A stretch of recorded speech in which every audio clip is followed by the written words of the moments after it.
me and care about me. Did you know I can't eat or sleep peacefully while the Golden Alice is in the capital? That explains why you look thinner. Brinlia, see? You promise? Nope. The Moxie was angry. Why didn't he prefer something soft? This is an imperial decree. Refusing is treason. I'll chop off your head. Pierce leaned his head on the Moxie's lap. Go ahead, chop. If I flinch, I'm not a true gentleman. The Moxie was helpless. Still, her lord didn't touch her. He had been busy with the Northern campaign before, but now he's back and it's no different. She couldn't help but believe something that was a closely guarded secret in the Lewis family.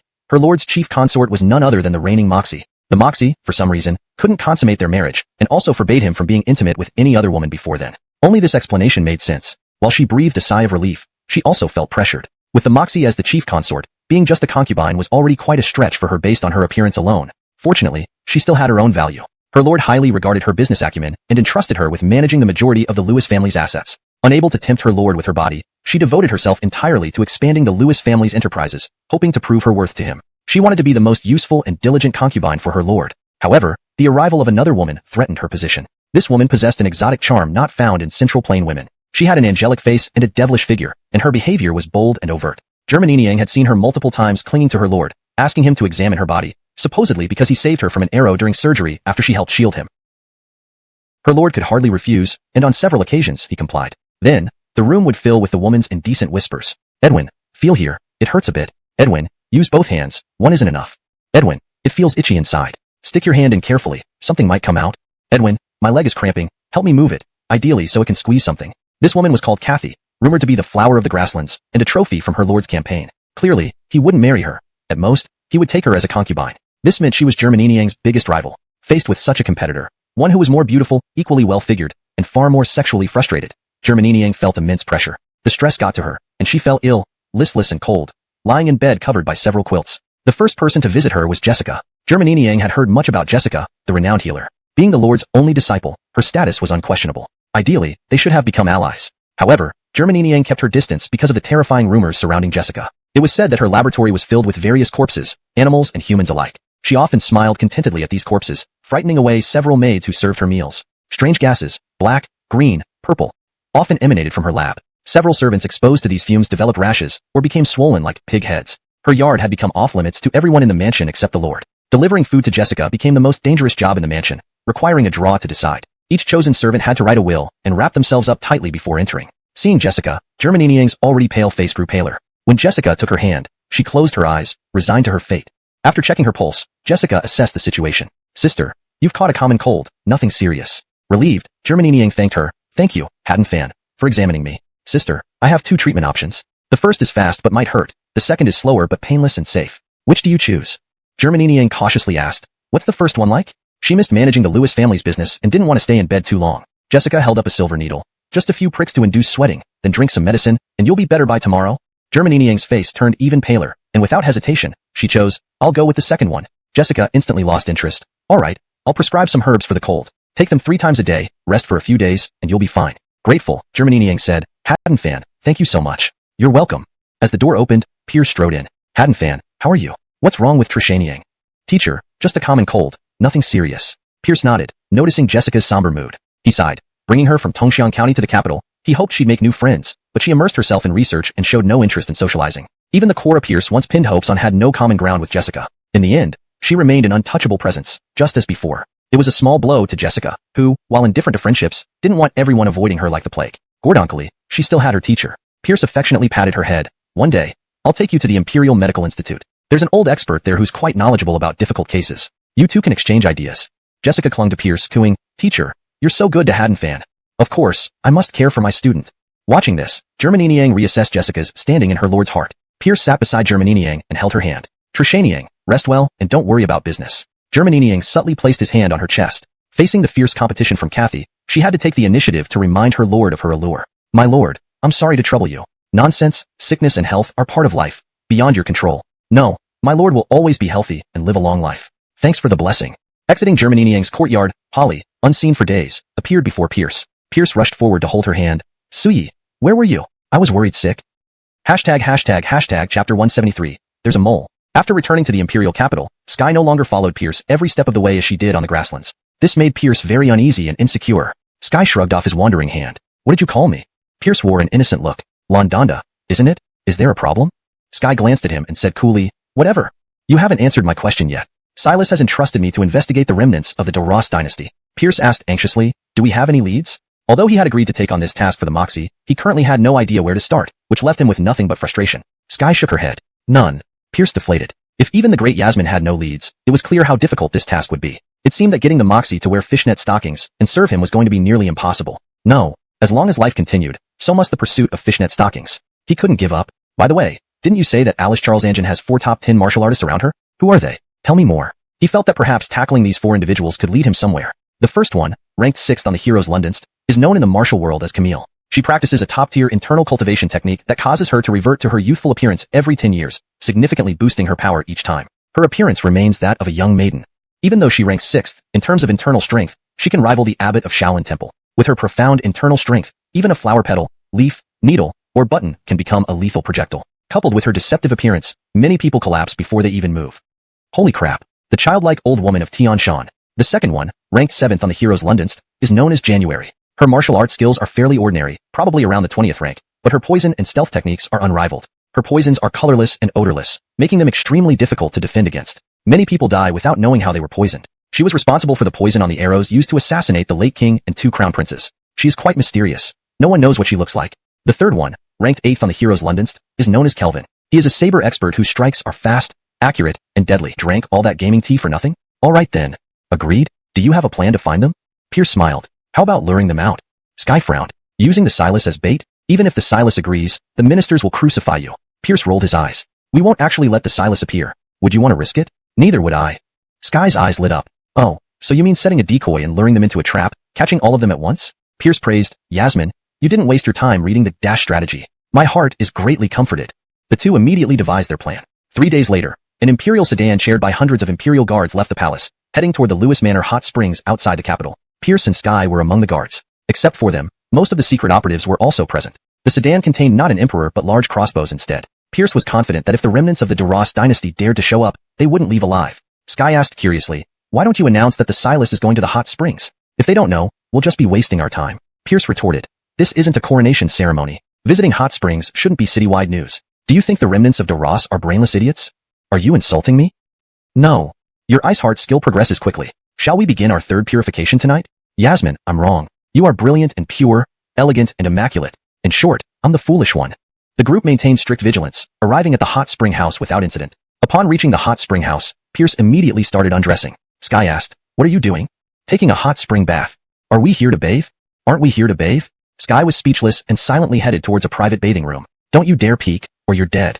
Pierce smirked. Threatening me? A true man doesn't spy. Don't underestimate me. While soaking in the warm water, eating barbecue, drinking green ant wine, and receiving a professional massage from a top masseuse, Pierce sighed contentedly. The young masseuse was skilled despite her age. These top masseuses were actually high-priced courtesans Pierce hired from the imperial brothels. Skilled in both art and service, they were perfect for the job. Pierce casually asked, what's your name?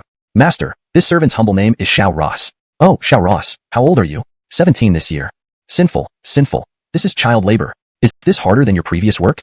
Isn't it still serving men? At least I didn't need to exert myself before. Now, I do and get exhausted. Master, you've got me really screwed. Pierce nearly choked, encountering a blunt-speaking girl. Xiao Ross, I'll raise your salary. Work hard. Master, aren't you planning to torture me today? Not today, not today. I'm dealing with something important. Can't be distracted. After enjoying a normal soak, the group prepared to return home, remaining on high alert throughout. Brinley, upon returning to the palace, nothing had happened. Facing hundreds of pairs of eyes, Pierce firmly declared, there's a mole. Definitely a mole.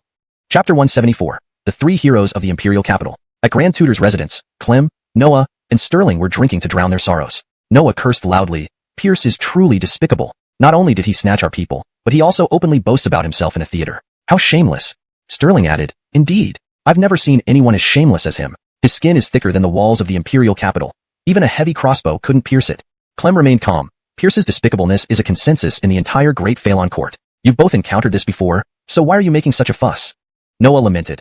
The problem is that under his boasting, the ignorant citizens of the imperial capital actually believe him. Now everyone is praising the loyalty of the Lewis family. At this rate, Pierce will become a hero of Great Phalon. Sterling agreed, right? We finally managed to portray Pierce as a merciless butcher, reviled by the people of the imperial capital. But now the tide has turned. Clem asked, what do Granduncle Sun and Granduncle London say about this? Noah angrily said, that old man was scared witless by Pierce's display at the Golden Hall. We can't count on him for now. Sterling chimed in, exactly. He talks about observing and remaining unchanged. Essentially, He's afraid of Pierce. Clem replied, if so, we'll have to come up with a plan ourselves. Noah's eyes lit up. Brother Du, you're always full of ideas. Do you have a way to deal with Pierce? Clem responded calmly, since Pierce doesn't follow reason, slandering or framing him won't work. Sterling nodded, true. He'd probably punch us into a pig's head before we even finish speaking. It wouldn't be effective. Clem proposed, then let's organize a match. Noah was shocked. Brother Du, fight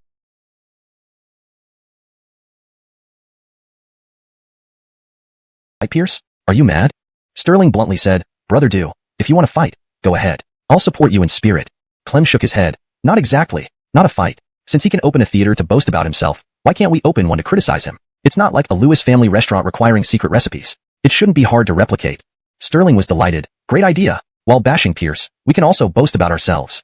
Noah praised, brilliant. This way, we can become the main characters in the play, gaining fame across the nation. Soon after, a theater called May Queenian opened near Pear Garden. Its layout and decoration were identical to Pear Garden, essentially a copycat. On the opening day, entry was free, with tea served, though without peanuts, sunflower seeds, or popcorn, substituted instead with sugar-coated haws, osmanthus cakes, and candy figurines. The citizens welcomed this. Due to Pear Garden's popularity, often those who arrived late had no seats and had to squeeze in. On the opening day, citizens who couldn't get into Pear Garden went to May Queenian, making it bustling. The play here, titled The Lewis Family Sons Worse Than Beasts, started with the villainous protagonist falling for a trap, beaten by another actor, trapped at the foot of Lewishan Mountain. This mirrored the first act of Pear Gardens. Pierce bravely saves father, though less spectacular in costumes, props, and acting. In Act 2, it depicted Manchu invaders massacring Queenie Enzu, burying the elderly alive and eating children, terrifying the crowd, especially children who screamed in fright. Clearly, they aimed to show how the siege of Lewishan by art led to severe consequences, expecting hate towards art. However, the audience only felt sympathy for art, despising the Manchu invaders more.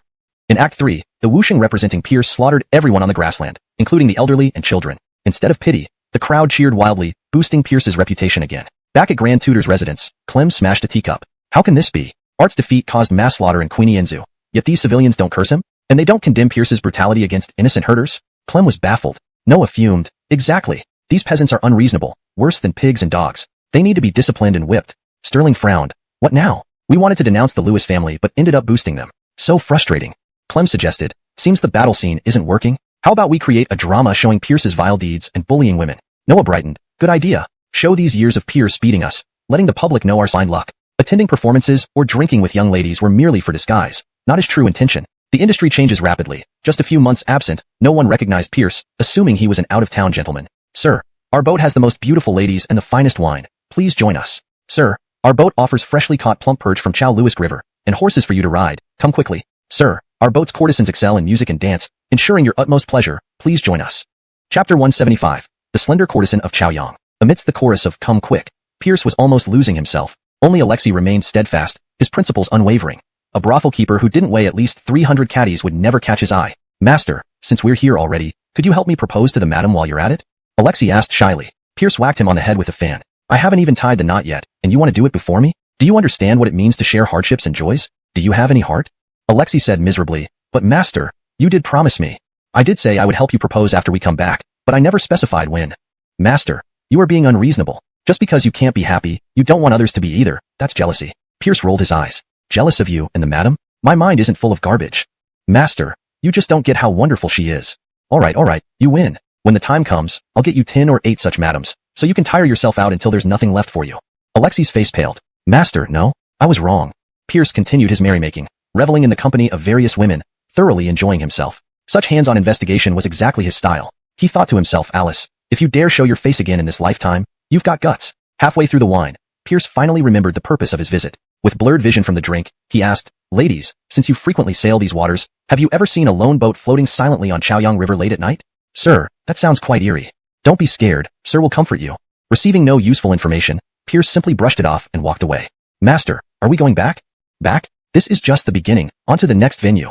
To accomplish this mission, Pierce decided to go all out, selling his charm and handling every challenge. After visiting 5 or 6 flower boats, Pierce finally got a useful tip.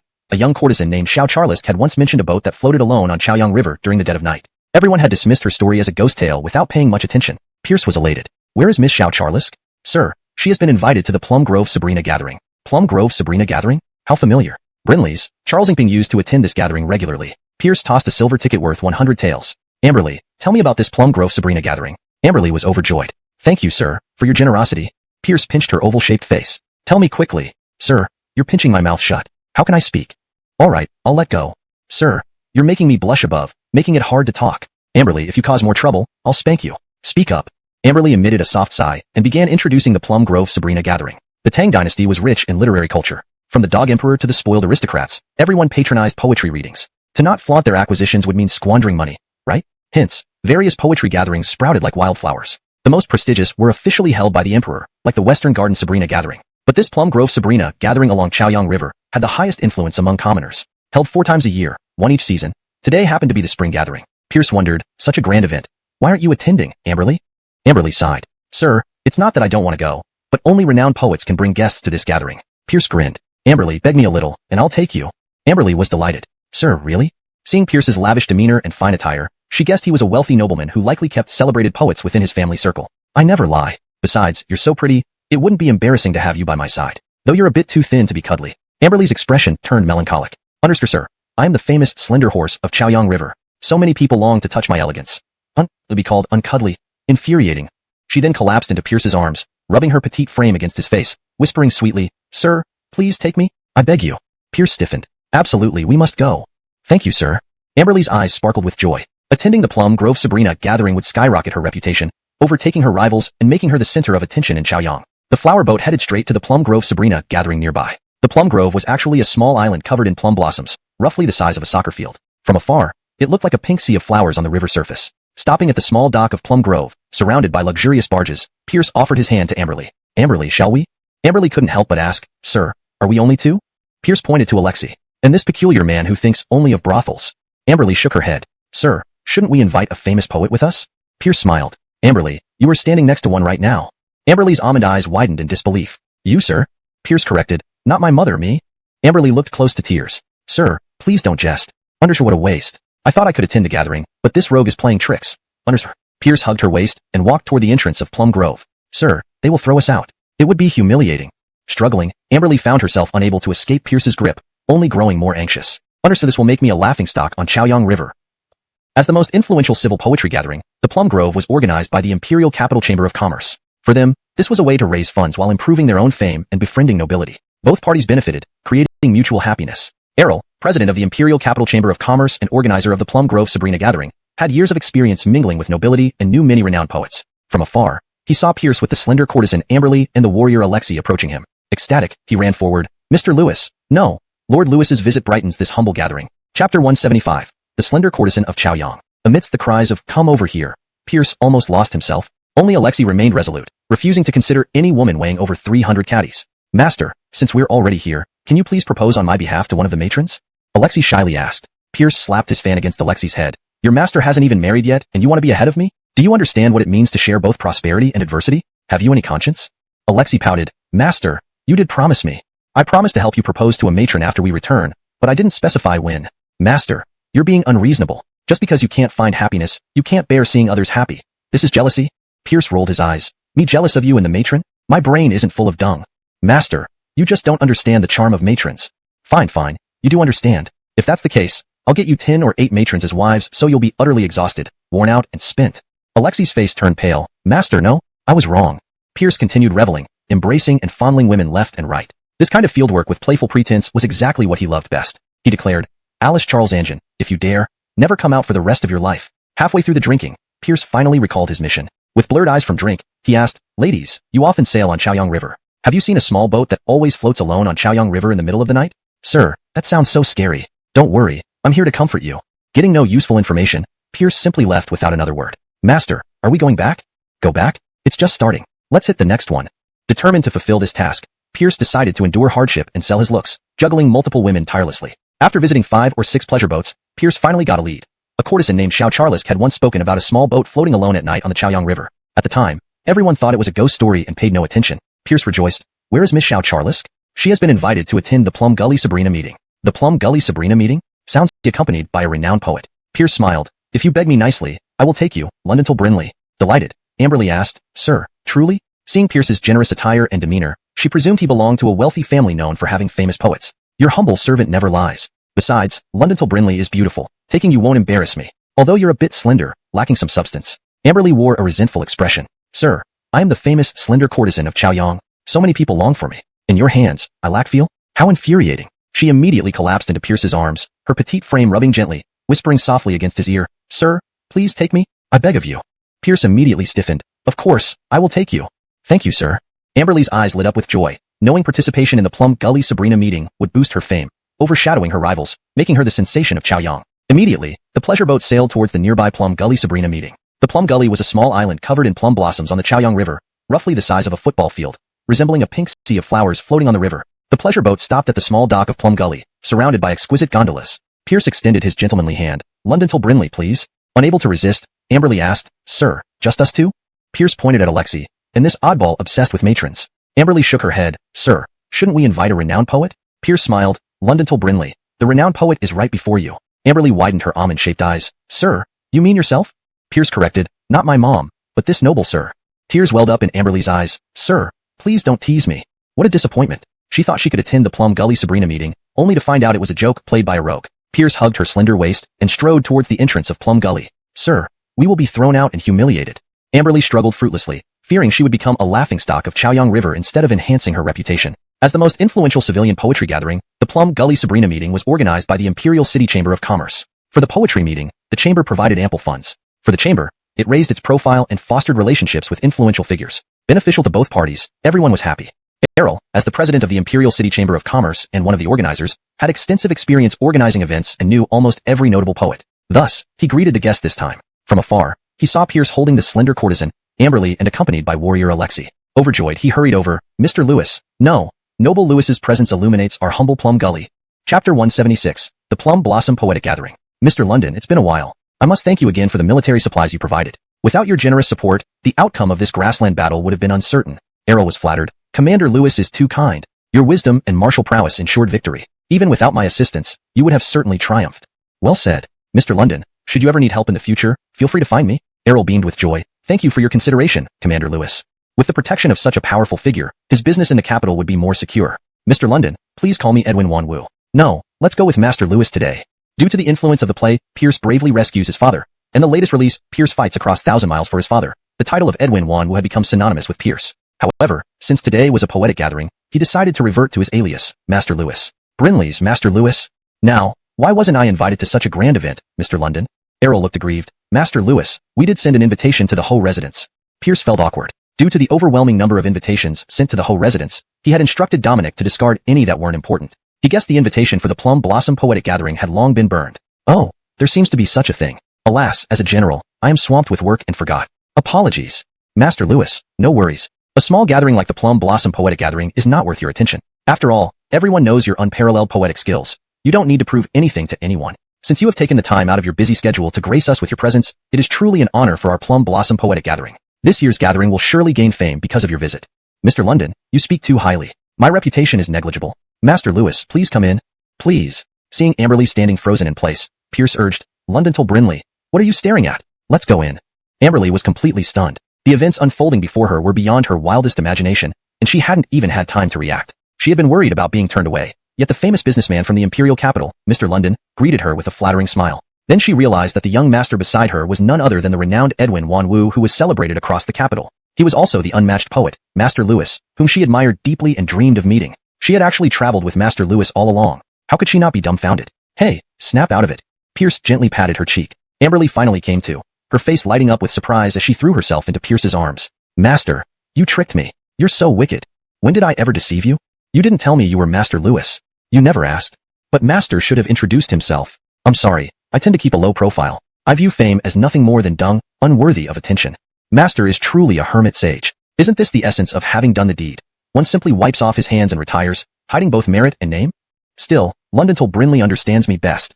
Then take London till Brinley in? I'm willing to serve Master tirelessly. Apologies. I'm still a minor and can't take you in." Lottie was also in a daze. She had been singled out. A lover of poetry, she eagerly attended the Plum Blossom Poetic Gathering today since it wasn't her performance day. Along with her maid Sophia, they arrived early on the island. As a slightly famous poet herself, poem, earning applause, more likely due to his identity than the content. A few courtesans then approached, offering him freshly picked plum blossoms. The scene of literati and beauties elicited further applause. Naturally, these courtesans were planted by Clem, inspired by scenes in the play, Pierce battles across 1,000 miles for his father. Clem acknowledged the applause, looking very pleased with himself. Next, the talented scholar Noah and Wu Dalong Sterling entered the pavilion to present their poems, basking in the applause and flowers. The trio, who had previously suffered humiliation over the theater incident, finally had their moment of triumph. alleviating their frustrations. A thunderous applause interrupted as someone entered the Sabrina pavilion. Not because a great poem had been recited, but because of the arrival of Fraser, the rising literary star from Jiangnan. 3 months ago, his poem, Plum Rain in Jiangnan, swept across the entire empire, almost rivaling Master Lewis in fame. Not only was Fraser talented, but he also had handsome looks, causing women around him to swoon and scream. Fraser, beaming, said, "Ladies and gentlemen, seeing the splendid plum blossoms blooming here today, allow me to compose a poem in praise of plum blossoms." Everyone was surprised. He was going to compose a poem on the spot. This required immense talent and quick thinking. To spontaneously write a good poem was incredibly challenging. Probably only Master Lewis could manage this in the entire empire. Indeed, Fraser's talent seemed to match Master Lewis. Fraser strode confidently and slowly chanted, "A few petals, fresh snow within, proud and alone, hard to portray. In fragrant rhythm, hidden charm, so pure, not knowing winter's chill. Hearing flutes lament in sorrow's tune, sickly leaning against slanted branch. If north wind understood my heart, it would kindly spare these blossoms." Bravo! The audience applauded vigorously, cheering loudly. Note, the original structure and line breaks have been preserved.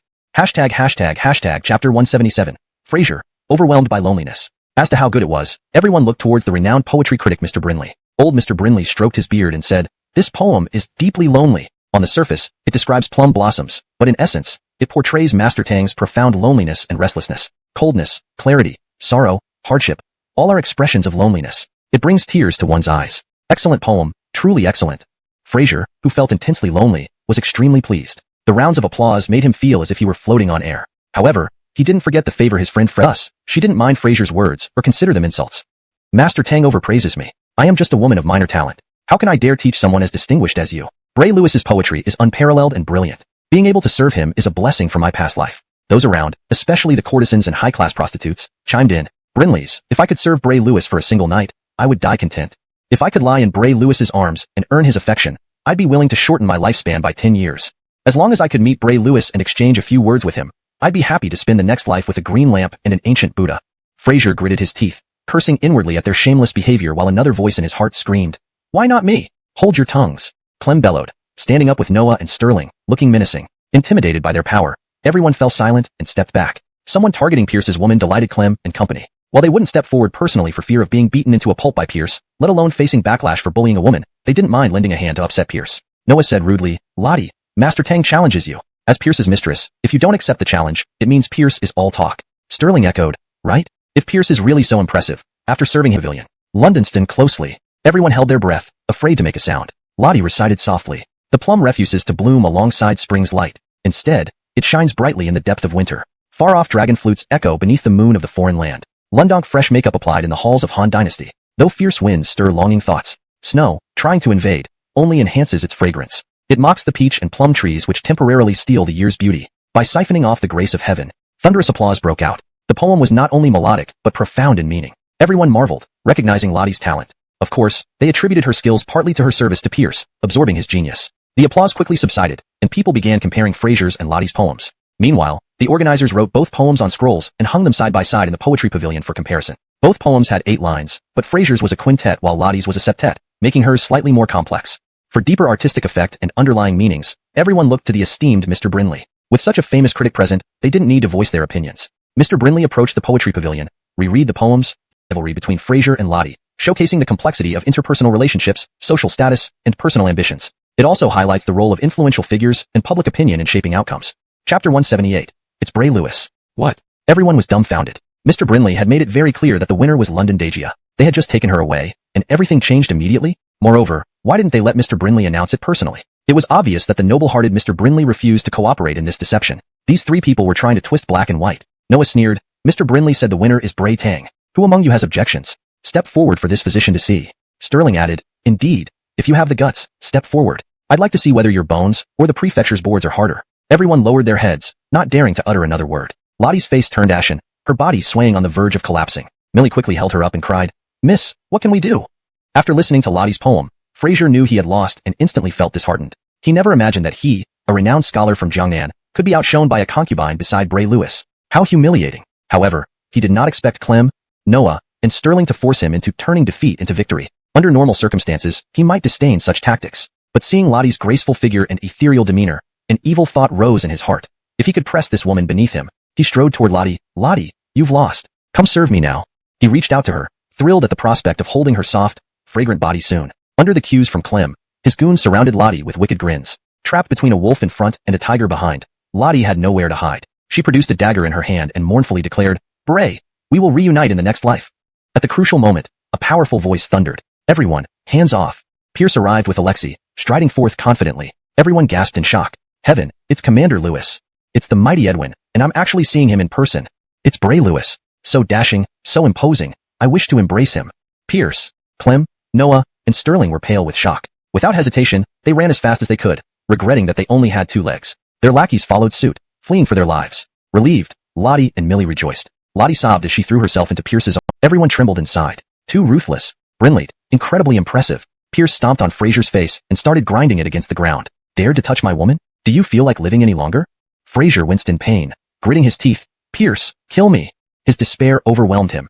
It was all over. Life had lost its meaning. Pierce sneered. "Wanna die? First, take a trip to the prefecture court for publicly molesting a respectable woman." The magistrate Ike was an ardent fan of Lottie. For Fraser, once he entered the prefecture court, coming out would be nearly impossible. Turning to Errol, who stood nearby, Pierce said, "Boss London, please have your men deliver this scum to the prefecture court." Errol nodded. "Bray Lewis, rest assured. Anyone who dares offend London Dagia will not get away unscathed." Errol was also furious. This man dared cause trouble at the Plum Blossom Sabrina gathering. If anything happened to London Dagia, he wouldn't know how to face Pierce. It was as if he was plotting against him. Meanwhile, Alexei showcased the Lewis family martial arts, swiftly incapacitating the gang. Clem, Noah, and Sterling all ended up with broken legs, wailing miserably. Alexei carried one under each arm and another on his shoulder, returning to the poetry pavilion before dropping them on the ground. He dusted his hands. Mission accomplished, Bray, and his cronies. The old man refused to yield and was dumped into a thicket by their goons, nearly costing him his life. "Mr. Brinley, please announce your judgment." "The winner is London Dagia." Everyone clapped and cheered. Pierce patted Lottie's head. "Charles Ingping, your poem is truly excellent." Lottie was overjoyed. "Bray, really?" Pierce nodded. "Of course." Receiving Pierce's praise, Lottie turned tears into laughter. Mr. Brinley had an idea and suggested to Pierce, "Since Bray Lewis graces the Plum Blossom Sabrina gathering, why not compose a poem for us to admire?" Translation provided as per request.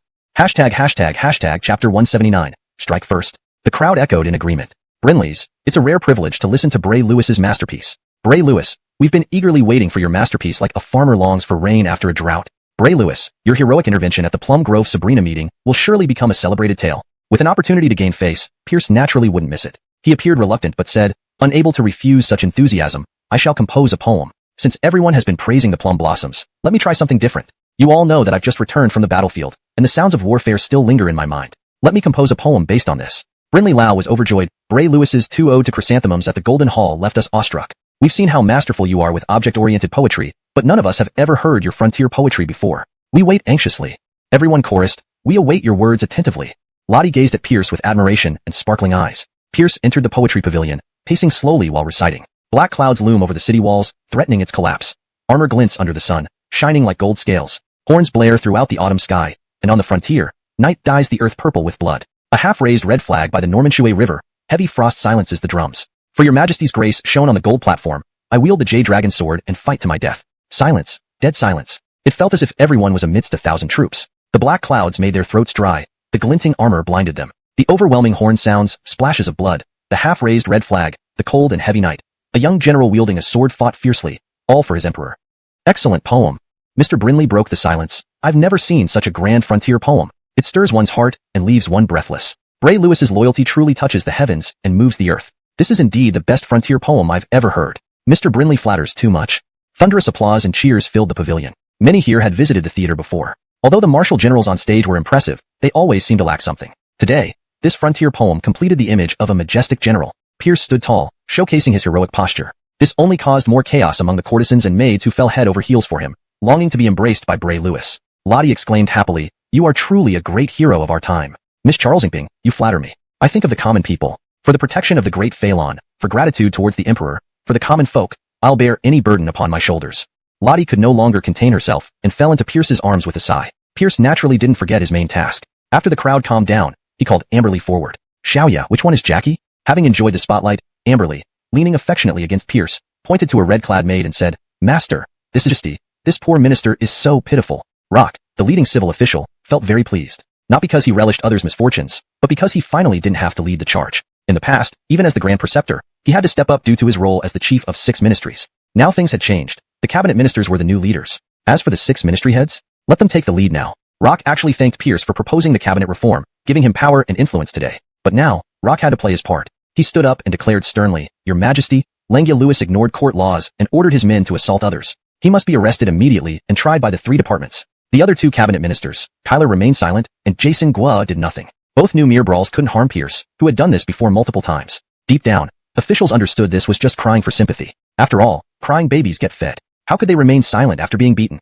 The Moxie was angry. That scoundrel. I asked you to search for remnants of the Great Ross, but instead, you went to a poetry gathering, fought over women, and engaged in petty brawls. Are you worthy of me? Bring Lengia Lewis here immediately. Pierce was summoned quickly. Your Majesty, you must uphold justice for me. Pierce decided to accuse first. Pardon him, act preemptively. The Moxie was confused. What justice do you need? The truth. A group of officials started giving Garner frantic signals. Garner looked straight ahead without flinching. Your Majesty, the confession is completely true. Louis Shonglang did not threaten this minister. The officials felt as if they had been struck by lightning. They all froze, then erupted with fury. Garner, you traitor. How could you betray us? The Moxie turned to Randall. Randall, was the prefect of Roszeo Garner forcing a false confession from you? Though externally unharmed, internally scarred, Randall shuddered. He would rather die than fall back into Garner's hands again. He hurriedly answered, Your Majesty, Prefect Garner did not force a false confession from me. Indeed, Frederick commanded me to make life hard for Miss London, and Lord Sun in London assisted me on the side. The officials suddenly seemed as if they had lost a loved one. The Moxie frowned. Garner, deal with Randall as you see fit. Additionally, send people to arrest Frederick and have him publicly flogged 20 times in court. Brinley's, Your Majesty. As for Lords Noah and Sterling, the Moxie looked towards the 2 men on stretchers. Atlee hastily pleaded, Your Majesty, please spare Shao Norman. He was also deceived by Randall and has already received his punishment. London Lewis echoed, Indeed, Your Majesty, Shao Norman is kind-hearted. He must have been misled by Randall to unintentionally commit these errors. I will put him under house arrest as a punishment. The Moxie humphed and pronounced, then strip them of their positions and place them under house arrest for 3 months. Thank you, Your Majesty. Noah lamented in anguish. I've lost my prestigious post. Sterling's heart bled. I refuse to be reduced to such a state. Once again, Lewison single-handedly outmaneuvered a group of officials, demonstrating formidable combat prowess that left everyone in awe. Although the case was concluded, the Moxie was still slightly irritated. She interrogated, Louis Shonglang. I tasked you with investigating the remnants of the Great Ross Dynasty, yet you attended poetry gatherings instead. Is this how you serve me? Lewison smiled, Your Majesty, attending poetry gatherings precisely helps me uncover the remnants of the Great Ross Dynasty. The Moxie gave him a look as if saying, I don't believe you, and asked, Oh, what have you discovered? Lewison was confident, Your Majesty, the remnants of the Great Ross Dynasty will soon be caught. This statement shook the entire Golden Hall. For 6 months, the court had used every possible method, but found nothing. Now Lewison claimed they would be captured soon? The Moxie rejoiced. Have you discovered important clues? Speak quickly. But Lewison was innocently, Your Majesty, I didn't. London Lewis, dare you set a date to find the remnants within 10 days? Lewison laughed. Why 10 days? I can catch them within 3. London Lewis cheered. Louis Shonglang, you said it yourself. Failing within 3 days will be considered deceiving the throne. Lewison confidently replied, No problem. Everyone was once again stunned and whispered among themselves. If they hadn't fully believed before, now they had no choice but to believe. After all, Lewison had set a 3-day deadline, clearly determined to succeed. He must have found some crucial clues that guaranteed the remnants' capture. Far to the northeast, the Song Kingdom was undergoing a brutal palace coup. The coup instigator was the former Song Silas, Tanner, who had abdicated after killing dozens of palace maids in one night and faced severe criticism through Giroux's proclamation. However, this was merely wishful thinking by scholars to support Giroux. In reality, the Crown Prince Jasper took advantage of Tanner's loss of popularity and, along with several ministers, orchestrated a bloodless coup, placing Tanner under house arrest. Jasper, unable to admit to imprisoning his father, attributed this merit to Giroux. Now, Tanner was back. Leading 10,000 imperial guards, he fought from the palace gates to the 9 Dragons Hall, causing heads to hit each other nervously. Inigo, a low-ranking official promoted to prime minister by Jasper, stepped forward. Your Majesty, I am willing to offer my wife and daughter. Serving you would be their honor. Tanner laughed. Good. Inigo, you keep your position. Others agreed in turn. Only a dozen refused, most whom Jasper disliked. Tanner waved his hand. Take them away, behead them, and exterminate their clans. Chapter 181. A Brother's Fulfillment. In the theater pavilion, inside a small tower, Lord Pierce and Lord Art lounged comfortably in their reclining chairs. Ninger Haddon and Juliet, the 2 young ladies, were diligently massaging them. In the middle of the table sat teapots, cups, a plate of sunflower seeds, a plate of peanuts, and a plate of caramel chestnuts. The 2 girls seemed to be competing with each other secretly. When one needed legs, the other did too. When one rubbed shoulders, the other did as well, often giving each other a humph. But compared to Ninger Haddon's hereditary 18-handed massage techniques, the Quora, who was self-taught, clearly had much rougher hands, as could be seen from Art's occasional constipated expression. All arranged? Art asked casually. Pretty much, just a few loose ends, Pierce said while cracking sunflower seeds. Confident about it? Not much of an issue. That's good. On stage, they were performing Bray Lewis Saves Beauty, the latest play arranged by Pierce. He felt that having 3 consecutive performances of Pierce Battles 1,000 Miles for his father every day was too monotonous, so he added Bray Lewis Saves Beauty as a mid-performance insert. This way, there was both the invincible martial general and the unmatched poet Bray Lewis, broadening the audience base. Previously, the visitors to the theater were mostly idle retired old men, But now some secluded housewives also started sneaking in. The former came for the Marshal General, and the latter for Bray Lewis. Better yet, these two plays complemented each other perfectly. The first featured the unbeatable general, while the next highlighted the elegant gentleman, creating a dual impression of literary and martial prowess. Clang clang clang, the grand play began. At the poetry gathering, a group of talented scholars and beauties were admiring plum blossoms and composing poetry. To the sound of joyful gongs, one pointed delicately while another laughed foolishly. How blissful indeed. The audience's focus was on a heavily made-up leading actress. Her perfect face and alluring figure stirred everyone's heart. She sang, "The plum blossom refuses to bask in the spring sunshine. Instead, it blooms splendidly deep. Is there no law?" Portrayed by Donghua, the theater's mainstay and Pierce's go-to actor. After a brilliant fight scene, the bullies were chased off. Bray Lewis won his beauty and returned home with his wife. Of course, Bray Lewis couldn't help but sing. Dark clouds press against the city walls. Under the sunlight, armor shines like gold. Horns blare through autumn skies. On the border, night turns blood red. Half-rolled flags flutter near Normanshui River. Frost-heavy drums barely echo. For your sake, I'd sacrifice myself on the gold terrace, ready to lay down my life for you. For you. Bravo. The audience clapped their palms sore, especially those concealed housewives who were laughing and crying hysterically. Pierce lazily asked, "Old man, what do you think?" Art tossed a spicy peanut into his mouth. Impressive indeed, but why didn't you let Donghua play the leading role? Instead, you used a newcomer? Pierce sighed. Can't help it. The character of Pierce needs to be intelligent, brave, and charming, refined and concerned for the country. Only Donghua can capture his essence. Others just don't quite get it. Art almost choked on the peanut. Ninger hadn't nodded vigorously in agreement. Though she hadn't watched the performance from start to finish, in her heart, that was exactly what her teacher was like. Ding ding ding. Mutton, Buffalo, and London till Buffalo ran up to the tower. Buffalo's eyes widened. London till Bird. You still have time to rehearse and watch performances? Pierce asked curiously, what's up? London till Buffalo exclaimed, London till Bird. Didn't you promise the Emperor you'd round up all the remaining Ross loyalists within 3 days? 1 day has already passed. Pierce calmly replied, we still have 2 days left. The trio exchanged glances, losing their tempers completely. Mutton asked, London till Bird. Need any help? Pierce nodded, sure. London till Buffalo excitedly urged, London till Bird, speak. Pierce barked, I'll sit down and watch the play. You're blocking me. Heaven and earth may be vast, but nothing surpasses watching a play. Got it? Deflated, the trio sat on a small bench, eagerly watching Bray Lewis Saves Beauty. Watching this, both Buffalo and London till Buffalo lost their composure. Buffalo remarked, London till Bird. Where did you find this leading lady? That face, that figure. Even this old ox is smitten. London till Buffalo pleaded, London till Bird. You've already got Donghua. Can you let this leading lady be ours? Out of brotherhood. Pierce sized up the two. Buffalo panicked, London till Bird. Why are you looking at us like that? London till Buffalo shrank back, London till Bird. Don't tell me you have inappropriate intentions towards us? Pierce pointed to the leading lady on stage. Do you fancy her type? Both Buffalo and London till Buffalo nodded vigorously. Brinley's. Pierce quickly distanced himself from them. All right, as brothers, I'll fulfill your wish. They rejoiced, London till Bird. You truly are a good brother. On stage, Bray Lewis Saves Beauty just ended. Pierce called over a theater staff member. Go invite the leading lady here for me. Have her remove her makeup first. Buffalo and London till Buffalo were tense and excited, not believing their luck came so soon. Half a tea session later, an extraordinarily handsome young master approached Pierce. Master Lewis, what do you require of me?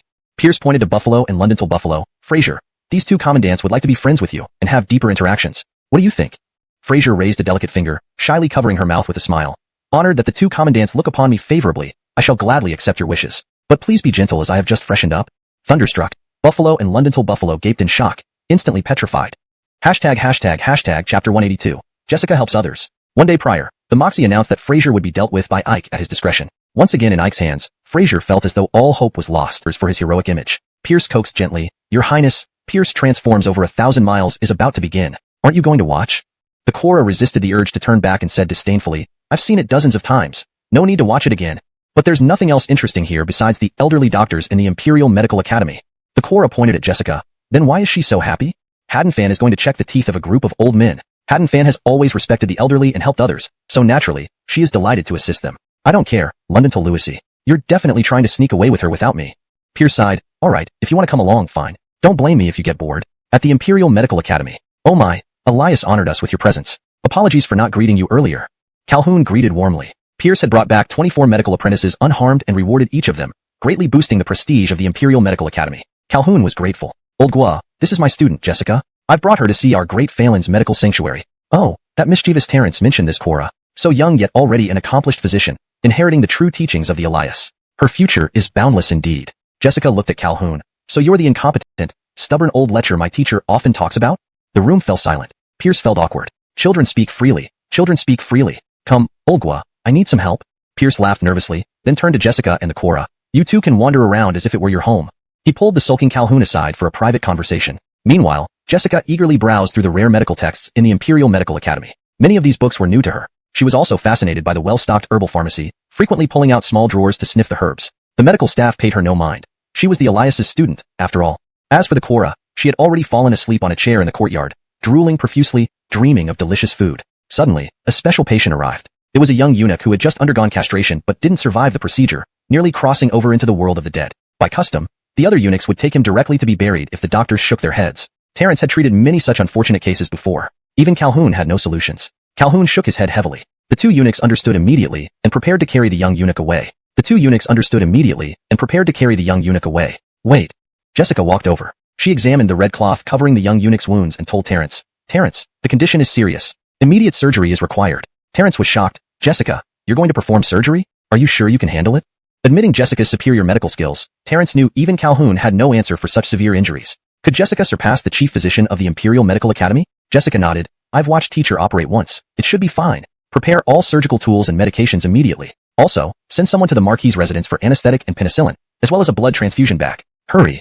Realizing it was the Elias's expertise, Terence understood that only he could treat such injuries. But being merely a lowly eunuch, he didn't dare bother the Elias and left it to Jessica. The tools and medicines were quickly prepared. The Imperial Medical Academy, once Pierce's lab, had everything ready. The anesthetics, penicillin, and blood transfusion bags were swiftly delivered from the nearby Marquis residence. First, Jessica injected the anesthetic, then sterilized the scalpel to remove the necrotic tissue near the wound. Given the extreme sensitivity of the area, a major bleed was inevitable. To counteract this, Jessica performed this secret blood transfusion technique, stunning the medical staff and students. Those whose blood was taken looked anxious, fearing they might die. Jessica reassured them repeatedly. It would be harmless and beneficial. She stitched the wound with mulberry bark thread, applied healing powder, and bandaged it. After a skin test, she injected penicillin. Finally, she breathed a sigh of relief. An old physician carefully checked the pulse of the young eunuch, amazed. Gentlemen, although weak, the pulse has stabilized. He will be fine. Not only the physicians and students, even Calhoun, who had arrived unnoticed, was astonished. Only Pierce wore a look of satisfaction. Jessica asked, Teacher, did I do anything wrong? Pierce patted her head. You did great. Jessica beamed happily. Chapter 183. Alice Charles Angin. Trisha, how are you feeling today? Sir, I'm really much better. Please let me get up. Since Trisha's illness, Pierce had been visiting her daily, personally feeding her medicine and offering comforting words, which deeply moved Germaine. Pierce touched Germaine's forehead, noting that her temperature was nearly normal. Tim had also taken her pulse and confirmed she was fine. He nodded. All right, walking around will benefit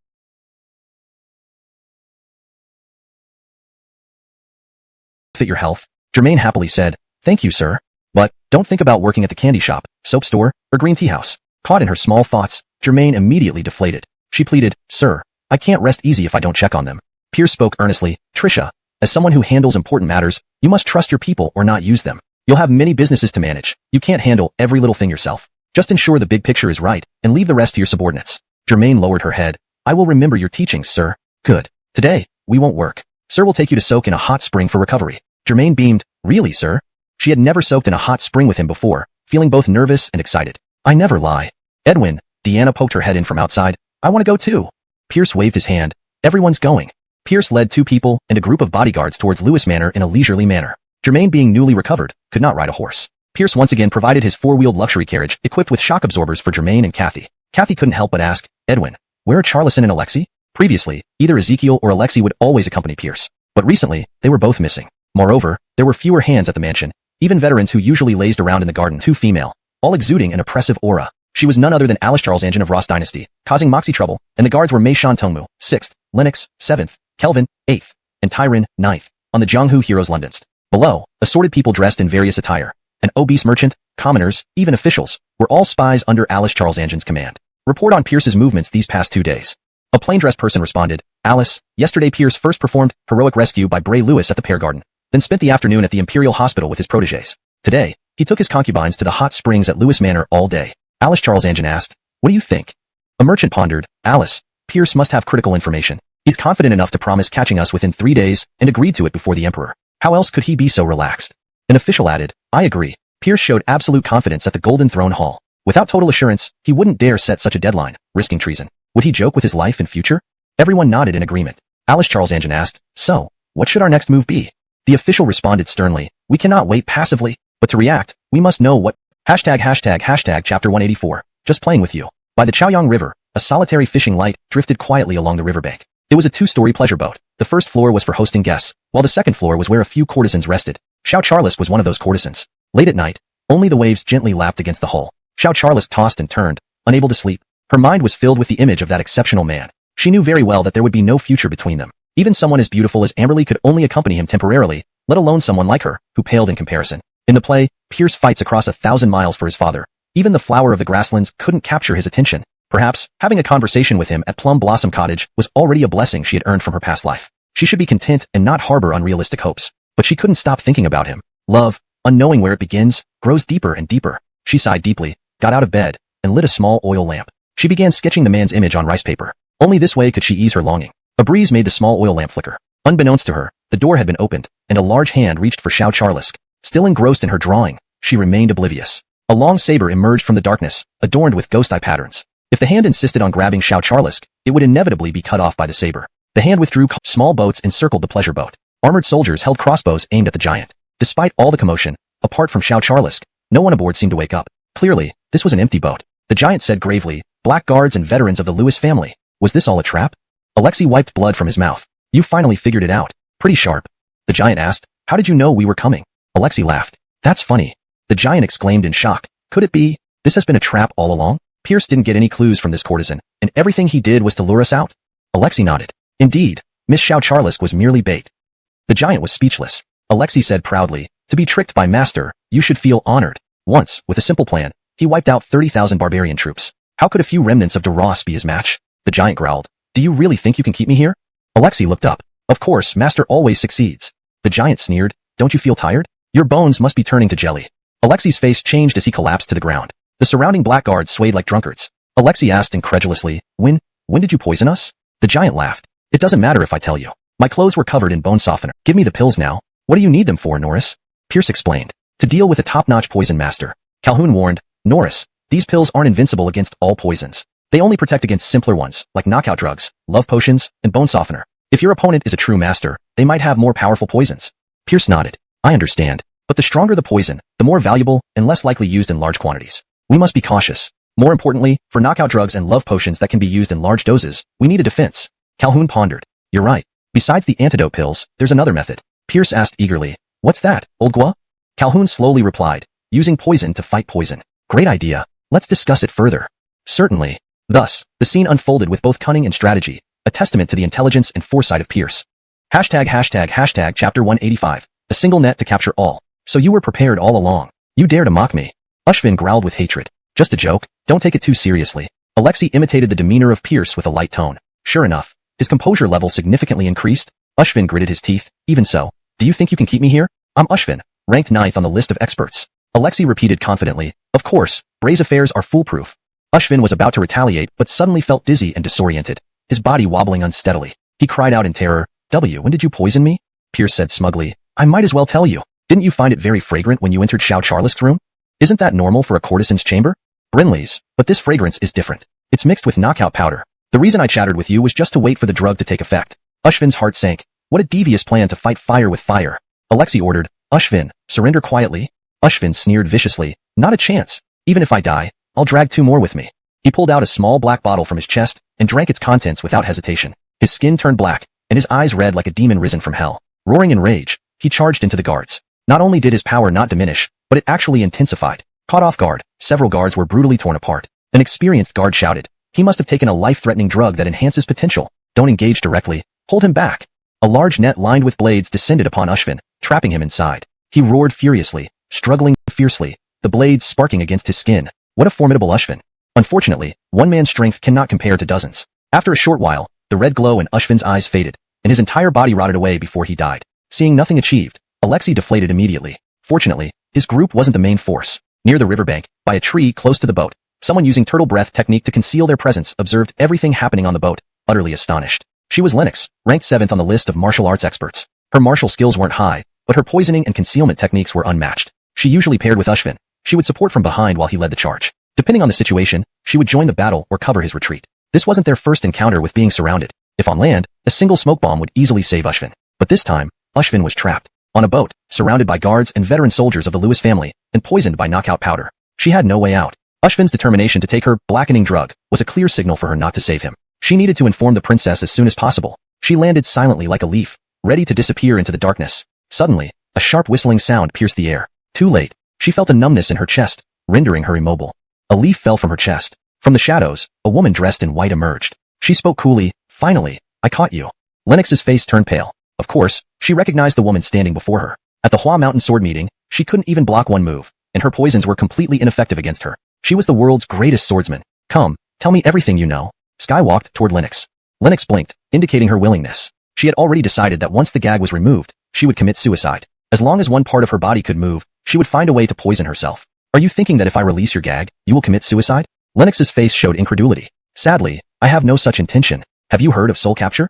Lennox's pupils constricted, her heart sinking. Sky placed her hand on Lennox's head. At dawn, 1,000 Imperial troops attacked a mansion in the southern part of the city. They faced fierce resistance, with hundreds of large crossbows aimed at them. Most treacherous of all, each arrow was laced with poison. Anyone hit would become paralyzed and lose mobility. However, the Imperial troops were well prepared. Those poisoned immediately took antidotes. Unless hit in vital areas, they wouldn't die. After losing hundreds of men, the Imperial troops finally breached the mansion. Inside, they found only dead loyalists, no one else. In an old residence outside the city walls, the floor suddenly burst open. A group of people dressed differently emerged, civilians, merchants, officials. But when they stepped outside, they discovered they were surrounded by a group of black-clad guards. Dark guards, they despaired. As dawn approached, 10 miles south of the city, in a small village. At one corner of the village stood an abandoned old well, supposedly haunted by a vengeful spirit who sought replacements. Villagers dared not approach it due to terrifying rumors. Swish! Water splashed from below the well. Soon, 3 people emerged. 2 women and a man, one of the women wearing a veil. They were none other than Alice Charles Anjin and her last 2 remaining guards,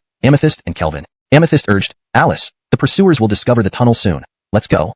Her words cut off abruptly as she realized they were surrounded by a battalion of seasoned armored veterans, crossbows pointed at them. Next to them, a makeshift hut sprang up overnight. Inside was a wooden table and 2 stools. Pierce sat on one, the opposite chair empty. A pot of wine and 2 cups rested on the table. Behind Pierce stood Sky and Alexei. The 3 hearts of Alice Charles Anjin and her guards turned to stone, despair etched on their faces. 3 short days. Now, she was at his mercy, truly helpless. There's nothing more tragic than losing hope. Pierce remained expressionless. "Your Highness, have we finished our official business? Shall we talk about personal matters now?" "Mr. Lewis, what do you mean by that?" Pierce spoke each word deliberately. "Lottie, no, Scarlet. You deceived me deeply. The Wu surname, Imperial family of the Great Zhou Dynasty." Alice Charles Anjin froze. She slowly removed her veil, revealing her stunning face. It was indeed Lottie. Pierce then looked at Mei Shan Tongmu. "You must be little Chui, right?" Mei Shan Tongmu silently tore off her mask, revealing her true appearance as Millie. Pierce let out a long sigh and recited, "The plum does not yield to spring, but adorns herself with bright red in the bitter cold. Far away, the dragon flute plays under the moon of Hu Land. As I try on Han Palace makeup for the first time, though the wind is fierce, it only adds thought. While snow may invade, it enhances fragrance. It should laugh at the peach and plum trees, who borrow heavenly warmth to bloom. What a noble spirit! What courage! Actually,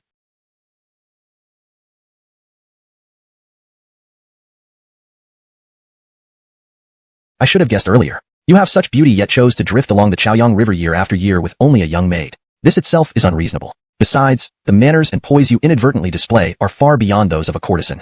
Pierce stood up and approached Scarlet. Kelvin shouted, "Pierce, what do you?" Boom. A flying sword knocked him out of the shack, leaving him lying on the ground, vomiting blood non-stop. Millie trembled beside him, too frightened to move. Before the unparalleled swordsman, they had no chance to fight back. Pierce pulled out the crooked gold and gem hairpin from Scarlet's hair, a gift he had brought her upon his return. Alice Charles Anjin lowered her head, pale-faced. Pierce began to tidy her disheveled hair, continuing, "I did not want to believe it. I was deceiving myself. In my heart, Charles Ingping was always a helpless woman like a fragile willow by the riverbank." Pierce inserted the hairpin back into her hair, gently touching her tresses. Tears slid down her cheeks. Pierce's hand slowly moved downward, tracing her face, pinching her tear-streaked cheek, forcing her to meet his gaze. "Your Highness, can you give me back my Charles Ingping?" Scarlet clenched her teeth. "Lottie is Scarlet, the Alice Charles Anjin of the Great Zhou Dynasty." "I understand." Pierce's face fell. "Your Highness, please allow me to bid farewell to my Charles Ingping." With that, Pierce kissed her forehead. Farewell, Charles Ingping. Memories flooded her mind, piercing her heart. It was all just a show, so why did it hurt? Pierce sat back across from Scarlet. "Your Highness, bearing such a heavy burden as a woman, these past years must have been very difficult, often feeling suffocated?" Scarlet's nose twitched, and she shed more tears. "Mind your own business." Pierce pleaded, "Your Highness, the Great Ross has been gone for hundreds of years. Why do you still cling to this obsession? Why not let go and live a peaceful life?" "This is my destiny," Scarlet insisted. Pierce scolded harshly. "Destiny, my ass. This is a shackle, one forced upon you by deluded dreamers hoping to restore the empire. Silly woman, you're merely a pawn. Wake up."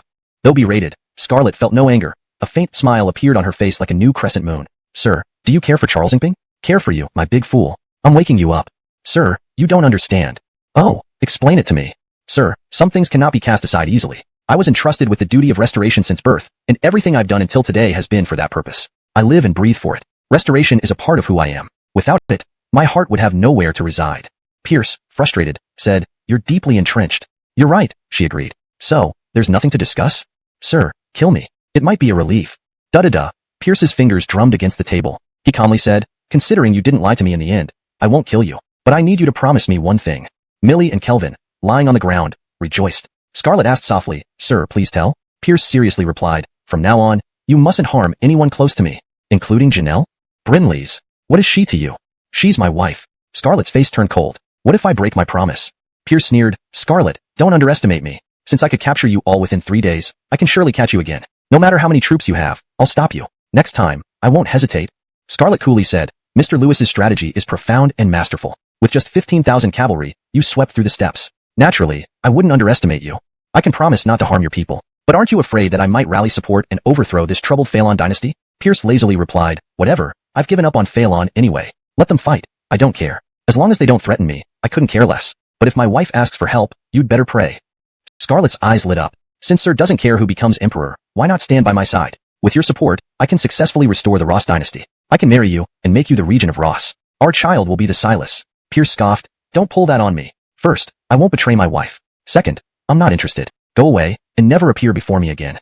Scarlet drank the cup of osmanthus wine she loved. "Sir, farewell."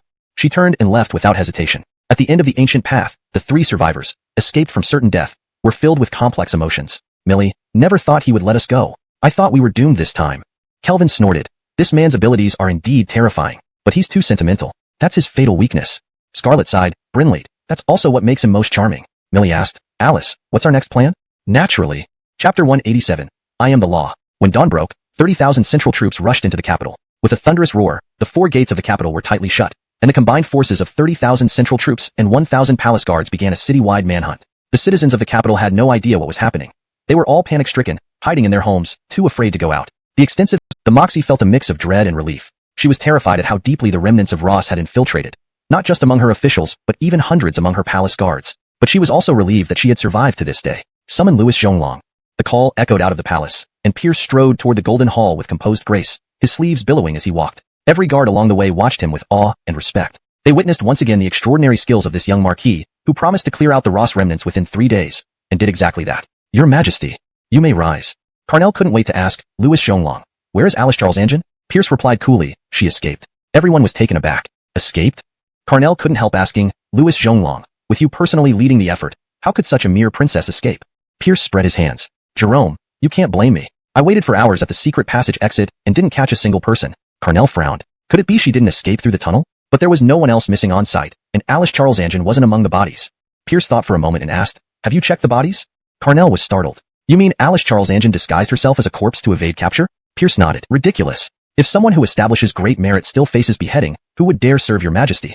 The debate raged on, but Pierce remained calm, playfully exchanging glances with the Moxie, much to her frustration. "Enough!" the Moxie roared. Silence fell across the golden hall. Her authority had grown stronger over time, and fresh from the execution of thousands, no one dared provoke her wrath. The Moxie coldly announced, "Louis Zhonglong has both merits and demerits. He successfully captured the Ross remnants, but failed to apprehend Alice Charles Anjin. His contributions and faults cancel each other out. No rewards, no punishments." The civil officials deflated. They knew this would happen. The military officers weren't happy either. To achieve such a feat and receive no reward was unreasonable. With a wave of her sleeve, the Moxie ordered, "Adjourn the court. Louis Zhonglong, follow me to the Lewiston Hall."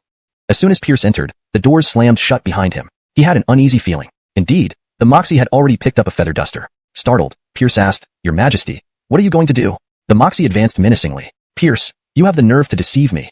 Pierce backed away. "Your Majesty, when have I ever deceived you? Did you find her beautiful and let her go?" Pierce was stunned. How did the Moxie know? Chapter 188. The Secrets of the Great Ross. Finally, even fighting had grown tiresome. The Moxie panted as she sat on the steps, complaining. "You said your heart only belongs to me? When I hit you, you even dodge." Note, the phrase "way trudal" is translated to complaining to convey the sense of grievance in a more natural English expression. If you prefer to keep the emotional tone explicitly, it can also be rendered as grievously saying, or similar variations depending on the style preference. "Didn't you say that your heart only belongs to me? When I hit you, you still dodge." Pierce rolled his eyes wildly. "Your Majesty, who did you learn such unreasonableness from? Tell me, and I'll go twist their head off."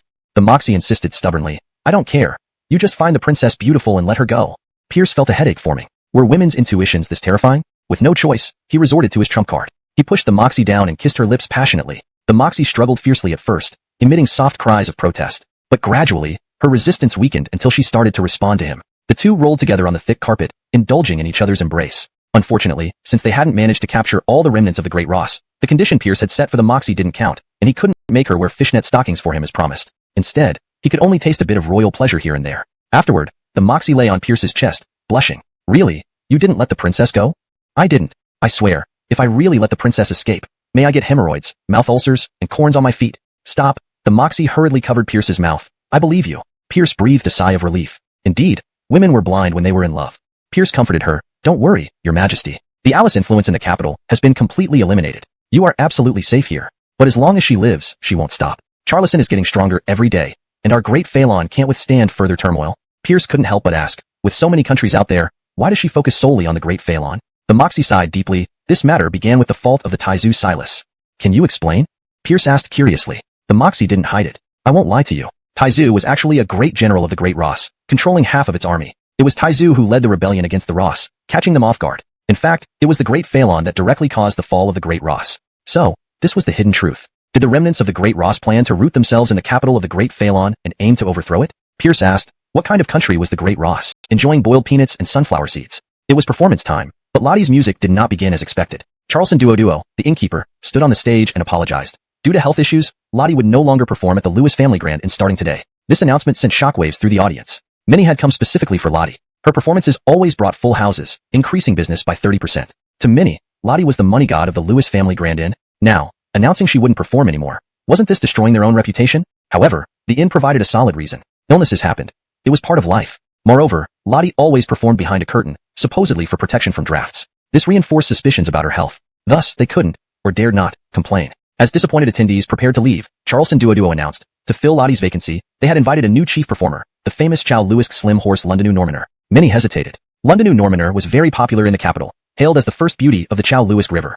Brinley. It remained to be seen how skilled she was on the chain. The heavy curtains on the second floor of the music hall parted, revealing Londonu Normaner's figure. Her delicate hands swept across the strings, beginning a rendition of Lewis Trishon by Jay's One, which filled the entire inn. When the song ended, applause thundered. Although Londonu Normaner's skill was inferior to Lottie's, it wasn't far off. Compared to Lottie's hidden performances, Londonu Normaner's open presence provided much visual satisfaction. Most people resumed their seats. Then, Londonu Normaner spoke softly. Next is One Snip of Plum Blossoms, written and composed by Bray Lewis. Hearing that Bray Lewis had a new piece, everyone perked up. Londonu Normaner sang. Withered hibiscus fragrance and jade matte cold in autumn. Loosening silk robes, alone boarding the orchid boat. Who sends brocade letters from the clouds, as geese return and the moon fills the western tower. Flowers fall, water flows. One longing, two places with idle sorrow. This emotion cannot be dispelled, just gone from the brow, it rises in the heart. The melancholic tune and Londonu Normaner's temperament matched perfectly, causing many to shed tears. When the song concluded, applause erupted again. Beautiful lyrics, beautiful melody, beautiful voice. One song from Miss Normaner surpasses 10 years of studying. Such poetry and music can only civilians began returning home to rebuild their lives. Brinley, Queenie Inzu's land had always been barren, making reconstruction particularly arduous. At this juncture, a series of opportunities arose, leaving them at a crossroads. Firstly, Tongxiang County announced a large-scale recruitment drive for civilian workers. They promised food and lodging, with wages paid every month. Moreover, those who performed exceptionally well within 3 years could become residents of Tongxiang County. Tongxiang County. What a paradise it was for the people of Queenie. Everyone had their own plot of land, no taxes to pay, and no conscription. It truly seemed like a utopia. In the past, the people of Queenie Inzu would never have believed such a good deal existed. But this was the third batch of recruits, with the previous 2 batches totaling 40,000 workers. Surely not everyone could be lying. Next, the Lewis family cavalry and the Northern Army were recruiting troops on a large scale. The Northern Army offered 3 taels of silver per month, while the Lewis family cavalry offered 5 taels, a princely sum compared to the standard 1 tael in the Great Phelan dynasty. Additionally, according to the laws of Great Phelan, any household that sent a male member into military service would be exempt from taxes and labor duties. This meant that with just 1 family member enlisted, the entire household could live comfortably. Lastly, the governor of Queenie Inzu issued a decree encouraging residents to go to the grasslands to raise horses. Every person heading to the grasslands received free board and lodging along the way, and upon arrival basic living supplies. The government also provided loaned livestock as an incentive. For some, especially those who dreamed of freedom under the blue sky, this was the perfect opportunity. Soon enough, the people of Queenie Inzu ranked these choices. First choice, joining the Lewis family cavalry. With 5 taels of silver per month and the promise of housing and land in Tongxiang County, becoming part of the Lewis cavalry meant a life of comfort and security. However, this option was highly competitive. Only 10,000 recruits were accepted, and applicants had to meet strict criteria. Their families must have no criminal records for 3 generations, and the recruits themselves had to be 16 to 30 years old and skilled in archery and horsemanship. Most people were deterred by the requirement for skill in archery and horsemanship alone. Second choice, joining the Northern Army. While not as prestigious as the Lewis cavalry, it still offered 3 taels of silver monthly, tax exemptions, and exemption from labor duties. Moreover, the new Northern Edwin was none other than the Lewis family's young marquis, so joining the Northern Army felt like joining the Lewis forces indirectly. This choice wasn't easy either. Although the Northern Army needed 30,000 recruits, the officials in Ewing County, though wary of the Lewis family's influence, offered little cooperation, causing difficulties in both extraction and transport. Fortunately, when the Elias was in theft as Baron of Ewing, attitudes changed. Local residents were recruited for mining and road construction. Initially, the coal was impure. Using it directly in smelting would result in poor efficiency and significant pollution. Concerned for his workers' safety, Pierce ordered the construction of a water washing facility near the Black River, where coal was cleaned before use. Though primitive, this method effectively removed most impurities. Given current technology, this was the best they could do. After cleaning and drying, the coal was transported to the ironworks. Zach examined a piece of coal closely. Was this what the Elias claimed was superior to coke? He instructed immediately, use this coal instead of coke for the next smelting. As the coal ignited and combined with iron ore and limestone in the furnace, temperatures rose rapidly. Within half an hour, the flames turned from orange to white, achieving in an hour what typically took 4 or 5 hours with coke. Overjoyed, Zach declared, from now on, no coke allowed here. Welcome to the age of coal. The Elias was right. This coal was an excellent fuel for iron smelting. With a steady supply of coal, Zach felt confident about completing the Elias's plans. In the study of the imperial manor in the capital, Pierce reviewed secret reports submitted by Jaden. Queenie Inzu's rapid development excited him.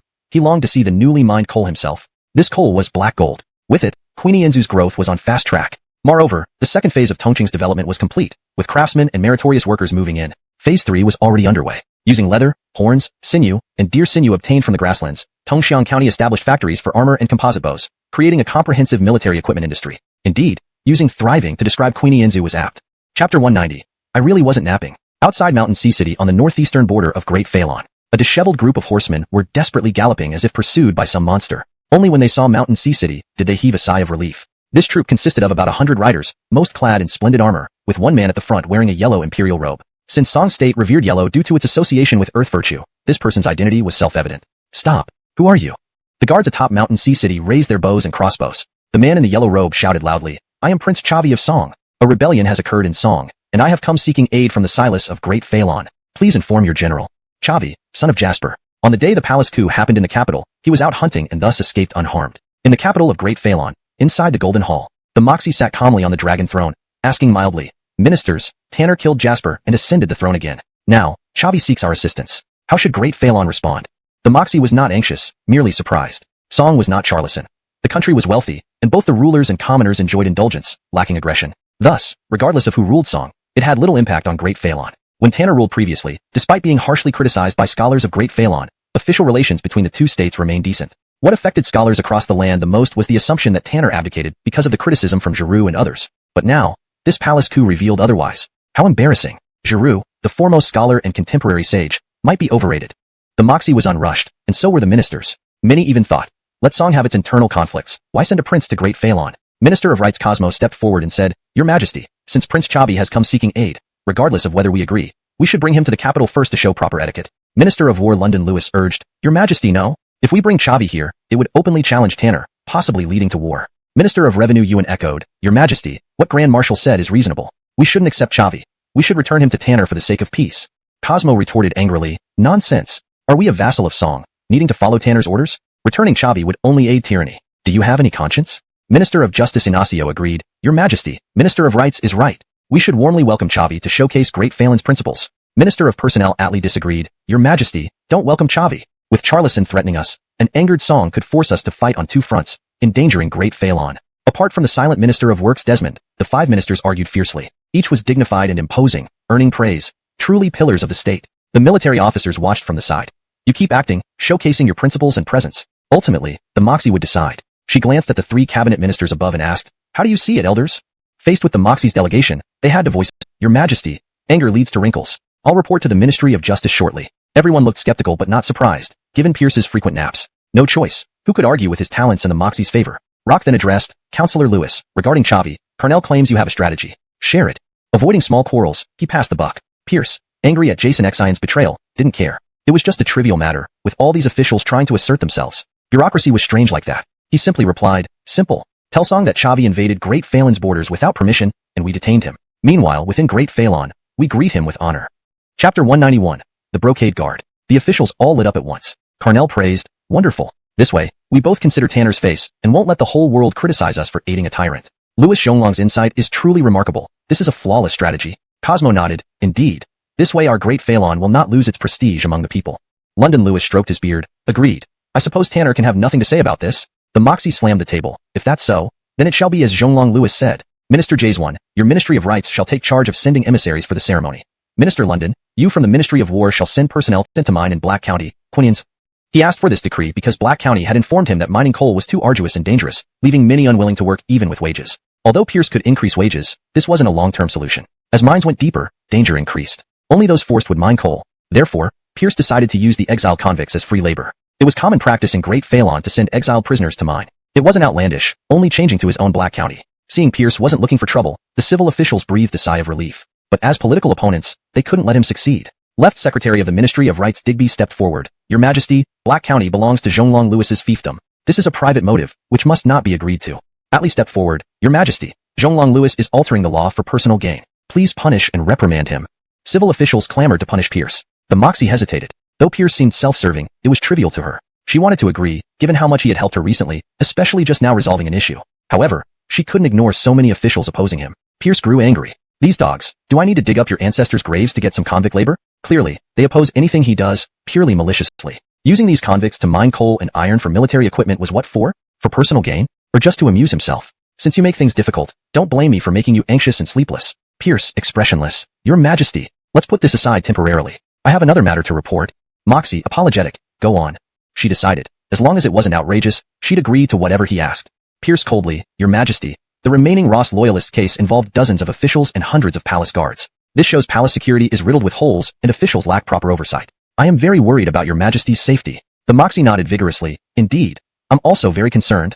Lately, she hadn't dared let her secret guards leave her side, even sleeping restlessly. Meanwhile, she felt warmed inside. Only he genuinely cared for her, worrying about her safety. Civil officials exchanged puzzled looks, unsure what Pierce was up to. Most had an ominous feeling when he mentioned officials lacking oversight. They suddenly felt dread.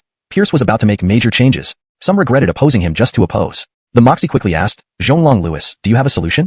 Pierce slowly, Your Majesty, I propose selecting generations of loyal citizens from the capital to form a guard. The guard answers directly to Your Majesty, untouchable by anyone, tasked with protecting Your Majesty and overseeing officials. The guard will manage Your Majesty's entourage and security, representing the state's face, so they shall wear brocade uniforms. Thus, they will be called the Brocade Guard. The Moxie delighted. Excellent. With the Brocade Guard, I no longer fear rebels infiltrating the guards, nor traitors appearing among officials. Clearly, this greatly strengthened imperial power. Except for the Moxie, both civil and military officials changed color. Responsible for her safety was one thing, but overseeing officials and answering only to her, untouchable by anyone, was like hanging a sword over their heads. Regardless of being a duke or grand tutor, none could match the Silas's authority, thus no one was immune to the Brocade Guard.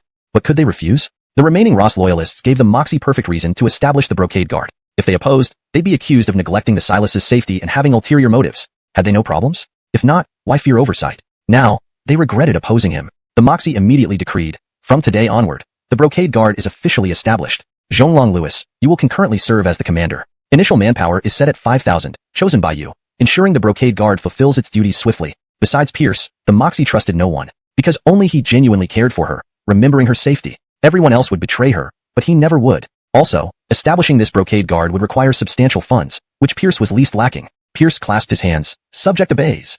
Civil officials were despondent, knowing this sword over their heads was held by Pierce. Could they expect anything good? Military officers rejoiced. Pierce was their ally. This equated to squeezing the necks of the civil officials, finally giving them the upper hand. Pierce scanned the civil officials who opposed him earlier. All lowered their heads guiltily. Then, Pierce revisited his previous request. Your Majesty, this subject reiterates sending convicts from Great Phelan to mine in Black County, Quinions. This time, the Golden Hall remained eerily quiet. No one dared oppose. His intent was clear. Step forward, and you'll regret it. With no opposition, the Moxie no longer hesitated. Granted.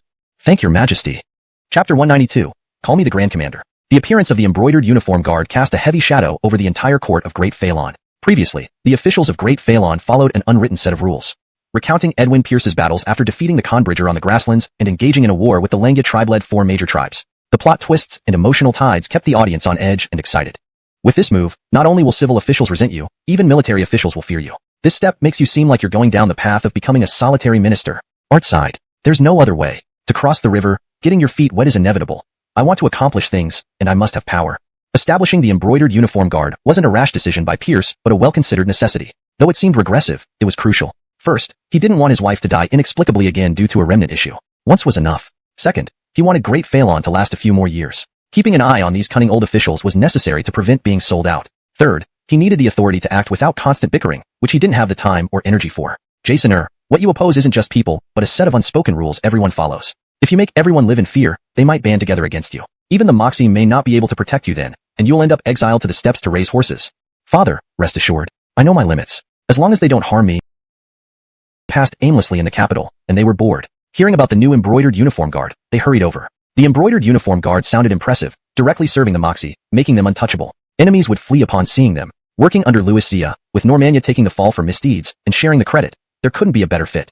Alright, gather everyone. The Grand Commander will appoint based on merit, spit, loyalty. Soon, Holly, Alexei, Braden, Demetrier, Mudu, and several dozen veteran soldiers assembled in the main hall. Pierce intended to keep the embroidered uniform guard under his control. The foundation would naturally come from the Lewis family. You all know, right? I'm establishing an embroidered uniform guard in the capital to monitor all officials. Those who oppose me will face the secret prisons first.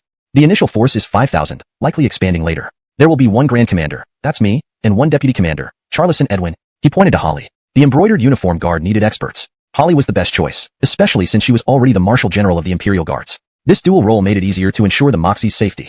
Holly remained silent, accepting her role. The 5,000 men will be divided into 3 departments. First is the Palace Guard Department, protecting the Moxie with 1,000 men. Mudu will lead. Mudu, mature and meticulous, suited this role perfectly. Second is the Southern Inspection Department, spying on officials with 2,000 men. Braden will be in charge. Third is the Northern Inspection Department, responsible for investigations and managing secret prisons, also with 2,000 men. Demetrier will lead. Being heads of these departments delighted Braden, Demetrier, and Mudu. Historically, the Southern Inspection Department handled internal monitoring and lacked significance. The Northern Inspection Department handled intelligence, arrests, and secret prisons, wielding much power. The Northern Inspector once bypassed the commander to report directly to the Silas, becoming the true authority. Pierce redistributed these functions to prevent too much power concentrating in one place. As for internal supervision, additionally, we'll have an inspection department, led by Alexei. Numbers undisclosed, identity unknown. Anyone found abusing power or being corrupt will be dealt with severely. Each 1,000 men will have one commander, one deputy commander, each 100 a captain, each 50 a chief banner bearer, and each 10 a standard bearer. Pierce addressed the remaining veterans. You'll fill the commander, deputy commander, and captain roles. For chief banner bearers and standard bearers, find reliable candidates among your descendants. The veterans rejoiced. Thank you, young master. Pierce frowned. Call me Grand Commander. Brinley's Grand Commander. Excellent. Let's begin distributing duties. Hashtag chapter 193. The 3 treasures for women. Everyone left, leaving only Sky behind. Landanda, we'll select 1,000 men from the 5,000 Imperial Guards for the Imperial Guard Corps. I'll entrust you with the task of selecting them since you are the Commander Edwin of the Imperial Guards, and know the situation well. Ensure that every commander, captain, flag leader, and junior flag leader is loyal first and foremost. Everything else is secondary. No one can get away with deceit under our immortal swordswoman's watch. She can read minds and control souls. Sky nodded. From now on, the management of the Imperial Guard Corps will be handed over to you. I'll focus on the Northern and Southern Inquisition bureaus. With our teamwork and united as a couple, nothing can stop us. Sky shot a murderous glance at Pierce. What did you say? Pierce hurriedly corrected himself. My tongue slipped. It's 2 people united. Nothing can stop them. Sky snorted coldly, asking, You're so concerned about the Emperor? You even created this brocade uniform guard just for her? Why does the immortal swordswoman's tone seem tinged with jealousy? Pierce almost thought he misheard. He grabbed Sky's small hand. Landanda, I care about you too. Look at you. You've lost weight. Come, throw yourself into my arms. Let me was jealous of Tim Haddon. Ever since Pierce took Tim Haddon to the Imperial Medical Institution, whenever there was a castration ceremony in the palace, Tim Haddon would always run over. Gradually, Old Gua gave Tim Haddon a title of physician to enhance his own status. Kathy approached Pierce, filled with resentment. Edwin, I also want to find something to do. Pierce declared boldly, Fine. I appoint you as the Mahjong inspector whose duty is to play Mahjong at home. Kathy pouted cutely, Edwin, I'm not a child. Don't fool me. Germanini manages many shops. I also want to manage shops. Another jealous woman. Do you want to manage shops? All right, as you wish. A few days later, on a secluded street in the southern city, a shop quietly opened. This shop was named 3 Treasures for Women. All staff were female, and they only served adult women, rejecting all others. There was no advertisement, no grand opening ceremony, no red lanterns or fireworks. It opened quietly. On its opening day, not a single customer visited. Everyone who passed by found it suspicious. 3 days later, a failed flower queen prostitute entered out of curiosity. Her life changed from that day.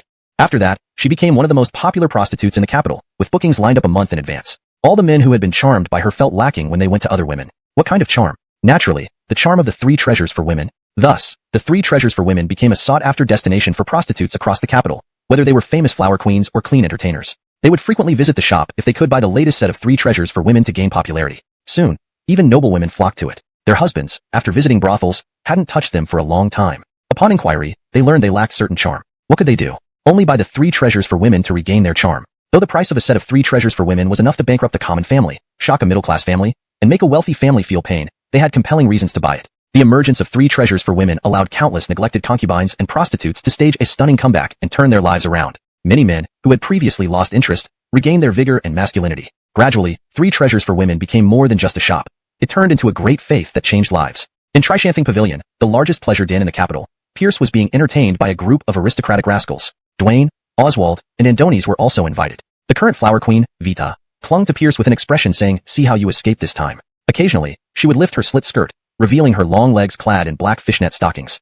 All the courtesans accompanying others did the same. Only then did Pierce realize that the 3 treasures for women had become a craze among the capital's prostitutes in just a short time. To be honest, he hadn't anticipated this. His original intention was to give Kathy something to do since she was often idle, and insisted on getting physical checkups from him. Unexpectedly, the 3 treasures for women became a standard accessory for prostitutes. He was very pleased. Look at all these women in silk stockings and long legs. Wasn't this more pleasing to the eye compared to their previous conservative attire? Vita whispered seductively, "London Lord, have you heard of the 3 treasures for women? Can you guess what the other 2 treasures I have are besides these fishnet stockings?" Pierce smirked disdainfully, trying to tempt me with tricks that this commander has already seen through, like brandishing a spear before Guan Queenie. Suddenly feeling thirsty, he hastily gulped down a pot of wine. "The boss, you're still such a heavy drinker. Truly a formidable young tyrant of our Phelan dynasty," a rascal quickly complimented. He was Oren, son of the West City magistrate Oren, one of the least prestigious among the aristocratic rascals. Though low in status, he had a glib tongue and managed to mix well among them. "Oren, what nonsense are you? Not bad at all. Too timid, and they'd be scared off by officials. How could they then supervise them?"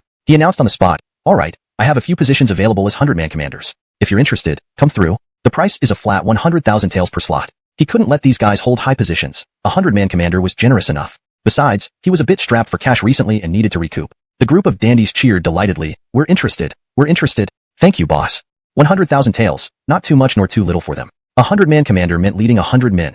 Impressive indeed. Let me make it clear beforehand. There's a supervision department within the Rossui whose identity isn't public. They might be drinking buddies of yours. If you abuse power, commit crimes, or harm lives, you will be severely punished without mercy. Oren thumped his chest. "Boss, rest assured. We'll only pick on those officials who look down on us, never abusing power or committing such serious crimes." Wang Jason echoed, "Indeed, boss. Anyone disgracing the Rossui and ruining our reputation will not be spared by me. Come, let's drink. From now on, we'll follow boss's orders, beat whoever boss says. Right, anyone saying ill of boss will be dealt with first." Vita slumped into Pierce's arms. "London Marquis, this servant also wants severe punishment. Please don't go easy." With that, she threw one leg over Pierce's lap. Pierce flipped her over and spanked her buttocks. "All right, here comes the punishment. No mercy." London temptress, daring to seduce him, asking for it. Vita squealed under the spanking. "London Marquis. No, please no." Outside the imperial city, Prince Chavi of the deposed Song Crown Prince finally arrived. Along the way, Chavi received great honors from Great Phelan. Not only did cavalry escort and guard them, but Ministry of Rights officials accompanied and catered to their every need, providing comprehensive care. This eased Chavi's initial unease. Truly, Great Phelan lived up to its reputation of propriety.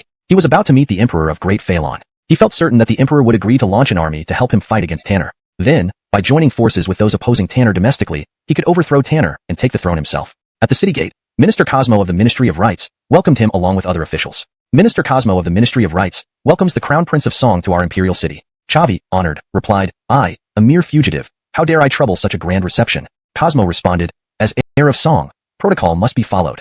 Chavi expressed gratitude. "Great Phelan has treated me so well. I will never forget this. If I become Silas of Song, I will forever forge a brotherhood with Great Phelan."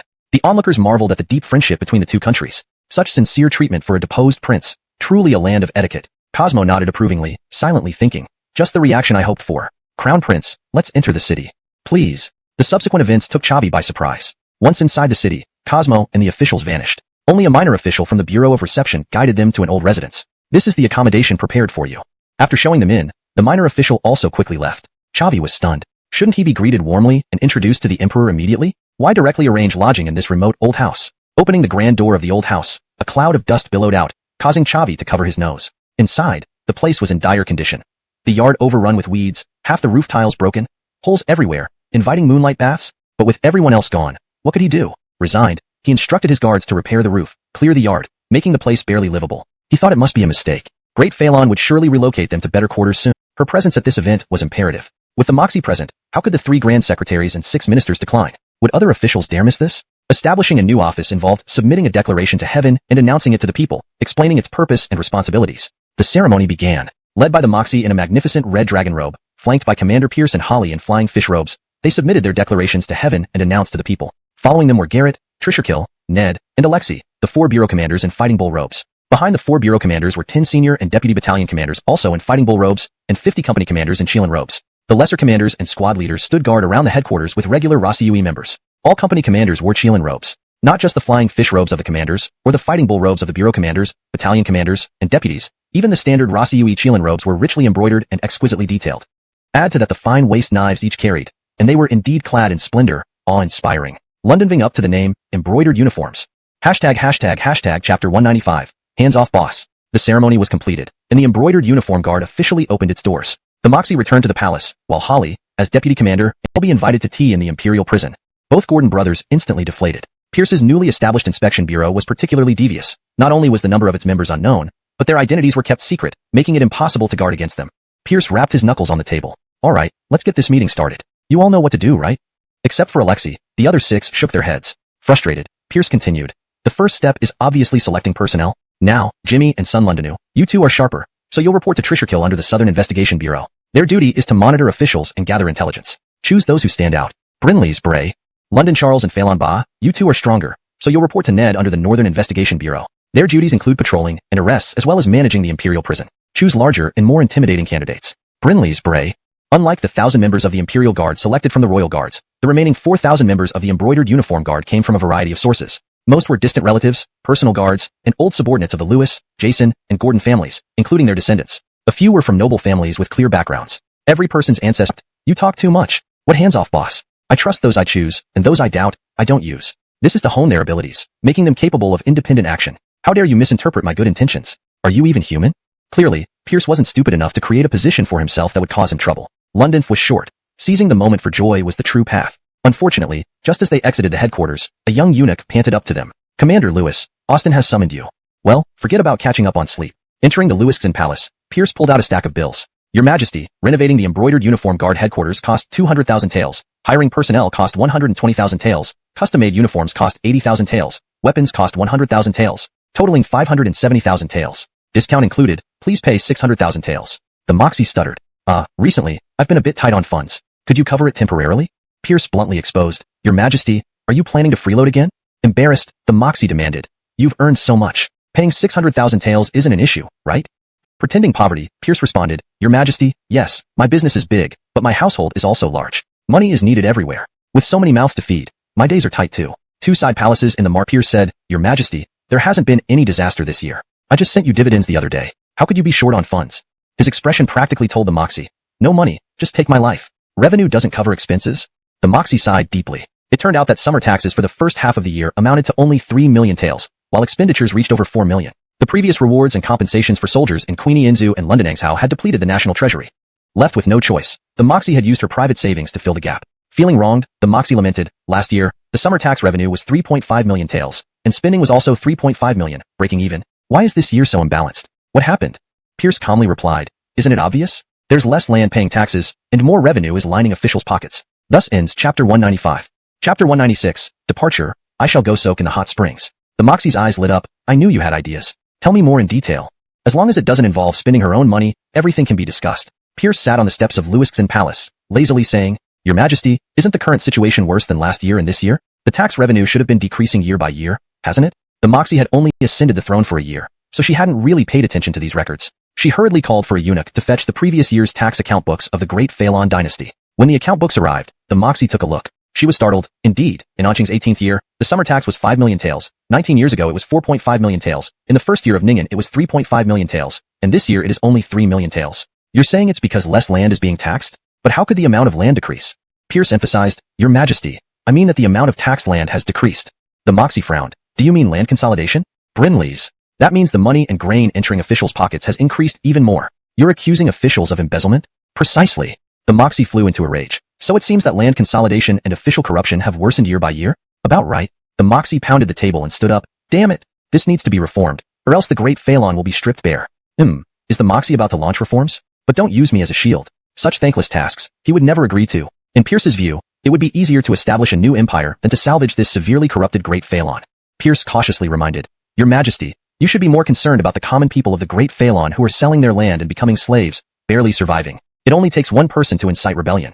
A massive uprising could sweep across the entire Great Phelan at any moment. With Charleston always eyeing us, this could truly spell doom for the Great Phelan. However, Chinese people have historically been among the most patient groups, not rebelling unless the majority can no longer endure. For the Great Phelan, they were almost there, just needing a spark. Indeed, when Charleston joined forces with the nomadic tribes and attacked, Pierce vehemently opposed conscription out of fear of becoming that spark. Clearly, the Moxie realized the severity of the problem. She looked at Pierce expectantly. You're full of ideas. What advice do you have for me? Giving advice without doing anything himself was something Pierce quite enjoyed, but, Your Majesty, this matter has a long history and requires a comfortable place to discuss in detail. Fortunately, the remaining elements of the Great Ross in this capital have been eliminated, and the Secret Service can ensure your safety. Why don't we go to the hot spring house in Lewis Manor, soaking in the hot springs while discussing this? The Moxie was somewhat tempted. She had long wanted to soak in the hot springs, but was too busy and wary of the remaining Ross elements watching her. Pierce urged strongly, Your Majesty, soaking in hot springs removes impurities from the body, promotes blood circulation, maintains health, and makes your skin smooth, fair. As long as others couldn't see her getting taken advantage of, there would be no problem. In the enclosed carriage, the Moxie's moans varied, sometimes high, sometimes low, sometimes painful, sometimes joyful. The Secret Service officers surrounding the carriage all lowered their heads. We heard nothing. We saw nothing. Without incident, the Imperial procession reached Lewis Manor's hot spring house. The entire facility immediately entered lockdown mode. 1,000 Secret Service officers thoroughly checked the area inside and out before allowing the Moxie to enter. Because political matters needed to be discussed, the Moxie had no choice but to bathe with Pierce. Only now did the Moxie realize she might have been tricked by Pierce, but at this point, she could only comply. Pierce generously gave up his private hot spring room. After a quick wash, he waited in the hot springs for the Moxie. He felt incredibly excited, like he had finally lured a goddess to a hotel and was about to make the final move. No, this was 10,000 times more exciting. After all, he was dealing with a Moxie. After some waiting, the Moxie finally emerged from the shower. Pierce was immediately displeased. Wrapped up like a mummy, how could he take advantage? Your Majesty, this won't do. Why not? Doesn't your Majesty know that wearing undergarments in the hot springs is ineffective? It obstructs blood circulation and prevents minerals from entering the skin. But I can't be naked, can I? Actually, the best effect would be... Feeling the Moxie's determination to turn back, Pierce conceded, Your Majesty, you're wearing the 3 treasures for women, right? That's perfect.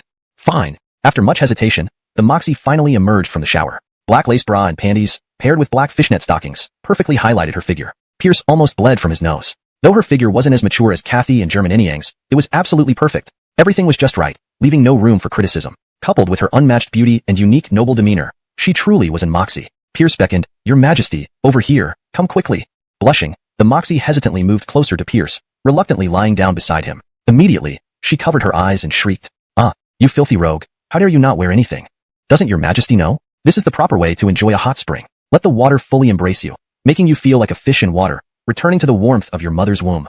Hashtag chapter 197. I was forced. The Moxie desperately wanted to escape, but found herself tightly held by Pierce's iron grip, rendering her unable to move. Helpless, baited by the aroma of the lamb skewers. Your Majesty, please try.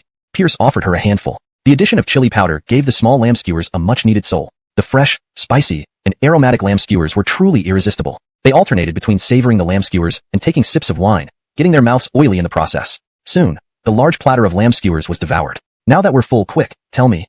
The Moxie couldn't wait any longer. Pierce poked his teeth with a toothpick, then asked lazily, Your Majesty wants to reform? The Moxie clenched her fists. Brinleys, I must reform. Do you know what that means? What does it mean? It means you will be going against all the officials and nobles. Infuriated, the Moxie retorted, These people truly deserve death. Will they benefit if the Great Phelan falls?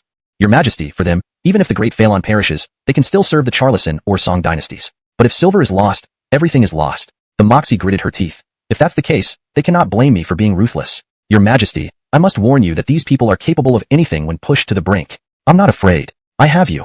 Pierce quickly added, Your Majesty, I can offer advice and support you when necessary. Like this? Saying this, he pressed into her firmly. Blushing profusely, the Moxie glared at Pierce. But don't expect me to lead the charge myself. This matter requires someone patient, slowly unraveling the tangled threads. I fear I'd lose control and end up killing everyone, leading to the downfall of the Great Phelan. Lost in thought, the Moxie considered who would be the right person for this task. Taking advantage of her distraction, Pierce gently lifted her leg, bending it and moving it rhythmically. By the time the Moxie realized what was happening, it was too late. She decided to act as if she didn't notice. After all, she wasn't the one initiating it. She was forced. Put that aside for now. Tell me about good solutions for land annexation and official corruption. Your Majesty, as I mentioned earlier, this issue is like a tangled ball of yarn, a result of various problems. Therefore, solving it requires a multi-pronged approach.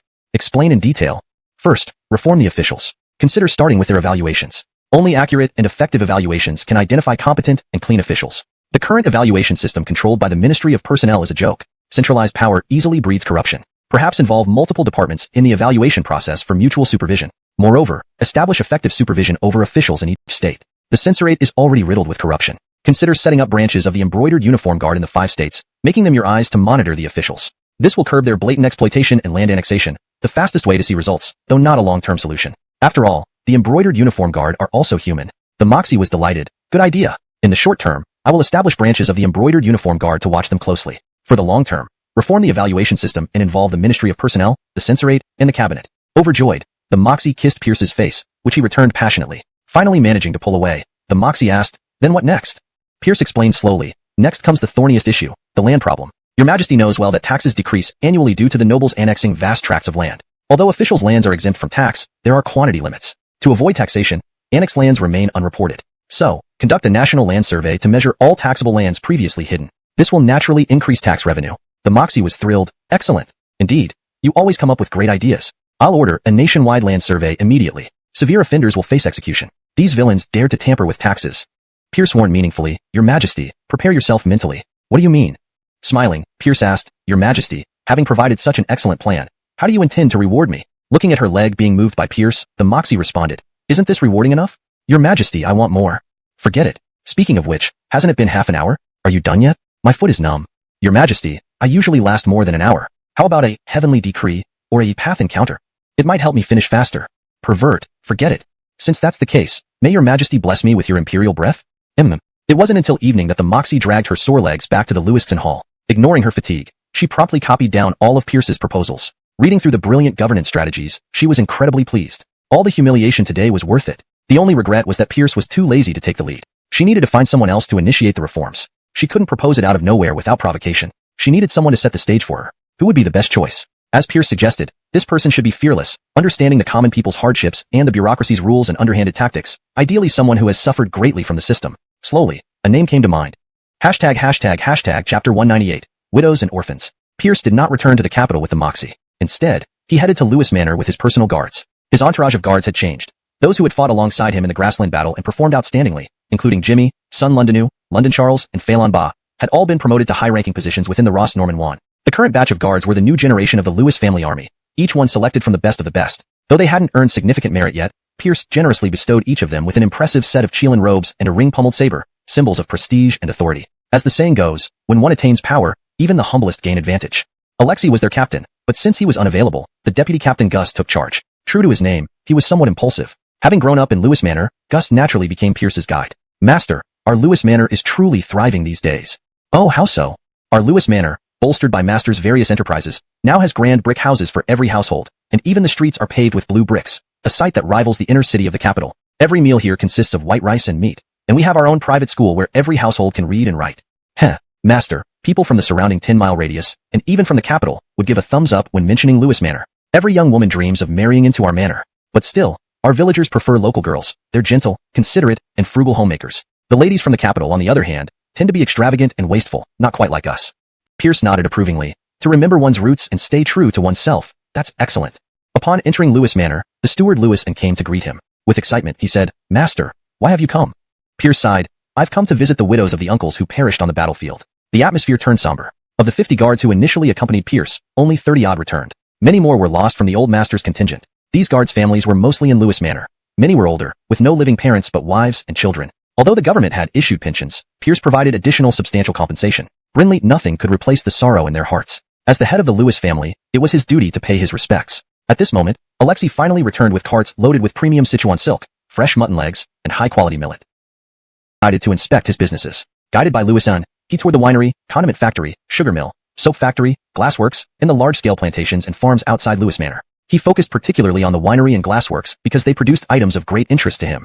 In the winery, small grain sorghum, which was used specifically for brewing, was now mass-produced, ensuring a steady supply. Both green ant wine and osmanthus wine were highly profitable. Osmanthus wine was especially popular among women and children. However, Pierce's main interest wasn't in green ant wine or osmanthus wine. He eagerly asked, "Where is the item I'm looking for?" The chief winemaker, Zhou Dynasty, respectfully replied, "This way, master." Zhou Dynasty led Pierce into a vast cellar and entered one of the rooms lined with brand new oak barrels. Zhou Dynasty opened one barrel, releasing a rich aroma of red wine. Brinley's, the prized item was this red wine. Over half a year ago, Pierce had dispatched agents in the western regions to bring back grapes found locally. Now, these grapes were being cultivated extensively. This batch was the first production of red wine from the winery. Though still young, Pierce couldn't wait to taste it. He sampled half a spoonful, savoring its initial tartness and the intense floral and fruity notes. After swallowing, a lingering fragrance filled his mouth, characteristic of fine red wine.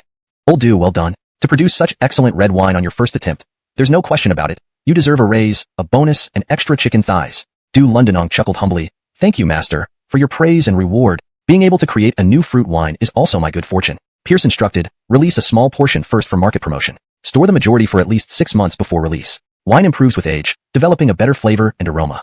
Understood, master. The longer the wine ages, the richer it becomes. But too long in the oak barrels might overwhelm the wine's character. Ideally, store it for at least 6 months, preferably a year, but not more than 2 years. Pierce patted Dew Londonong's shoulder. Old Dew, you're indeed knowledgeable. Dew Londonong smiled shyly. Thank you, master. Though they lacked battle honors, Pierce generously provided each of them with a majestic Chelan robe and a ring pommel sword. Truly, as the saying goes, when one ascends to power, even chickens and dogs rise along. Alexei was their squad leader, but since he was away, the deputy leader Gus took charge. As his name suggested, Gus had a somewhat reckless demeanor.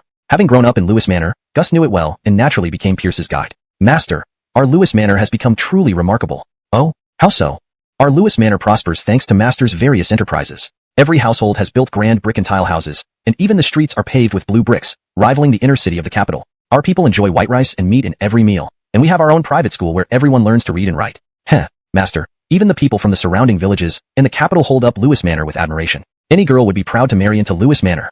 But yes, our local girls remain our favorite. They are gentle, thrifty, and hardworking. Those imperial young ladies spend extravagantly and aren't like us at all. Pierce nodded. Remember your roots, and never forget your origins. That's very good. Upon entering Lewis Manor, Manager Lewison greeted Pierce excitedly. Master, why have you come? Pierce sighed. I've come to visit the widows of my uncles who fell in the war. The atmosphere instantly grew somber.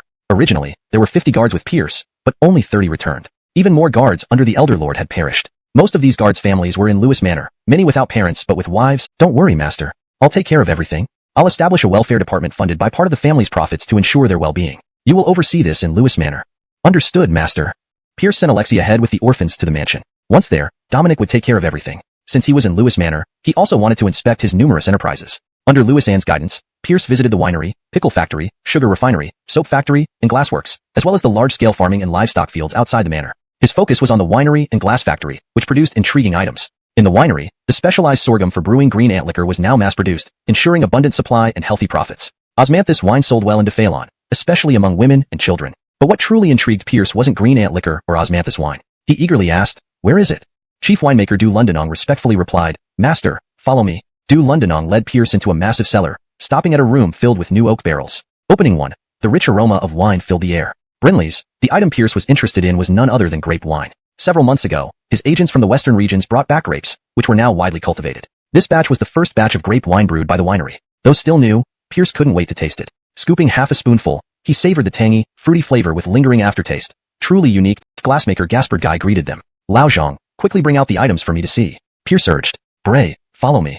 They arrived at the warehouse where Gaspard Guy brought out a wooden box. Inside were a long-necked wine bottle and a stemmed glass. Since they now had wine, how could there be a lack of matching bottles and glasses? Pierce picked up the bottle and glass, unable to let go. The craftsmanship was no different from what he remembered from his past life, evoking both love and nostalgia. Lao Zhang, how many of these wine bottles and glasses have been produced? Bray, about 1,000 bottles and 3,000 glasses. Not bad. Speed up production and increase output further. Brinley's, Bray. The effort is appreciated. Everyone will get higher wages, bonuses, and chicken legs. Thank you, Bray. Gaspard Guy left contentedly. Immediately, Pierce personally took 2 bottles and glasses back to the winery. He filled the bottles with red wine and corked them. Without the labels, these looked exactly like bottles of wine from his past life. What's this talk about 82-year-old Lafite? This here is pre-Lewis Dynasty red wine. Carrying the 2 bottles of wine back to the mansion, Pierce found Art sweating profusely in the vegetable garden at the backyard. Old man, not playing mahjong or watching opera. Why are you here planting vegetables? Wiping his sweat, Art replied, every day spent either sitting or lying down. One should also move around to keep fit. I've always been a farmer at heart. Growing vegetables is second nature. Pierce picked up a small hoe and joined him. Since mastering the Bing Sheen technique, controlling his internal turbulent, bloodthirsty aura, he hadn't set foot in the fields for a long time. Not out of disdain, but sheer lack of time. Father and son tackled the weeds tirelessly until they were breathless. Art asked, did you visit Lewis Village? You should go see and bring back those poor children, shouldn't you? Not one was left behind. I'm getting old. In the future, such matters will fall on you as the head of the Lewis family. Don't just focus on official duties or industries. These things matter more. Don't worry, old man. I have it in mind. Good. Here, old man, try something good. Pierce had a small table and 2 reclining chairs set up beside the vegetable patch. On the table were 2 bottles of red wine, 2 stem glasses, a dish of squid strips, and a plate of peanuts. Pierce poured half a glass of wine for Art. Old man, try this new vintage from our vineyard. Holding the glass like Pierce, Art swirled the deep red wine, marveling at its beauty. You naughty boy, always coming up with strange things. This wine smells fresh and floral, and the color is enticing, like blood. He took a sip just as Pierce did, savoring it slowly. His eyes lit up. Not bad, not bad. While it doesn't match the fiery taste of lychee wine, its tartness and dryness add a unique flavor. It's perfect for a little drink while handling military affairs. Won't lead to intoxication that hinders business, yet refreshes the mind. Pierce said calmly, if you like it, drink more. From now on, forget about lychee wine. It's too strong and harmful to your health. Drink this red wine. It's better for you. Do you think you can boss around your old man now? The wine is my product, so why can't I regulate who drinks it? You're turning the tables. Art flared up, but Pierce ignored him, leisurely enjoying his wine. If I could deal with an arrogant moxie, a farming old man is child's play. When are you writing a new play? All we hear every day is Pierce battles 1,000 miles for his father, or Bray Lewis saves the beauty. Patience, old man, Louis Zhonglong outwits the remnants of the Zhou Dynasty, is in intense rehearsals and will be shown soon. Art grumbled, why must you always be the protagonist? Can't you also praise me? Think about the days when I led the Lewis army through countless battles, undefeated and unstoppable. Weren't those feats even grander than yours?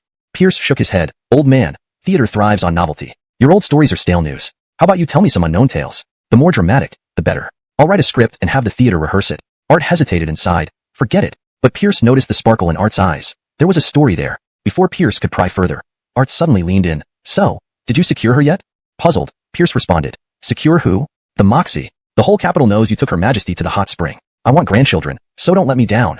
Pierce was speechless. How easy do you think it is? That stubborn woman won't budge until the Phelan dynasty stabilizes, fearing pregnancy might affect her rule. You might not live to see that day. Art struck him. Don't jinx me. Remember, I won't rest in peace without seeing my precious grandson. Fine, then hold on. Frustrated, Art remarked, can't you force the issue? What if she chops off your head? Pierce shrugged. She won't chop off my head, but she'll send me on a mission to the western regions, covering 36 countries. Then you won't see me in your lifetime. Still not giving up, Art suggested. How about you secretly bed your concubines? They're clearly fertile. The two concubines Art referred to were German Inyang and Kathy. Everyone who saw their broad hips would comment on their fertility. Pierce shook his head. Old man, you'd be destroying them. If they got pregnant before the Moxie, how could they face Her Majesty afterward? Both father and son groaned and sighed heavily, feeling helpless. With no other choice, they turned to drinking, finishing the 2 bottles of red wine. In the Golden Hall, during the Grand Assembly, Minister of Revenue Yuan was reporting the summer tax collection results. Your Majesty, the summer tax collection has been completed. Jiangzhou collected 700,000 taels, Jiangnan 800,000 taels, Jiangdong 800,000 taels, London Engsub 400,000 taels, Queenyanzi 300,000 taels, totaling 3 million taels. Additionally, there's the salt tax. The Moxie listened absent-mindedly, knowing the numbers already. More importantly, something significant was about to happen in the Golden Hall. Chapter 200, The Moxie Reforms. This major event was masterminded by her alone. After several days of planning, she believed there were no more loopholes. However, the instigator of this matter was absent from today's court assembly, which made her somewhat nervous. She glanced at Holly, who was standing below the dragon throne in his flying fish robe. As the deputy commander of the embroidered uniform guard, Holly had the right to stand in this position, second only to the emperor and above 10,000 others. But this position should have been the instigator's. She had repeatedly reminded him to attend today's court assembly. Brinley, he treated her words as nothing, making her grind her teeth. Astonished. Garner, known for avoiding trouble at all costs, was now taking initiative? Was the sun rising from the west? The Moxie remained calm and said, Minister Wan, please proceed. Your Majesty, I have doubts about the summer tax. What? Everyone looked as if they had seen a ghost. Garner wasn't just finding trouble. He was courting death. Especially Yuan, whose face instantly turned dark. You, Garner, dare to provoke me when I haven't troubled you? Wait until I make your family eat plain rice and salted vegetables for 3 months. You'll see how easy it is to bully someone. The Moxie asked, Minister Wan, what are your doubts? Garner bowed and replied, Your Majesty, I recall that in the 18th year of Anqing, the summer tax was 5 million taels. In the 19th year, it was 4.5 million, down to 3.5 million in the first year of Marjorie, and this year, it's only 3 million. I wonder why the summer tax keeps decreasing year by year. The Moxie turned to Yuan. Minister Shan, is what Minister Wan said true? All eyes were on Yuan. Inwardly cursing Garner, Yuan forced a bitter smile. Your Majesty, it's true. But there are underlying reasons. What reasons? Your Majesty, the flood in Jiangzhou in the 19th year of Anqing destroyed many fields, so reducing the tax by 500,000 taels is reasonable. What about the first year of Marjorie? In the first year of Marjorie, Queenyanzi suffered a severe drought, and barbarian troops invaded both the northern Hu and Charleston regions, causing many fields to fall into disuse, hence the reduction by 1 million taels. And this year? This year, Queenyanzi and London Engsub are still at war. Garner immediately caught Yuan's logical flaw. Grand Secretary, the war in Queenyanzi and London Engsub has nothing to do with Jiangzhou, Jiangnan, and Jiangdong. Why do these 3 states also see decreasing summer taxes? Yuan was momentarily speechless. He tried to be vague, but failed miserably. The Moxie frowned, her gaze fixed on Yuan. Breaking into cold sweat, Yuan fell to his knees. Your Majesty, this old minister does not know. I took office last year, and am not fully aware of the previous records. Ah, shifting blame? Who doesn't know how to do that? The Moxie became furious. How outrageous. This is clearly deceit and misrepresentation. Tampering with state taxes is tantamount to treason. Your Majesty, please calm down. The startled officials all knelt down. Under the intense scrutiny, Garner spoke up with righteousness. Your Majesty, if the situation is the same across 3 provinces, it suggests this isn't an issue involving just a few individuals, but a systemic problem within the entire bureaucracy. The corruption has reached a point where reform is imperative. This statement sent shockwaves through everyone. Garner was aiming for big changes. He was going against the entire officialdom and truly feared nothing. The Moxie asked, Minister Wan, what is your plan? Your Majesty, I have 2 strategies, a short-term and a long-term solution. The Moxie probed, what is the short-term solution? Please establish branches of the embroidered uniform guard in the 5 provinces. Let them act as your Majesty's eyes to oversee provincial officials. With their supervision, corrupt officials will hesitate and refrain from misconduct. Yuan immediately stood up in opposition. Your Majesty, this cannot be done. Why not? Your Majesty, as you can see, the national treasury is dwindling, with expenses exceeding income. Establishing embroidered uniform guard branches will be incredibly costly, more than the court can bear. The Minister of Punishments, Ignacio, also intervened. Your Majesty, Grand Secretary Shan is right. Besides, each of the 5 provinces already has inspection offices. Their censors can supervise local officials. We don't need this duplication of effort. Garner promptly rebutted, Your Majesty, if the provincial inspection offices were effective, why would the tax revenue decrease year by year? Ignacio felt sick to his stomach. The Moxie slammed the table. Enough bickering. We shall follow Minister Wan's suggestion and establish embroidered uniform guard branches in the 5 provinces, with 1,000 men each, totaling 5,000. All expenses will come from my private treasury, not the national coffers. Letting the Ministry of Revenue pay would give them leverage over the guard. As a force directly responsible to her, she must ensure it remains unobstructed. Yuan and Ignacio had no more objections. They were already under the watchful eye of the capital's embroidered uniform guard. Having the provincial officials experience some anxiety wouldn't hurt. However, they needed to instruct their people back home to lay low to avoid being caught. Once this storm passes, they would find ways to turn these branch guards blind and mute. The Moxie continued, Minister Wan, what is the long-term solution? Garner slowly replied, Your Majesty, the fundamental reason for so much embezzlement lies in the ineffectiveness of evaluations. Therefore, we must reform our current evaluation system. Atlee, the Minister of Personnel, jumped up as if stung. Your Majesty, Minister Wan speaks nonsense. Our evaluations have always been fair and unbiased. Garner calmly responded, Grand Administrator, I didn't accuse the Ministry of Personnel of favoritism. I only believe that having one ministry evaluate all officials of the empire is too overwhelming, inevitably leading to oversights. The Moxie nodded. That makes sense. Minister Wan, how should we reform? Note, names like Holly, Yuan, Garner, Atlee, Ignacio are kept as pinyin to preserve originality and authenticity. ####Chapter 201, Garner's Ascendancy. Your Majesty, I believe that multiple departments should participate in the evaluation. First, it can distribute the workload and reduce oversights. Second, it can ensure mutual supervision, reducing favoritism. The term, favoritism, infuriated Atlee, who glared at Garner with anger. However, the Moxie did not give him a chance to retaliate. She immediately asked, Minister Wan, which departments do you think should be involved in the evaluation? Upon hearing this, everyone perked up, sensing an opportunity for personal gain. Garner calmly replied, Your Majesty, as the right hand of the Silas, the Grand Secretariat must have a seat. Jason Guogong, Kyler, and Rock all nodded in satisfaction. None of them minded having more power in their hands. Secondly, as the main department responsible for past evaluations, the Ministry of Personnel cannot be overlooked. Atlee was far from happy. His piece of the pie was being carved up. Finally, as the most important supervisory department of the great Zhou Dynasty, the censorate should also participate. The Moxie decisively declared, from today onwards, the annual evaluations will be handled by the Grand Secretariat, the Ministry of Personnel, and the censorate. All officials nodded in agreement. The Grand Secretariat, the Ministry of Personnel, and the censorate were indeed the most suitable departments, and no one could argue against it. Atlee felt as if he couldn't breathe. The establishment of the Grand Secretariat had already pushed the 6 ministries to the sidelines. However, as the Grand Secretary, he wasn't worried because he still held the crucial evaluation process. But now, thanks to Garner's meddling, even his last trump card was gone. The decentralized censorate was one thing, but with the Grand Secretariat's involvement, what would be left for the Ministry of Personnel? Was a Shangshu like him supposed to dare challenge the Grand Tutor, Grand Guardian, and the Duke? It's over. The Ministry of Personnel is finished. The head of the 6 ministries will become a joke from now on. Officials lamented the changes. The establishment of branch offices of the embroidered uniform guard in the 5 provinces and the restructuring of evaluations had dramatically altered the imperial landscape. Garner had indeed proven himself to be a skilled troublemaker, stirring up the entire great Phelan. Brinley, Garner wasn't satisfied. He stepped forward again. Your Majesty, the 2 strategies mentioned above only address the officials' behavior, but they cannot fundamentally solve the current tax deficit problem. I have another. Hear the edict. From today onwards, the positions of left and right censors Edwin and the censorate will be merged into a single position of chief censor. Garner, you will be the first to hold this position. I entrust you with leading the nationwide land survey. I accept the edict.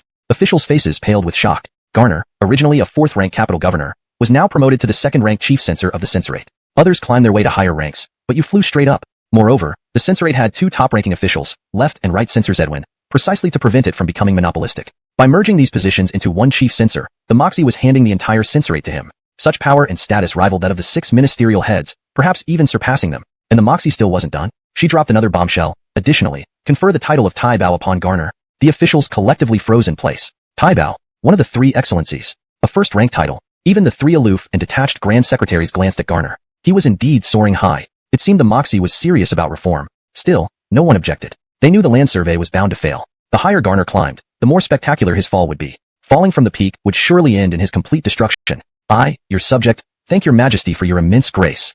Garner's emotions were complex. Logically, he should be elated. But in truth, he wasn't. He understood that he was merely a pawn. The true players were the Moxie and the hidden Louis Zhonglong.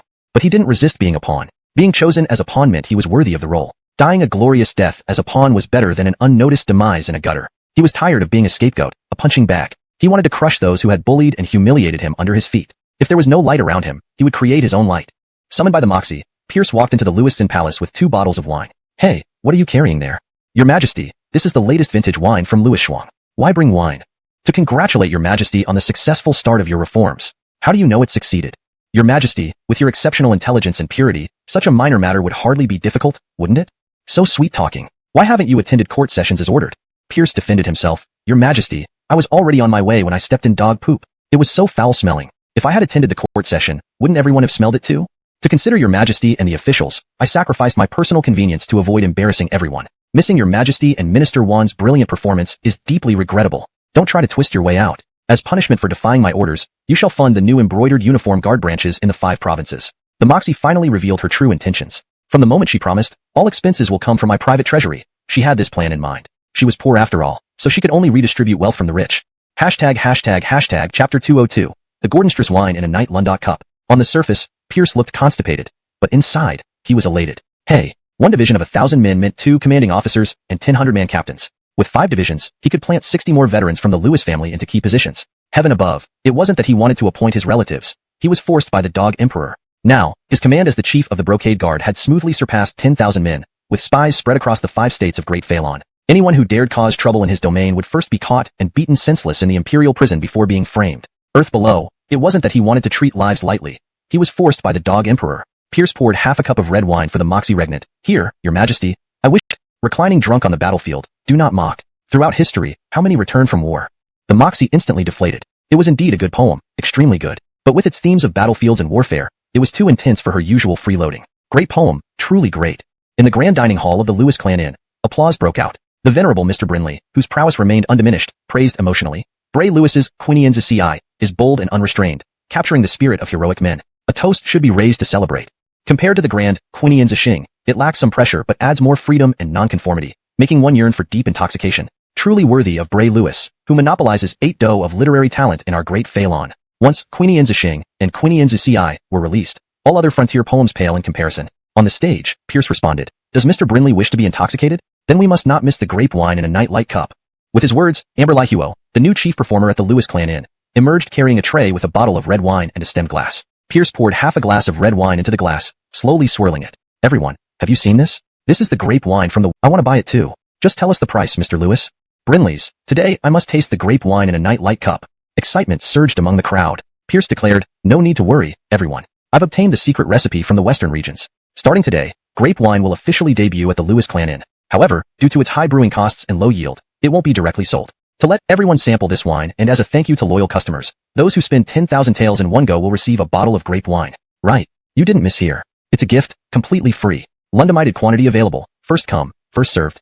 The entire Lewis clan interrupted. Waiter, hurry. Give me 10,000 taels worth of dishes immediately. Waiter, bring me the most expensive items. Don't spare anything. Waiter, here's 10,000 taels. Bring me a bottle of grape wine first and serve the food later. Having successfully launched the red wine market's first cannon, Pierce retired amid Amber Lihuo's plaintive gaze. Someone had been waiting for him for a long time in a private room. Holding a bottle of red wine, he entered the number 1 VIP room. Grand Secretary Wan, sorry for keeping you waiting.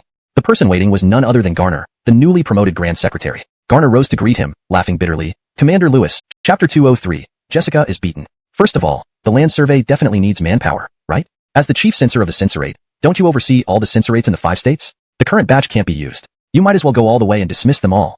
Then, find a group of younger officials to fill in. Look for those who are new to the bureaucracy, young and fiery, commonly known as hotheads. Let them lead the charge for you. I'll also have the 5 states branch of the Embroidered Uniform Guard assist you. With both the censorate and the Embroidered Uniform Guard overseeing things, they'd hardly dare to be too negligent. However, I can't guarantee the results. After all, Great Phalon is so vast, and we have such limited manpower. How could we possibly cover everything? Ike was overjoyed. After hearing Louis Zhonglong's words, I finally feel a bit more confident. Come, let's drink to it. To the drink. Master, something's wrong? Under Charleston Dudua's guidance, a bruised and battered private guard from the Lewis household limped towards them. Pierce recognized him. He was Londonu Shi, one of the personal guards he had assigned to Jessica. A chill ran down Pierce's spine, and he asked anxiously, Xiao Shi, did something happen to Haddonfan? Londonu Shi cried out, Master, Miss Haddonfan was beaten by that old rascal Digby and has been detained. What? Pierce shot up. What exactly happened? Londonu Shi began recounting everything in detail. Today was another day when the palace eunuchs underwent castration. Jessica arrived at the Imperial Medical Bureau early in the morning. By noon, 2 eunuchs were carried into the bureau. After Jessica performed emergency treatment, the 2 eunuchs luckily survived. Having completed 2 surgeries, evening had already fallen, and Jessica was about to return home. At this moment, the steward from the residence of Minister of Rights Digby came seeking medical assistance, saying that Digby was suffering from a severe headache. Though the Imperial Medical Bureau primarily served the royal family, top-ranking officials like Digby, who held a second-grade ministerial post, were also entitled to its services as a form of imperial favor. After hearing the steward's plea, the physicians present shook their heads and sighed. Digby's condition was an old ailment, and only Senior Ian from the Imperial Medical Bureau had the expertise to provide relief. But since Senior Ian was inside the palace attending to the Emperor, no one could treat Digby. Jessica became intrigued upon hearing this and volunteered to go treat Digby. The other physicians had long marveled at Jessica's extraordinary medical skills. Not only had she inherited the miraculous surgical techniques of Elias, but she often surpassed even Senior Ian in treating complex ailments. Moreover, Jessica held the title of physician, so none of them objected. Upon arriving at Hadding's residence, after examining Digby and reviewing previous records from the Imperial Medical Bureau, Jessica diagnosed him with summoning someone from the Imperial Medical Bureau. If it were Senior Ian, Digby wouldn't dare ask, knowing that the chief physician needed to attend to the Emperor constantly. But Jessica was merely a physician, and he deemed it a trivial matter. Thus, he put on a fake smile. Physician Ning, my condition has worsened recently. Could you please stay at Hadding's residence for a few days? Jessica outright refused. Sir, I can't. If I don't return home, my teacher will worry. Digby dismissed her concern. Rest assured, I'll send someone to inform your family. Unaware of Jessica's true identity, he thought nothing of keeping her temporarily. To him, as the left Minister of Rights, no family in the capital would dare disobey him, let alone if he wanted to permanently keep someone in his residence. Thinking Digby was joking, Jessica stood up and prepared to leave. Sir, I must go now. If you have any discomfort again, please send someone to call me at the Imperial Medical Bureau. Jessica's innocent heart failed to understand human complexities. In her mind, patients should follow her advice because she was there to treat them. To Digby, however, this was utter disrespect to his status as a high-ranking official. Feeling insulted, he flew into a rage. Slap! He slapped Jessica hard across the face, sending her flying. Bitch! #### Chapter 204. You have a misunderstanding of the Rossiu. Attention! Clap. Turn left. Clap. Turn right. Clap. March in step. Clap, clap, clap. At the Rossiui headquarters, the 4,000 Rossiui soldiers were divided into 4 battalions and were undergoing daily formation drills on the Grand Square. Leading them were the 4 battalion commanders Jimmy, Sun Londonu, London Charles, and Phelan Ba. As for Grant and Delfino, the 2 northern and southern intendants, they were seated leisurely on the parade platform, legs crossed, ostensibly to supervise but actually watching the spectacle. According to Pierce's arrangement, the northern intendancy was fully militarized, while the southern intendancy was semi-militarized. Thus, in the mornings, both the northern and southern intendancies had the same drill routines. Only the afternoons differed. Formation training didn't require high physical fitness but could enhance organization, discipline, and team spirit, qualities perfectly suited for the Rossiui. However, most of these 4,000 Rossiui recruits were born in the capital and were used to a life of luxury. After almost a week of training, their performance barely met expectations, far below the standard of the 10,000 new Imperial Guards recruited in Quinienzu. Grant and Delfino had already lost all patience and decided to leave everything to Jimmy, Sun Londonu, London Charles, thrilled that they could finally escape the dull training. Grant asked, London Dash, who are we handling? Minister Digby from the Ministry of Rights. Delfino followed up, London Dash, what did old Hadding do? We don't know yet. What? Both were stunned. Jimmy, Sun Londonu, London Charles, and Phelan Ba were unfazed by this. After all, nobles don't always follow the ordinary path. Grant hurriedly said, but, London Dash, how can we investigate without evidence? Pierce replied coldly, does the Rossiui really need evidence to conduct an investigation? Perhaps you have a misunderstanding about the Rossiui. Delfino extended his thumb. Your words are worth more than a decade of reading. Pierce raised his voice. You have 15 minutes to get back to your barracks, put on your uniforms, and gather your equipment. Anyone late will be immediately expelled from the Rossiui. Time starts now. The 4,000 Rossiui soldiers scattered, returning to their respective barracks. During training, they wore casual clothes to avoid inconvenience, and to keep their official robes clean from sweat. 15 minutes later, led by Pierce, flanked by Alexei, Grant, and Delfino, with Jimmy, Sun Londonu, London Charles, and Phelan Ba bringing up the rear, the 4,000 imposing Rossiui soldiers marched out in force. The citizens made way, silent and fearful. Nearby mansions closed their gates to avoid trouble. Although the Rossiui hadn't yet earned a bad reputation, their splendid robes and the sight of neatly lined up long knives and synchronized footsteps were enough to inspire awe. Minister Digby, being a senior official of the court, lived not far from the palace and hence quite close to the Rossiui headquarters. Jimmy, Sun Londonu, surround the Hadding residence tightly. If a fly escapes, it's your fault. Brinley's, sir.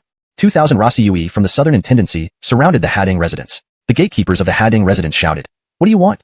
"This is." Two gleaming long knives appeared at their throats, making them pale. Pierce, leading 2,000 Rossui from the Northern Intendancy, stormed inside. Reaching the third courtyard, Minister Digby emerged with 100 or so servants. He angrily demanded, "Stop! Louis Shalong, what do you mean by bringing the Rossui into a senior official's residence without authorization?" Pierce remained expressionless. This commander suspects that this residence harbors foreign spies. Hence, I'm here to search. Behind him, Grant and Delfino exchanged glances, silently applauding Pierce's choice of excuse. It was perfect. By simply accusing someone of being a spy, they could cover up any mistakes. At worst, it would result in a scolding from the Emperor, which Pierce's eyes, he was less than a clown. "Pierce, if you dare to act rashly, I will go to the palace and accuse you before Austin. I'll see if the law still exists in Great Phalon." Pierce replied calmly, "You won't be going anywhere. Without my command, not even a fly leaves this residence. You, search everywhere." Pierce commanded, "Don't miss a single detail, suspect, or object." "Brinley's, sir."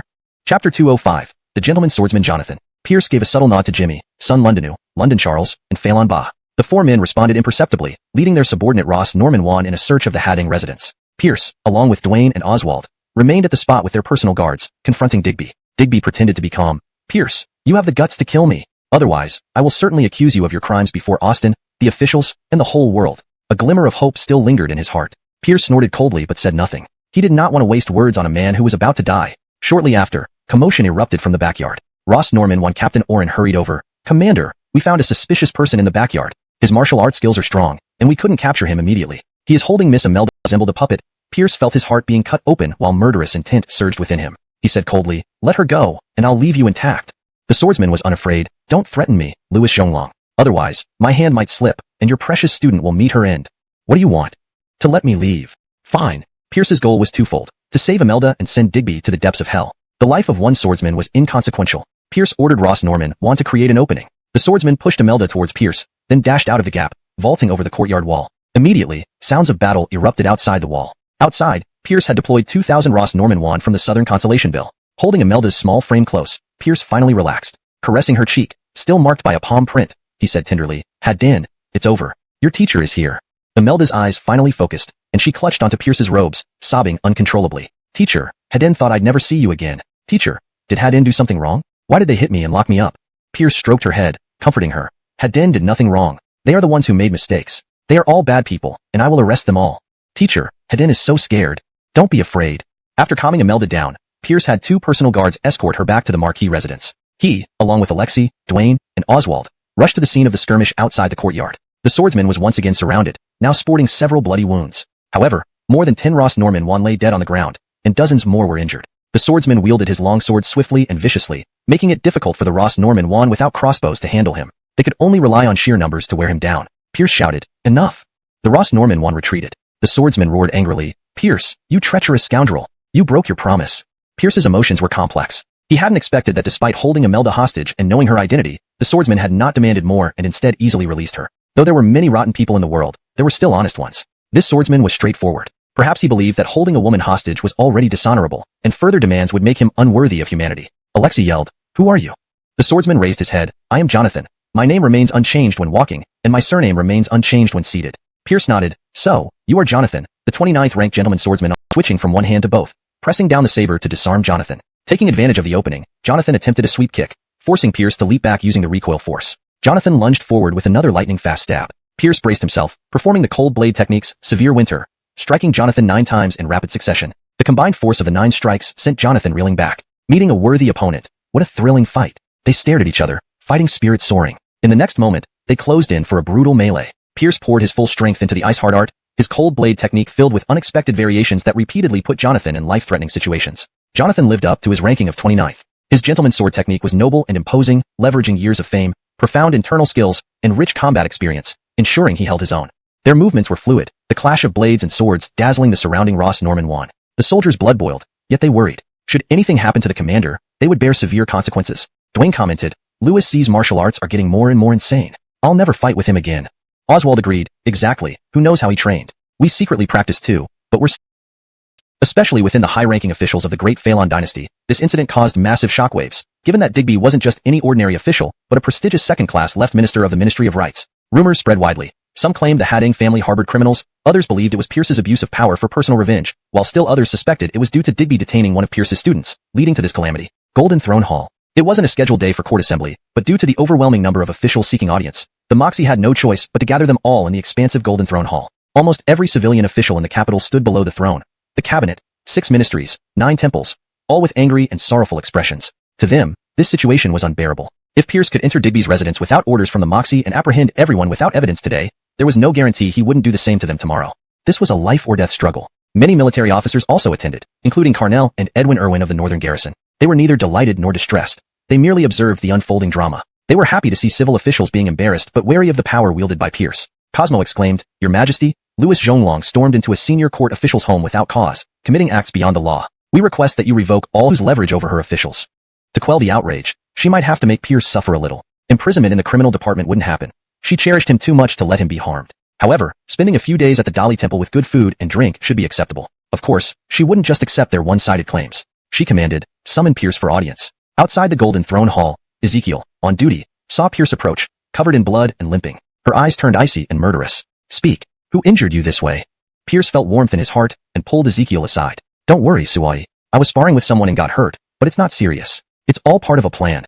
The bitter flesh stratagem? Indeed, Suai is so clever. Thank you for your hard work in the palace these days. It's nothing, as long as you're all right.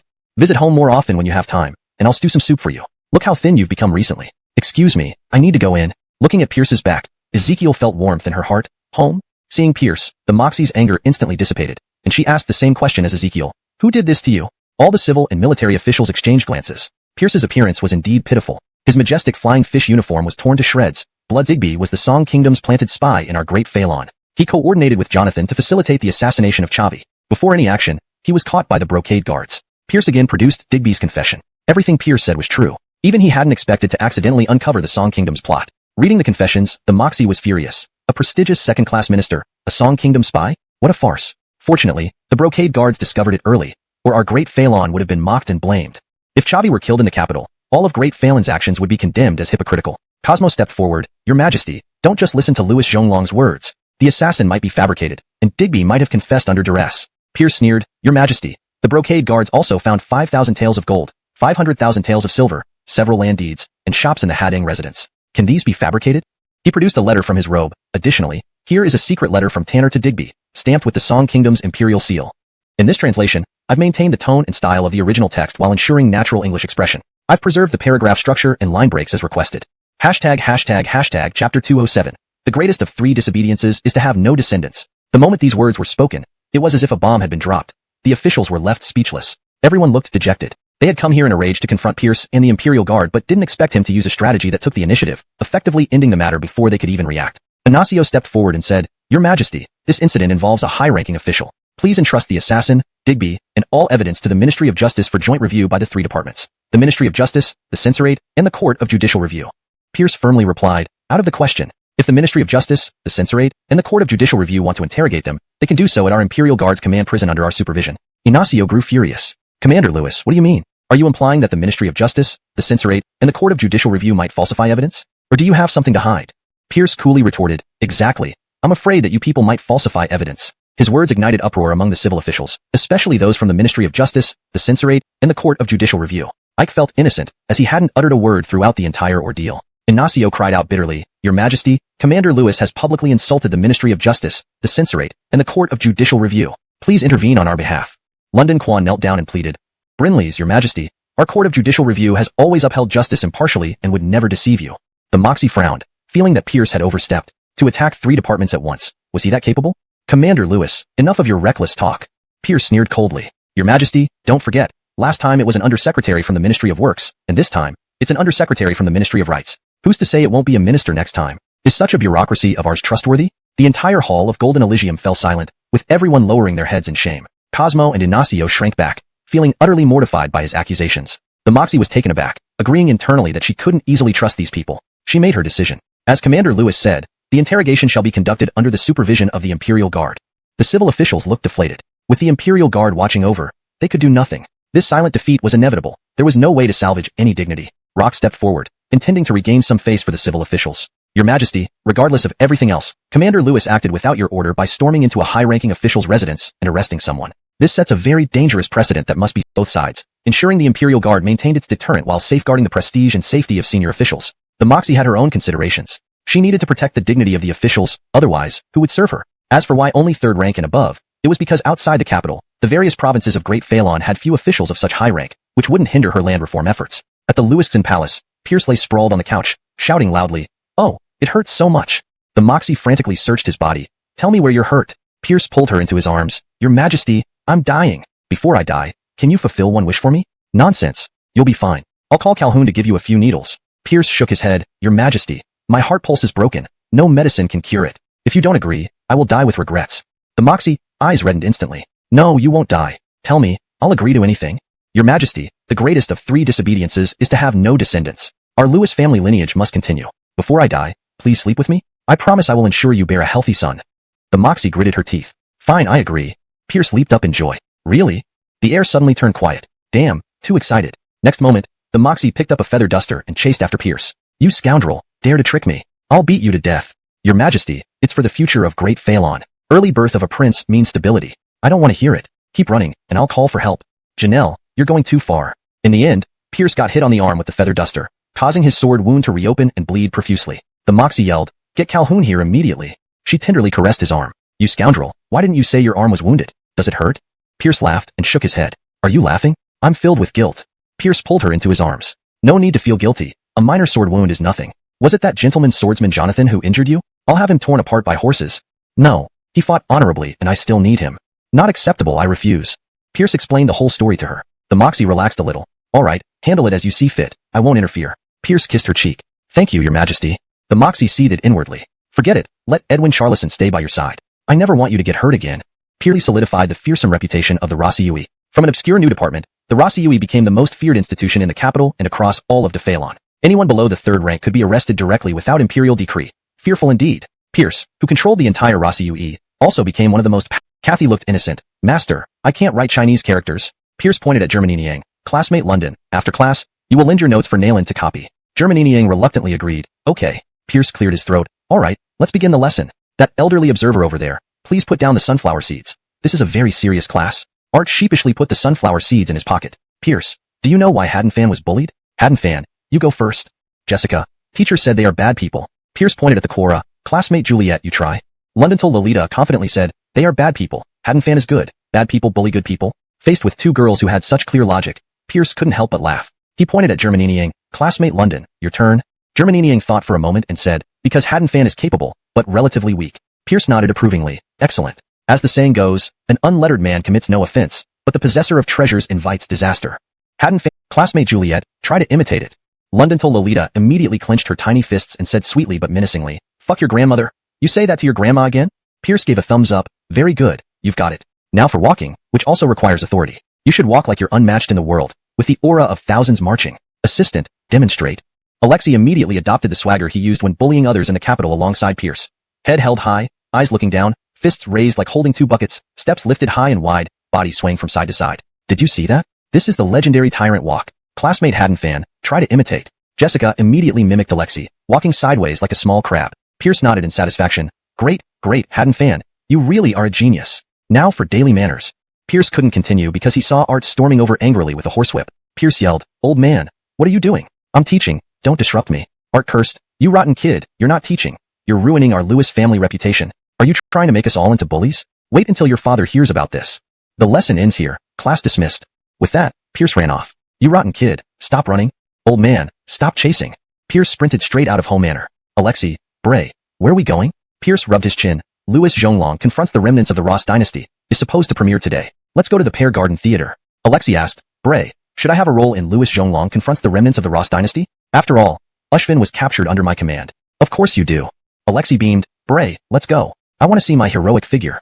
Chavi recently found life somewhat leisurely. Escaping from Song to Phalon, he initially felt panic and fear of being extradited to Tanner or imprisoned and oppressed by Phalon's nobles. When the officials left him in a dilapidated old house and forgot about him, he felt resentful and slighted, feeling neglected and lost. Without money, he sold all his horses in the market since they were of no use in Phalon's capital. With the money, he hired masons to repair the rundown house. Watching the broken home transform slowly brought him a sense of accomplishment. No more power struggles, no intrigue, no obligations. He lived a truly peaceful life. At first, he struggled to adapt, but once accustomed, he grew to love this free and easy life. He suddenly realized how foolish his former self had been. London is short. Why seek power and live in perpetual conflict? Whether feasting on rich food every day or simple porridge and cabbage, the sensory experience was the same, and cabbage and porridge were healthier.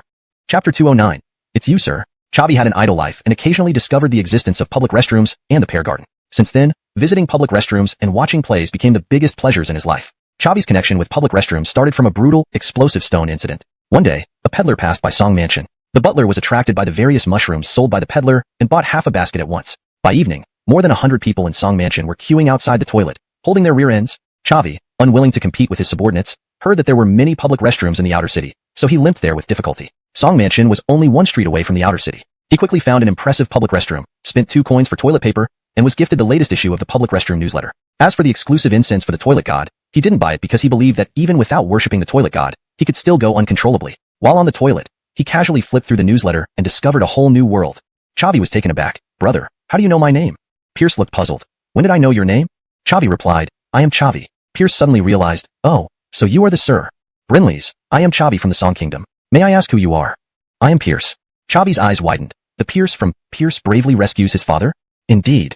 The Pierce from Pierce fights thousands for his father, and Louis Bray rescues Beauty? That's right. Ah, Brother Louis, long have I heard of you. Chavi instantly turned into a starstruck fan. Sir is too kind. How has life been in the capital? Any inconveniences? Need help?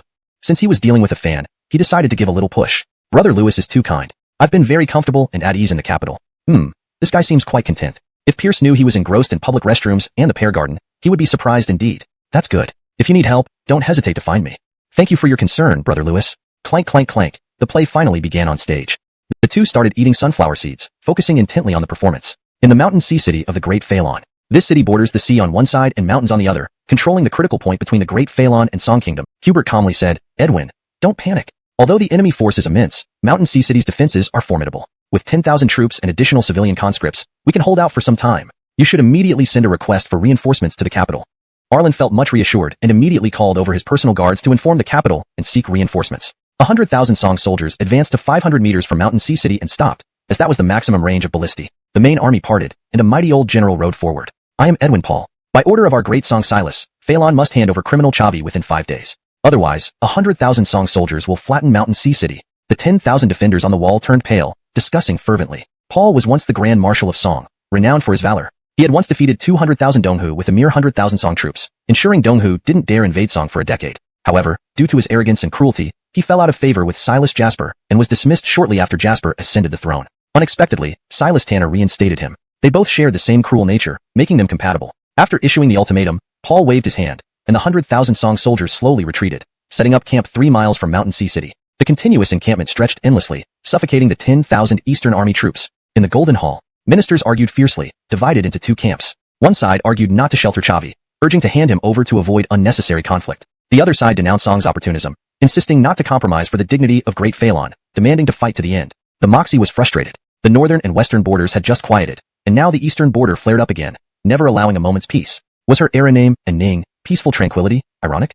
Her gaze scanned the hall, not finding Pierce, which infuriated her further. This despicable fellow didn't attend court during such a significant event. He was probably playing with concubines at home. No, she couldn't let him get away with this.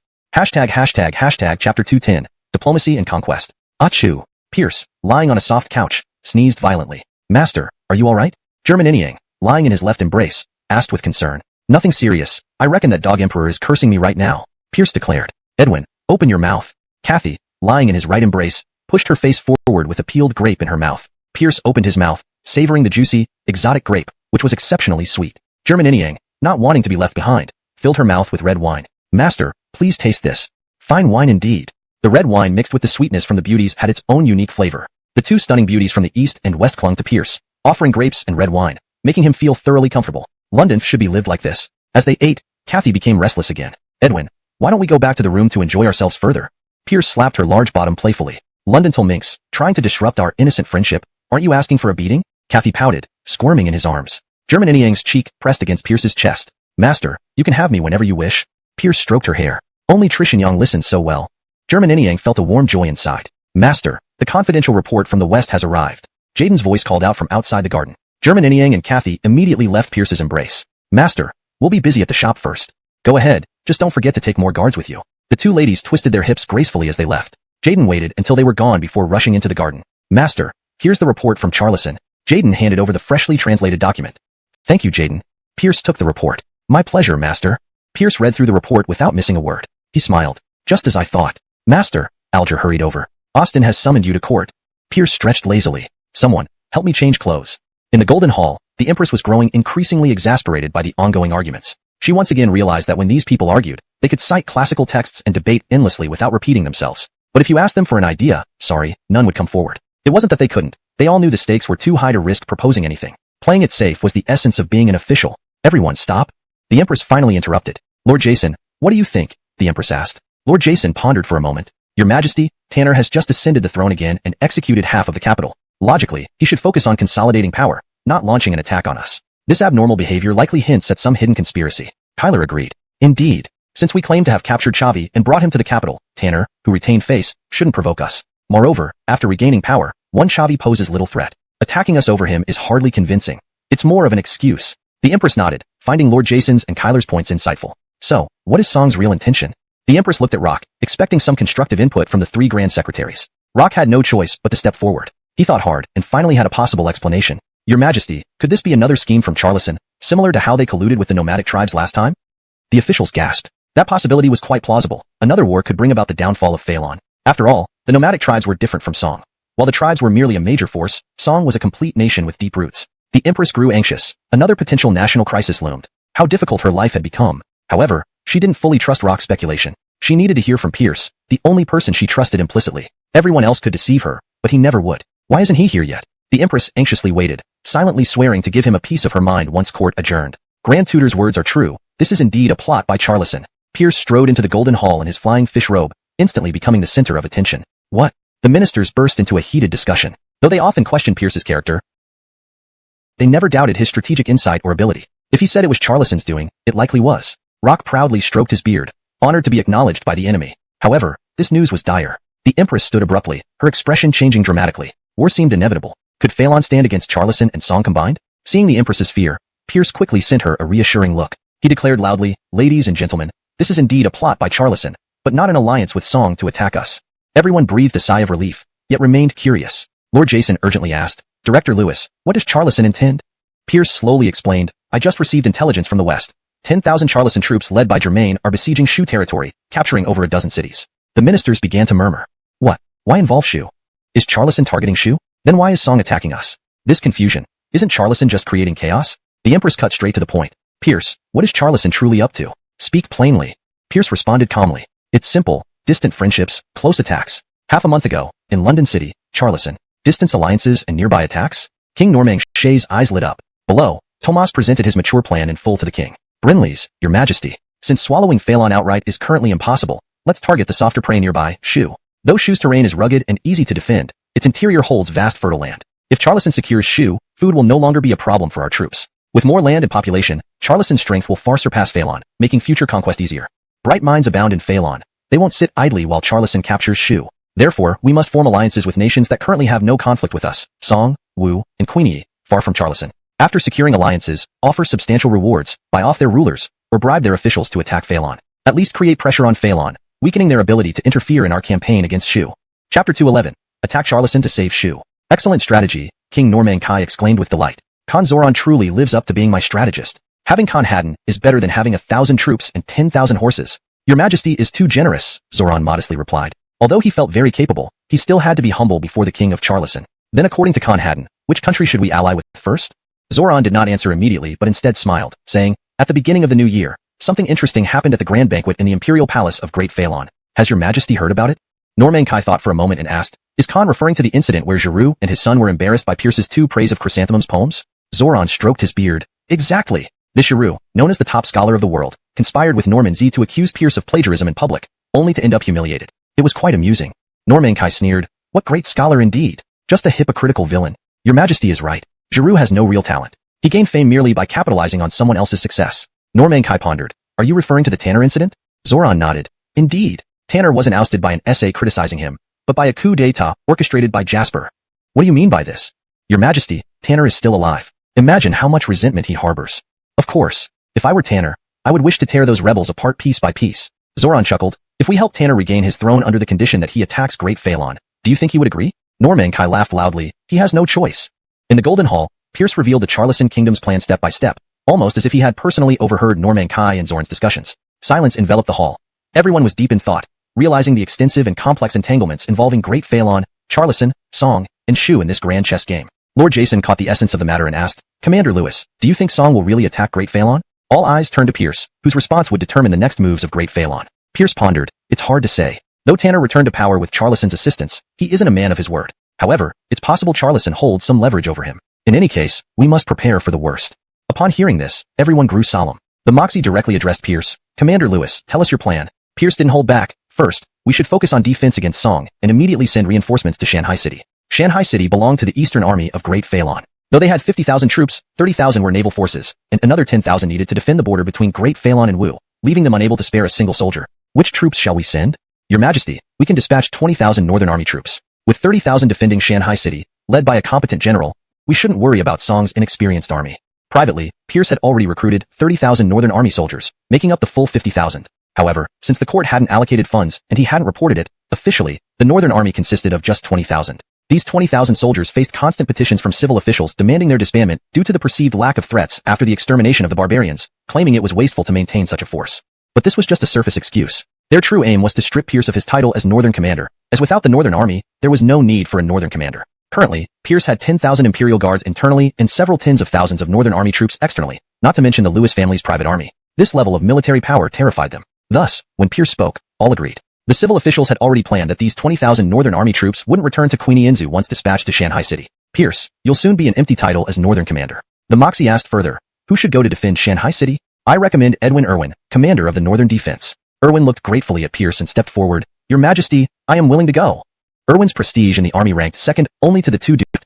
Lord Jason frowned. Commander Lewis, although Charlison sent 10,000 troops to Shu, they still have 40,000 more. Aren't we seeking our own destruction by attacking Charlison? Pierce said, now it's 10,000. But we can make it 15 or even 20,000. Lord Jason's eyes lit up. Do you mean supporting Shu? Precisely. Though secluded, Shu can mobilize hundreds of thousands of citizens in a national crisis. They lack only quality weapons, which we can supply. Not for free though. Shu's plains are fertile, accumulating vast grain reserves. Rather than letting Charlison seize it all, we should trade it for weapons. Lord Jason nodded. This plan is feasible. Pierce continued. If we can engage 20,000 Charlison troops in Shu, we'll face at most 20,000 Charlison troops ourselves. They'll need to keep 10,000 as backup. We can send 10,000 Western Army troops, plus 3,000 Central Army troops, and 3,000 reserve troops, totaling 16,000. We don't need a decisive victory. Steady pressure will ensure Charlison can't cope on both fronts. Chapter 212. I want to wrestle with the dragon. The Golden Hall was filled with heated discussions. This plan would almost commit all of the available troops of the Great Phelan dynasty. A gamble indeed. If they won, it could make... She couldn't ignore the opinions of her ministers, who had a point. She didn't want to take unnecessary risks either. Finally, avoiding Pierce's gaze, she gritted her teeth. Then it shall be as you propose. No troops sent to Charlison, but full support for Shu with weapons and supplies. Austin is wise. In the palace of Nurturing Heart, Pierce, brimming with rage, approached the Moxie closely. Janelle, I've racked my brains and exhausted myself for your empire. Is this how you treat me? Feeling guilty, the Moxie kept retreating. I know of your efforts, and I wish to follow your advice. But the treasury is bare, leaving no options. Pierce sneered. Bare treasury? Will you still use that excuse when Charlison troops reach the capital? The Moxie whispered. It's a fact, not an excuse. You know the summer tax barely yields 3 million taels, while expenses exceed 4 million. My private funds have been drained too. I've provided gold, silver, jewels, and property deeds worth at least 1 million taels from Digby's mansion. Didn't I give it all to you? 1 million isn't enough. Not enough? Seize more. What do you think the Imperial Guards are for? The Moxie became enraged, stopping her retreat. You're framing loyal officials, showing utter disregard for human life. Pierce pressed his nose against the Moxie's cheek, coldly saying, framing loyal officials? Janelle? Aren't... Pierce laid the Moxie on the bed and leaned over. Her face flushed red. She closed her eyes, resigned to her fate. An hour later, Pierce left the palace of Nurturing Heart, feeling satisfied, while the Moxie massaged her cramped legs, looking aggrieved. Was Pierce angry? Not really. He had anticipated this outcome and had already given up on the people of Great Phelan. Everything was an act to fulfill a personal need. Unfortunately, the final step eluded him, preventing him from achieving a home run. He needed a plan to ensure the continuation of the Lewis family and his own happiness. Back at the Marquis residence, London 6 anxiously greeted him. Master, my teacher is crying and wants to go home. Pierce's eyes lit up. What? The princess finally wants to go home? That's great news. Aren't you hurrying to pack her things? One less freeloader at our residence deserves celebration. London 6 panicked. No, master, she's very upset. Pierce scratched his head. Surely not? Although our food is good, eating here for so long must have gotten boring. Let's go see her. At the chorus courtyard, she was packing furiously. Her luggage was already bigger than she was, yet she kept stuffing more things inside. Glancing at the items, Pierce saw gifts he had given her. Teddy bear pillows, sparkly dresses, shiny gems, and shockingly, a set of mahjong tiles. Tragic. A young princess being corrupted by mahjong. Seeing Pierce, she cried and flung herself into his arms. Xiaoyan, Alice is going home. I'll miss you so much. Pierce consoled her. Going home is good. Your parents must miss you after all this time. She huffed angrily. They wouldn't care about Alice. Why are you suddenly wanting to go home, Alice? She sniffled. This morning, a bird from home found me, saying robbers attacked, killing Minnie and burning everything. I'm worried and want to go back. London till 6 had brought the young princess from a tribe in Shu, so the robbers were likely Charleston invaders. How vile to kill innocents. How are your parents, Alice? They are safe for now. Pierce said seriously. Alice, don't worry. The journey is perilous, and I can't let you go alone. Give me a day. I'll escort you personally. She beamed. Really, Xiaoyan? Of course, when have I ever lied to you? You're so kind, Xiaoyan. She smiled brightly, rubbing against him like a small bird. Pierce had always planned to visit Shu, and her return helped solidify his resolve. In the turmoil of Shu, he didn't want her wandering alone. For my family's princess, I'll endure this trip. Hashtag in chapter 212. Hashtag chapter 213. I promise to run faster than a rabbit. In the main hall of Home Mansion, everyone gathered together. Prince Pierce explained his plan, and each person had varying reactions. Art frowned. Me, Louis C? Also no. With Edwin Charleston gone, the Imperial Guards inside the palace need your supervision. Dwayne, Oswald, and Andonies exchanged glances, feeling tricked. Clearly, Louis C was using the embroidered uniform guard as an excuse to keep them in the capital. Jessica raised her hand. Teacher, I want to go with you. If you get injured, Haddon Fan can treat you. You can't refuse. I've already produced penicillin for you, and you promised anything? Pierce looked puzzled. Did I? Jessica nodded seriously. Brinley's you did. Pierce gave in helplessly. All right then. Jessica instantly cheered up. In this malicious world, only with teacher did she feel safe. Art couldn't resist asking, Brat, you're only taking Edwin Charleston and the kid? Old man, what are you talking nonsense? Of course, I need to bring my personal guards. It's time these young birds see some action. Just 50? Do you think I'm stupid? I'll take an elite army. Gods be damned, so will Buddhas. Which army? The Lewis Family Iron Cavalry. At the central camp of the Lewis Family Iron Cavalry in Tongxiang County, Lance summoned Evander, Johann, and Oral. The usually stoic Lance actually had a faint smile on his face. Evander couldn't help but ask, Edwin Gordon, is something good happening? Lance nodded. Bray sent word that the state of Charleston is attacking the state of Shu, and De Phalon will support Shu. Bray is going to Shu himself, and we're mobilizing the Lewis Family Iron Cavalry. The trio rejoiced. That's great. I've been going crazy here.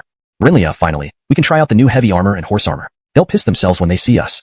This time, we'll make the whole world know the power of the Lewis Family Iron Cavalry, showing them it's even more fearsome than before. Lance dampened their enthusiasm. Don't celebrate too soon. Only 5,000 are mobilizing because we only have 5,000 sets of armor. 2 people can go besides me. Figure it out among yourselves. Evander argued. Lance, this is nepotism.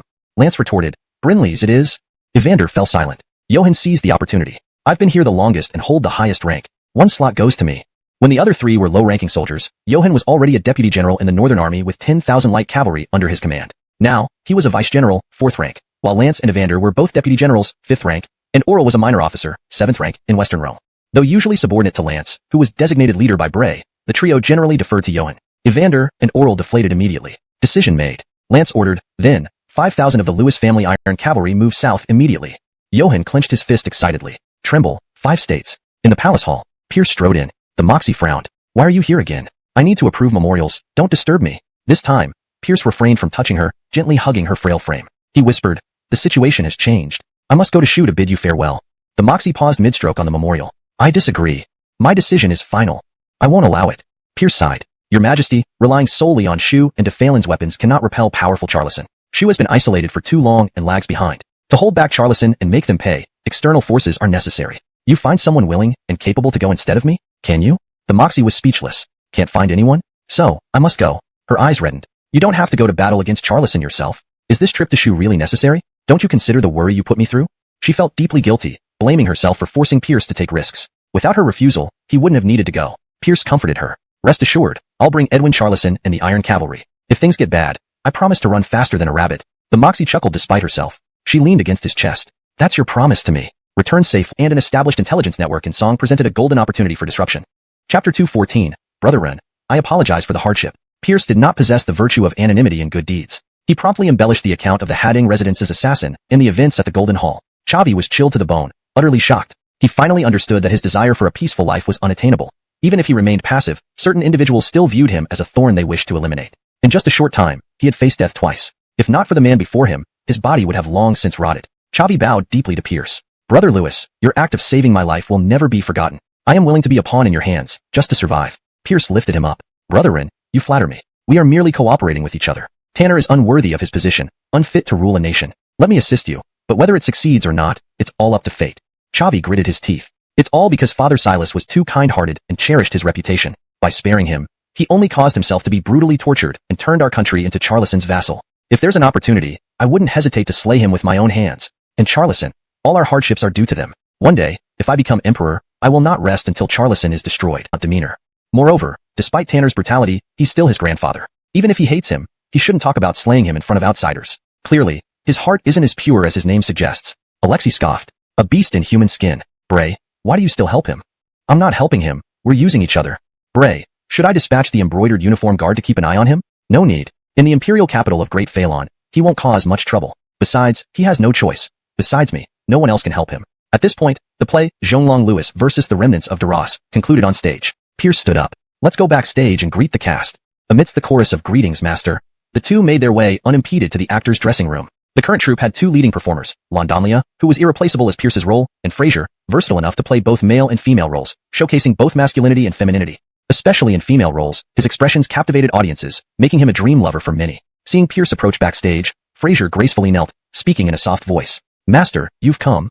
Despite the shiver down his spine, Pierce couldn't ignore his employee. It's Fraser. Fraser interrupted. Master, please call me Tinsley. Pierce struggled to hide his discomfort. Tinsley, how's work treating you? Do you need anything? Fraser shook his head. Master, Tinsley is doing well. Thanks to you. I found my purpose. Every day is joyful, though I feel a little lonely. When will you introduce me to someone considerate? Pierce was stumped. There was no one around suitable for Tinsley, but as a caring boss, he couldn't ignore his employees' needs. An idea hit him. Pierce turned to Alexei. Alexei, tonight bring Chavi to Tinsley's room. Let them bond. Tell Chavi, if he can't satisfy Tinsley, our cooperation might be difficult. There's no choice, Brother Ren. I apologize for the inconvenience. For the sake of restoring our kingdom, you wouldn't refuse, right? Plus, he heard many Song nobles favored this, so Chavi shouldn't be too reluctant. Even if he resists, for the happiness of his employees, he'd bend him. Alexei grinned wickedly. Bray, leave it to me. Fraser beamed. Thank you, master. Afraid Fraser would ask for more, Pierce hurried into Donghlia's dressing room. Master, you've come. Donghlia threw herself into Pierce's arms. Are all my employees so insecure? Pierce felt helpless. But in Donghlia's mind, since Master bought her, she belonged to him. It was natural behavior. Besides, she played Pierce's role daily. She felt they were already one. Kara, how's work? Any issues? Master, Kara lives luxuriously now, far better than my previous wandering days. There's nothing more to wish for except seeing Master less frequently makes me lonely. Loneliness, that's hard to fix. Kara, I miss you too when we're apart. Kara wishes to relieve your loneliness. Relieving loneliness? Pierce looked at Donghlia, dressed as a female lead, heavily made up yet captivating. This was quite fresh. Let's relieve each other's loneliness. An hour later, Pierce emerged from Donghlia's dressing room, content. Alexei grumbled. Bray, what were you doing inside? An entire hour. Pierce smiled broadly. Just helping my employee alleviate loneliness. This translation maintains the original tone, structure, and style of the provided Chinese text, ensuring coherence and fluency in English. Chapter 215. Normanine County. Normanine County, a small county at the intersection of Jiangzhou, Jiangnan, and London-Anxao. Don't assume it's neglected just because it's at the crossroads of three provinces. On the contrary, Normanine County are unique even in Great Phalon, only making life harder for traveling merchants. Small traders cannot bear such heavy tariffs, but powerful big businesses can manage, given the substantial profits involved. Sugarcane, tea bricks, and green ant wine from Great Phalon are in high demand in Shu, while Shu silk is very popular in Great Phalon. Round trips yield significant profits. However, due to the war, almost no merchant caravans travel to Shu these days. The usually bustling main roads are desolate, leaving the border guards somewhat unaccustomed. Amidst this unimpeded passage, a large cavalry entered Normanine County from Jiangzhou territory. Soldiers hiding in shacks from the scorching sun were elated. Brothers, a big catch is here. Looks like there are hundreds of wagons. Everyone rushed out, straightening their uniforms and putting on stern faces. These days, with so many cunning merchants around, not showing a little hostility would invite trickery. These money-hungry people need to be kept in line with intimidation. The squad leader barked, "Stand still. Anyone wishing to pass. Spit. You have entered Normanine County territory. Please dismount for inspection and pay customs duties." The caravan stopped, falling silent, seemingly confused. The squad leader roared angrily, "Where is your responsible person? Get out here immediately, or you'll regret it." The front carriages pulled back, revealing an ornate four-wheeled carriage advancing slowly. When the soldiers saw the attendants guarding the carriage, they froze like deer in headlights. All the guards were dressed in Chilan robes and carried ring-handled knives. Established not long ago, the embroidered uniform guard wasn't well known in remote Normanine County, but the Chilan robe was unmistakable. Only officials of the 4th or 5th rank could wear it. Even the county magistrate couldn't. Seeing dozens of people in Chilan robes, how could the soldiers not be stunned? And they were mere attendants. The identity of the occupant in the luxurious carriage was evident. "Heard you wanted to see who I am," a voice floated out of the carriage. All the soldiers knelt immediately. "Forgive us, sir. We failed to recognize your importance. It's our fault." They slapped themselves fiercely, more brutally than if striking strangers. Being self-inflicted, it felt better than being beaten by someone else. With this man's power, crushing them might be as easy as squashing ants. The curtains around the carriage opened, revealing Pierce resting his head on Precious's lap, flanked by diligently massaging London Loli and Jessica. Enough, go away. Pierce dismissed them, too lazy to argue with low-ranking officials. Thank you, sir. Thank you.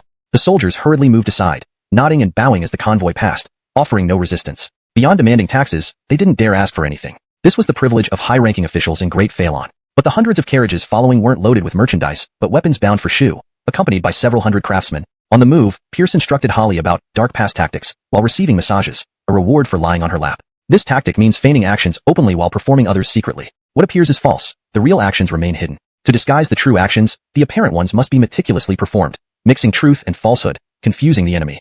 Holly glanced at Pierce's hand, touching her leg, and coldly said, "You call this dark past tactics?" Pierce replied earnestly, "Actually, I'm testing your ability to deduce principles from examples. Congratulations on passing." "Really? As a thank you, let me massage you too." "No." "Ah." For Pierce, having Jessica massage him was pleasant. Adding London to Loli made it slightly uncomfortable but manageable. However, involving Holly turned it into agony he couldn't bear. After passing 2 more checkpoints, the convoy arrived at the city of Normanine County. Pierce decided to meet up with the 5,000 ironclad cavalry descending from Queenie Inzu before entering Shu. They would arrive in about a day, or half an hour. A gentle large hand landed on her head, stroking it tenderly. "Don't worry, your parents will be fine." MMM. To alleviate the girl's worries, Pierce tried to make small talk. "How are her highness father and mother?" The Kristen tilted her head and thought for a moment. "Father is a boring old man who knows nothing but work and never plays with me. Jerry is very strict and always forces me to do this and that, and gets upset if I don't do well. Poor child. With a workaholic father and a stern mother, she must have felt quite miserable at home. No wonder she ran away and spent almost a year at the Marquis residence without thinking of going back. She was an outwardly cheerful yet inwardly lonely young girl. Do you have any playmates?" "No," the Kristen replied dejectedly. Pierce sighed. The Kristen comforted him. "It's okay, London till dash. I still have my birds. They tell me many interesting things, which are really fun. Now I also have you. You cook delicious food for me, tell me stories, and play with me. I'm already very content. Come on, let's go shopping. Now." London Simeon Noodle Shop was located in the western part of Normannion City.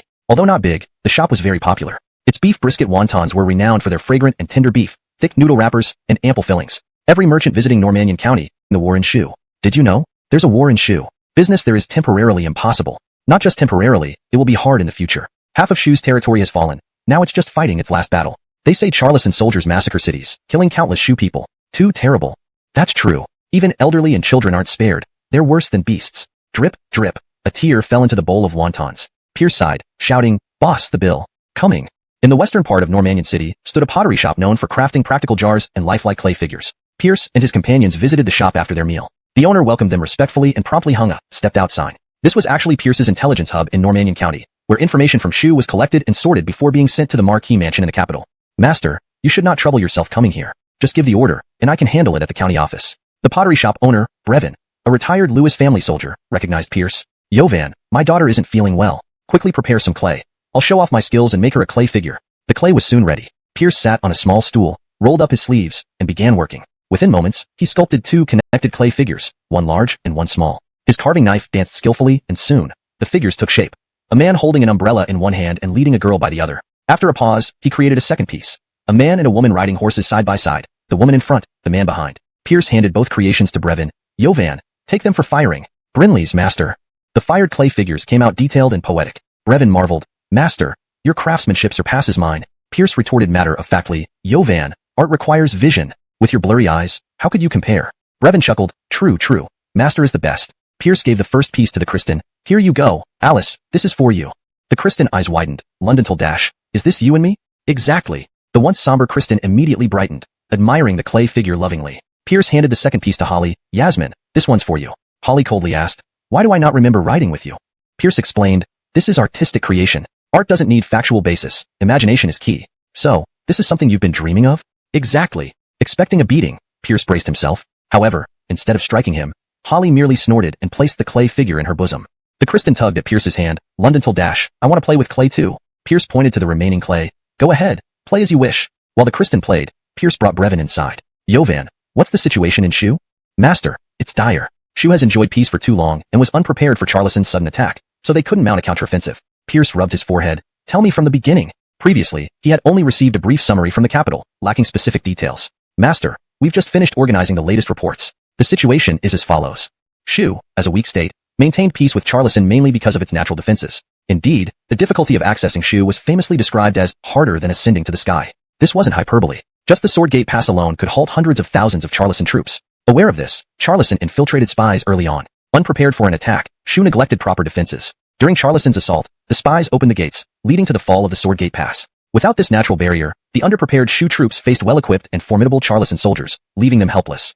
Chapter 217. Imran Fort. The Shu army suffered defeat after defeat, having already lost half of its territory. Fortunately, the state of Shu was not a small country. It had considerable depth and many mountains and dense forests. With the extended front lines, the Charleson army also feared attacks on their supply lines and slowed their offensive. Currently, the state of Shu was trading space for time, retreating step by step while actively gathering scattered troops from the rear and recruiting new soldiers in preparation for a counterattack. However, few people were optimistic about Shu's counterattack as the disparity in military strength between the two countries was simply too great. This disparity wasn't just in one or two aspects, but across all areas. Firstly, the soldiers. Charleson's elite troops were recruited through a mercenary system, battle-hardened veterans who were professional soldiers. In contrast, Shu's army still relied on conscription, with soldiers essentially being peasants, and due to Shu's prolonged peace, they lacked any combat experience. Secondly, equipment. Charleson's weapons and armor were renowned for their sharpness among the 6 states, reportedly thanks to the assistance of the Mahists. Meanwhile, Shu's soldiers were pitifully still using bronze weapons. Finally, leadership.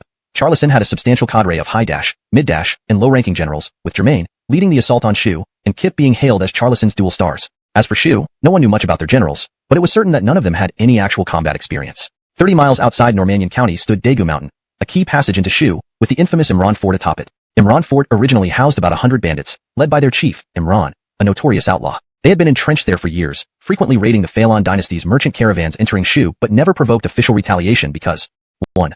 The mountain was easy to defend but hard to attack, comparable to the treacherous Sword Gate Pass. 2. They never targeted influential merchant convoys and generally left travelers unharmed if they paid tolls. Recently, however, Imran Fort had changed significantly. With the outbreak of the Charleson-Shu War, many outcasts joined, increasing the fort's population to over 1,000. More people meant higher food consumption, and with fewer caravans traveling into Shu, the fort faced financial difficulties. Hence, someone proposed a major raid. After deliberation, they set their sights on Normannian County, 30 miles away. Firstly, it was wealthy, and secondly, it only had a few hundred county soldiers with low city walls. This was like sending them a plump feast on a plate. It would be wrong not to take it. However, Imran hesitated. Fellow brothers, capturing Normannian County won't be struck. The bandits from Imran Fort are inside the city, killing everyone in sight. Normannian County is doomed. Pierce commanded sternly. County Magistrate Gua, calm down. Gillis shuddered under Pierce's gaze, steadying himself despite his trembling body. He bowed ashamedly. Commissioner Lewis, my apologies. Pierce asked directly, how many bandits are there? Gillis replied, usually, Imran Fort only has around 100 men, but now there must be far more. It's too dark to tell exactly how many. How many county soldiers do we have? What about the county captain? Gillis cried, the county captain is dead, and hundreds of county soldiers have been scattered or killed. Pierce issued orders decisively. Gus, divide the 50 personal guards into 10 teams and eliminate these bandits. If you see any dispersed county soldiers, have them follow you. This is your test. Gus replied eagerly, Brinley's master. He led his men away without delay. Sky asked casually, should I supervise? Pierce shook his head. No need. Go check on Bailey and Faffin. A bunch of damned bandits, coming out at night to howl. Don't let them scare the girls. Yawning, he waved. I'm going back to sleep. Bad sleep can lead to constipation, you know? Gillis stared dumbfounded as Pierce and Sky vanished into the night, inwardly cursing him. In this dire situation, he could still sleep? Did Commissioner Lewis really believe his 50 guards could sweep all the bandits? Did he think his 50 guards were celestial warriors? Was this confidence or arrogance? Was Pierce truly confident in his 50 guards? Not entirely. He wouldn't call it a test if he had absolute confidence. These guards, the new generation of Lewis family soldiers, were exceptional in martial skills, but they hadn't seen real combat yet. What he did have confidence in was their weapons and armor. Their ring-headed down knives were top-tier 30 refined long knives from Tongxiang County, manufactured using the steel pouring method and repeatedly forged 30 times, far superior to standard issue weapons of this era, let alone the bandits' rusted weapons. Their armor, crafted in Tongxiang County, fell between light and heavy armor, a treasure trove of defensive gear. Such armor was impervious to even the Brinley crossbow from 50 paces, leaving the bandits powerless. With such superior weapons and armor, if they couldn't handle a group of bandits, why keep them at all? The test wasn't just whether they could defeat the bandits, but whether they could do so without a single scratch. Chapter 218, Heavy Cavalry. That night, the entire gang of bandits in Imran Fort experienced what it was like to fall from heaven to hell. At first, they reveled in their victory. Even the had overextended them, leaving them powerless later on. Londonving under the shadow of veteran Lewis family soldiers, they harbored some resentment, believing themselves not much worse off. But this battle made them realize how far they still had to go, leaving them somewhat disheartened. Boom! Thunderous hooves resounded in the distance. Gus's eyes lit up as he hurriedly led his men to the city wall. In the rising morning sun, countless heavily armored cavalry approached like a river of steel. The 500 bandits facing this onslaught were petrified. Cornered like animals, they had nowhere to hide. Most fell to their knees pleading for mercy, but the cavalry showed no signs of stopping. Some bandits, defiant to the end, charged recklessly at the cavalry. Regardless of whether the bandits begged for mercy or fought back fiercely, the heavy cavalry remained unmoved. Once the charge began, There would be no stopping until all were slain. The cavalry stormed past, reducing the 500 bandits to nothing more than a fleeting red splash amidst the waves of destruction. Gus, visibly moved, shouted, "It's the Lewis family cavalry. Open the gates." Indeed, these fully armored cavalrymen were none other than the Lewis family cavalry arriving just in time. This was their first appearance before the world, and the 500 bandits served as their inaugural offering. Under normal marching conditions, they would have taken half a day less. He remembered Pierce and his elite guards, thinking they could break through the siege. Instead, Pierce dispatched all 50 guards and went back to sleep. Gillis was both furious and terrified, the former for Pierce's audacity, the latter for fearing for his life. He paced nervously in the county hall, sending soldiers to gather intelligence and preparing to escape. He had, after all, prepared for contingencies during his tenure. What transpired next exceeded his wildest imaginations. Pierce's 50 guards managed to rout the 1,000-strong bandits. Only then did he realize his own narrow-mindedness. The subsequent arrival of 5,000 heavily armored cavalry shook the entire county. Such monstrous warriors were unheard of. What could possibly stand against 5,000 of these? Until now, he only knew Pierce held immense power but had no idea about this level of strength. Pierce possessed a leg that could support the heavens. How could he not cling tightly to it? In the side hall, everyone gathered around a table, each holding a large bowl of savory beef, brisket wonton noodle soup. Pierce had temporarily conscripted London C, the owner of London C Noodle Shop, to become his cook. Starting the day with a steaming bowl of noodles was the perfect warm-up for the cold morning. It wasn't just them. Every soldier in the encampment outside the city also received a hearty serving. London C had been preparing since the previous day with dozens of things. His subordinates were similarly unskilled in military matters, but excelled at farming. The reason was simple. Before becoming Barton, Dixon had been a young farmer. Here, it's necessary to explain the unique system of imperial succession in the Bartendom. Due to its long-standing isolation, the Bartendom retained elements of a matrilineal society. In the Bartendom, the most revered figure was not the Barton, but the Shu Moxie. The Moxie was responsible for religious ceremonies, but did not directly manage state affairs. In her youth, she would travel the world to find a husband, who would become the next Barton. She would then bear a daughter, who would succeed her as the next Shu Moxie. One might ask, what if she gave birth to a boy? That possibility didn't exist. For millennia, the Shu Moxie and Barton only had daughters. Only if the first daughter died unexpectedly would they have a second, also a daughter. Outsiders might consider this miraculous, but to the Shu people, it was a natural law. In Shu, the Shu Moxie was revered as a saint, believed to communicate with the divine. Dixon was chosen by the current Shu Moxie, transforming from a humble farmer into the Barton. The name, Dixon, was given to him by the Moxie. His original name was Zhang Lao San. He was chosen because he excelled in farming. Under the same conditions, his rice fields always yielded more than others. 3,000 bandits with a force of 5,000, though he lost 1,000 men in the process. Unlike the two, Eben was impatient. He asked, "Your Majesty, Khan, when do you think the successor king will appear?" Successor king was how the people of Shu referred to the next Barton. Hyder replied coolly, "Edwin, didn't the prophecy say in times of crisis?" Eben retorted anxiously, "Isn't it already a crisis? If he doesn't appear soon, the Charleston army will be upon us." Hyder remarked dryly, "When they come, isn't there still you, the great Edwin?" Eben grimaced, "Khan, don't joke around. I know my limits. Sending me against the Charleston army is like asking for death. You seem to have self-awareness. If that's the case, shouldn't you step down sooner rather than later? I may not be able to defeat the Charleston army, but I'm better than some who've never even fought bandits. Hey, commanding 5,000 against 3,000 and losing 1,000 sounds pretty impressive. Old scholar, repeat that again? Was Tianlang Mountain a picnic spot? Just holding it was an achievement. If it were you, you'd fail with 10,000 men. Oh, getting defensive now? Go to hell."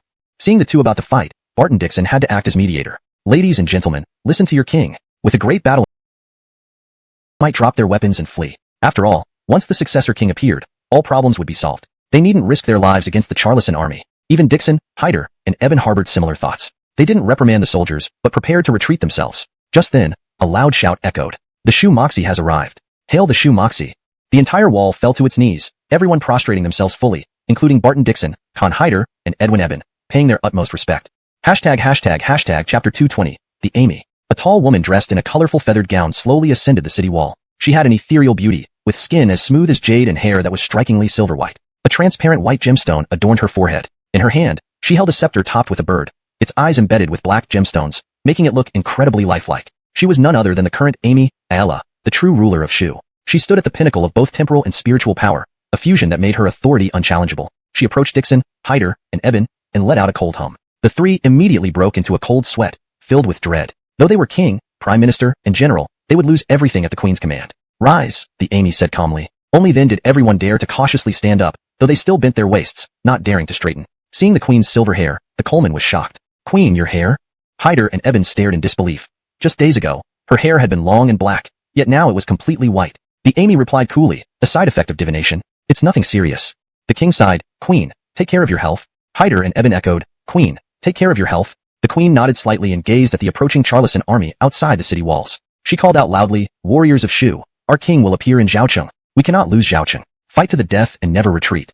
The The Shu soldiers on the wall erupted into cheers, shouting, "Fight to the death and never retreat." This was the power of the queen. With just a word, she could boost the morale of the nearly broken Shu soldiers to peak levels. With just a word, they would charge into battle one after another.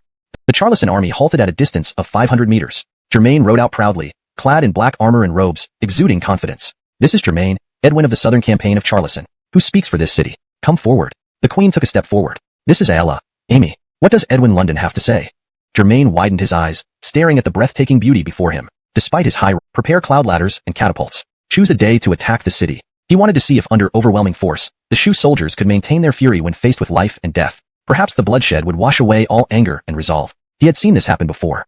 On rugged mountain paths, a caravan traversed through challenging terrain. Despite expecting the journey to be arduous, Pierce found it unbearable once he embarked upon it. The narrow road allowed only one carriage at a time, winding along cliffs where a single misstep meant certain death. Even this route had been widened by countless merchants returning to Shu, making it the best path into the region. Pierce dared not sit in his lavish carriage anymore. The anxiety was too great. Liana, however, was thrilled. Pierce's luxurious carriage became her temporary laboratory. Riding Black Absolute, the Quora clung to his chest while Charles and Sui rode beside them. Unable to resist, Pierce asked, "Alice, how much longer do we have to travel?" The Quora tilted her head thoughtfully. "About 2 more days." Pierce groaned inwardly. This treacherous road was torturous. 2 hours felt too long. He preferred galloping across vast grasslands, where freedom reigned supreme. The Quora looked up. "London told Louisy, since we're idle anyway, why don't you tell me the urinating sage chapter? The defecating god chapter ended ages ago." Pierce firmly declined. No mood, not telling. The Quora began to pester him from within his arms. Tell me, tell me." Black Absolute stumbled, sending stones tumbling down the cliff. Don't wiggle, Pierce pleaded, breaking into a cold sweat. "Lady, I'll tell you, all right?" Instantly obedient, the Quora pulled out a bag of popcorn and started munching. Charles and Sui produced a handful of sunflower seeds from nowhere and joined in the crunching. Pierce grimaced as he began his tale. "In my previous life, I stood on a bridge urinating. An old Taoist monk passed by and got drenched. Surprisingly, instead of getting angry, he gave me a thumbs up, praising my divine potential and predicting great things. Of course, I got mad. It was so obvious. The old Taoist challenged me to a contest to see who could urinate further. Sadly, I lost due to youthful inexperience and was forced to become his disciple. He taught me the 72 transformations, granting me endless abilities, earning me the title of urinating sage." The Quora interrupted, "London told Louisy. What are the 72 transformations?" "Transformations into trees, rocks, birds, dogs, elderly men or women. Anything." The Quora's eyes sparkled, suddenly animated, said, "Speak." "The Edwin should know, Shu forces are now gathered in Zhaocheng. Charleston troops are also marching towards Zhaocheng. They are likely there by now." "Excellent. You've done well. Take your rest." Brinley's Edwin. "Elton, relay orders to expedite our journey." Brinley's Bray. Pierce's expression turned grim. He hadn't expected the Charleston army's advance to be so rapid, practically striking at their core directly. This location was at least 3 days away from Zhaocheng. He could only hope Bartendam would endure these 3 days. Huge boulders flew, arrows rained down, cries of killing reverberated deafeningly. A fierce battle was underway at Zhaocheng. At the rear of the Charleston army stood several dozen stone-throwing machines, each towering at several meters high, like crouching beasts. Rocks were hurled forth, smashing against Zhaocheng's walls, occasionally chipping off parts. Even after a full day of relentless bombardment from these dozens of siege engines, Zhaocheng remained standing, indicating the city's formidable structure. Arrows whistled, pouring onto both sides, with Shu forces having the advantage of height and terrain while Charleston soldiers' armor absorbed much damage, neither side gaining significant advantage. Unfortunately, Shu lacked powerful crossbows and fearsome ballista, making Charleston less hesitant. They quickly approached the city walls and began setting up ladders. Charleston's siege engines ceased firing to avoid hitting their own. Shu soldiers started throwing boulders at the ascending Charleston forces. Amidst screams, Charleston soldiers fell like dumplings. Under the suppression of Charleston archers, many Shu soldiers exposed themselves and were killed. Both sides were fighting tooth and nail. The struggle continued for hours. Charleston had suffered heavy losses, as did Shu, with bodies piling up, rivers of blood flowing below the walls. Occasionally, when Charleston soldiers climbed atop the walls, they were swiftly butchered by surrounding Shu soldiers and thrown off the walls. Germain's expression was heavy. Previously, the Shu soldiers encountered mostly crumbled at first contact, giving him confidence that the 10,000 Charleston army could destroy Shu alone. However, the Shu soldiers on Zhaocheng walls doused his enthusiasm. Their equipment was rudimentary, yet their fighting spirit far surpassed expectations, more fearless than Charleston soldiers. Though Charleston had the advantage of weaponry, Shu outnumbered them by 12 or 13 10,000. 10 times the force besieges, 5 attacks, thus the weapon superiority wasn't advantageous here. 10,000 Charleston soldiers, far behind enemy, Shu Silas Dixon, Con Hyder, and Edwin Eben arrived on the walls, helpless at this situation. Ordering soldiers to kill their loved ones? Impossible. Even if ordered, the soldiers might mutiny, shooting them instead. Eben punched the wall, blood streaming, despicable Charleston forces driving innocent people to attack. Insane. Normally refined Hyder gritted his teeth. Germain, not fit to live. Shu Silas frowned, speechless. In the Charleston ranks, Germain laughed victoriously. Shoot. Why aren't you shooting? A general flattered. Brilliant strategy, sir. Now we'll see what Shu will do. Save their families or their moxie. Germain sneered. What moxie? What holy maiden? When faced with threats to family and life, they're nothing. Suddenly, one civilian shouted, "Fellow citizens, no more forward. Our holy maiden is inside. Every step forward pushes her into abyss. We are betraying our holy maiden." Before finishing, an arrow pierced his throat, silencing him. Germain lowered his bow, coldly saying, "Looking for death." Brinley, that cry awakened the other civilians. Realizing what they were doing, all stopped abruptly, refusing to move forward. Enraged, Germain roared, "Fire!" Whoosh! Another wave of arrows felled an entire row of civilians, but still, none moved. Germain commanded, "Pikemen advance." Chant. Charleston pikemen advanced threateningly, their spears gleaming menacingly. The oppressive pressure exceeded the threat of arrows. Civilians trembled as Charleston's killing intent pierced their skins. Lundonk grass about to be reaped mercilessly in the icy wind. Chapter 222. The Battle of Zhaoqing, Part 2. On the city wall, watching the Charleston soldiers raise their weapons against their parents and children, most of the Shu troops were devastated. They pleaded bitterly with their commanders to open the gates so they could engage the Charleston army in a final battle and rescue their families. All eyes turned to Alden. With Catherine absent, he was the ultimate authority. However, Alden remained silent. Though once a farmer who knew little about warfare, years as king had given him strategic foresight. If rescuing tens of thousands of civilians meant losing Zhaoqing, and possibly the entire kingdom, leading to the deaths of millions, then he could not afford such short-sightedness. Edwin's Hyder, Eben, and many other Shu commanders shared his thoughts. If sacrificing those civilians could preserve their clans, they would gladly do it. After all, these people were like wild grass. Cut one patch down, and another would soon grow back. Facing their silent commanders, the Shu soldiers despaired. Never before had they felt so alienated from their leaders, a chilling unfamiliarity that terrified them. Just as Charleston's spears were about to pierce the Shu civilians, the soldiers closed their eyes, biting their lips until blood mixed with tears fell. Suddenly, a figure gracefully ascended the wall. It was Catherine. "Edwin London, please stop," she called out loudly. Germain raised his hand. "Halt! Edwin London, please spare these innocent civilians." Germain laughed loudly. "Catherine, do you think that's possible?" Catherine responded calmly. "Besides surrendering, I can agree to any condition you propose." Germain pointed at her. "All right, trade you for them." To him, capturing Catherine would mean controlling all of Shu. Without hesitation, Catherine agreed. Agreed. Catherine, Alden, Hyder, and Eben were horrified. Without Catherine, was there even a point to this war? Would Shu even exist without her? Even the Shu soldiers were stunned. While they desperately wanted to save their families, exchanging Catherine was beyond their moral limits. Catherine removed the white gemstone from her forehead and handed it along with her scepter to Alden. These items symbolized her identity as the Holy Maiden. She said quietly, "From this moment on, I am no longer the Holy Maiden of Shu. The next Holy Maiden will soon arrive in Zhaoqing with the successor king, bringing salvation to our kingdom." Catherine, reconsider. Alden, Hyder, and Eben all knelt. "Do not let my sacrifice be in vain." Her words seemed magical, and the 10,000 Shu civilians began to move forward amidst sobs. Tens of thousands cried, creating an overwhelming chorus both inside and outside the walls. At this moment, the entire kingdom of Shu mourned. As they passed by her, the Shu civilians knelt again, bowing deeply thrice. Many knocked their foreheads raw, blood flowing freely, yet it did nothing to alleviate their grief. They cried out, "Catherine, take care. You must return."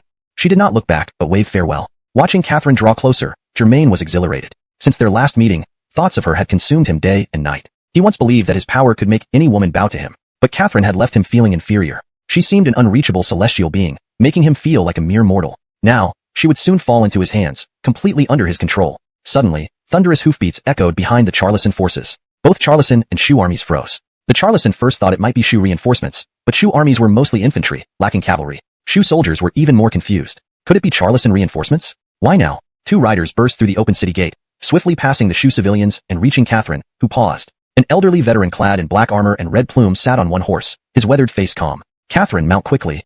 Quickly, Catherine mounted the second horse. Together, they galloped toward Zhaoqing, hoping to reach safety before the Charleston army reacted. Furious, Germain shouted, "Fire! Capture Catherine." Initially intending to order an arrow barrage, he hesitated, unable to bear parting with his obsession, thus changing his mind. Of the 10,000 Charleston troops sent to Shu, only 5,000 were cavalry due to the hilly terrain unsuitable for horses. Brilliant this time, they proved useful. 1,000 light cavalry, led by a captain, raced forward. Horses from Long, where the Charleston ruled, were large and swift, far faster than the small Shu steeds. The distance between them rapidly narrowed. On the wall, Alden urged, "Great Edwin, quickly lead troops out to assist Catherine and the civilians." Understood. Eben hurriedly descended, gathered 3,000 troops, and marched out. Unskilled in riding, Catherine clung tightly to the horse's neck, avoiding a fall. Fortunately, the gentle and small Shu horses did not buck her off. She asked loudly, "Brave warrior, who are you?" The veteran on the other horse replied, "Catherine, I am from the great Phalon kingdom. The large force behind the Charleston army is ours, sent to aid Shu. Please order your troops to engage the Charleston from both fronts immediately." Chapter 223. The Battle of Zhao City, Part 3. This veteran was an intelligence operative that Pierce had planted in the state of Shu, originally a retired soldier of the Lewis family. He received a message from Pierce via carrier pigeon instructing him to inform the Shu forces and coordinate with the main army to attack the Charleston troops outside Zhao City. However, he did not expect the Moxie Dowager of Shu to leave the city alone for the sake of tens of thousands of her people. He felt both admiration and frustration. With no other choice, he could only orchestrate a daring rescue. The Shu troops with their Moxie Dowager were completely different from those without her.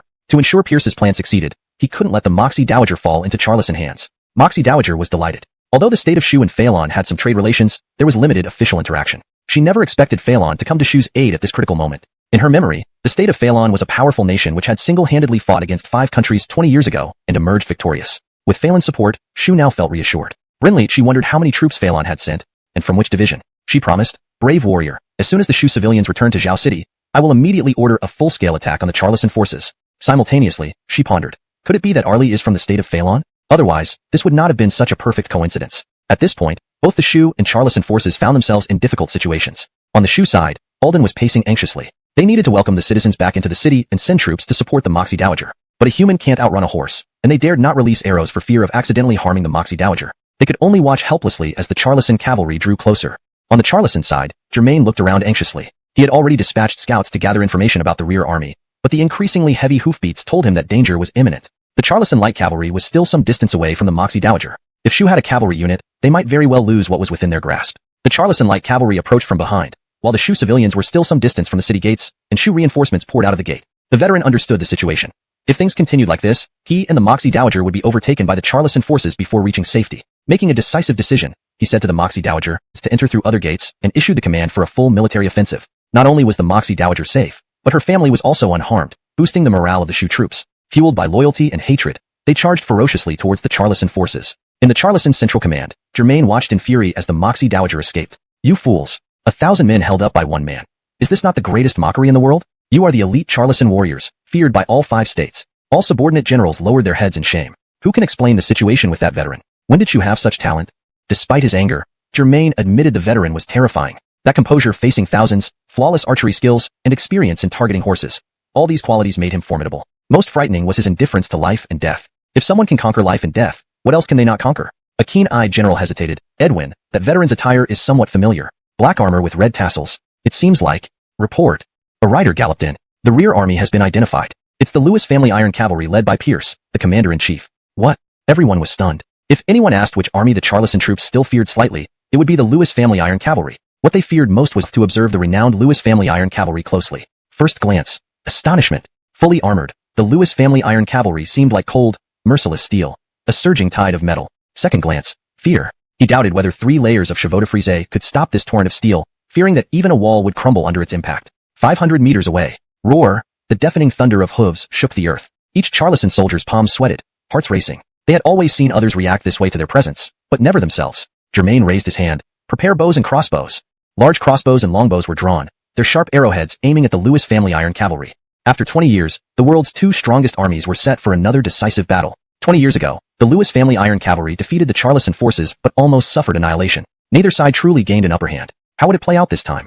Chapter 224, Battle of Zhaocheng, Part 4. In contrast to the tension on the other side, the battle between the Charleston army and the Shu army had already reached a fever pitch. The 200-meter distance became a death line for the Shu army. At this range, the Charleston's large crossbows could ruthlessly slaughter the poorly armored Shu soldiers, while the Shu army had no effective counter. The only advantage the Shu army had was its numbers, being more than double that of the Charleston forces. However, the Charleston army had 10,000 crossbowmen, causing immense pain to the Shu forces. Both Catherine and Alden had returned to the city walls to oversee the battle, with Edwin Eben responsible for commanding the troops. Watching wave after wave of Shu soldiers fall, his heart bled. Adam, the commander of Zhaocheng, stepped forward with a suggestion. "Edwin, we have a batch of rattan shields in Zhaocheng that can be used to defend against the Charleston crossbow bolts." Eben rejoiced. "Excellent. Quickly have the soldiers arm themselves with rattan shields." Although the Shu army's smelting technology lagged behind, their rattan armor and shields were formidable tools, as light as leather yet nearly as protective as iron. Their only weakness was fire, a fatal one. However, it was unlikely the Charleston would get an opportunity to use fire now. 10,000 Shu soldiers clad in rattan armor and wielding rattan shields appeared on the battlefield. The Charleston crossbow bolts mostly bounced off the rattan armor and shields, with only a few lodging into them without piercing through. With these defenses, the Shu army finally crossed. Spears 4 to 5 meters long extended forward, forming a forest of spears, ready to impale the incoming Lewis cavalry. Even at this range, the large crossbows failed to harm the heavily armored riders. 50 meters. The unstoppable large crossbows still couldn't breach their defenses. Germain couldn't believe his eyes. What kind of monsters are these? He felt a growing sense of dread. The Lewis cavalry arrived instantly. Germain shouted, "Plunge the spears." The Charleston long spearmen thrust their spear tips into the ground, preparing to withstand the massive impact. Just before impact, the The previously motionless Lewis cavalry made a move. The front rank pulled their horse masks, covering the horses' eyes. Boom. The wave of ironclad cavalry crashed into 3 rows of chevaux de frise, which shattered instantly. The sharp spikes were useless against the heavily armored cavalry. Abdullahi could never match iron. The Lewis cavalry suffered no damage, but the Charleston army was not so fortunate. Splinters from the broken wooden barricades rained down on the Charleston soldiers, turning many into human pin cushions. This unexpected turn left Germain shocked. Second line advance. Hurry. The momentum undiminished, the Lewis cavalry collided with the angled spears. The spears bent and snapped, flinging nearby Charleston soldiers into the air. At this happening behind us? A commander rushed forward. Edwin Wong. Disaster has struck. The Lewis cavalry broke through the general's 50,000-strong force and are charging toward us. Connor was stunned. How could 50,000 men fail to stop 5,000 Lewis cavalry? The commander replied grimly, Edwin Wong. The fully armored Lewis cavalry are impervious to our weapons. They're unstoppable. Rumble. The Lewis cavalry arrived. The arrival of reinforcements boosted Shu morale, leading to a fierce counterattack. Caught between 2 fronts, the Charleston army quickly collapsed. Connor sighed deeply. All is lost.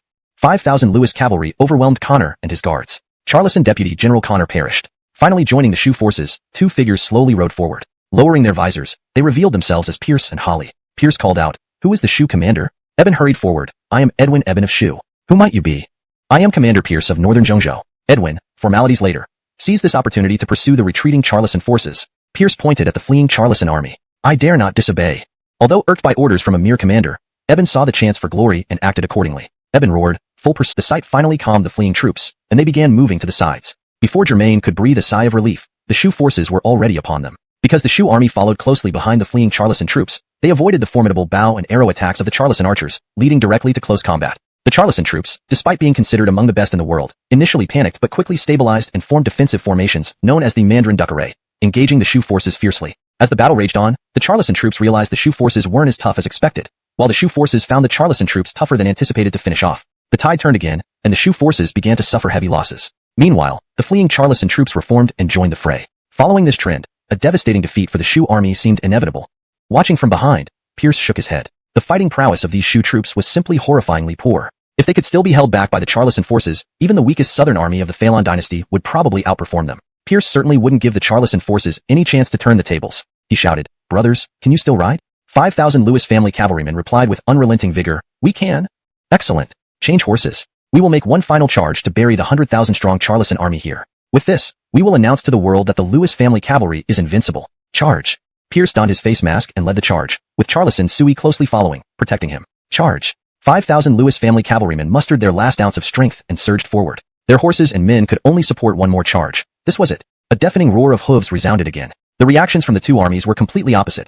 The Shu troops' morale soared, and they rallied to fight back. The Charleston troops, terrified, lost all will to fight. Though the Charleston troops were renowned, facing the virtually impervious ironclad monsters of the Lewis family cavalry, fear gripped them too. On the city walls, the Moxie and Coleman watched, their blood pumping with excitement. Coleman, this is the Lewis family cavalry? Truly legendary. Such a powerful Charleston army crumbles before them. Moxie of Shu, if our kingdom had such cavalry, Charleston wouldn't dare bully us. Indeed, we should not remain isolated. Without the Lewis family cavalry's assistance, Shu might have fallen.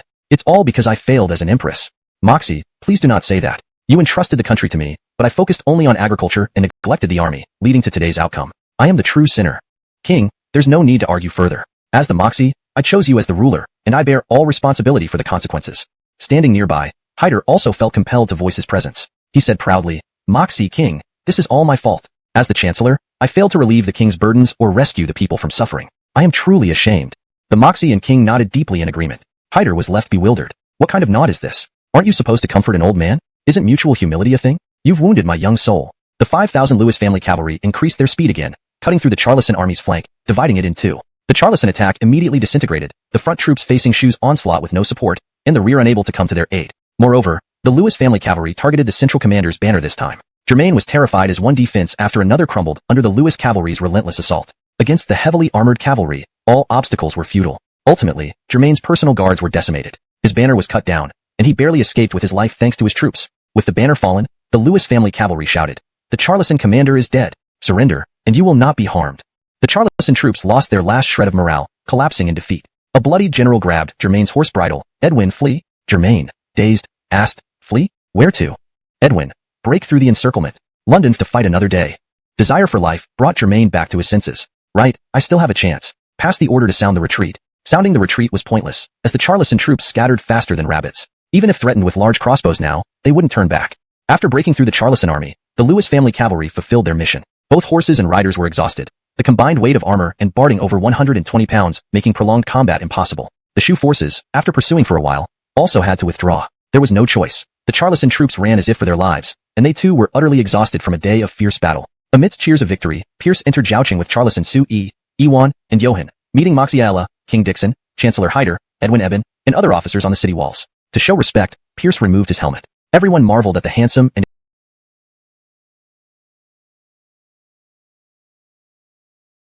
inferior weapons and equipment from the Great Phalon. Ever since the invasion by Charleston, they had suffered greatly due to inferior armaments. But the technological gap in metalwork could not be closed overnight. The Great Phalon's offer to supply weapons was timely assistance for Shu. The Coleman cheerfully said, "No problem. We are willing to exchange our grain for the weapons and equipment of Great Phalon." Pierce smiled. Great partnership. London told Louis. The Cora ran up the city wall with Jessica, who was panting heavily, trailing behind. London told Louis, "We were worried sick about you." The Cora flew into Pierce's arms, while Jessica shyly tugged at his sleeve. Pierce lifted the Cora. "Didn't I tell you to go into the city first? Why did you come here dragging Haddonfan? Adults are having a discussion. Children shouldn't meddle." Afterward, he apologized to Queen Jerry of Shu with a sheepish look. "Queen Jerry, sorry. Kids don't know better. They have disrupted everyone." The people of Shu wore expressions as if they had seen a ghost, staring dumbfounded at Pierce. Confused, Pierce responded, "Everyone. I admit I am indeed very handsome, but there's no need to stare like that. Please maintain some decorum, or I'll get shy." Suddenly, everyone except the Queen Jerry and Coleman prostrated themselves. "Hail the Holy Maiden!" Pierce was baffled. What was happening? Still held by Pierce, the Cora said authoritatively, "You may rise." Pierce looked closely at her. "You're the Holy Maiden?" The Cora beamed proudly. "That's right. This princess is the next Holy Maiden of Shu." Pierce grew angry and pinched her chubby face. "Then why did you tell Jaden you were a princess from a small tribe?" The Cora remained calm. "Our Zhang family is just a small tribe." Hyder couldn't bear it anymore. Although Pierce was Shu's great benefactor, how dare he handle the future Holy Maiden so roughly? It was an insult to Shu. He stepped forward to reprimand him. "How dare you?" But the Queen Jerry raised her hand, stopping him. "King Regent, welcome to Shu." Upon hearing this, the Shu officials woke up in shock. The prophecy stated that the King Regent would appear in Zhaoqing, solving all issues. This young general led an army to defeat the Charleston forces, saved Shu, and was close to the Holy Maiden. Undoubtedly, he was the King Regent. "Greetings, King Regent." Everyone bowed except the Queen Jerry and King. Pierce put the Cora down, pointing at himself. "King Regent? Me? One moment Holy Maiden, the next King Regent." The Shu people were confusing him thoroughly. The Queen Jerry beckoned the Cora over. "Julieteg, come here." Julieteg lowered her head, walking unwillingly like a child who knew she had done wrong. Running away was a big mistake. She decided to take control. "Jerry, Julieteg was wrong. I should not have run out to play." The Queen Jerry smiled. "No need to apologize. I let you out." "Oh, it was the divine guidance. If you hadn't run away, how would the King Regent appear?" Julieteg scratched her head, not understanding what the Queen Jerry meant. The Queen Jerry didn't elaborate because Julieteg would soon understand. Meanwhile, the Coleman pulled Pierce aside to explain the significance of the King Regent. Pierce earnestly said, "Coleman, I think you made a mistake. Julieteg and I are close, but I only consider her my sister. I'm not the King Regent you seek."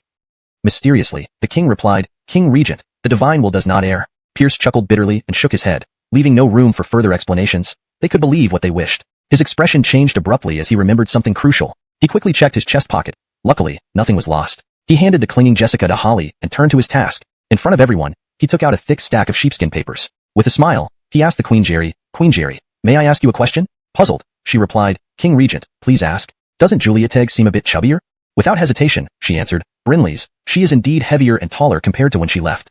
Pierce grinned wider. "It's natural. Our esteemed Holy Maiden has enjoyed exquisite delicacies, worn luxurious silk, played with treasures, and received top-notch education at my mansion." While Pierce continued his psychological persuasion with the Queen Jerry, other Shu officials gathered around the Cora to inquire after her well-being. Wanting to project authority, Julieteg recalled Pierce's recent safety lessons for the ladies. So, she clenched her fists and in a childish tone shouted, "F***CK off. Repeat that one more time." The city wall fell silent. Shu officials stared in disbelief. This was their future Holy Maiden? Oh, the calamity. Pierce's sentence about top-tier education froze mid-throat. Seeing the Queen Jerry's darkening expression, Pierce rushed over and stuffed a candy into the Cora's mouth, silently telling her to shut up. Facing fiery glares, he solemnly explained, "London has both birth and death, good and evil. There are no absolute good or bad people. A good education must make children fully understand this rather than brainwash them, turning them into lambs awaiting slaughter. A qualified successor of a great empire must possess compassion as well as decisive action, can speak gently and sternly. Only then can one be a qualified Holy Maiden." London stinting to his explanation, everyone's expression softened. The Queen Jerry nodded. "Indeed, that's true." Pierce sighed, "I've taken great care to nurture Julieteg into a capable person." Gratefully, the Queen Jerry said, "I thank you, King Regent, for your cultivation of Julieteg." Waving off the thanks, he added, "No need for formalities. Here's the account statement of the expenses incurred by your Holy Maiden during her stay at my mansion. Could you settle these bills, Queen Jerry?" These account statements were promissory notes written by the Quora during her stay, ranging from tens of thousands to millions of silver taels. All exceeded 10,000 taels. Many sleepless nights, Pierce had held these notes, sighing, afraid they might turn into scraps of paper. Before coming to Shu, he brought them along just in case. Unbelievably, the Quora turned out to be a princess, the future holy maiden. Finally, he could collect on these debts. Persistence pays off, truly. Shu officials were stunned. Even emptying the entire treasury wouldn't cover these huge amounts. The king's hands trembled. How many years would it take Shu to farm enough to pay this debt? Hyder and Eben's hearts raced. The king regent was ruthless. Holly and Jessica retreated 2 steps, feigning unfamiliarity. Iwan and Johan also felt awkward. Bray, this is not appropriate for such a grand occasion. But the Queen Jerry remained calm. King Regent, how about this? From today onwards, you ascend as the Coleman. I'll mortgage the entire country to you, which should cover these debts. What? Chapter 227. I look down on all of you. Prince Pierce was left flabbergasted. The Coleman nodded repeatedly, right? Since the Moxie has relinquished the position of Saintess, it's only logical that I should step down as well. Better today than yesterday. I suggest we have Juliet and Claude crowned as the new Moxie and King. Everyone else concurred with a series of nods. Pierce exploded in fury. He had seen right through their intentions. They were trying to get out of their obligations. They weren't going to pay him for his services, but still expected him to fight tooth and nail for Shu. Did they think he was an idiot? Or were they just incurable power-hungry fools? I won't do it, not even if you kill me. Pierce shook his head vehemently. The officials of Shu exchanged uneasy glances. Could there really be someone who would refuse a throne handed to them on a silver platter? Amidst this awkward moment, a civil servant of Shu hurried over. Moxie, the casualty count is finalized. In the Battle of Zhaoqing, the Shu forces lost around 30,000 troops, while the Charleston forces suffered approximately 50,000 casualties. For Shu, this marked a significant victory since Charleston's invasion began. The Moxie promptly announced, "My lords, with the great victory at Zhaoqing and the return of the Holy Maiden and Claude, let us celebrate grandly in Zhaoqing." A wave of jubilation swept over the city walls. A lavish banquet was held at the city lord's mansion, attended by all the nobility of Shu. Pierce brought only Lance, Johan, and Gus, while Ezekiel and Jessica preferred to avoid the commotion. The Moxie sat in the main seat, with the Quora beside her. Below her, on either side, sat the Coleman and Pierce. Further down were the officials and military commanders of Shu.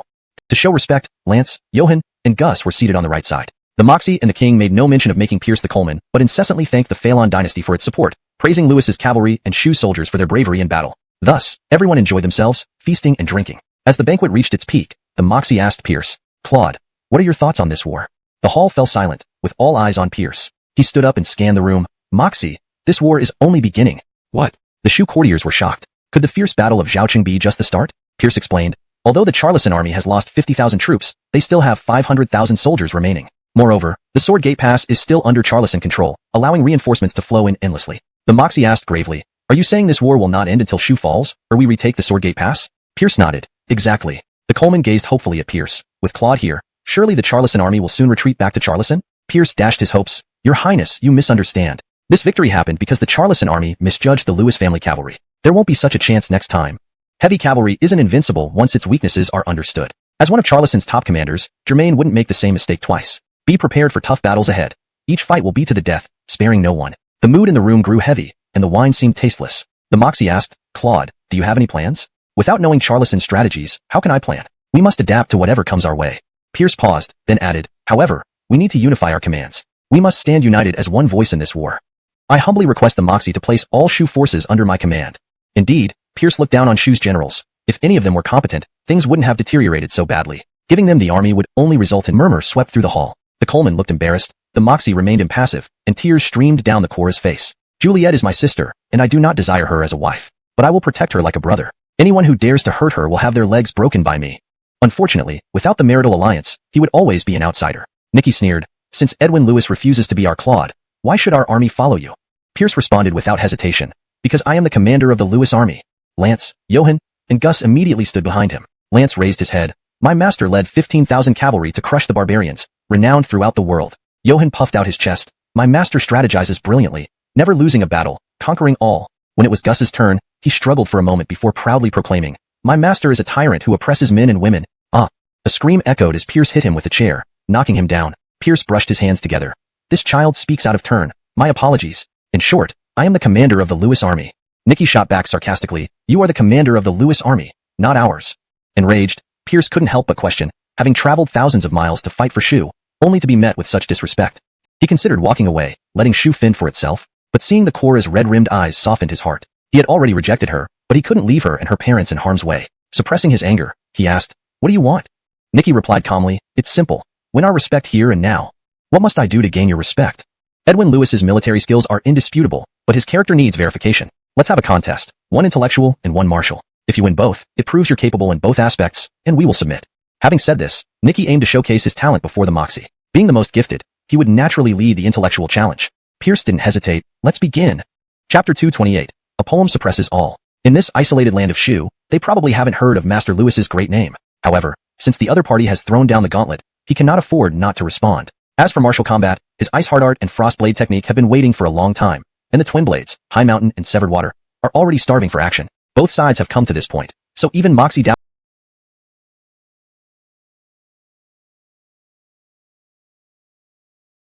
pull out all the gold and silver from their pockets and join the bet. This was outrageous. It was blatant contempt. The officials of Shu were furious and quickly emptied their own treasures onto the pile. Why not? We bet on our victory. Watching the pile of gold and jewels grow taller, Pierce's eyes sparkled with greed. This bray is sharp indeed. Didn't the windfall just arrive? At this moment, the resentment and anger over the previous account fraud vanished completely. Indeed, as a great businessman, opportunities to make money would never be lacking. Finally, Pierce looked at the Moxie Dowager and Coleman. The two of you don't want to place a bet? Any amount will do. It's all about participation. Everyone was stunned. This man dared to target the Moxie Dowager and Coleman. The Coleman awkwardly replied, "This king won't participate. This king isn't interested in gambling." In reality, he was broke. The Moxie Dowager laughed. "This Queen Dowager has some interest. I'll put in 1,000,000 taels, betting on Edwin Lewis's win." What? Everyone was dumbfounded. The ministers of Shu. Moxie Dowager, you're aiding the enemy. Pierce, this woman is not only beautiful but also has good taste. Wait, my handful of gems is worth roughly 1,000,000 taels. If I win, wouldn't she take most of the prize? Pierce wouldn't work for others for free. Thus, he earnestly advised, Moxie Dowager, small wagers are for trouble. He wasn't just battling Pierce but thousands of years of Chinese culture. Lance and Johan were excited. This round was theirs for sure. Guests first, Edwin Lewis, why don't you go first? Nicky played smart, intending to save his best for last. Couldn't agree more. Pierce didn't want to waste time hearing a bunch of old scholars nitpick. He planned to deliver a knockout blow to force them into submission. He began pacing in the hall, a look of deep sorrow on his face. Ladies and gentlemen, ever since I entered Shu, I have witnessed countless families torn apart by war, wives separated from husbands, and children from parents. My heart aches deeply. This poem, Spring View, comes from my heartfelt observations. The faces of the Shu officials turned somber, many wearing expressions of guilt. With half the nation in ruins, how could they continue indulging in merriment, making life difficult for guests who came to help? Pierce began reciting slowly. Ruined country, yet rivers and mountains remain. City in springtime, overgrown with weeds and thorns. Moved by times, flowers shed tears. Hating parting, birds' cries pierce the heart. War flames connect for months. A letter home weighs more than gold. White hair scratched shorter, barely enough to hold a pin. The poem left the hall in silence. Everyone was moved by the desolate, tragic atmosphere and felt genuine compassion for those displaced by war, yearning for their families. War flames connect for months. A letter home weighs more than gold. Elderly mothers back home awaited news from their distant children, perhaps never receiving it. Everyone in the hall sighed deeply, many officials silently shedding tears. After a while, the Coleman led applause, and soon the entire hall erupted in thunderous applause. Having grown up in a farming family, the king knew well the cruelty of war. Tears streaked his face as he said, "This king is ashamed, never having heard such touching poetry before. This poem shall resound through the ages." The Moxie Dowager wiped away tears and agreed, "King, you're right. This poem is timeless. Edwin Lewis's talent is remarkable. This queen admires him." Pierce modestly responded, "Moxie Dowager, your praise is too kind. Could a masterpiece by a poet saint be anything less than impressive?" With the Moxie Dowager and king leading, everyone praised Pierce enthusiastically. Pierce stood tall, accepting every compliment with dignity. However, due to limited literary prowess, their praises were repetitive, soon becoming monotonous. "Your turn, gentlemen." Upon hearing this, all eyes turned to Nicky, who was trying to sneak out through the hall door. Facing everyone's gazes, he nervously said, "Moxie Dowager, king. It's going to rain. Your servant needs to collect laundry." With that, he bolted, leaving the rest of Shu's officials speechless and bewildered. They stared at each other, no one willing to step up. They couldn't produce a poem like Spring View, even if given a lifetime. Pierce impatiently asked, "Anyone stepping up? Or shall this round be considered a loss for you?" Chapter 229. So you don't misjudge goodwill? Finally, the Amy sighed and declared, "Her Majesty declares the winner of the first round, the Londonderry contest, to be Edwin Lewis." All the civil ministers of Shu wore ashamed expressions. One person, one poem, had utterly humiliated their entire country. What could they do but feel embarrassed? Brinley, they had to admit there was no excuse to back out or argue. The poem Viewing Spring was simply too impressive. Faced with this timeless masterpiece, they didn't even have the courage to open their mouths. Next comes the second round, a martial contest. The crowd from Shu set aside their humiliation from the literary contest and readied themselves for battle. If they lost the martial contest after losing the literary one, how could Shu still hold its head high among the Six Nations? Catherine warned uneasily, both sides should stop at a point without easily hurting each other, let alone delivering deadly blows. Otherwise, I will not forgive you. For safety reasons, no weapons shall be used. Lance stepped forward to stop Pierce. "Bray, why don't I take this round?" As one of the top 10 warriors of the Marquis estate, Lance's skills were formidable. Johan echoed, "That's right, Bray. What if you get hurt?" Gus nodded vigorously. Pierce shook his head. Uncle Gordon, I appreciate your concern, but I must personally defeat them to make these rascals acknowledge my strength. Then you must be careful, Bray. Relax. Didn't you notice that Edwin Charlison didn't even show up? Holly didn't come to the banquet, which meant no one in this hall could threaten Pierce. Standing in the center of the hall, Pierce's robe fluttered gracefully. 2 long knives were strapped at his waist, giving him an air of a seasoned fighter. In showing off, he had never lost. He sneered at everyone. One by one or all together? Too presumptuous. A burly general strode out angrily shouting, "This is Wan Fu, the Tiger Valor Edwin. Let me beat your head in." Pierce replied disdainfully, "Not underestimating you, giant idiot. It will only take me 3 moves to floor you." Wan Fu's veins bulged in rage. He crouched slightly, glaring fiercely at Pierce, ready to pounce. Without looking at him, Pierce slowly assumed the opening stance of Tai Chi. His tall figure moved fluidly as he demonstrated the form, so graceful that even the Yasmin would bow in admiration. Indeed, as a commander, opportunities to fight directly were rare. Often, demonstrating forms was all he could do. For this reason, he practiced tirelessly over many years and finally achieved perfection. Begin. Come here and die.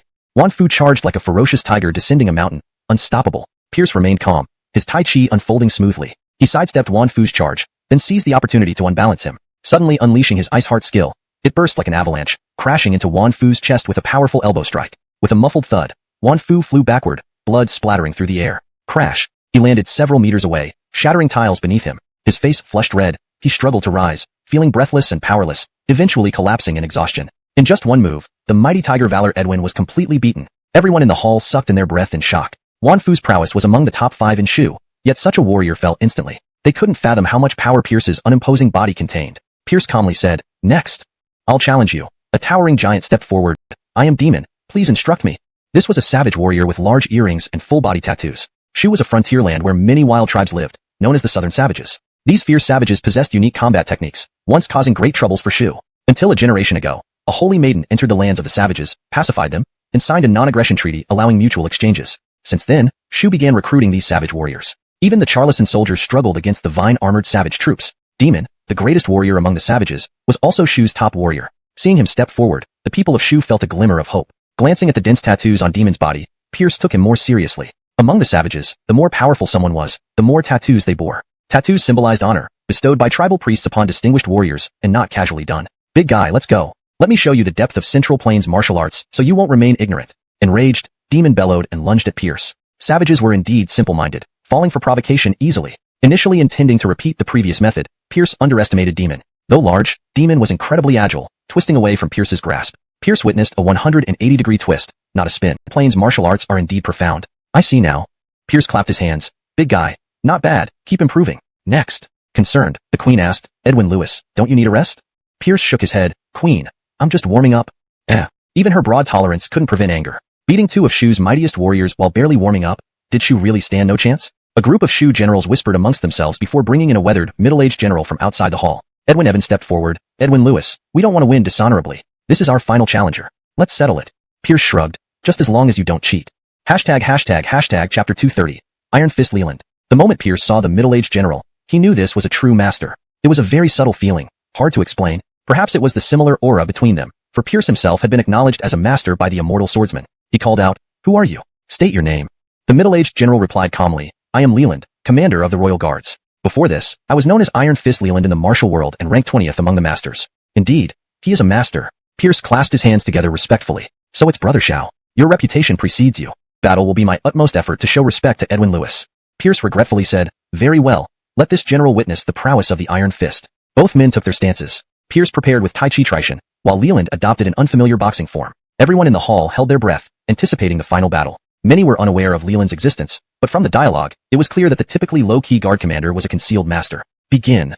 Leland launched a formidable attack, punching fiercely at Pierce. Having mastered the art of Tai Chi, Pierce wasn't afraid of such brute strength. He channeled the Ice Heart technique, fully embracing the Tai Chi stance, ready to lock in combat. Even Wu Shuangquan's oral, ranked 50th, could blend softness into hardness, rendering his unrivaled fist flawlessly. Leland, ranked 20th, was undoubtedly even greater. Leland was known as Iron Fist not because his boxing technique was powerful, but because his fists could breach anything. Legend had it he possessed extraordinary strength, further enhanced by a fierce internal cultivation technique. It was said he once punched through a city wall, earning his title. The ferocity of Leland's punches struck Pierce forcefully. Despite having reached minor completion in Tai Chi and the Heavenly Sect's secret technique, Ice Heart, Pierce nearly lost his footing when faced with Leland's overwhelming force. At crucial moments, Holly's influence on his physique steadied him. He barely swayed before stabilizing himself. Thereafter, each of Leland's movements was like a raging storm, unstoppable and relentless. Brinley having received the initial blow, Pierce was prepared. Stimulated by Leland, he unleashed his full potential, barely managing to hold on. Leland was inwardly astonished. After the exchange, he realized Pierce's internal energy was inferior.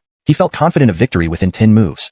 But 10 moves passed, then 20, and still, Pierce not only stood firm but improved. Clearly, Pierce's internal technique and martial arts were superb, refined to perfection. Moreover, his innate talent was astounding, growing stronger with each confrontation. At this moment, Leland had become his stepping stone. The clash of fists and feet generated frightening sonic booms, shattering tables and chairs into splinters. One pillar struck by Leland's punch was reduced to half its size, making the entire hall shake. The audience gasped, fearing the two would tear down the whole building. These two were monsters indeed. Boom! Pierce endured Leland's full-force punch, his body retreating. With a strong right foot push, he redirected the force into the ground, causing the floor beneath him to crack. This was the advanced unloading technique of Tai Chi, achievable only by a Tai Chi master. Contests, they had proven Pierce's dual talents, confirming the prophecy. Pierce was the rightful successor to the throne. Although he currently declined the position, it did not change this fact. According to the prophecy, only under the leadership of the successor could Shu achieve victory in the war. Hence, there must be no stinginess. Any hindrance to Pierce would doom Shu. Pierce was delighted. Surrounded by mountains of gold and jewels, he couldn't stop smiling. The trip was worth it, traveling thousands of miles. The Moxie reminded, Grand Marshal, I bet on your victory. Pierce looked puzzled. Did you? Brinley's. All right. Reluctantly, he divided a portion for the Moxie. What could he do, since she had only wagered 10,000 taels? He picked out the pink diamond for the ginger and selected a few shimmering gems. Here, Alice, your pink diamond. Keep it safe. No more bets next time. The Cora pouted angrily. Mind your own business. Pierce pinched her chubby cheeks. No temper tantrums, kid. She bit at him, forcing Pierce to quickly retract his hand. The Barton turned away, pretending not to see, while the Moxie smiled. Grand Marshal, if there's nothing else, I think you should rest. Exhausted from the long journey, repeated charges, and both contests, he was drained. Only his martial skills kept him going. Otherwise, I wouldn't be this handsome today. He had started practicing martial arts late, but for this, he owed much to Holly for teaching him the ice heart technique and repeatedly purifying his bones and marrow, allowing him to undergo a complete transformation. Holly shook off his perverted hand. It's just a mutual benefit. Pierce said solemnly, Suyi, I feel you've been somewhat distant from me lately. Have I? Brinley's. If you say so. Pierce clutched his chest, feigning deep injury. Suyi, do you want to lead an independent army? Holly's eyes lit up. Brinley's. Pierce revealed his hidden intention. Then kiss me, and I'll let you command an army in the Charles and Shu War, giving you a taste of being a great general. Holly glared at Pierce. How many men will you give me? 1,000? Pierce looked her squarely in the eye, extending one finger. At least 10,000. Without a word, Holly approached and lightly kissed Pierce's cheek. The slightly cold softness made Pierce's heart tremble. Kissing Master Yasmin was exhilarating. Holly threatened harshly. If you deceive me, you're dead. Pierce, still feeling unsatisfied. What about another hug, and I'll give you another 10,000? Holly's face flushed red. Are you ever going to stop? Pierce admitted honestly. Nope. So, are you willing or not? 10,000 men per hug. Quite a deal. Holly closed her eyes, all right, to achieve her ambition of becoming a general. Master, reported a bodyguard. Commander Xiao has arrived. Pierce hurriedly got up. Let's go. I'll meet him now. In the hall, Leland sat upright. He had received Pierce's summon early in the morning. As the Grand Marshal of Shu, Pierce had the authority to mobilize any Shu military forces, including Leland. Brother Xiao, you're early. Pierce greeted from afar. Leland rose to greet him. Summoned by the Grand Marshal, I dared not delay. Please sit. No need for formality. Grand Marshal, what orders do you have? Before answering, Pierce asked, Brother Xiao, did you suffer internal injuries during our fight yesterday when you suddenly spat blood? Leland sighed. To be honest, Grand Marshal, I do have injuries. Tell me more. About 3 months ago, a swordsman sought me out, demanding my loyalty to his master. I refused, leading to a fight. Unfortunately, I was outmatched and gravely injured. Leland loosened his shirt, revealing a gruesome scar running from his chest down to his abdomen. That slash damaged my heart meridian. Normally, it's fine, but if I engage in intense combat and exert my inner strength, the wound flares up. Lundok it did during the fight with the Grand Marshal. Pierce pondered, that swordsman. Was it Kelvin, ranked 8th on the list of experts? Leland was greatly surprised. For safety, he activated the turtle breathing technique taught by the Master Yasmin to temporarily suspend his breathing. As for Leland, he could only rely on fate. Inside the lab, Timian was handling various bottles and vials, seemingly mixing some solutions. The entire room had a chilling and ominous atmosphere. Hearing footsteps, Timian turned around. Teacher, you're here. She enthusiastically hugged Pierce's arm. Hashtag chapter 232, diagnosis. Pierce patted Jessica's head. Haddon-fan, don't just focus on your experiments. Eat when you should eat, sleep when you should sleep. Balancing work and rest is the right way. Jessica stuck out her tongue. Teacher, I understand. How was the last experiment subject? Jessica immediately pouted. It was a failure. Pierce consoled her. It's okay. They couldn't be saved anyway. Being an experimental subject and contributing to medicine is their good fortune. Teacher, I understand. London standing to their conversation, Leland felt a bit terrified. He couldn't help but think. Am I also an experimental subject? Pierce pointed at Leland. This Commander Xiao has hidden injuries. Haddon-fan, take a look at him. Leland unbuttoned his shirt, exposing his wound. Jessica first carefully examined the wound, and then proceeded with observation, Auscultation, inquiry, was overjoyed. Thank you, Londontal doctor. You are truly my savior. If you need me in the future, I will never refuse. Jessica ignored him and turned to Pierce. Teacher, how was my diagnosis? Pierce gave her a thumbs up. Logical, responsible, and professionally sound. Well done. Jessica immediately beamed with satisfaction. Getting praise from her teacher was the happiest thing for her. Pierce then instructed Leland. Commander Shao, order the troops to gather outside the city in an hour for inspection. Brinley's, sir. Leland hurried off. With a solution to his injury, Leland felt invigorated. He wouldn't become a cripple. His exciting life was just beginning. Jessica tugged at Pierce's sleeve. Teacher, where did Juliet go? Since arriving in Zhaocheng, she hadn't seen the Quora. Although they often competed secretly, both considered each other friends. She went home. Is she not coming back? Probably not. Jessica let out an "oh" with a somewhat dejected expression. There wouldn't be anyone else to compete for the teacher's attention anymore. The world seemed lonely now. Pierce patted her head. Let's visit her. We'll check her mother's health as well. Jessica was delighted. Okay.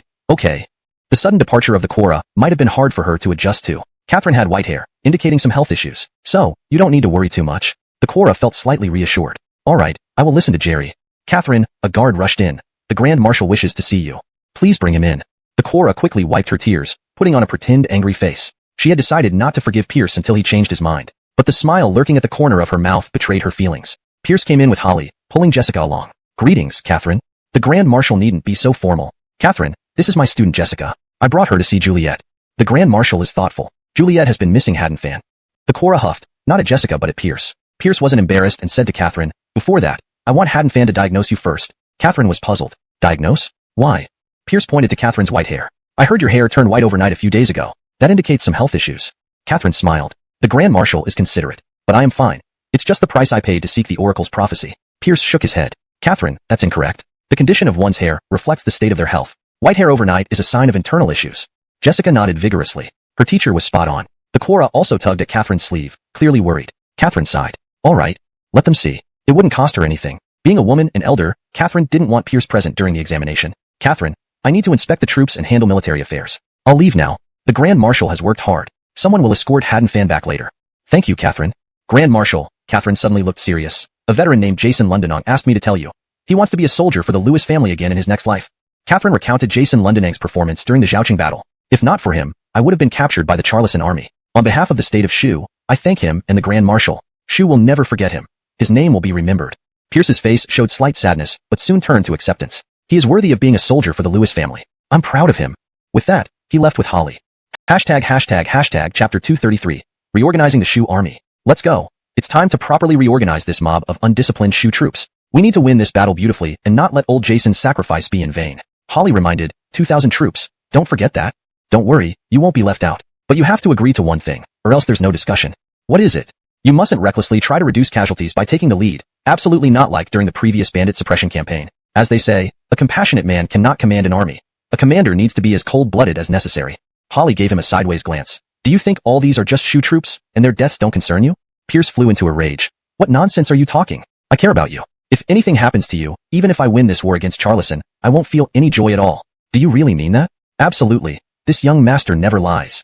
Originally, the Shu army had around 11 or 12,000 troops. After the Battle of Zhaocheng, they lost 3,000, leaving 8 or 9,000. However, reinforcements over the past couple of days brought the total back up to 10,000. 10,000 people. What did that mean? An endless sea of people. Pierce ordered them to form square formations, then rode Black Death with Holly, Lance, Johan, Gus, Eben, Wan Fu, Demon, Leland, and other generals riding alongside him. By the time they finished inspecting the troops, half a day had passed. Back in the main camp, Pierce sat at the head of the table. On his left were Holly, Lance, Johan, and others loyal to him.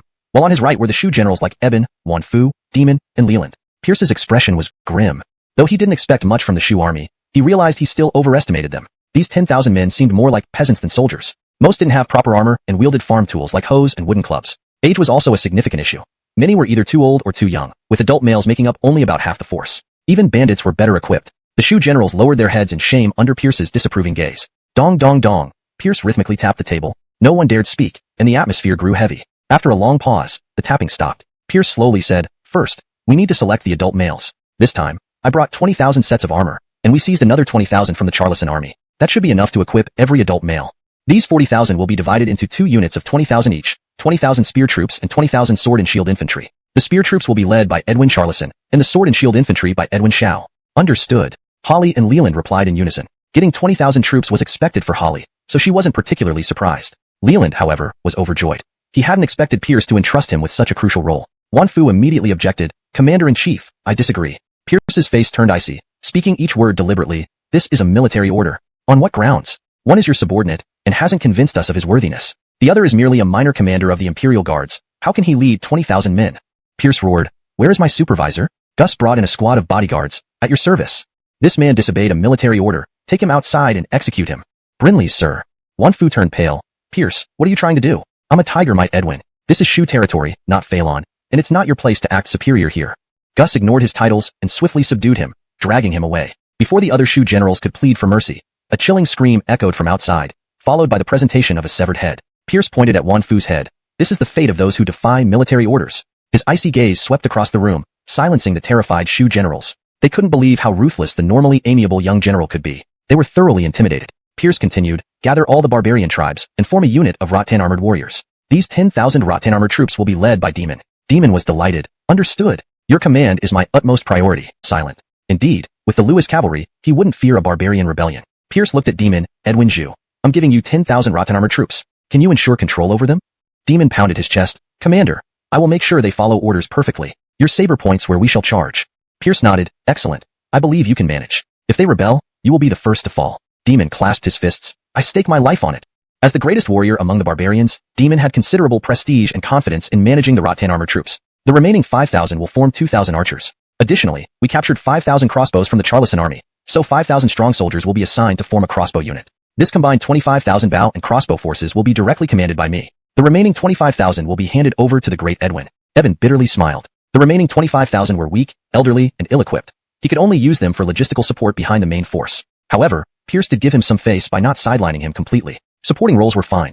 At least they would be safe and might even get a share of supplies. Pierce stood up. Everyone, please focus on training your troops. In 10 days, we'll launch an offensive against the Charleston Arlen, and an additional 10,000 conscripted civilian laborers. With ample manpower, fortified and towering city walls, and abundant supplies within the city, Irwin did not take the 100,000 Song troops seriously. He viewed the Eastern Territory as his own domain and vowed that the Song troops would never set foot in Mountain Sea City. The cries of battle deafened the ears, with warriors constantly falling off the walls, mostly Song soldiers. Although the Song nation was wealthy, its troops lacked battle experience, resulting in similar combat effectiveness to the eastern forces of Great Phalon. Against the experienced and fearsome northern army, especially the sturdy and fearless Queen Yingzhou warriors, the Song soldiers clearly fell short. Wave after wave of Song soldiers surged forward, only to be repelled again and again. Occasionally, some brave soldiers managed to climb the walls, but were quickly killed and thrown back down. Paul raged uncontrollably, yet powerless to change the situation. After a day of fighting with mutual casualties, he ordered a retreat.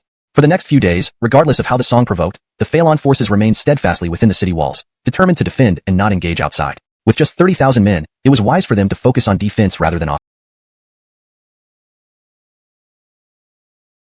offense. Both sides entered a stalemate. War is not a game. It does not end in one go, especially sieges, which could last for a year or more. At the military camp outside Bartendom's Zhao City, 100,000 troops were divided into various units. Old teams were disbanded, new ones formed, and new commanders were about to take charge. To the west lay the encampment of 20,000 long spear troops, all composed of able-bodied young men. Curiosity-driven, the company leaders gathered to discuss the new developments. Have you heard? Our new long spear unit commander seems to be a Phalon national. A Phalon national? What skills does he have? Why should he lead us? I don't know about his skills, but he's apparently close to the Grand Marshal. When Edwin I raised objections, he was beheaded on the spot. Is the Grand Marshal so tyrannical? To kill over a mere objection. He treats our Shu soldiers like nothing. Sure, don't risk your life. Remember, the Grand Marshal is not only the Grand Marshal. He's the designated successor chosen by Catherine herself. According to prophecy, Shu must be led by him to defeat Charleston. The company leaders immediately fell silent. In the Bartendom, the authority of the Queen was indisputable. Nonetheless, many were still somewhat boo-foo, dissatisfied, in their hearts. Note, boo-foo is directly translated as dissatisfied to maintain the meaning and fluency in English. A loud shout interrupted the murmurs. Long spear unit assemble. Wearing armor, Holly slowly ascended the platform, her cold gaze sweeping across the assembly. She had altered her appearance and voice, appearing now as a handsome young general.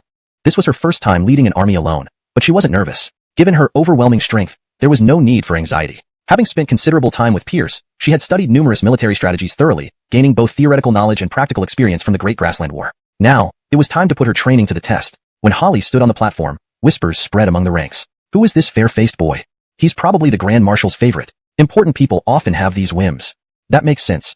Otherwise, why would he be the commander?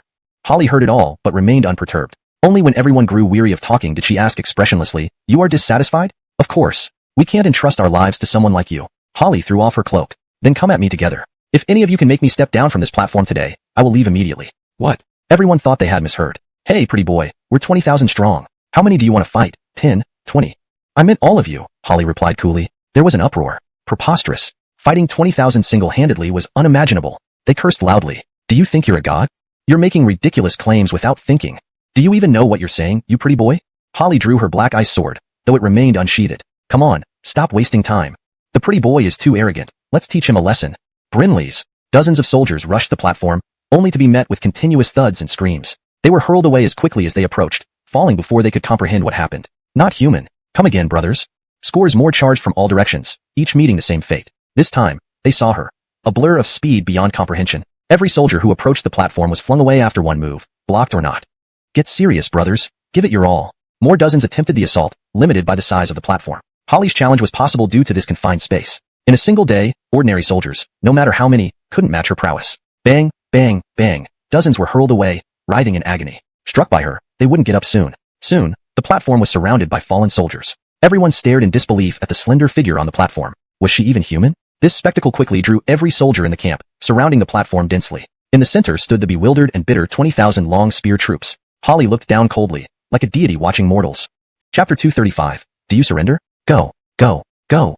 The onlookers from the Shu army, eager for more entertainment, began to incite. The 20,000 pikemen gritted their teeth and once again sent a few dozen men charging forward. They had no choice. If 20,000 men couldn't even challenge one person, they would become a laughingstock throughout the Shu kingdom. Bang, bang, bang. Dozens of men screamed as they flew off the platform, joining the dense mass below. They were fortunate, as the thick layer of bodies beneath acted as padding. Seeing more men rushing up, the pikemen at the bottom opened their eyes wide in terror. If this continued, they would be crushed. With all their strength, veins bulging, they managed to regain control of their bodies and barely escaped before the next batch was hurled down. As shouts and cheers filled the air, people rushed forward. As screams and cries filled the air, others were thrown back down. At first, it was a spectacular sight. The onlookers clapped and cheered loudly, encouraging both sides, hoping for an even more intense battle. But after a few hours, no one cheered anymore. For one thing, their voices were already hoarse. For another, a sense of fear welled up within them. How many people? How many have been hurled away? 3,000 or 5,000? Nearly 10,000, right? Look at how half of them are bruised and swollen.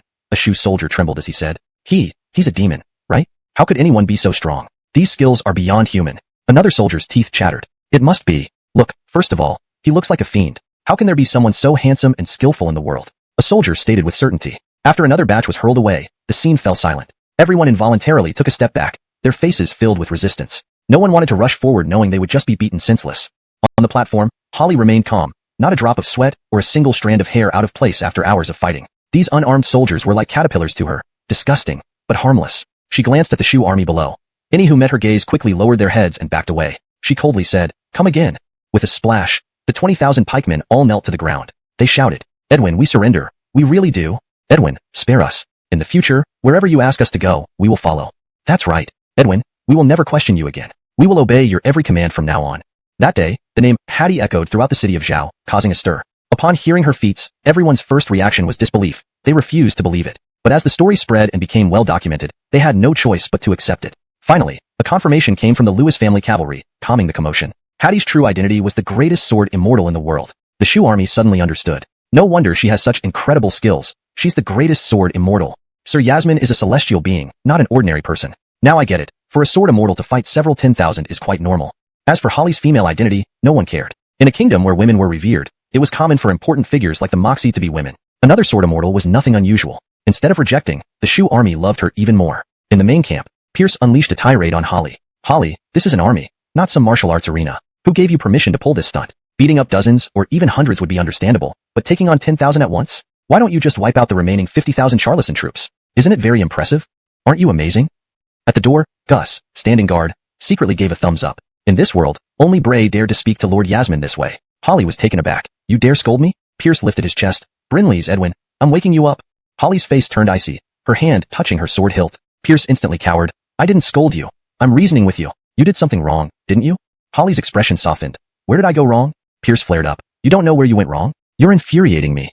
With a clang, the black ice sword left its scabbard. Holly coldly ordered, "Speak properly." Pierce nodded and bowed. Sure, Lord Yasmin. Speak.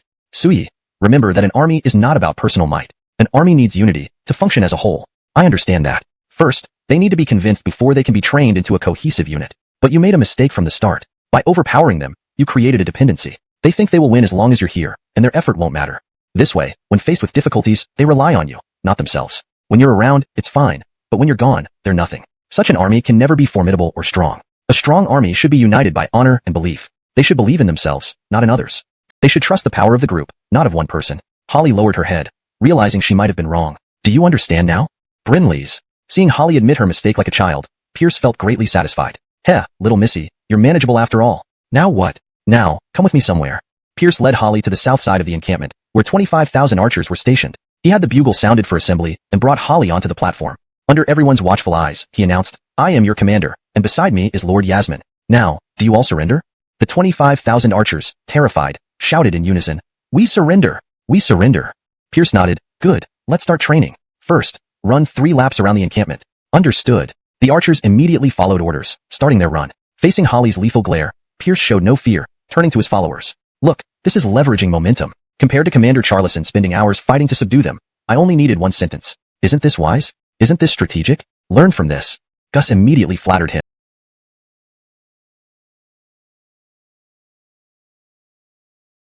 Bray, this move is brilliant. Conquering without a fight is the highest strategy. Only Bray can do this effortlessly, easily subduing 25,000 archers. You've taught us another lesson, Bray. Other guards also nodded eagerly. Pierce nodded, Well done. Chapter 236, Charleston State Reinforcement. 50 kilometers from Zhou City stands Ponza City, built beside a mountain named Pan and a river called Zay. Nestled between mountain and water, it is strategically situated, easy to defend but hard to attack, making it an important fortress in southern Shu.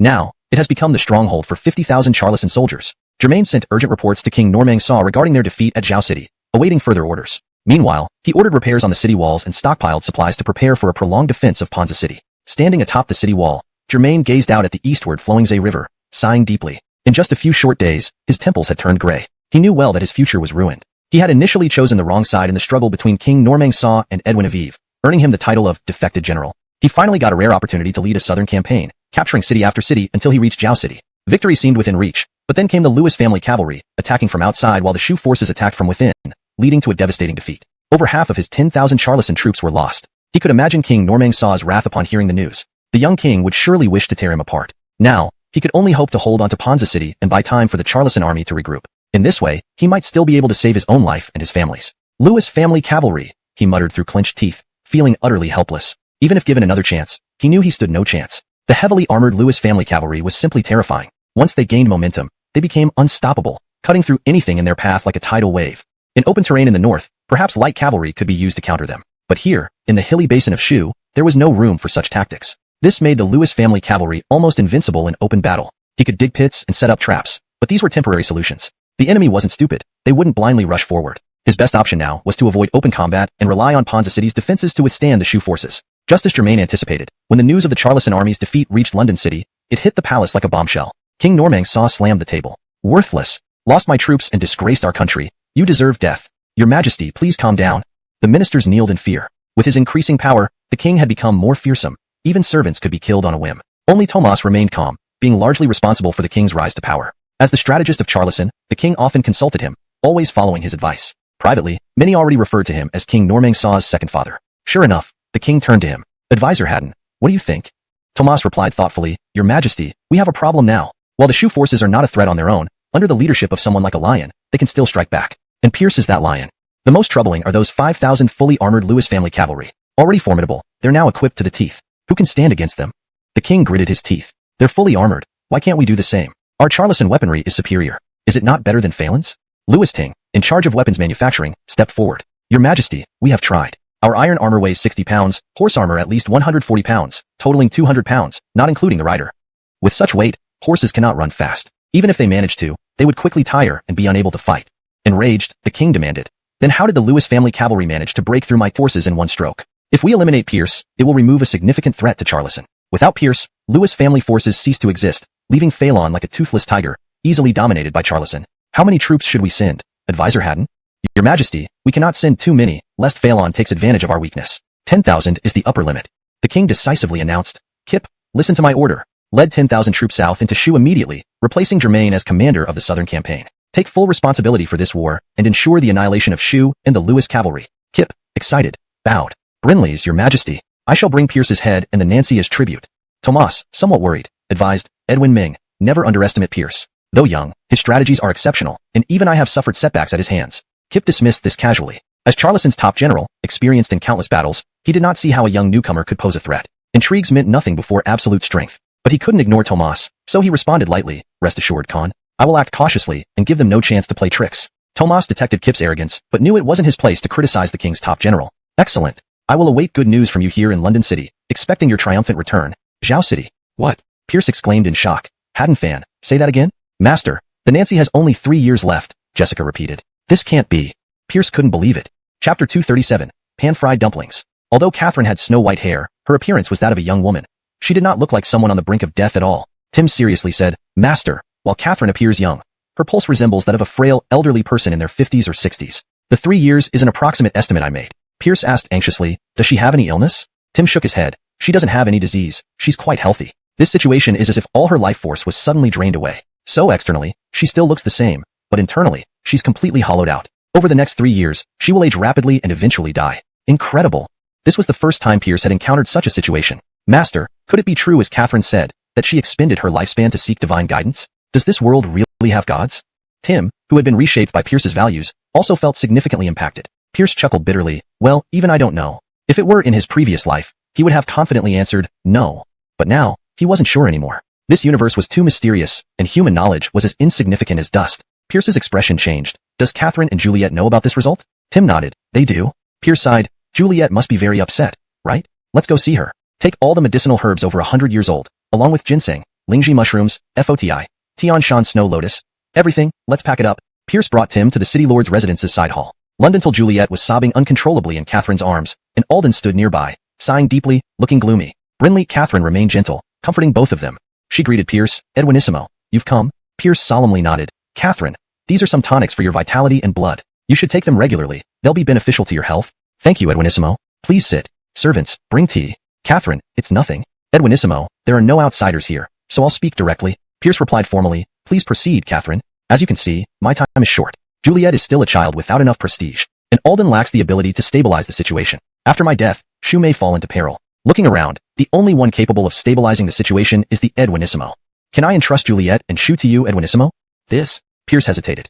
He already had plenty of issues to deal with in Phelan. How could he spare the time to handle Shu? He deliberated. "Don't worry, Catherine. I'll take good care of Juliet and ensure no one bullies her. As for Shu, if we can successfully drive away Charlison this time, things will return to normal."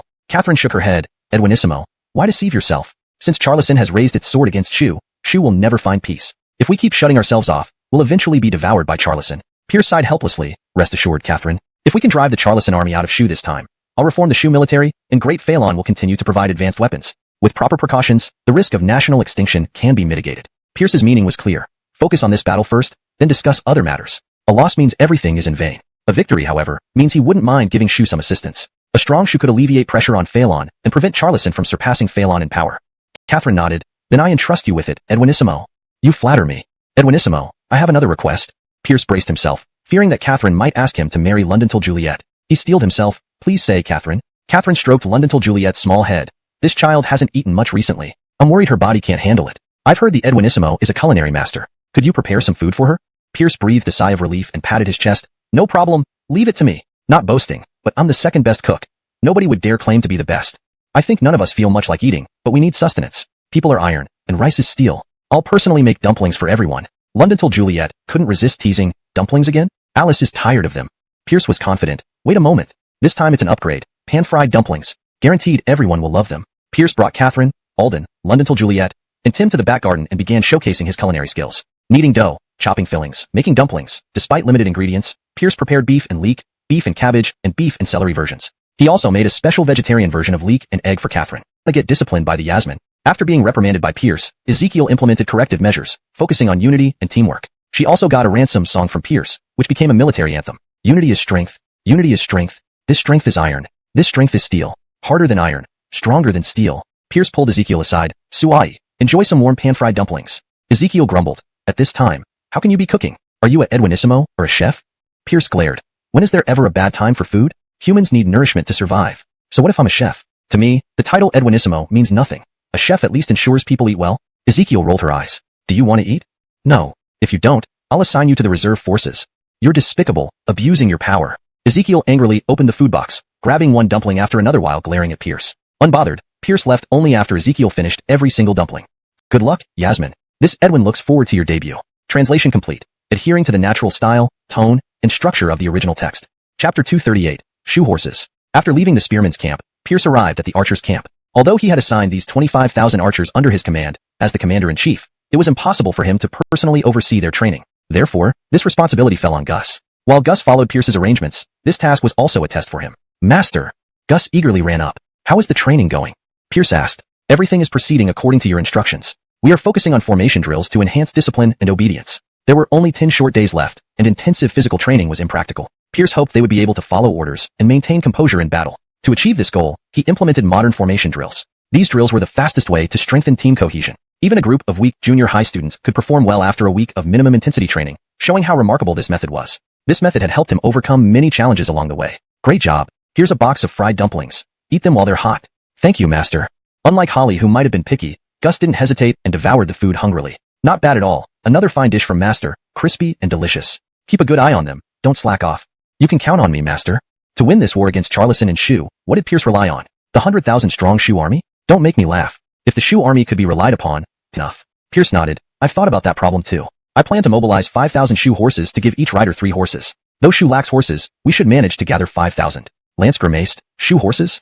The Iron Cavalry's mounts were tall steeds from the grasslands, and he looked down on the small Shu horses. Pierce laughed. Uncle Gordon, don't underestimate the Shu horses. Their explosive power might not match the grassland horses, but their endurance is excellent, perfect for carrying armor. Johann agreed. Indeed, Shu horses are bred in mountainous regions, often carrying heavy loads, giving them impressive endurance. Pierce explained. With 3 horses per rider, during long-distance raids, the Shu horses can carry the heavy armor, saving the strength of the other 2 horses. Just before charging, the grassland horses will be equipped with armor. This way, we can maximize their strength. Lance beamed. Excellent. With this, the Lewis family Iron Cavalry's combat effectiveness will soar. Johann was excited. With such an army, what could possibly stand in our way? Pierce reminded them, Gentlemen, the heavy cavalry isn't invincible. Let's not get overconfident. Master, we apologize for getting carried away. Also, we need to improve the knights' physical fitness. Let's add a military cross-country run training program to build up their strength and endurance. Start tomorrow, and gradually increase the intensity. Brinley's master.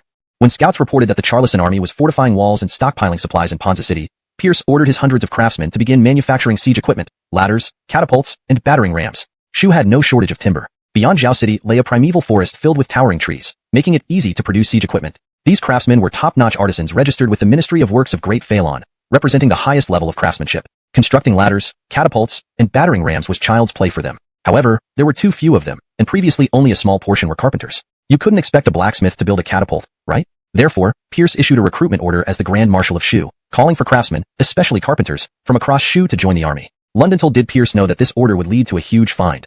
A find so great it made him leap with joy. That day, he was handling military affairs in the temporary headquarters. The army was about to set out, and numerous matters needed his attention. War, though complex, ultimately boiled down to knowing both oneself and the enemy. To know oneself meant understanding every detail.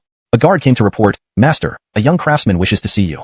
Pierce frowned. Is he responding to the call? Tell him to report directly to the craft camp. Why does he want to see me? The guard explained. He says he has a treasure to offer you. Had it been anyone else, they would have flown into a rage. A grand marshal didn't have time for craftsmen. What could a lowly craftsman offer him of interest? But Pierce was always considerate towards craftsmen, and the guard knew this, so he reported. Sure enough, Pierce replied without hesitation. Let him in. The guard sighed with relief. Brinley's. A young man dressed plainly and looking nervous was let in. His trembling legs betrayed his anxiety. He couldn't help it. He was just a humble craftsman meeting the country's grand marshal. He carried a bulging bundle, which presumably contained the treasure. Commoner Conall pays respects to the grand marshal. Pierce calmly said, No need for formalities. I heard you have a treasure to offer me? Brinley's, yes.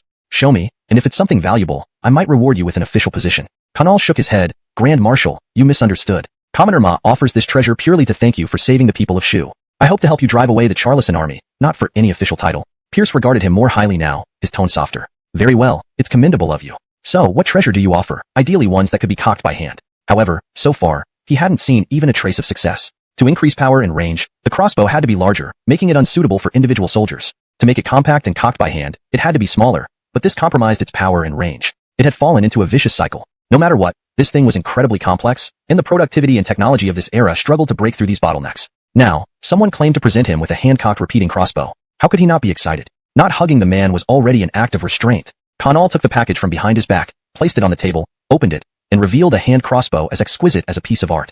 Pierce pounced on it like a hungry wolf, drooling all over the place. First, this crossbow was very light and easy to handle, even for women. Second, it was exquisitely crafted, every component polished to perfection. Its materials were also carefully chosen. The bow was made of composite materials, the mechanism was bronze, the string was deer sinew, and the stock was sandalwood. Pierce's eyes were immediately drawn to the pulleys at both ends of the bow. Damn, how could I forget about this? These pulleys allowed the crossbow to be lightweight and easily cocked by hand. Anyone who has taken physics knows that pulleys are essentially deformed, rotating levers that reduce force. And have to kneel if 10 bodyguards wielded this crossbow. The legendary Zhuge repeating crossbow could shoot 10 arrows, but it was too cumbersome for anything but city defense. Let's go, Pierce said. We'll test its power at the training ground. Pierce had a target set up at 300 meters away. He used only 30% of his strength to pull the bowstring. Considering his increased strength from martial arts, 30% was roughly equivalent to an adult's full strength. This was quite impressive, at least truly achieving the goal of being hand-cocked. Being hand-cocked meant it could be used on horseback, directly changing current warfare methods. After cocking, he aimed at the center of the target and fired 5 consecutive shots. Whoosh whoosh whoosh. 5 specially designed bolts flew out rapidly. The first bolt pierced the bullseye at 300 meters, and the following 4 bolts all passed through the same hole. Pierce laughed heartily. What a divine weapon! Grand Marshal, your archery skills are divine. Conall was also delighted that his offering received such praise. Come, little brother, Pierce took Conall's hand. Let's discuss this further. How dare I refuse?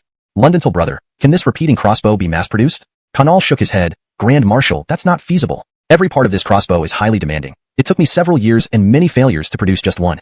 Pierce probed. How demanding? Conall explained truthfully. The biggest issue is the metal used inside. Please see, the mechanism is the most critical component of the crossbow, requiring extreme precision and the best quality metal.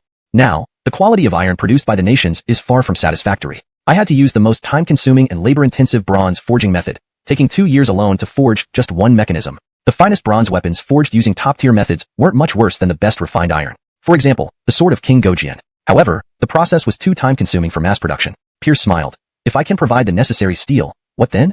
With knowledge of crucible steelmaking, was there any type of steel he couldn't provide? Conall looked incredulous. Grand Marshal, don't joke around. Without another word, Pierce handed over his high-quality 100 refined sword Gaoshan and pulled out a 30 refined longsword from one of his bodyguards. Londontal brother, take a look at these swords. Conall examined the longsword, tapping and feeling it. His face lit up with excitement, like a pervert seeing a beauty. Grand Marshal, are these masterpieces mass-produced? Pierce laughed and scolded. What are you thinking?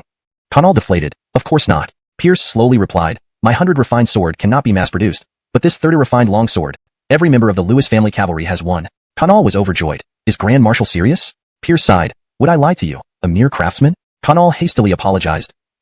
This humble citizen did not mean to offend. Pardon me, Grand Marshal. Pierce waved it off. No problem. Conall stated firmly. If Grand Marshal can provide the steel for the 30 refined longsword, this humble citizen can mass-produce the repeating crossbow. Pierce was overjoyed. Excellent. Londontal brother, are you hungry? Let's eat and talk. Thank you, Grand Marshal. This translation aims to maintain the original tone, style, and paragraph structure while ensuring natural English fluency and coherence. Chapter 240. Nurse. Come, young brother. These pan-fried dumplings are made by this great marshal with my own hands. Try them. Thank you, great marshal. Conall was overwhelmed with gratitude. They're fragrant and crispy. Indeed the best food I have ever tasted. I'm glad you like them. I will make them for you every day from now on. Here's some red wine as well. It's been kept secret by me. Have a taste. How can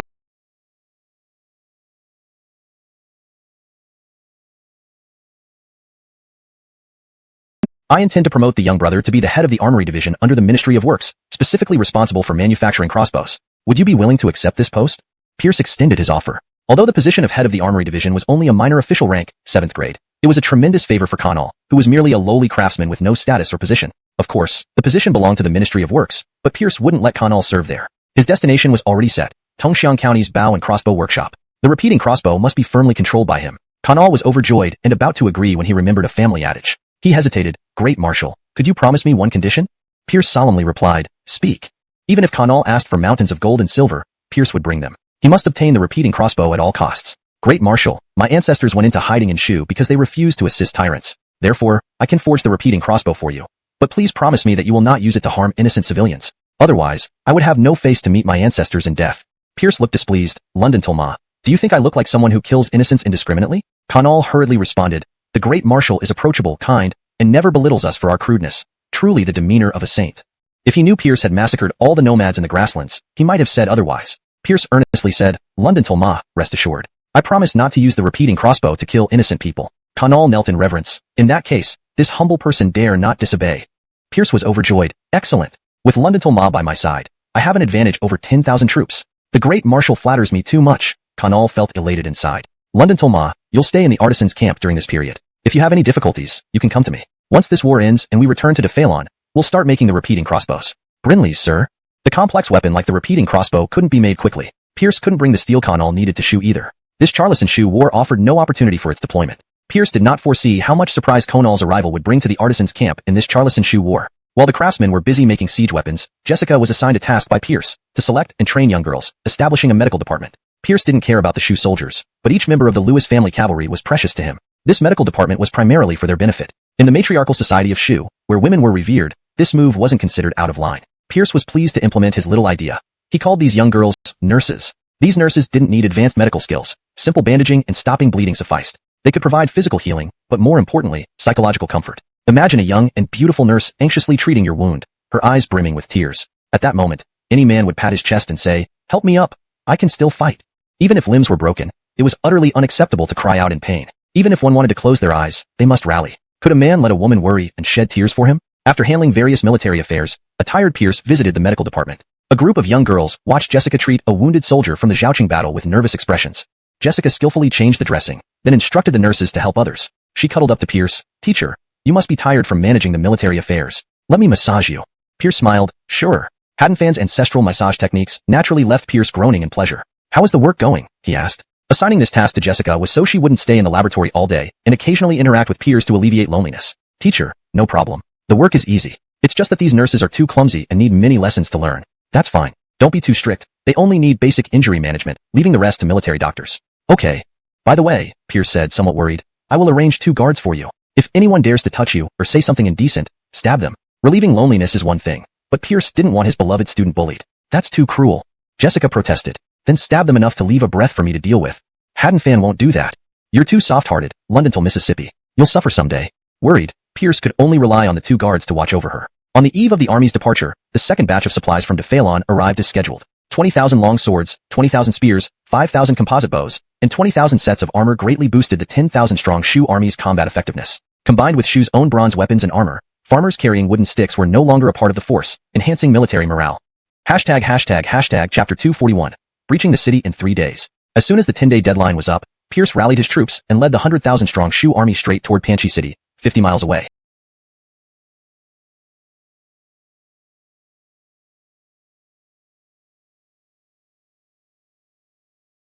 When Lewis, there's no need to say more. I live and die for Charleston, and I will never surrender.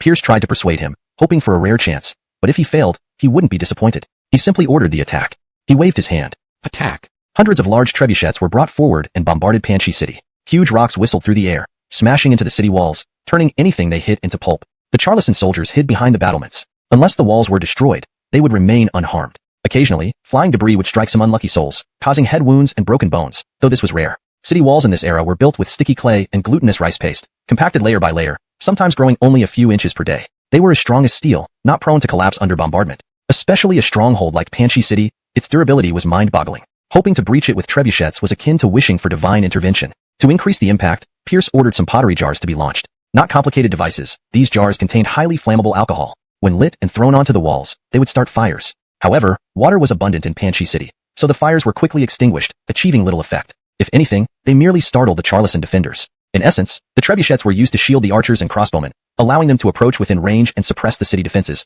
enabling the vanguard to crash against the gates and set up ladders for assault. The sounds of battle were deafening. Pierce commanded 20,000 sword and shield infantry as the vanguard, with Leland appointed as their general. His internal injuries had improved significantly over the past few days, and his appearance had brightened. As the Iron Fist ranked 20th among martial experts, he was more than capable on the battlefield. Under his leadership, the 20,000 sword and shield infantry fought valiantly, repeatedly scaling the walls and engaging in fierce melee combat with the Charleston soldiers. However, the individual quality of the Shu troops was inferior to that of the Charleston, leading to their repeated expulsion from the walls despite Leland's best efforts.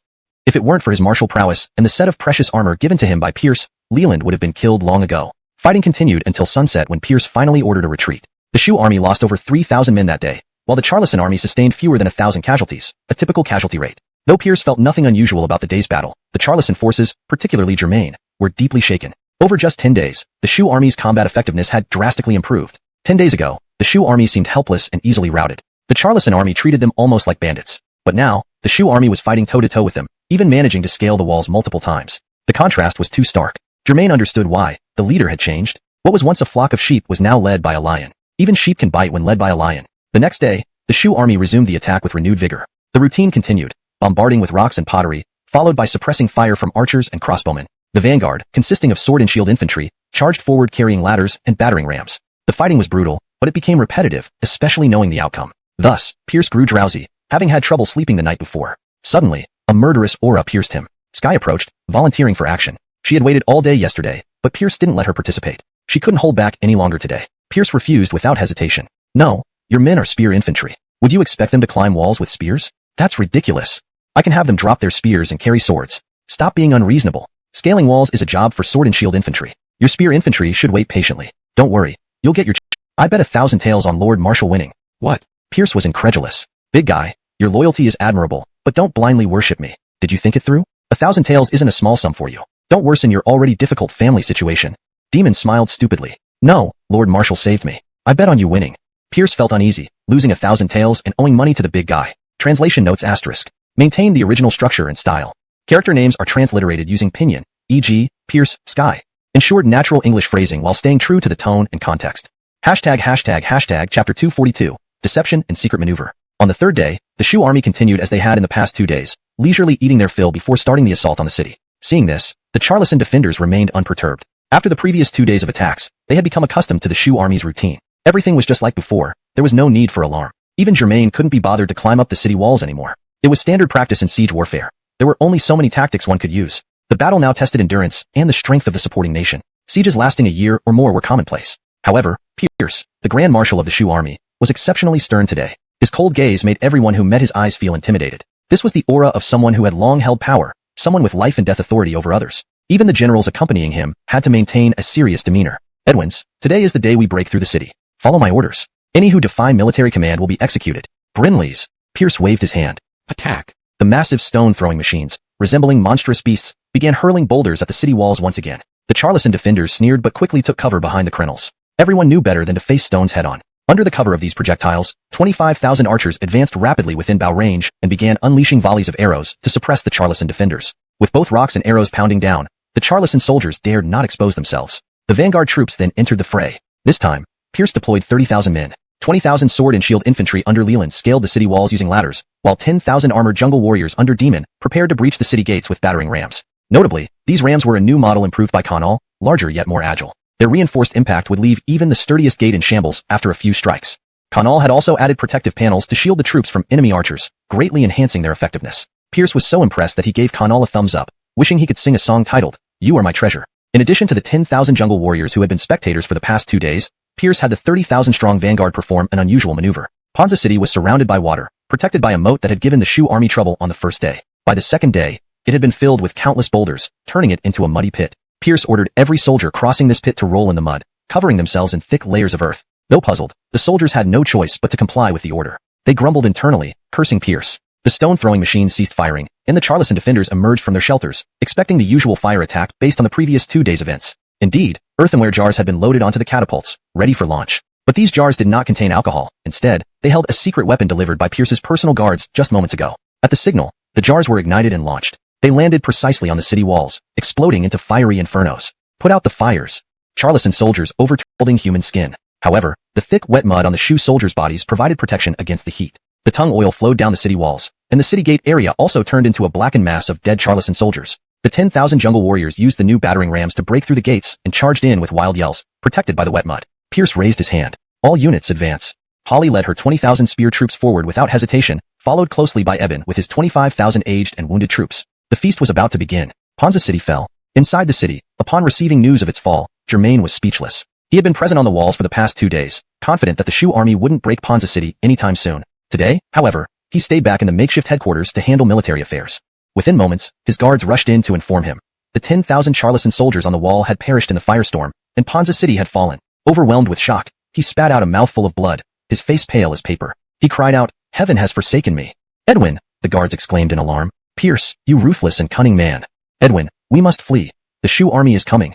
Escape. Germain immediately stood up. He had to lead the remaining 40,000 Charleston soldiers to safety. Though his own survival seemed unlikely, he had to think about the lives of the Charleston soldiers and their families. The Shu army stormed through the southern gate while Germain led the Charleston forces out through the northern gate, heading north without delay. In their panic, they entered a valley. By the time Germain realized it was a trap, it was too late. Thunderous hoofbeats. The familiar sound sent chills through the 40,000 Charleston soldiers. It was the Lewis family cavalry. These same cavaliers had shattered the honor of 10,000 invincible Charleston soldiers, decimating them. Now, they returned to snuff out their last hope, reaping their lives like grim reapers. The Charleston soldiers had barely escaped the wolf's den when they walked into a tiger's lair, colliding with 5,000 hidden Lewis family cavalries. The result was devastating. 40,000 Charleston soldiers were nearly annihilated, with only a few thousand escaping into the dense forest. The valley was filled with corpses, blood flowing like rivers, resembling a living hell. The great Southern Edwin of Charleston, Germain, perished in battle. After this victory, the 10,000 Charleston invaders who had plundered Sioux territory no longer existed. Amidst jubilant cheers, the Sioux soldiers hailed their queen and Grand Marshal.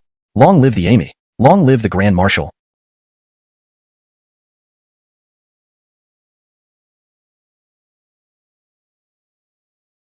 Who, smiling foolishly, extended his hand toward Pierce. Suppressing the urge to beat him senseless, Pierce begrudgingly gave him 1,000 taels. Ah, fools have dumb luck. Ewan and Johan looked regretful. They had followed Pierce's orders to ambush to the north of Ponza City, and thus missed the opportunity to profit from the gambling match. As for Ezekiel, she was indifferent to money. With a monthly income of 10,000 taels for protection, she couldn't spend it all.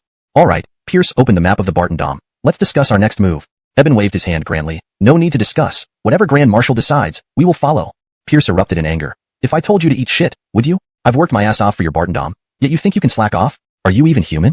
Eben whispered. Discussing means only you decide. Pierce sneered. Catherine instructed me to train you all properly. Starting now, each of you must write a 1,000-word post-battle summary after you return. Instantly, groans filled the hall. Grand Marshal, please don't. If any of you writes less than required, don't blame me for reporting to Catherine. The Sioux generals instantly became glum. Ewan, Johan, and Gus huddled together, trying to avoid catching Pierce's attention and getting into trouble. But then there was the brutally honest one, Ezekiel. Yasmin, what else could it be? You're despicable. Pierce, speechless. I haven't said anything yet. I know exactly what you're thinking. Oh, right. I forgot about your mind reading. Since you're so clairvoyant, let's settle the bet. Ezekiel stared coldly. Are you sure? Pierce stood tall. Absolutely. Even if the heavens descend upon us, my decision stands firm. Hope you don't regret it. Regret? I'll regret not doing it. Fine, proceed. Compared to the Moxie, the Yasmin had a redeeming quality. She never reneged on her promises. She sat back in her chair, boldly lifting her long legs clad in fishnet stockings. Without hesitation, Pierce grabbed her legs, rubbing and touching them enthusiastically. So fragrant, so smooth, so firm, such sensation. I wish I could hold on to this forever. Satisfied, Pierce asked, by the way, Yasmin, what did you mean by regret? Ezekiel replied coldly, if Tianzong finds out, both of us will be brought back, and our lives will be in grave danger. What? Pierce leaped up. How could he forget about Tianzong? Not that bad, right? I just hugged your legs. The holy maiden of Tianzong cannot be dishonored. Don't tell them then.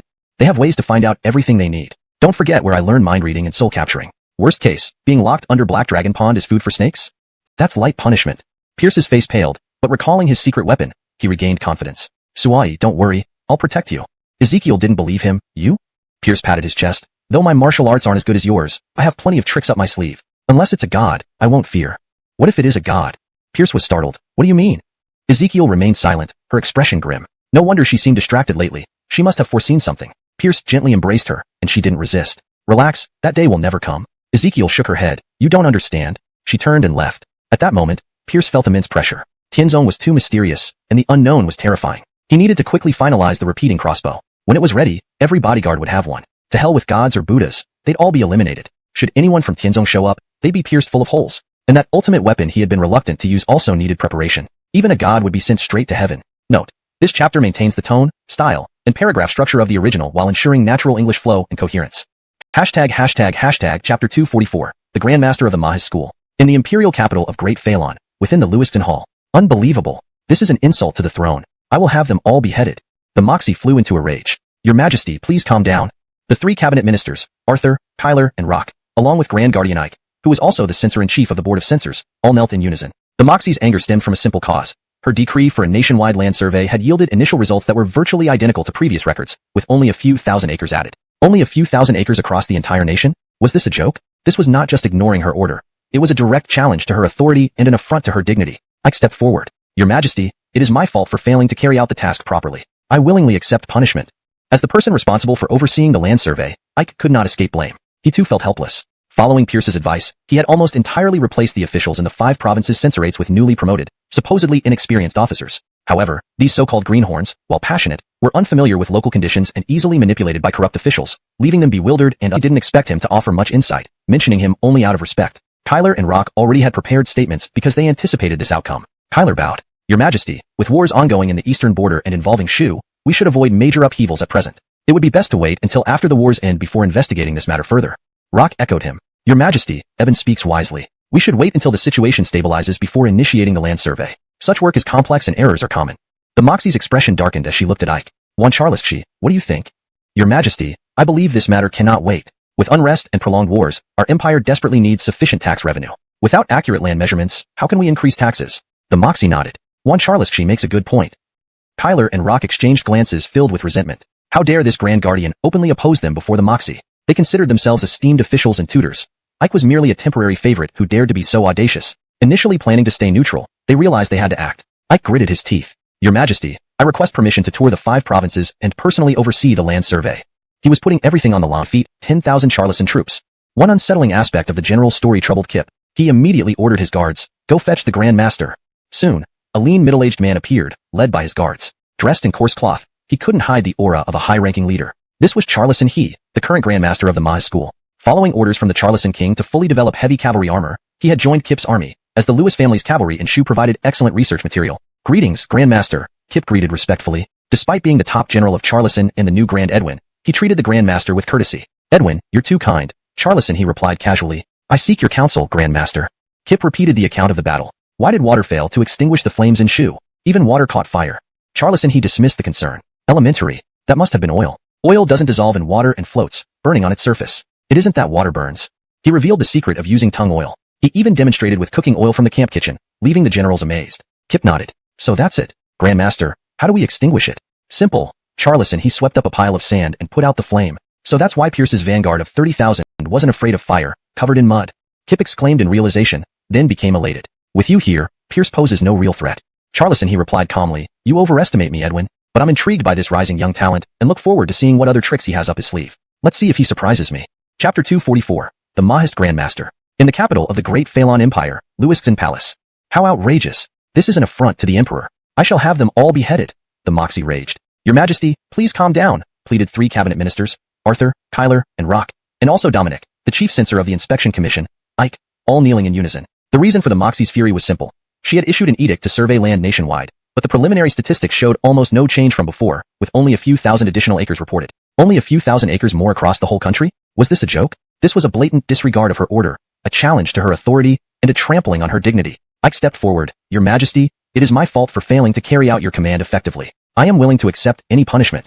As the official responsible for overseeing the land survey, Ike could not escape blame. Ike was also at a loss. Following Pierce's advice, he almost entirely replaced the officials in the 5 provinces censorate with young, inexperienced officials. These young officers were indeed enthusiastic, but they lacked familiarity with local conditions and were easily misled by corrupt officials, making them unable to distinguish right from wrong, let alone supervise a land survey. The situation with the 5 provinces branches of the Brocade Guard was similar. Faced with impervious and tight-knit bureaucracies, their influence was limited. While they could easily root out families or clans, making these rough soldiers supervise a land survey was beyond their capabilities. Even if corrupt officials falsified data before their eyes, they wouldn't recognize it. The Moxie was furious, but also frightened. Brinley's, she was afraid. She never expected that the bureaucracy in the provinces of the Great Phalon had decayed to such an extent. To protect their interests, they acted in concert, falsifying reports and ignoring imperial decrees.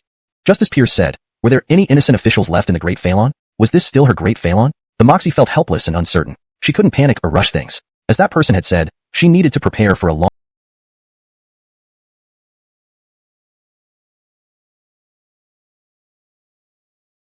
long-term struggle. She took a deep breath and calmed herself. Juan Carlos, this isn't your fault. Ike was deeply moved. Thank you for your mercy, Your Majesty. The Moxie turned to the 3 cabinet ministers. What do you think? Marquis Jason directly abstained. He was in charge of military affairs, and this kind of political matter was outside his purview. The Moxie didn't expect him to offer any suggestions. She included him merely out of respect. Kyler and Rock already had their thoughts prepared because this result was expected. Kyler bowed. Your Majesty, there is currently a war in the Eastern Territories, and the conflict with Bartendom is affecting the entire situation. I believe we shouldn't undertake major changes now but wait until after the war to address this issue. Rock agreed. Your Majesty, Tudor has spoken correctly. We should wait until the situation stabilizes before resuming the land survey work. Such a massive task naturally involves some miscalculations. The Moxie's expression darkened, turning to Ike. Juan Carlos, what do you think? Your Majesty, this matter can't be delayed. With the realm in unrest and continuous wars, our Great Phalon needs sufficient tax revenue. Without accurate land surveys, how can we increase taxes?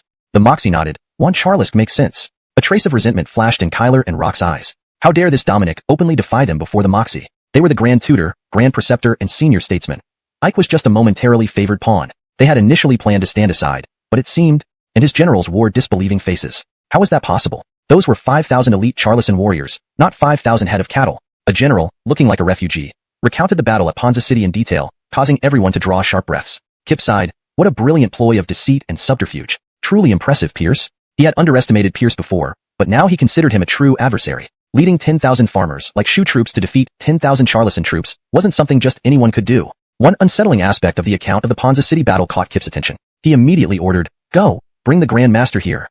Soon, a lean middle-aged man approached under the escort of bodyguards. Dressed in coarse clothes, he still exuded an air of authority. He was Charleston He, the current Grand Master of the Mahis school. Following the Charleston King's order to develop heavily armored cavalry using the Mahis expertise, Charleston He joined Kip's army because the Lewis family cavalry in Shu was an excellent research subject. "Greetings, Grand Master," Kip respectfully greeted. Even though he was the top general of Charleston and called the new Grand Edwin, he treated the Mahist Grand Master with utmost respect. "Edwin, you're too polite." Charleston He replied coolly. "Edwin, I need your insight." Kip asked the general to recount the battle at Ponza City again. "Grand Master, why didn't water extinguish the fire? It even burned on water, out of adrenaline." "Indeed, how can a tiny state like Shu withstand us, the great Charleston?" Pierce's overestimation of himself will surely lead to his downfall at the hands of the Edwin and Juicy. "We must take revenge for our brothers who died far from home." This was the charisma of Charleston's top general. After letting them vent enough, Kip clapped his hands and said, "All right, let's start the meeting officially." The generals sat up straight, their eyes fixed on Kip, ready for orders. What does war demand? It demands manpower, resources, and financial strength. We have advanced deep into Shu alone, lagging in both manpower and resources. Therefore, our immediate priority is to seize more territory. With territory, we will gain the necessary manpower, resources, and finances. Kip unfurled a detailed map of Shu. "Ladies and gentlemen, please observe. We are here," he pointed at Saogo's location, then indicated Panching. "The Shu forces are here." Then, just like Pierce, he pointed to Fugong City, which lay between the two positions. "Our target is the capital of Shu, Fugong City. Seizing it will provide us with its manpower, resources, and wealth. As we grow stronger, Shu will weaken. The situation is urgent. Every second counts. Let's set out immediately and advance at full speed." "Understood," the generals shouted in unison. "Kane, Edwin." A burly middle-aged officer stepped forward. "You will lead 20,000 cavalry ahead at full speed without compromising combat effectiveness. If you encounter Shu's vanguard, and if they are Lewis family cavalry, do not act rashly. If they are Shu forces, act according to circumstances." "Understood." The officer turned away, his eyes gleaming. To counter the Lewis family cavalry, Charleston's 10,000-strong army included 20,000 cavalry, heavily armored riders who were Charleston's ace force. Though not quite as formidable as the fully armored Lewis family cavalry, this was the most powerful cavalry in the world. Their formation was relatively recent, established specifically to counter the Lewis family cavalry. However, King Charleston did not anticipate the rapid advancement of the Lewis family cavalry. In the last battle on the grasslands, only the men were armored. But this time, even the horses were clad in armor, catching King Charleston off guard. He issued a strict order for Emojia to produce similarly equipped heavy cavalry. As an ambitious ruler, he would not allow any army to surpass the Charleston military. Thus, Charleston and Shu troops raced towards Fugong City with equal resolve, each having certain advantages. The Shu forces moved north from the south, through flatter terrain. The Charleston forces, moving south from the north, had a shorter distance to cover. As if by divine intervention, fate allowed the two armies to arrive almost simultaneously outside Fugong City. Outside Fugong City, 5,000 Lewis family cavalry met 20,000 Charleston cavalry. Compared to the apprehensive Charleston cavalry, the Lewis cavalry was brimming with fighting spirit. Their horses were already clad in armor, and when the Charleston cavalry came into view, they launched the first charge. The thundering hooves shook the ground, and the 5,000-strong fully armored Lewis cavalry surged forward like a wave of steel against the 20,000 Charleston cavalry. King clenched and unclenched his fists several times before finally sighing and waving his hand. Retreat. The 20,000 Charleston cavalry turned and fled. With only the riders armored, the Charleston cavalry could not catch up to the fully armored Lewis cavalry, and so this encounter ended without a battle. However, with the Charleston cavalry's retreat, Fugong City fell into Shu's hands. The city, previously occupied by Germain's sudden appearance of 10,000 Charleston troops, did not experience widespread destruction since Charleston's goal was permanent occupation, not pillaging. Except for the royal palace and residences of officials who fled with the queen, the tens of thousands of civilians in the city remained largely unharmed. Germain even put on a show by issuing public decrees to reassure the citizens. Germain's cautious move paid off. While the people were unlikely to welcome the invaders warmly, no one rose against them when they marched south. With Shu forces reclaiming the city, the tens of thousands of civilians cheered loudly, flooding the streets in celebration. Riding black desolation, surrounded by admirers, Pierce slowly entered the beautiful city adorned with hibiscus flowers. Facing the enthusiastic crowd, he smiled warmly and waved back. His handsome looks and this gesture elicited screams from many young women. "Commander-in-Chief, you're so handsome. Commander-in-Chief, I want to marry you. Commander-in-Chief, I want to have your babies." Pierce wobbled, nearly falling off his horse. He turned to Edwin. "Are the women in your country this open?" Eben looked embarrassed. "Commander, you know well that in our Shu, women hold high status." From your tone, it seems life at home isn't pleasant. Is Lady Gordon very fierce?" Eben sighed. "Don't mention it." Pierce patted him sympathetically. "Zaire, you've suffered." Unable to contain himself, Eben burst into tears, a hardened warrior weeping bitterly, deeply touching those around him. Moved by the scene, Leland and Demon also teared up. They too had endured much hardship. Pierce sighed. "Men cry when they need to. But to the people watching, it seemed like emotional joy upon returning to their homeland. Pierce did not enter the royal palace, but instead claimed Eben's headquarters as his temporary command post. Of course, this headquarters was merely Eben's official office, not his residence. Outside Fugong City, the 10,000-strong Charleston army approached. Kip rode out with his generals, staring at the city walls, now filled with Shu flags and lined with Shu soldiers. "We are too late," he sighed. Kane, ashamed, said, "Edwin, I withdrew. Please punish me." "Edwin Wong, you made no mistake. Facing the charging Lewis cavalry, retreating to avoid their peak is not shameful." A deputy general, Yanko, requested, "Edwin, please order an assault. I am willing to lead the charge and capture Fugong City for you." Kip replied calmly, "I know of Edwin Long's bravery. However, after such a long journey, our soldiers are weary. Now is not the time to attack." Stepping forward alone, he called up to the city wall, "This is Edwin Kip. I request that Commander Lewis meet me outside the city." End of chapter. Chapter 246. If you don't shoot me, will I shoot you? Half an hour later, a crack opened up in the city wall, and two horsemen slowly rode out. The one leading was naturally Pierce, followed by Ezekiel. "With the esteemed you've ever seen?" Kip remained silent for a long time before finally speaking. "Whether or not you are the most handsome, debonair, and elegant, I'm not sure, but you're definitely the thickest-skinned, shameless person I've ever met." "Thank you for the compliment. Compared to your Conhaden, I still have a lot to learn." Kip nodded. "Indeed." "Edwin Ming, please give my regards to Chancellor Haddon and tell him. The Imperial toilet welcomes him." "Sure, will do." At this moment, both found common ground. Kip shook his head and brought the conversation back on track. "The second reason I came to see Edwin Lewis is to propose a deal." Pierce replied lazily, "Go ahead, let's hear it." Kip said slowly, "If Edwin Lewis can hand over 10 sets of armor for the Lewis family cavalry and the horse Barding along with the forging techniques, we will immediately retreat back to Charleston. What do you think?" Pierce rolled his eyes. "And then wait for you to come back after making your own heavy cavalry? Do you take me for a fool, Edwin Ming?" Kip stated solemnly, 3 years. Our state of Charleston can promise not to invade Shu or attack Phelan within 3 years." Pierce responded calmly, "Edwin Ming, I think you've misunderstood something. Whether Charleston invades Shu or attacks Phelan doesn't concern me at all. I am not some saint whose mission is to save all the people in the world. These matters are none of my business." Kip sneered, "Is that so? Then why did Edwin Lewis travel such a long distance to become the supreme commander in Shu?" Pierce sighed, "It's just that there are things I cannot avoid doing." "So, no negotiation?" "No negotiation." Kip turned and left. "Edwin Lewis, we shall meet on the battlefield." Pierce waved, "Battlefield then?" Just as they turned, both simultaneously spun around, their faces filled with murderous intent. Kip pulled out a small handheld crossbow from his robe and fired an arrow directly at Pierce's face. Pierce drew the repeating crossbow Conall had given him from his back and triggered the trigger 5 times in rapid succession. Swoosh, swoosh, swoosh. 5 bolts sealed off every escape route for Kip. This repeating crossbow, appearing for the first time, was only half the size of the heavy crossbow, so the Charleston army didn't notice Pierce carrying such a powerful weapon. Kip's handheld crossbow had a range of only 100 meters, barely enough to reach Pierce. Pierce's repeating crossbow, however, had an effective range of 300 meters, making 100 meters the optimal firing distance. Both acted at the same moment, leaving their respective armies stunned and unable to react. Critical moment, Ezekiel moved. She casually raised her sword, deflecting Kip's arrow. Throughout the exchange, Pierce didn't even blink. An immortal swordsman protected him, so he had nothing to worry about. Kip, however, wasn't as fortunate. He had not brought anyone to distract Pierce, leaving him alone to face the 5 arrows. Pierce smiled, imagining Kip's lifeless body, eyes wide open in shock. But Kip wasn't unprepared. His reliance was himself. At the last moment, he pulled the reins, causing his horse to rear up, shielding him from the 5 deadly arrows. Then, with a somersault, he easily avoided the collapsing horse. Pierce felt extremely disappointed. Kip seemed quite skilled, perhaps even on par with him. Great Edwin! The Charleston generals cried out in alarm, ready to charge forward. Kip raised his hand to stop them. Seeing that the Charleston army hadn't advanced, Pierce wasn't in a rush to leave. He shouted furiously, "Kip, you despicable coward, to attempt to assassinate someone with underhanded tactics. I truly misjudged you." Kip retorted angrily, "Pierce, pot calling the kettle black. We're equally despicable." Charleston he led a horse from the Charleston army, coming to Kip and handing him the reins. Looking towards Pierce, he had a complicated expression. "Edwin Lewis, does Carson's descendant serve under you?" Carson, Conall's ancestor, one of the MOG descendants, possessed the design drawings for the repeating crossbow. Pierce asked irritably, "Who are you?"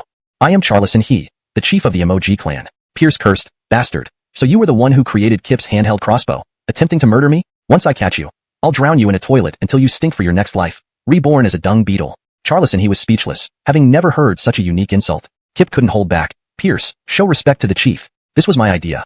If you want to scold someone, direct it at me." "To you then, Kip, old bastard. I thought you were an upright man and thus came out to meet you. But you tried to harm me. Reflect on your actions. Did you betray my trust? Without honesty, a man cannot stand tall. Do you still deserve to be called human?" Kip looked like he was suffering from constipation. "We're equally despicable. Not equally despicable. I acted because you were trying to kill me. It was self-defense. If you didn't shoot me, would I have shot you? Don't assume others are as low and dishonorable as you. I, Pierce, am straightforward and pure-hearted, known for my righteousness." "Huh."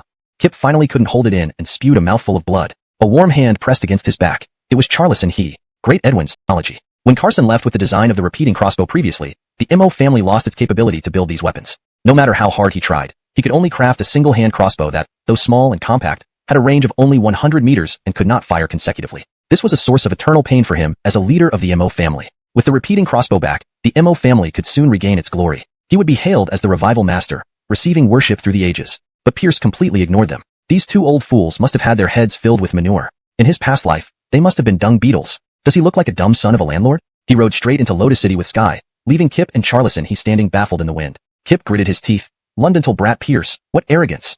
A murderous glint flashed across Charlison his face. Since he won't give it, we will take it ourselves. Edwin, in this battle, I will fully assist you. Let each take what they can. Agreed. With the great master's full support, little scoundrel Pierce is doomed. Inside Lotus City, at the Grand Marshal's residence, all the generals gathered to discuss the strategy for the upcoming war. This meeting would decide the tactics for the series of battles to come. Everyone except Pierce was confident. In their minds, diminish our city's advantage. Will you still be so confident? Diminish the city's advantage? Is that possible? Ordinary people might find it difficult, but the Grand Master of the Mo family might make it happen. What? The Grand Master of the Mo family? All the generals were shocked. In this world, the Mo family represented the pinnacle of mechanical arts. Any army aided by the Mo family would gain significant combat power. That's right. Today, the person accompanying Kip is the Mo family's Grand Master Charlison. Unfortunately, he has targeted Lotus City and will stop at nothing to destroy it. What should we do? Unlike the shocked Sichuanese generals, Sky, Ewan, and Johan remained calm throughout. They knew Pierce well.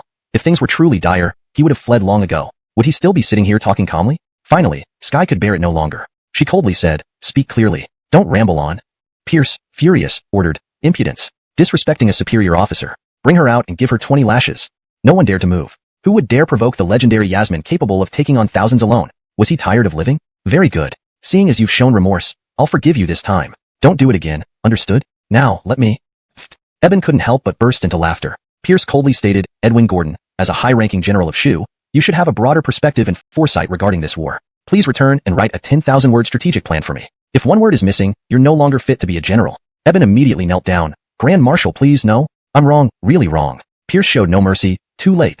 "Just watch. He can't manage the Yasmin, but he can certainly handle you. Now, let me assign the tasks." All generals sat up straight. "Our strategy is straightforward. Maximize our strengths and exploit the enemy's weaknesses." Our strengths? 1. Fighting on home ground where we know the environment. 2.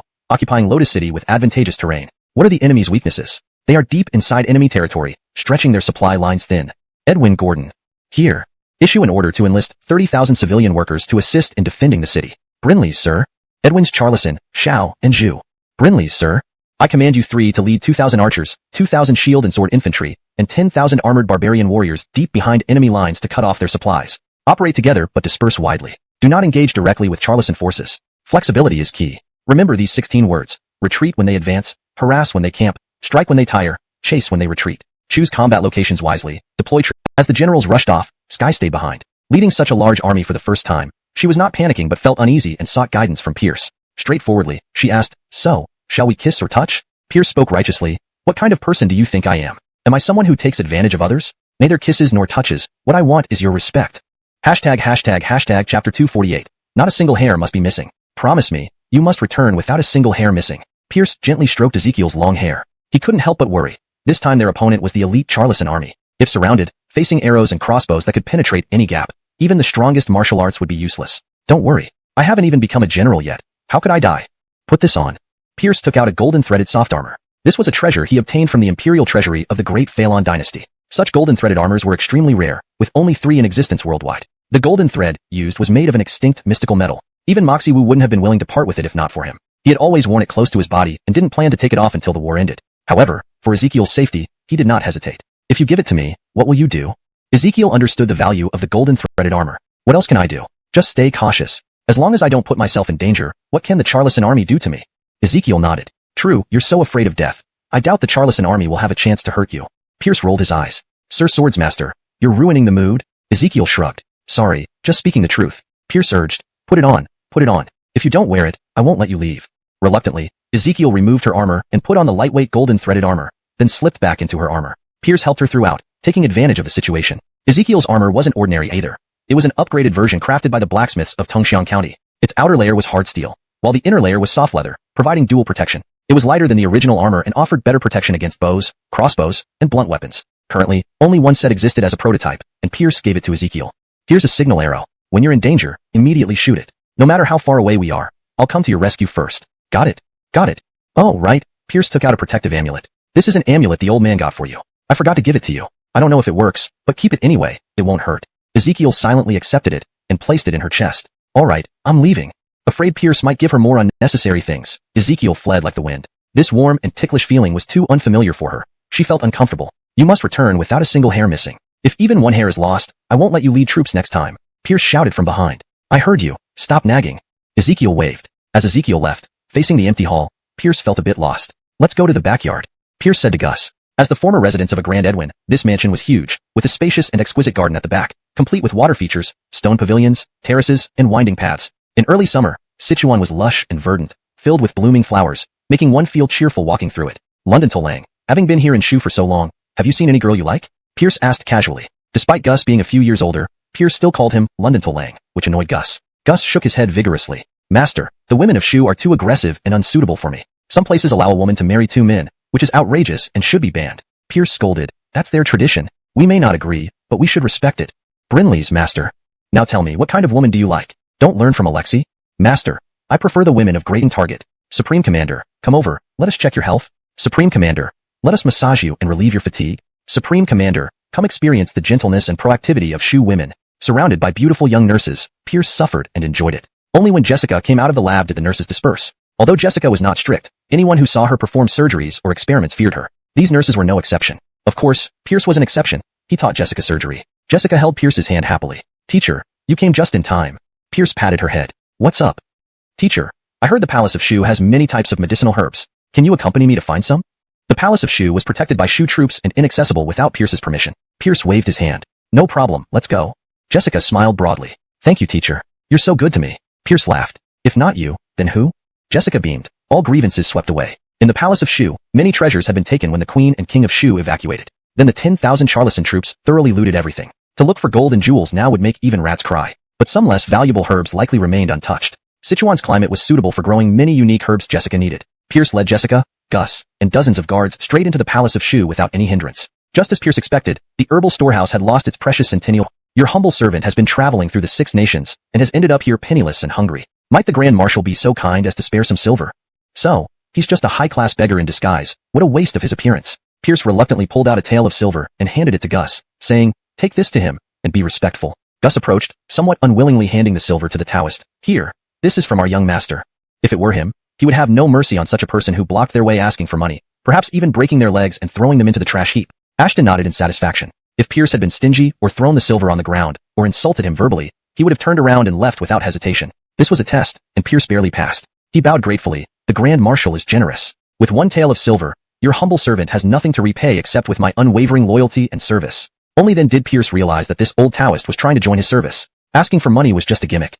With reluctance, he asked, Taoist Master Hong, what skills do you possess? This marshal does not keep useless people. Ashton introduced himself. Your humble servant learned from Lundingbao Temple in Wuliang Mountain. In matters of Fushi's Bagua, Norman Lewis 5 elements, divination, and prediction, I've achieved some proficiency. Having wandered through the 6 nations for many years, I'm known in the martial world as the Prodigy. Pierce's eyes lit up. You're the Prodigy ranked 11th on the Martial Experts Lundinst. Known as the Calculating Everything? Indeed. The Grand Marshal must find this laughable, but truthfully, your humble servant is an adept at fighting. Internally, Pierce felt incredibly excited. He had found a gem. Just as Ashton mentioned, he wasn't skilled in combat. Rather, nobody knew if he could fight since he had never engaged in any fights. Some speculated that he might be a martial artist. Martial arts transcending mere kung fu, a level beyond normal martial practice. Only 3 individuals in the world had reached this level, the Yasmin, the abbot of Shaolin Temple, and the headmaster of Mount Wudong. Placing him at the 11th position on the Martial Experts Lundinst ensured the fairness of the top 10, while showing reverence for his abilities. His legendary skill in divination made him famous throughout the world, yet few influential officials or martial heroes had ever met him face to face. Pierce rubbed his hands together. Taoist Master Hong, are you hungry? Come, let's eat and talk. Much obliged. Just as they arrived at a street corner, there was a Shu tavern. Pierce invited Ashton inside and sat them down at a window seat on the 2nd floor. War loomed, and business at the tavern was already sluggish. Upon seeing this group of obviously untrustworthy men, the few patrons fled immediately, clearing the entire place for them. Boss, bring us the best food and wine on the menu. Anything else is fine for the other tables, Gus shouted loudly. The best meal was for the young master, while the rest was for the guards. It wasn't that they couldn't afford the best, it was a matter of respect. Sure thing, sir. Please wait a moment. The innkeeper descended the stairs, both pleased and worried. He was happy because such distinguished guests rarely visited, but he was also concerned about whether these people would pay. Come, Taoist Master Hong, have some tea. Pierce poured tea first for Ashton, then for Jessica, and finally for himself. Thank you, Grand Marshal. Taoist Master Hong, why do you wish to join me? With your talents, any of the 6 nations would welcome you with open arms. Even making you a royal advisor wouldn't be difficult. This was what Pierce most wanted to know. Ashton smiled. Grand Marshal, what your humble servant seeks is not temporary honor but everlasting glory. Oh, so Taoist Master Hong has foreseen my future? That's right. The grandeur of the Grand Marshal is beyond words. Pierce smiled but remained silent. Compared to fate and destiny, he preferred to believe that life was shaped by personal effort and decisions. Pierce pointed to Jessica. Then calculate the future of my student. Will she attain great honors? Ashton sized up Jessica. Miss Haddonfan, may I see your palm? Jessica looked at Pierce uncertainly, and he nodded in encouragement. She obediently extended her right hand. Ashton took one glance and smiled. Originally, Miss Haddonfan's life would have been quite bumpy, but meeting you has changed her destiny. The influence of a strong purple aura in her fate dispels misfortune. As long as she remains with you, she will achieve unparalleled nobility.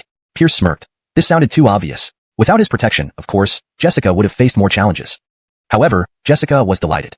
It provided her the reason to stay with her teacher forever. Ashton continued slowly. Grand Marshal, you didn't understand. What I meant was, according to her destiny, Miss Haddonfan should never have met you. You are a variable in her life. Pierce raised an eyebrow. What do you mean, Taoist Master Hong?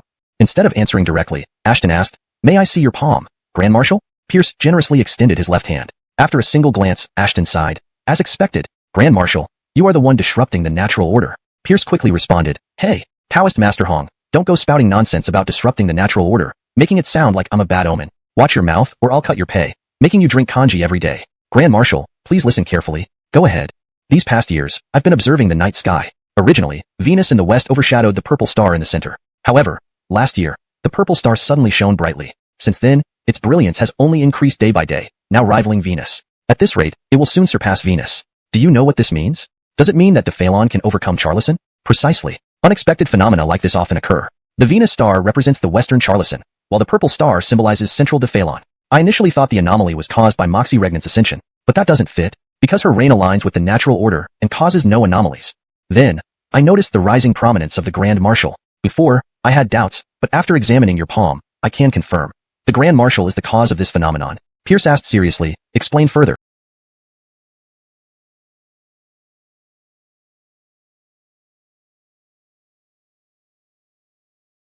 Nothing can be 100% accurate. If so, it's because it wasn't fated for me. Wonderful, Taoist Master Hong. You fit well with my temperament.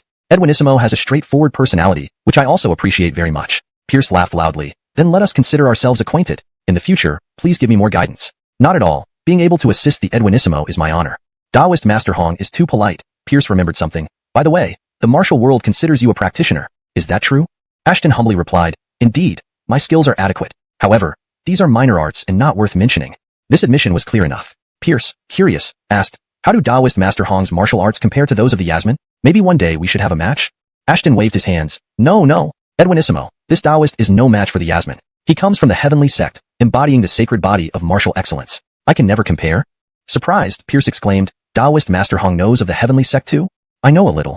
Pierce sat up straight. Please tell me more. To understand this mysterious organization better would help him handle things more confidently. Ashton answered solemnly, Edwinissimo, I only know a little from the ancient texts at Spirit Treasure Pavilion on Woyang Mountain. These texts say the heavenly sect resides in a place surrounded by snow mountains, unreachable by ordinary people. People believe they are descendants of ancient gods, possessing lifespans far beyond human limits and various inconceivable abilities. Therefore, they are called heavenly beings. Pierce nodded. This information aligned mostly with what Ezekiel had told him. The founder of the Spirit Treasure Pavilion on Woyang Mountain must be quite remarkable, indicating there were still many secrets in this world he hadn't yet discovered, merely due to lack of qualifications. Thank you, Taoist Master Hong, for sharing this with me. Not at all, Edwinissimo.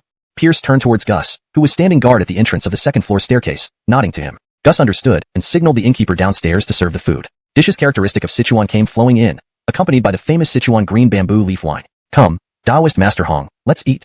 Pierce invited. Please go ahead, Edwinissimo. First, Pierce placed some food on Jessica's plate before indulging himself. When the drinks were half empty, Pierce directly asked, Taoist Master Hong, pardon my frankness, how can you assist me? Or, to put it another way, what position do you seek? This was akin to pre-employment position assignment. We're strategist, our intelligence system is unique. You'll need to familiarize yourself quickly. Pierce briefly outlined the sophisticated intelligence network he had personally built, which extended across the entire country. Ashton listened in awe and was thoroughly amazed. Pigeon post and secret codes? The speed and security of this intelligence system are astonishing. Edwinissimo truly possesses extraordinary talent. Not at all. Moreover, this system not only covers the 6 states of China but also extends to western regions, northern extremes, island nations, and Southeast Asia. What a broad vision, Edwinissimo. This must have cost a fortune, hasn't it? Not too much, just tens of millions of silver taels. Pierce looked somewhat pained. Ashton marveled. The grand scale of your efforts truly commands respect.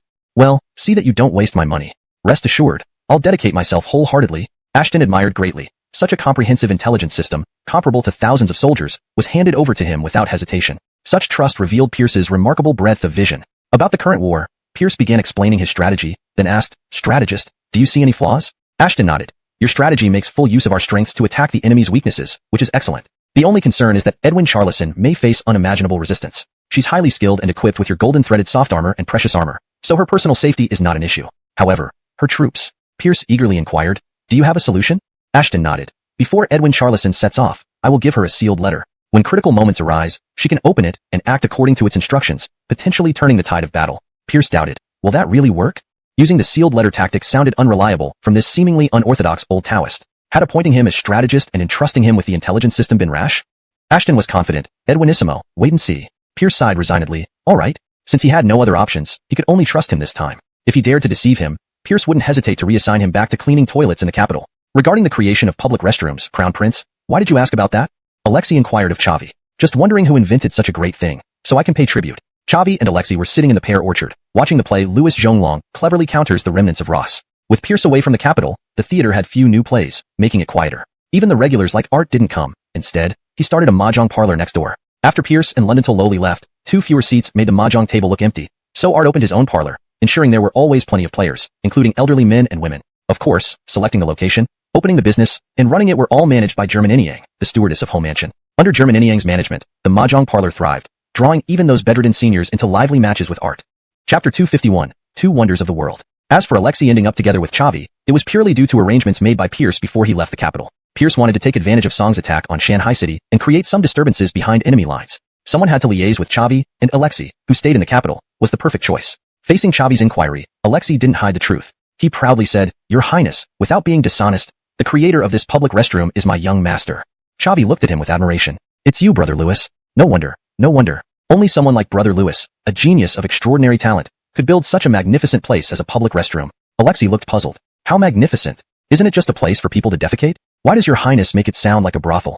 To Alexei, any place with madams was his paradise. Chavi sighed, frustrated. "You don't understand. In what way is a public restroom inferior to a brothel? Both address physiological needs. However, a brothel only serves men, while both genders can be accommodated in a public restroom, widening the gap significantly. Moreover, how many commoners can afford to visit a brothel? Public restrooms are different. They are free for everyone. Of course, spending 2 coins on the latest issue of the Public Restroom Gazette would enhance the experience even more." Alexei nodded. "Your Highness seems to have a point. Fine, I admit it, public restrooms and brothels are indeed 2 of the greatest wonders of this world." Chavi agreed enthusiastically. "Exactly, that's right."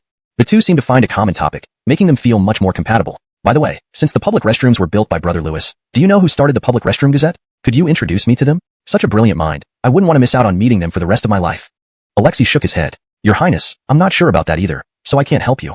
Alexei, of course, knew that the initial issues of the Gazette were written by Bray, but not anymore. With Bray busy with numerous affairs, how could he have time? It was said that Bray found an impoverished old scholar through a book stall after reading a remarkable book on the street. After some persuasion, or as Bray put it, enlightenment, the old scholar embraced the cause and developed it further, entertaining a long-lasting friendship filled with drooling. Alexei silently despised him. Initially, when he followed Pierce's orders to send Chavi to Fraser's room, Chavi had resisted fiercely. Brinlate, within days, the two became inseparable. He had seen Chavi emerge from Fraser's room, holding his waist more than once. Just as Bray predicted, Chavi was nothing more than a hypocrite. Behind him, fragments of their conversation drifted. "Darling, here's my monthly pay. Take it, spend it, don't stint on yourself. Sugar, your loyalty moves me deeply. When I ascend the throne, I'll reward you 100-fold." The Charlison army attacked 2 days later, without any formalities, swift and decisive. Pierce personally ascended the city walls, eager to see what tricks Charlison Lundong and Imojuzi Charlison he, the first general of Charlison and leader of the Maha school, respectively, could come up with. Ashton, his strategist, stayed close, providing protection. Kanal, who had been stationed with the artisans, also accompanied Pierce. He too was curious to see what siege weapons Charlison he might employ. The main defense force comprised 20,000 spear infantry, supplemented by 25,000 elderly, weak, and ill soldiers led by Eben. Additionally, there were 30,000 civilian workers aiding the defense. There was no shortage of manpower. In terms of equipment, 45,000 regular troops wore leather armor, carried long swords. Are they another Mahist invention? Kanal nodded. Edwin, you're correct. However, these carts are relatively simple compared to other devices. Pierce inwardly scoffed. Simple for the Mahists, perhaps, but for the army, these carts were nearly miraculous. A single cart rendered the labor-intensive moat obsolete. Charlison archers used the cover of the carts to cross the moat and began exchanging fire with the Shu defenders on the wall, overpowering them with fierce bombardment. Despite receiving support from Phelan, Shu's weapons and equipment still fell short of Charleston standards. It was merely a transition from despair to fear. Hashtag Chapter 252, Siege Machinery. Rumble, rumble. Two massive siege machines made their entrance. One of them was something Pierce had already seen, the enormous battering ram that Kanal improved upon during the Battle of Ponza City. Unlike the previously clumsy rams, this one was equipped with gears and was more agile. The shields on its sides effectively protected it from arrow fire. The other was a vehicle with a ladder mounted on top and wheels underneath. Pierce had never seen it before and didn't know its true purpose. King Louis looked at Kanal. London Tolma, what is the other one? Kanal explained, Great Edwin, this is the cloud ladder chariot. This cloud ladder below the walls. Charleston soldiers, fully engulfed in flames, screamed as they fell from the ladders. The battering rams ceased moving, and the Charleston soldiers inside were burned, rolling on the ground in agony. A thick, acrid smell permeated the air. The fire also blocked the subsequent Charleston reinforcements, who could only watch helplessly as the Charleston soldiers on the wall were killed one by one, their bodies thrown down from the ramparts. This wave of the Charleston assault was declared a failure. Pierce was bitterly disappointed. Just like that? Ashton advised, Great Edwin, don't be careless. Perhaps this was just a probe by the Charleston army. Boring, let's go to sleep. Strategist, you stay here. Pierce turned and left. He was always decisive when it came to delegating tasks, not out of laziness but trust in his subordinates. Fine. Ashton smiled wryly. He felt like he had climbed aboard a pirate ship and had a premonition that he would die from overwork. The battle continued until sunset, and the Charleston army retreated as if completing a task. Eben breathed a huge sigh of relief. He had escaped a disaster this time. On the front lines, he keenly felt that this Charleston army beneath Fuchong City was indeed not comparable to previous ones. Though equally fearless, this Charleston army was stronger, with each Charleston soldier, seal, and tiger token. Yeah. Eben jumped up. Great Edwin, it's a miracle. I suddenly feel much better, full of energy. It must be the encouragement from Great Edwin giving me the will to live. Great Edwin, I will go up in command immediately. Great Edwin, isn't that too forced? Pierce appeared hesitant. Great Edwin, not at all. Really, believe me. Eben was almost in tears. All right, give the Great Edwin another chance. Thank you, Great Edwin.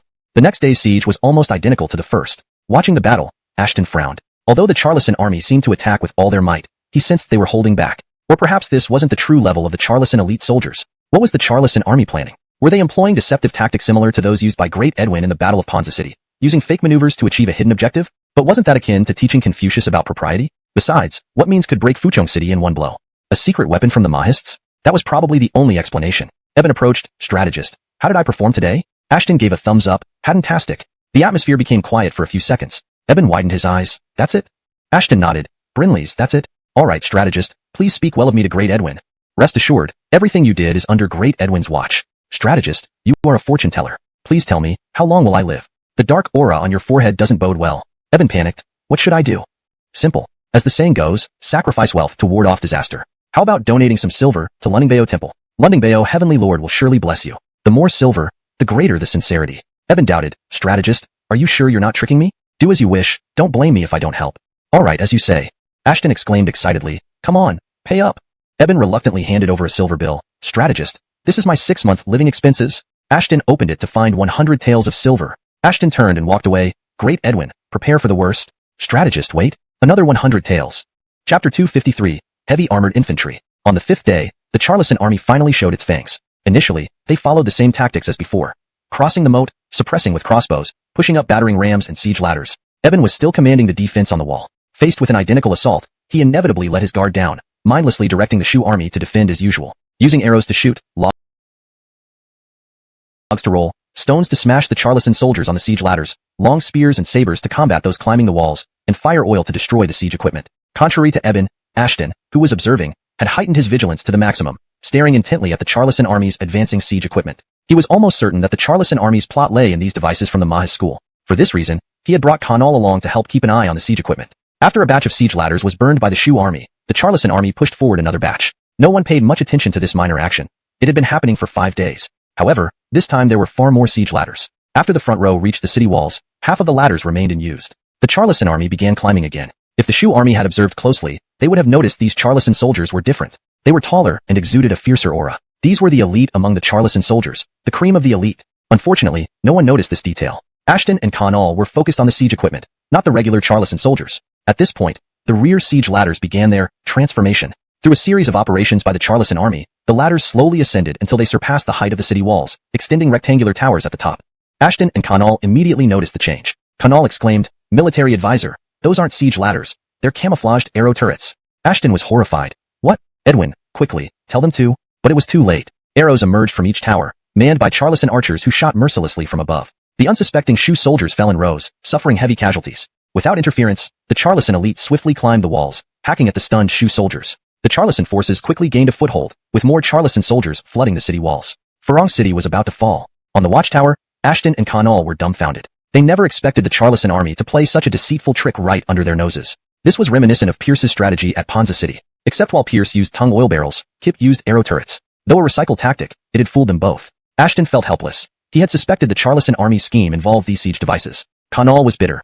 Charleston he had demonstrated the transformation of siege ladders into arrow turrets right in front of him, thoroughly humiliating him. The Mahist patriarch was truly formidable. In the rear of the Charleston forces, Kip basked in triumph. 5 days of planning culminated in this moment of success.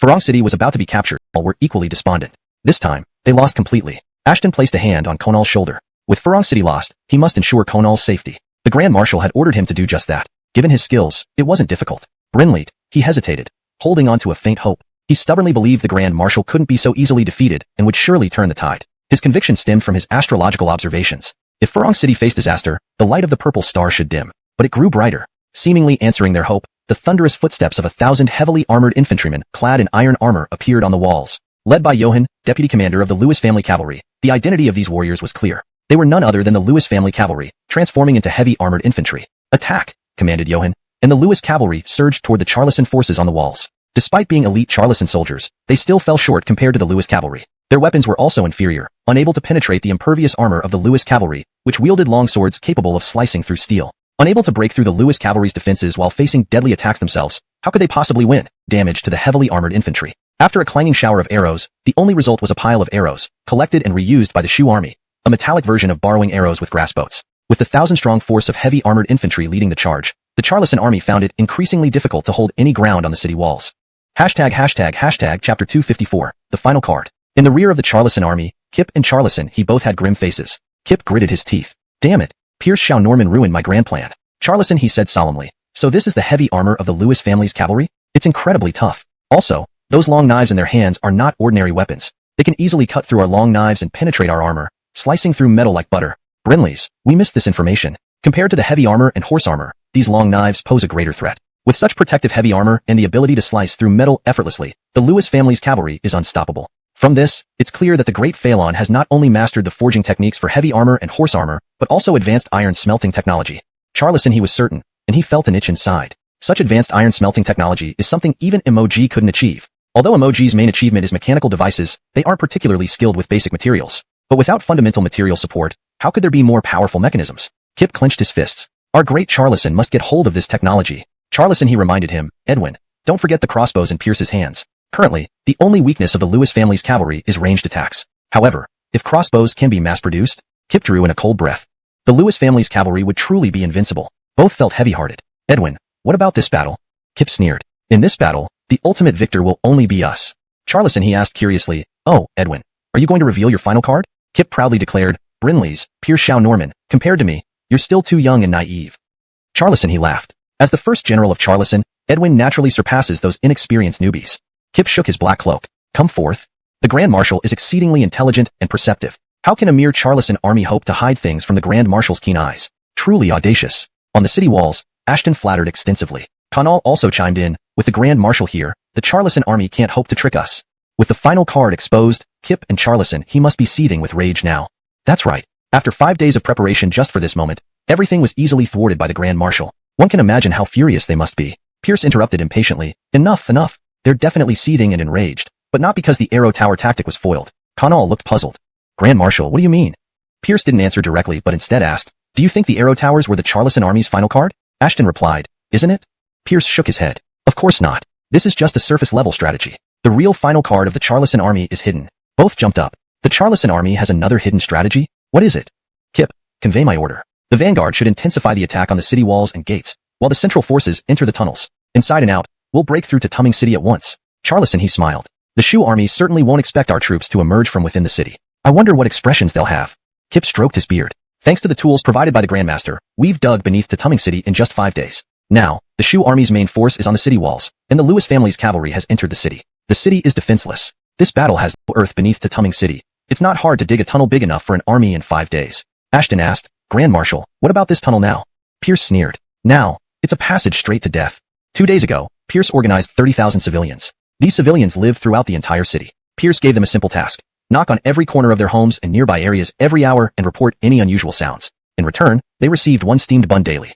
This deal was impossible to refuse. Half a day ago, a civilian reported that the knocking sound beside his home sounded hollow, as if empty and unstable. Pierce immediately led his guards to verify, confirming that it was the Charleston Army's tunnel. He wasn't sure initially if the Charleston Army would dig tunnels. Organizing civilians was just a precaution. Unexpectedly, it worked, and the Charleston Army's tunnel was discovered. Without delay, Pierce ordered a pipe to be inserted into the tunnel, pumping poisonous smoke relentlessly. Ashton prostrated himself. Grand Marshal, truly a man of destiny, divinely aided. Pierce waved his hand. Just luck.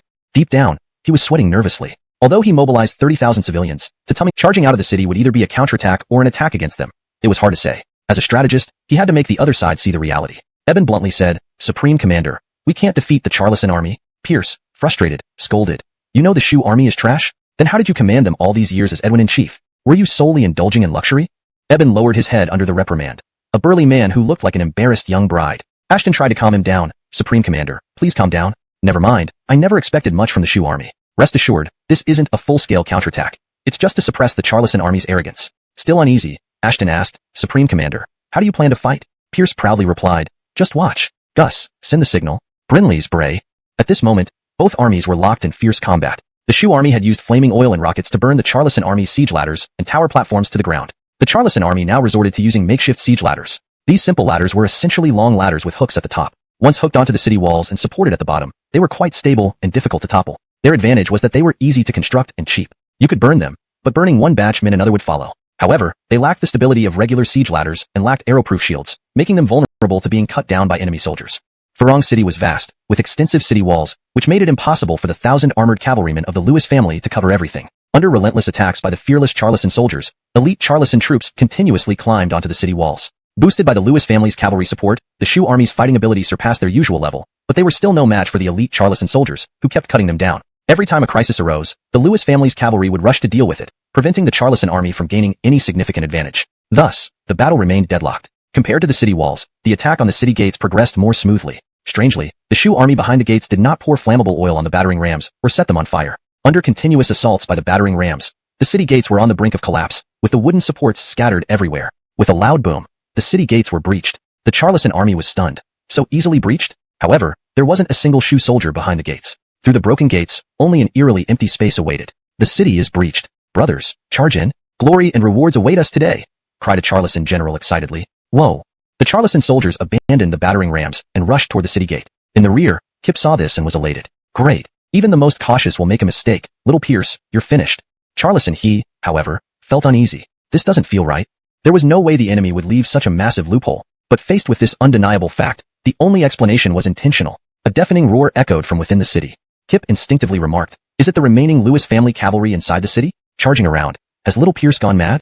The narrow city gate couldn't accommodate multiple cavalry charges side by side, thus weakening their impact. Instead, they would be picked off one by one by the Charleston Army. The Charleston Army needed only some obstacles to stop the cavalry, turning them into sitting ducks. Charleston couldn't fathom it, and simply waited for the answer. As the charging force finally revealed itself, my God! The Charleston soldiers heading into the city froze in horror. Without hesitation, they turned and fled. In this moment, the honor of the Charleston elite soldiers, the glory of achievements, all went to hell. These were oxen. Oxen with blades tied to their horns, tails set ablaze, eyes red with fury. It was too late. Two legs couldn't outrun four. The Charleston soldiers at the city gate were quickly overtaken by the frenzied oxen, thrown into the air, skewered, and trampled into paste. Kip's face darkened. The fiery ox formation. Charleston, he grimaced. I should have seen this coming. This wasn't over yet. 4,000 fully armored cavalry of the Lewis family slowly followed the fiery oxen out of the city. The aftermath of the oxen left a wide open space for the Lewis cavalry to gather. Charge! On Ewan's command, the 4,000 cavalry followed the oxen straight toward the Charleston Army's main flag. The Charleston Army was still in the midst of attacking and was entirely unprepared for a heavy cavalry charge, let alone with the enraged oxen leading the way. Charleston, he leapt up. Edwin, we must retreat immediately. Enraged oxen wouldn't care if they were generals or sages. Kip surveyed his surroundings. Though his central army still numbered in the tens of thousands, what could they do against oxen and 4,000 heavily armed cavalry? Sacrifice human lives? Pierce would probably celebrate dancing. His 20,000 cavalry was too far away to help. Bitterly, he ordered, sound the retreat. Ewan led the Lewis family cavalry and oxen through the Charleston lines, creating chaos. However, this was the extent of their achievement. The open space outside the city allowed the frenzied oxen free rein, but they wouldn't chase Kip, who didn't wear red pants on the outside. Without the oxen leading the charge, the 4,000 cavalry struggled against the relentless Charleston soldiers, who slowed them down with sheer numbers. Ewan managed only one charge into Kip's central army, killing several thousand elite Charleston soldiers. The Charleston vanguard returned to prevent being encircled, forcing him to abandon further charges and withdraw, leading the Lewis cavalry to break through the Charleston lines and circle back to Furong City. Even so, the impressive display of the Lewis cavalry clashing with 10,000 Charleston soldiers left a profound impression on the Shu defenders, showing what true martial prowess looked like. The intense battle of Furong City was finally over. In this battle, the Shu army suffered over 10,000 casualties, twice the total of the previous 5 days, leaving only 3,000 relatively elite Shu troops in the city. 3,000 civilian workers also suffered 5,000 casualties. They had to transport arrows, stones, and logs while moving corpses, facing constant Charleston archer threats. On the Charleston side, they suffered over 20,000 casualties, including 10,000 killed by the fiery oxen and Lewis cavalry. Combined with the previous 5 days, the once 10,000-strong Charleston army now numbered less than 7,000. Both sides were severely weakened. Back in the Charleston camp, Kip looked at the casualty report, his expression grim. Sided. The injured gritted their teeth, enduring unimaginable pain without a single groan, not wanting to worry the gentle and lovely nurses. Real men wouldn't let such kind-hearted and gentle nurses be troubled by their pain. In the innermost room of the main hall, Pierce and Jessica each manned an operating table, performing one surgery after another at the fastest speed possible. Of course, they prioritized the hundreds of Lewis family cavalrymen who were wounded in this battle. Facing personal treatment from their commander and his student, these fearless warriors of the Lewis army cried their hearts out. They were deeply moved. These iron-blooded men, though outwardly fearless, had tender hearts inside. They knew clearly who truly cared for them. At this moment, they felt proud to be part of the Lewis army once again. After working for half a day, Pierce finally finished treating the last severely wounded soldier of the Lewis cavalry. He took a deep breath. Surgery was exhausting. Leading the Lewis cavalry in charge hadn't been as tiring. This work required utmost concentration and dealt with various emergencies, taxing both mind and body.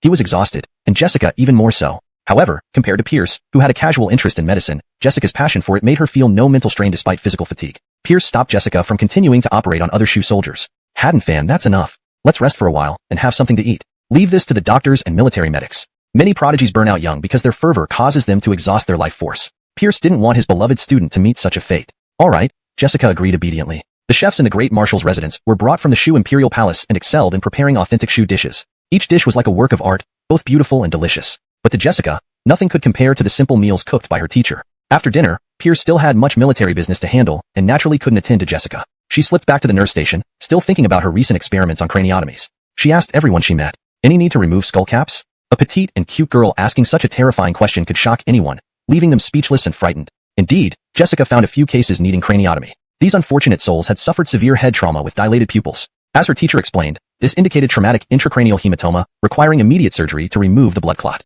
If the condition were mild, she could use acupuncture. But these patients were on the brink of death and needed immediate surgery. No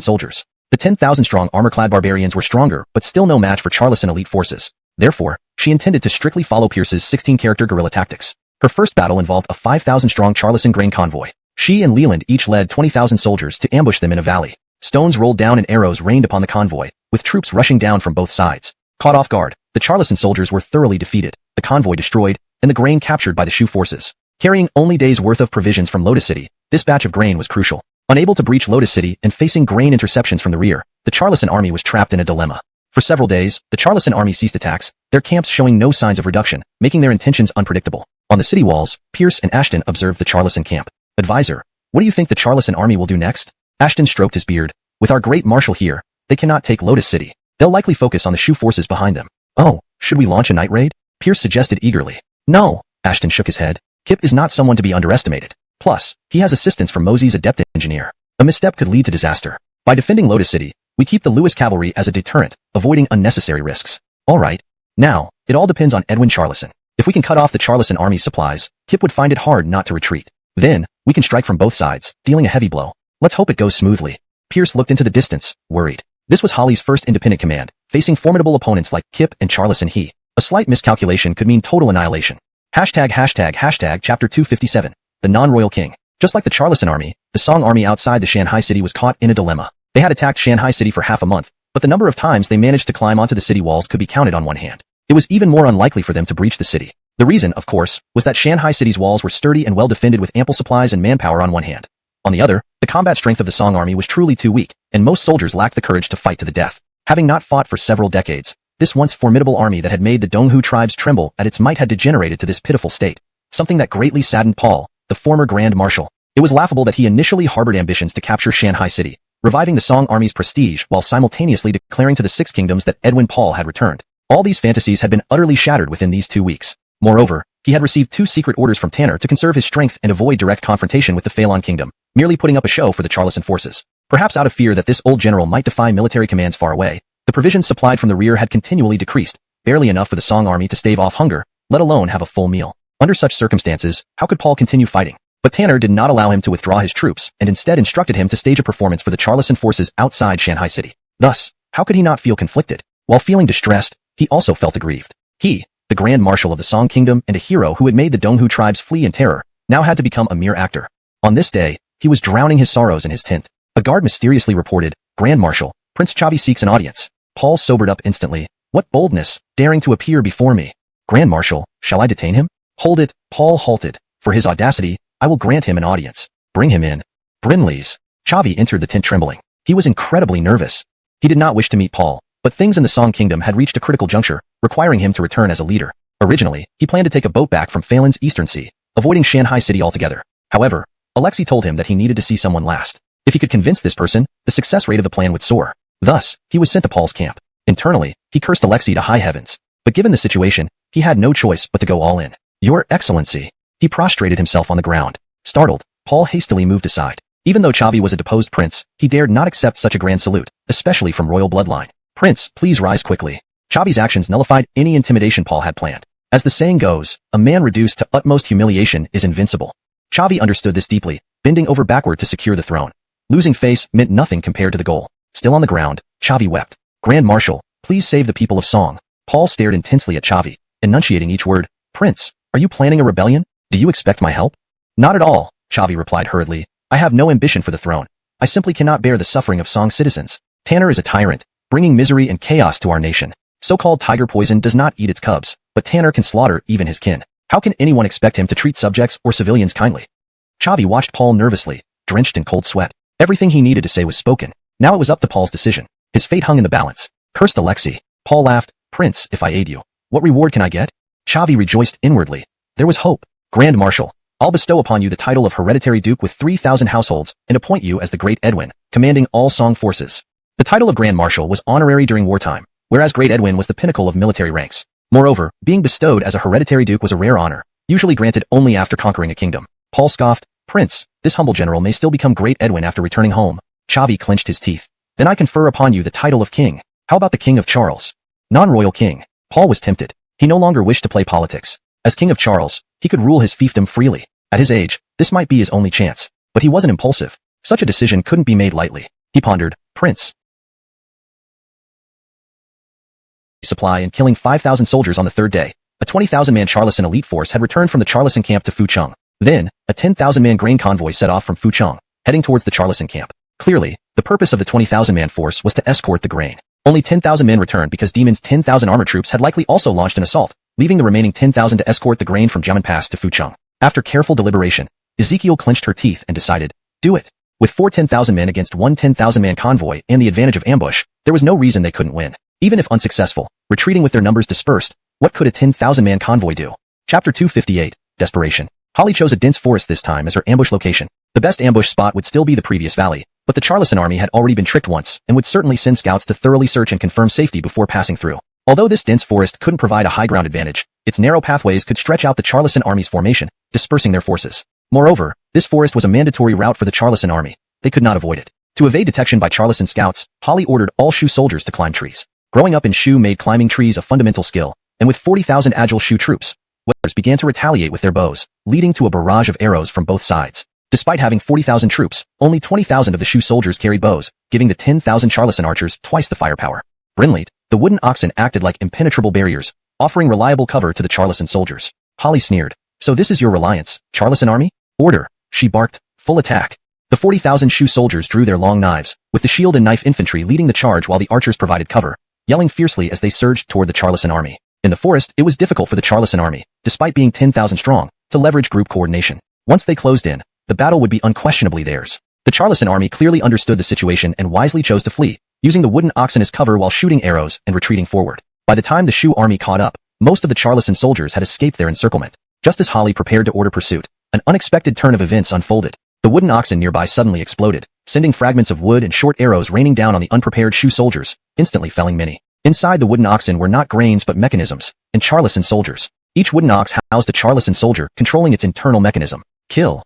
Charleston soldiers leaped off the wooden oxen, wielding long knives and mercilessly cutting down confused Shu soldiers. Simultaneously, the fleeing Charleston soldiers turned around, forming a crescent-shaped encirclement that sealed off both sides of the Shu army. Clearly, they aimed to capture every last Shu soldier. The sudden change left Holly bewildered. She stood beside the wooden oxen, protected by her armor and her superior agility, untouched by the flying arrows. Reflexively, she killed any Charleston soldiers jumping down. Scanning her surroundings, she saw that over 10,000 Shu soldiers had already fallen, the remaining ones barely holding together, brutally massacred by the Charleston army.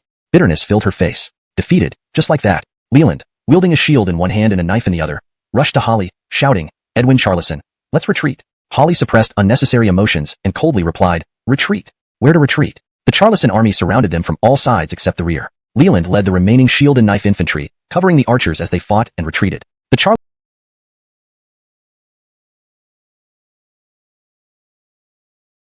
army pursued relentlessly, continuously engulfing lagging Shu soldiers. Behind the forest lay a cliff with a wooden bridge. But upon reaching the bridge, the Shu soldiers found it destroyed, leaving only an endless chasm before them. Tricked. It was all part of the Charleston army's plan. Now, 20,000 Charleston soldiers surrounded them, bow and crossbows trained on the Shu army. With Charleston soldiers ahead and a chasm behind, escape was impossible. A path opened in the Charleston ranks, revealing a black-armored, black-cloaked general who strode forward. The Charleston general's name was Yanko, Edwin of the Southern Campaign, second only to Kip in the 10,000-strong Charleston army, serving as his deputy in this expedition. He planned this operation with considerable help from the Mahas school. He shouted, "Shu general opposite, identify yourself."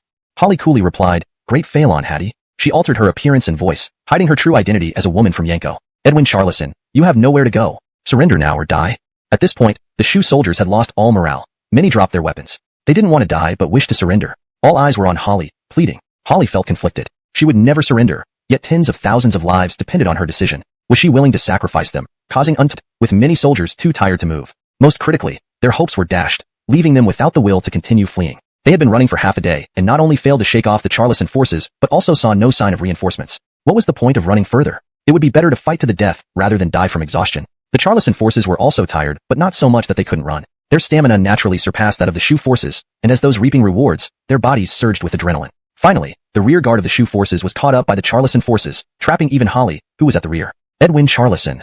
Leland called out in panic from the front, ready to turn back and fight. "Don't turn back," Holly shouted. "Everyone who can flee should do so." "Edwin Charleston, This is an order. Go." Leland turned away in tears. Holly lost count of how many enemies she had slain. The ground was littered with bodies, both Charleston and Shu soldiers. One by one, the Shu soldiers beside her dwindled until none remained. To avoid becoming a target for arrows, Holly charged straight into the Charleston ranks. Each flicker of her sword took another Charleston soldier's life. Seeing rows of comrades fall like straw dolls, the Charleston soldiers were struck with fear. Is she some sort of monster? Excelled in poetry and literature. As the commander of the Lewis family army, he was invincible. His status rose steadily, gaining imperial favor. Brinley toward her, he never changed. Though fond of small tricks, he genuinely cared for and protected her. Unbeknownst to her, she gradually became irrevocably drawn to him. A faint smile crept onto her lips. Enough. At this critical moment, the thunderous sound of hooves approached. 5,000 fully armored cavalry of the Lewis family swept in, led by Pierce himself. Yanko's face paled. Lewis family cavalry, why are they here? After the Battle of Peony City, Pierce had learned of Ashton's supposed brilliant strategy in the letter.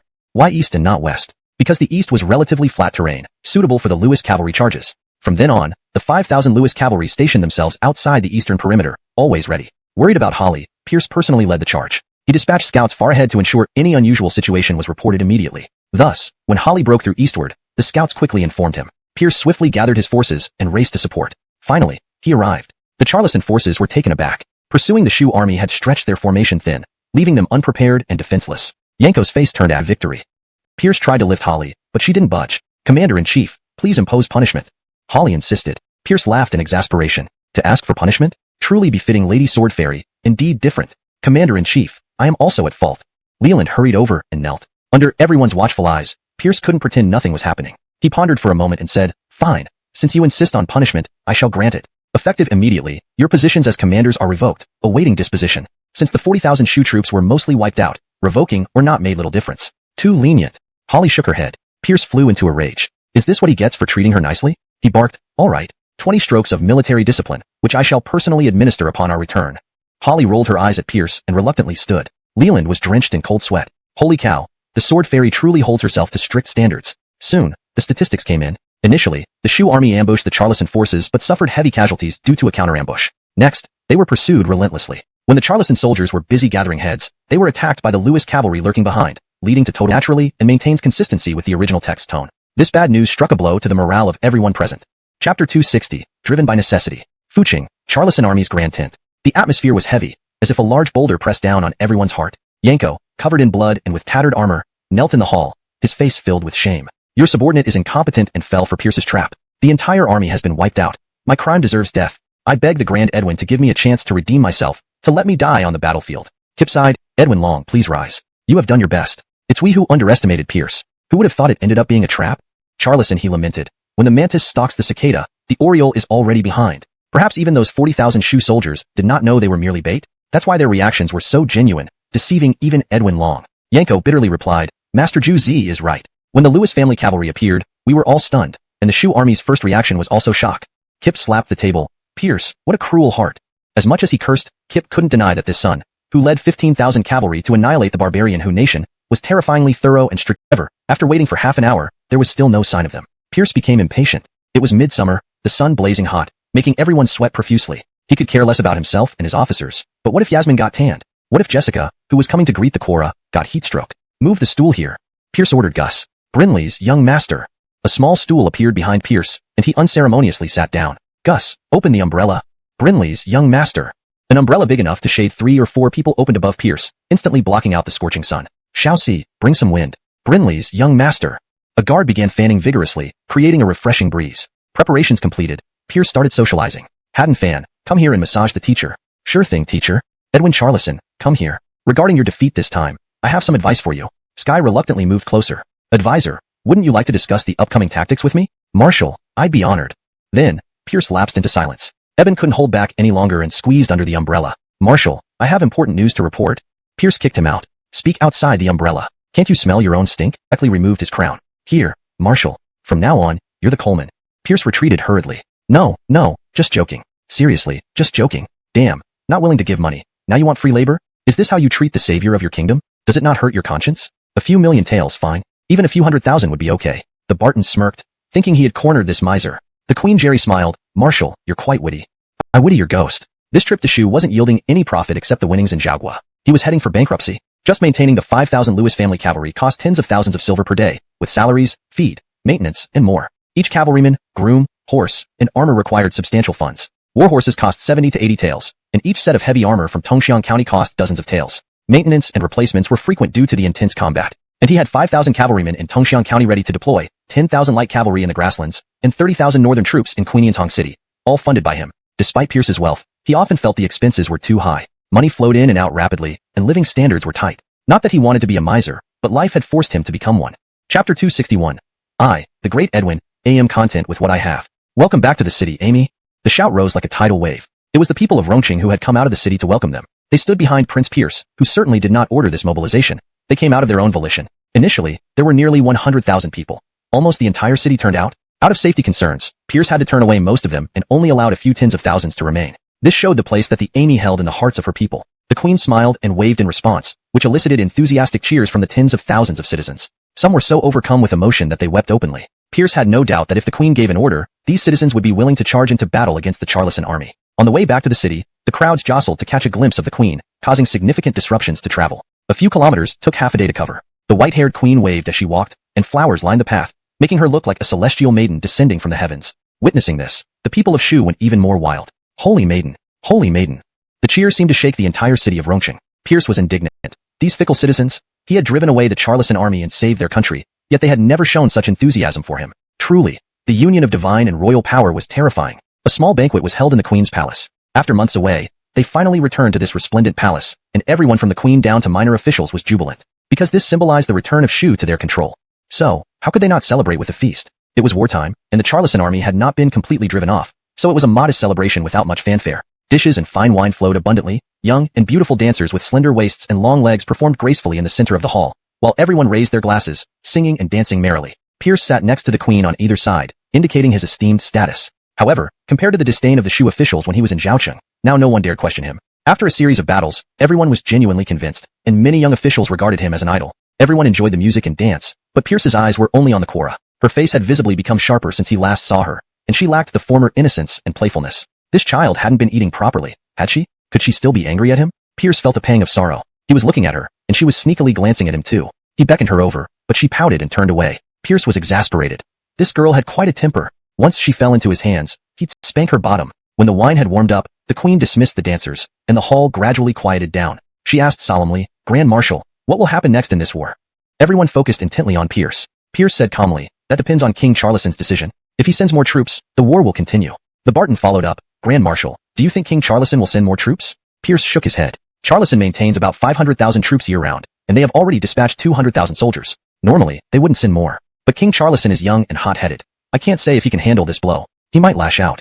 Hyder couldn't help asking, "Grand Marshal, doesn't the Phaelon have 300,000 regular troops? Can't they send forces west to pin down the Charleson army? A devastated Shu wouldn't benefit the Phaelon either, right?" Pierce sighed. "I thought the same, but others don't share my view. If Khan gave me a few million taels, I could buy off all the objectors. That might be possible." Hyder fell silent. A few million taels was beyond his means. Amy asked, "Grand Marshal, in the worst-case scenario, how many troops would Charleson send? Can we hold them off?"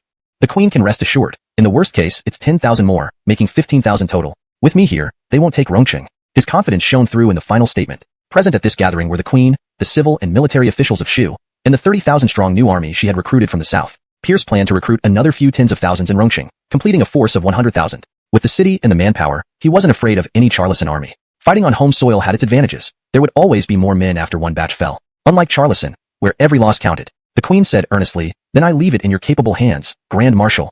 No need for thanks. Perhaps you could reward me with some silver? Even a few 100,000 taels wouldn't be unwelcome. I am content with what I have."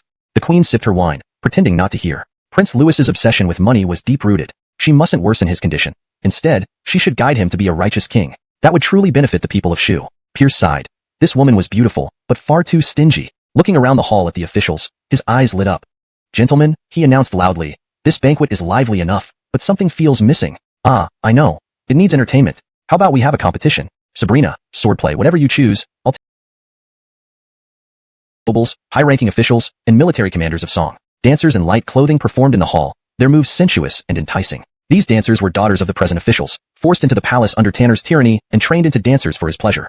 Watching them perform before their fathers, provoking uncontrollable reactions, gave Tanner immense satisfaction. "Look, this is true bestiality. People like you, dare to lecture the Silas?" ####Chapter 262. The Palace Coup in Song. "Come, gentlemen, let us toast to the great song." Silas Tanner raised his wine cup. "To the great song, to Austin." The hall erupted in a cacophony of voices. "Gentlemen, are you satisfied with these dancers? If you are moved, feel free to embrace them and show your affection." Tanner laughed heartily. "Thank you, your majesty." The crowd bowed their gratitude, but none made a move. Tanner became enraged. "Gentlemen, are you going to disappoint my generosity?" "We dare not." The ministers grew anxious, each hastily pulling a dancer into their embrace, their tear-streaked old faces buried into the dancers' bodies. Tanner laughed heartily. "Excellent, just like that. Today, we shall revel together." He also embraced the two beautiful young women on either side of him, playing with them as he pleased. These two were wives of officials present in the hall, though he couldn't remember whose they were and didn't care. Compared to inexperienced girls, he preferred experienced mature women. However, these women quickly perished under his cruel attentions, leaving little space left in his rear garden for burial. Finally, an old minister could no longer hold back. He gently pushed the girl in his arms away and stumbled to the center of the hall. Pointing at Tanner, he shouted, "Tyrant, your debauchery knows no bounds. May you meet a terrible end." "How dare you?" Tanner hurled the bronze goblet in his hand at one of the beautiful young women, causing her head to bleed profusely. She clamped her mouth shut in terror, afraid to utter a sound. "Bring him forth. This man has insulted the Son of Heaven. It is an act of gross disrespect. Take him out and behead him." A squad of imperial guards rushed forward, dragging the old minister away. Soon, his bloodied head was presented to Tanner, who stomped on it, scanning the hall with eyes full of malice. All who met his gaze lowered their heads, unable to meet his eyes. "Gentlemen, do you think this old dog has overstepped his boundaries? I kindly provided him with a concubine, yet instead of gratitude, he insults me. Tell me, does he deserve death?" Khan Inigo stepped forward first. "Your Majesty, he deserves death 1,000 times over. Executing only him would be too lenient. He should have his entire family exterminated." Tanner berated him. "Nonsense. A man must face his own consequences. Why should the innocent suffer?" Inigo prostrated himself. "Your Majesty's benevolence is unparalleled. Truly, a model of compassion for all time. It is my utmost honor to serve such a wise ruler. I can't help it. I'm just too kind-hearted." London standing to their performance, the other ministers watched in disbelief. They had seen shameless behavior before, but never anything this audacious. "Enough, let us continue our merriment." "Report." An imperial guard rushed in. "Your Majesty, disaster. The deposed crown prince, Chavi, has led an army into the palace. We cannot resist them." "What did you say?" Tanner rose abruptly, his face incredulous. The guard repeated his words reluctantly. Tanner asked anxiously, how many men does Chavi lead? Reporting to your majesty, about 10,000 men. Among them are 3,000 crack troops, well-armed and battle-hardened. Our imperial guards cannot match them. Tanner sank back onto the dragon throne. In the capital, how could 10,000 troops appear suddenly? Silence fell upon the hall. Tanner glared fiercely at the ministers. Old man, you had my father tortured to death and sent assassins after me. Did you really expect me to treat you with respect? I am your grandfather. If I order your death, you must die. By raising arms against me, you commit high treason. Chavi laughed bitterly. Old man, bring him here, strip off his imperial robes, and let him taste the torture he inflicted on others. Arden interjected, Prince, please don't. Why not? No matter what he did, you remain his grandson, which cannot be changed. To kill him would be filial impiety, a grave act of disloyalty that could draw widespread condemnation from the realm. In this era, filial piety was paramount even for emperors. Not only must they follow it, but set an example for others. If an emperor was not filial, how could he expect his subjects to be loyal? Thus, while Tanner could execute Jasper, Chavi could not kill Tanner. Chavi looked reluctant. He had dreamt of this day, and had planned 100 ways to exact revenge. But now, he could not harm Tanner. Inigo timely intervened, Prince, allow this minister to take charge of the retired Silas. He is already bedridden with illness, likely not to survive the day. Chavi feigned surprise, is this true? Inigo confirmed, in gratitude for their support and promising eternal friendship and non-aggression. The balance of power shifted once again in the world. Chapter 263, Retreat. In the Kingdom of Charlison, at London City, the news of Edwin Kip's military setback reached Charlison, causing disbelief from King Normangse of Charlison to the lowest officials. They had all thought that once Kip's army arrived, the war with Shu would be over. A military setback? How could a mere Shu kingdom possibly resist the mighty Charlison? How could a greenhorn like Pierce stand up against Kip, Charlison's foremost general? Brinleit. What was deemed impossible became reality. This silence cast a shadow over the typically war-obsessed London city. At the Charlison Royal Palace, King Normangse once again summoned his ministers. With a grim expression on his face, no one dared to speak rashly, and the atmosphere was heavy. But it was only heavy, not enough to cause fear and trembling. This was because Kip cleverly summed up the failure as mutual annihilation. The Charlison army suffered significant losses, but so did the Shu army. Both were equally devastated. There was nothing wrong with this explanation. Of course, everyone knew the hidden truth. Could an army of peasants like Shu compare to the renowned Charlison soldiers? Kip wasn't trying to deny his failure or shirk responsibility. He knew the young king well. For a young and ambitious king, saving face was crucial. If Kip had used terms like great defeat or heavy losses, the battle would have like Crown Prince Chavi led troops into the royal palace. On the same day, Silas Tanner fell ill and passed away. Chavi ascended the throne and appointed Paul as king of Charles. He ordered the withdrawal of troops from Shanghai City. Meanwhile, Song submitted an alliance treaty to Phelan. What? How can this be? The shocking news stunned the ministers. They knew Charlison dared send hundreds of thousands of troops to attack Shu without fearing Phelan's gain due to Song's restraint over Phelan. Now, everything had changed. Tomas immediately said, Sire, order Edwin Ming to withdraw immediately. The king looked reluctant. Khan, I agree to withdraw, but can we hold the Jimin Pass? Tomas sternly replied, Your Majesty, Shu is no fool and won't let us control their vital artery. If we don't leave Jimin Pass, this war won't end. A worry-free Phelan may act soon. Don't forget Pierce's ties to Phelan's moxie. The king sighed. Fine, let's retreat. At Ronghua City, in the Grand Commander's residence, Pierce was privately punishing Sky, slapping her buttocks twice. Sky glared coldly. Lewd man, how dare you assault me? Her hand moved towards her sword, eyes filled with killing intent. Pierce remained calm. This isn't assault, it's punishment. What did you promise me before? I promised you what? Pierce raged. You agreed not to take unnecessary risks, yet you personally took rearguard duty to cover our troops' retreat. Why didn't you fly away? Faced with his anger, Sky felt guilty. She murmured, They are my troops, and I have a duty to protect them. Pierce exploded. You are the commander. Your duty is to lead them to victory, not protect them individually. You're not their mother or father. Sky, this is war, not street brawls. If you keep acting like this, you'll never command troops alone again. If you love protecting people so much, stay here to protect me forever. Kneading silently, she mumbled, That's actually what I planned. What did you say? Say it again. Louder. I wasn't thinking clearly then. Pierce seethed. Not thinking? You don't lead an army without using your brain. Commanders are the brains of the army. How can you become a great general if you act like this? Sky admitted her fault. I'm sorry. She knew any defense would be futile. In verbal sparring, she wasn't even half as skilled as him. Pierce persisted. Have you considered how I'd live without you? My life means nothing without you. What good is ruling the world if you're not by my side? So, what do you want me to do? Simple. Come to my room tonight to comfort my injured heart. Absolutely not. Pierce was about to unleash a stronger rebuke when, Grand Commander, tremendous news. Ashton rushed in, noticing the tense atmosphere. Should I leave? Pierce sighed. Never mind. What's the news? Ashton handed over a report. Song intelligence. Chavi's coup succeeded. He ascended the throne, and Paul withdrew from Shanghai City. Pierce was astonished. Really? Though he orchestrated the coup, he hadn't expected success. It was meant to warn Tanner. Who knew it would work? Lundonk expecting $1 to buy only an ice cream but getting a car instead. Not for him, but beyond expectations. Was Chavi shameless, or was Tanner hated so much? Lundonkly both. Sky asked, Does this mean Charlison will retreat and the war ends? Ashton nodded. Exactly. Sky looked reluctant, wanting to reclaim dignity from Charlison. Pierce excitedly told Ashton, chief strategist, contact Song immediately. Send them a bill, 10 million. After putting a useless prince on the throne, demanding 10 million isn't unreasonable. Ashton stroked his beard. Grand Commander, sending the bill is fine, but we can't let our agents reveal themselves. Do you suspect Chavi might repay kindness with ingratitude? Not yet, but one cannot ignore threats so close. He won't overlook our spies in Song. Pierce nodded. Good point. We must relocate and change identities. Grand Commander, I will arrange it immediately.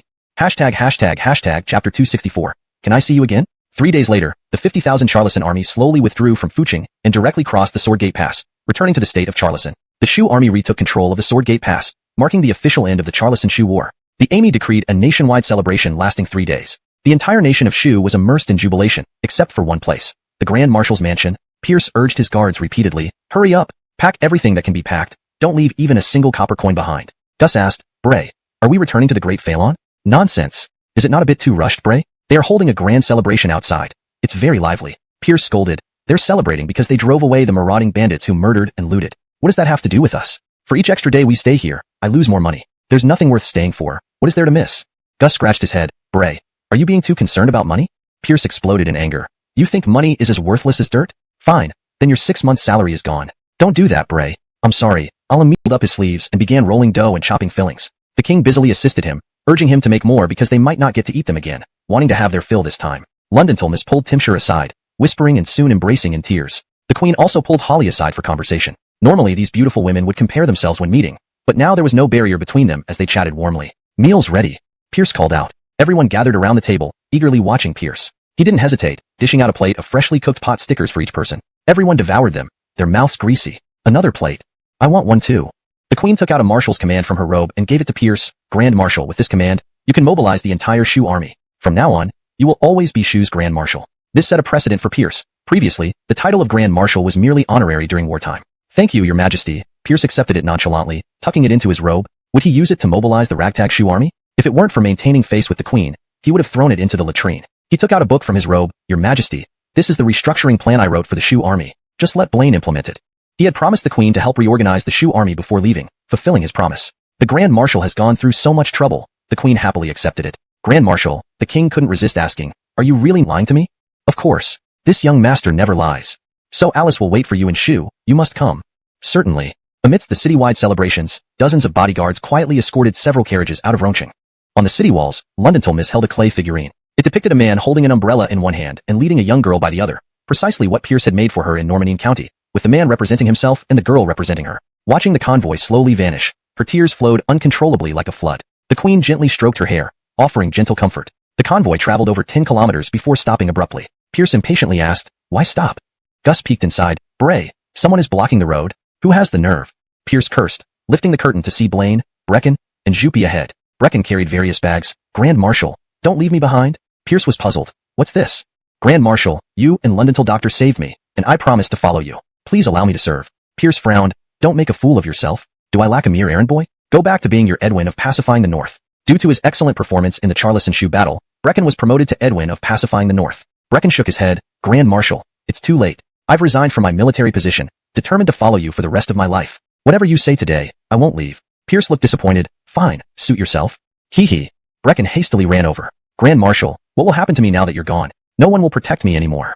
Blaine, the rough soldier, cried like a woman. Stop being disgusting. Pierce tossed him a copy of Louis Military Tactics. Study it when you have time. With a bear-like figure like yours, calling yourself a general is laughable. Don't say you followed me. I'd be ashamed. Blaine cherished the book like a treasure, hugging it tightly. Juppie knelt silently and bowed deeply. Big guy, behave well. If Blaine dares bully you, write to me. I'll stand up for you. Thank you, Grand Marshal. Your kindness will never be forgotten.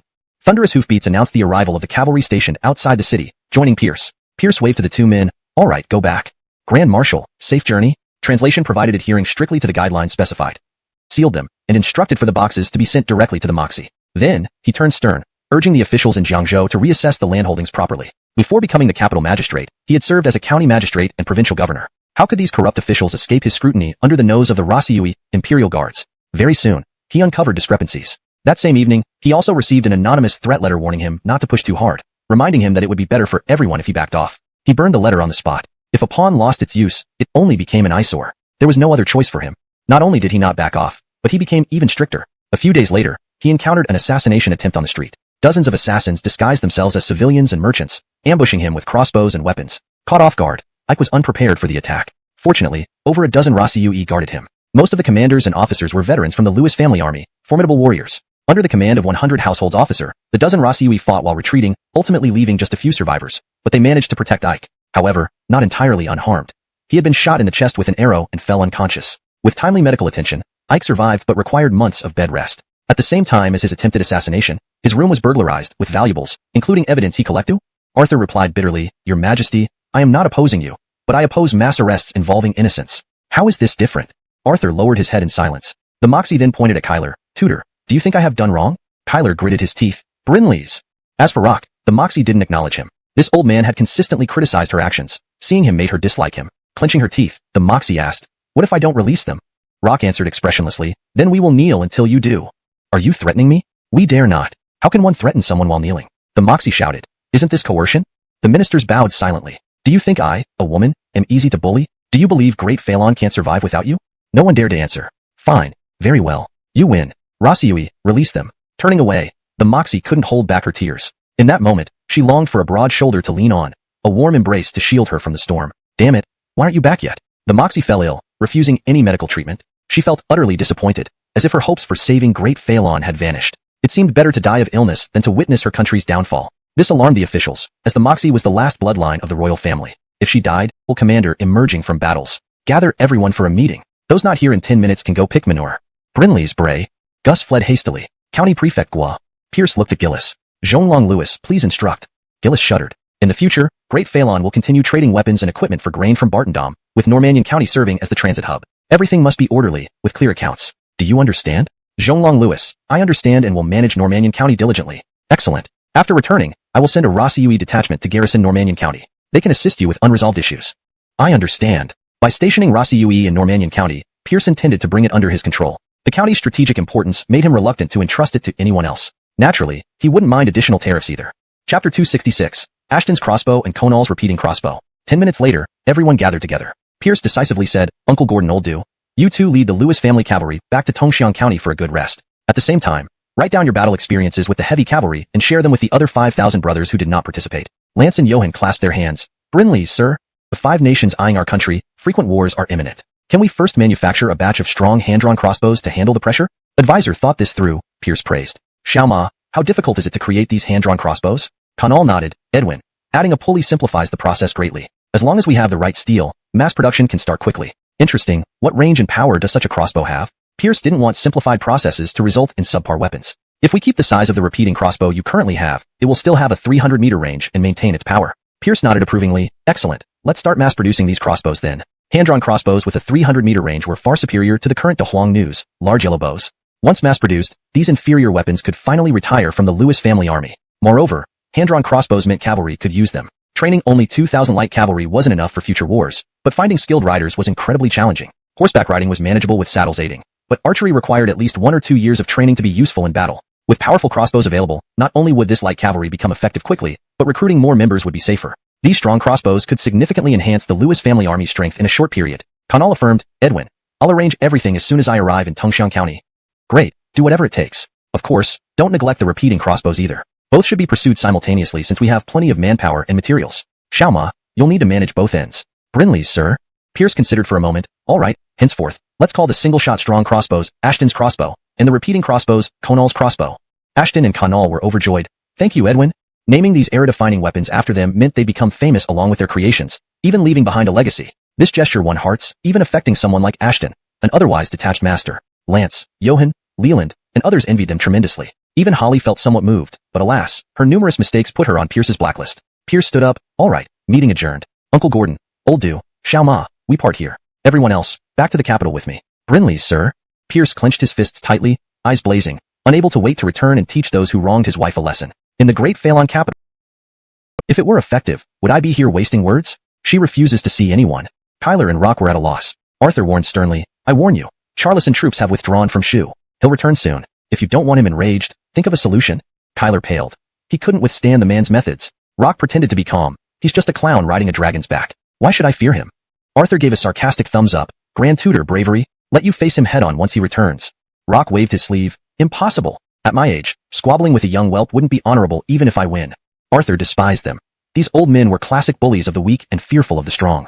Chapter 267. Welcome back, Commander. At the western gate of the Imperial City, the city commander Orin was on patrol. All the soldiers respectfully greeted him with, Your Excellency, and in this small domain, he held absolute power. Although his title was that of a city commander, his official position was actually a Londonlieutenant Edwin in the Central Army, which was tasked with protecting the imperial capital. Orin managed to secure the position of Western City Commander only after middle age by relying on family connections and spending substantial amounts of money. While the role wasn't significant compared to other high officials in the Imperial City, it was still a lucrative and practical position that barely granted him entry in city walls. Orin's face changed drastically. Who would dare ride at such a gallop through the Imperial City? Even the Grand General of the nation, old Marquis Louis, had to dismount and walk once he reached within a mile of the capital. Stop them, he ordered sharply. Dozens of guards immediately aimed their spears at the city gate entrance. He decided to make an example out of these lawless riders. He assumed they must be some noble brat from the capital, a common occurrence each year, but one that always ended with them humbly dismounting and apologizing to him. Dozens of riders appeared before everyone's eyes, and as they saw the leading figures clearly, all mouths dropped open. Leading the group wore flying fish robes, while the others wore crimson Kirin robes. Orin instantly understood who was arriving. He quickly shouted, Clear the path, don't block the way. Then, he knelt beside the gateway, shouting, Welcome back, Commander. The soldiers also cried out, Welcome back, Commander. Even civilians entering the city fell to their knees. They could only look up at such a powerful figure. Without stopping, the group entered the Imperial City, though they did slow down enough to avoid causing accidents. Once they were far away, Orin got up, wiping cold sweat from his forehead. A close call indeed. A soldier asked, Commander, shouldn't we arrest them since they didn't dismount? Orin slapped him hard. You want to get yourself arrested? Do you think I'll let your whole family off easy? The soldier looked aggrieved. Commander, you said even old Marquis Louis has to dismount. Orin slapped him again. And you're talking back? Old Marquis is humble. This person wouldn't play that game. He'd throw you directly into prison first and ask questions later. Are you trying to ruin me?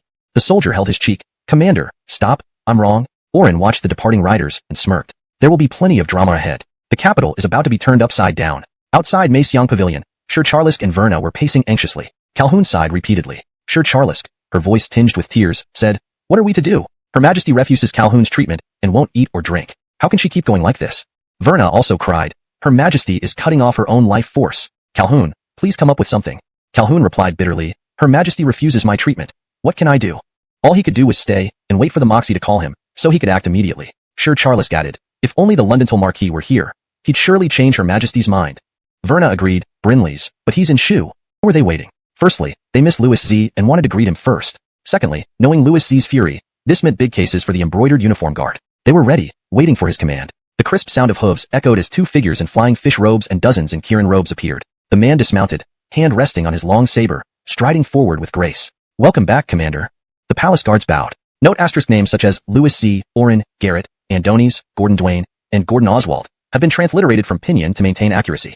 Chapter 268. Do you even know how to come back? Louis Z, you're finally back. Dwayne and Oswald pounced on him. We missed you so much. Get off me, both of you.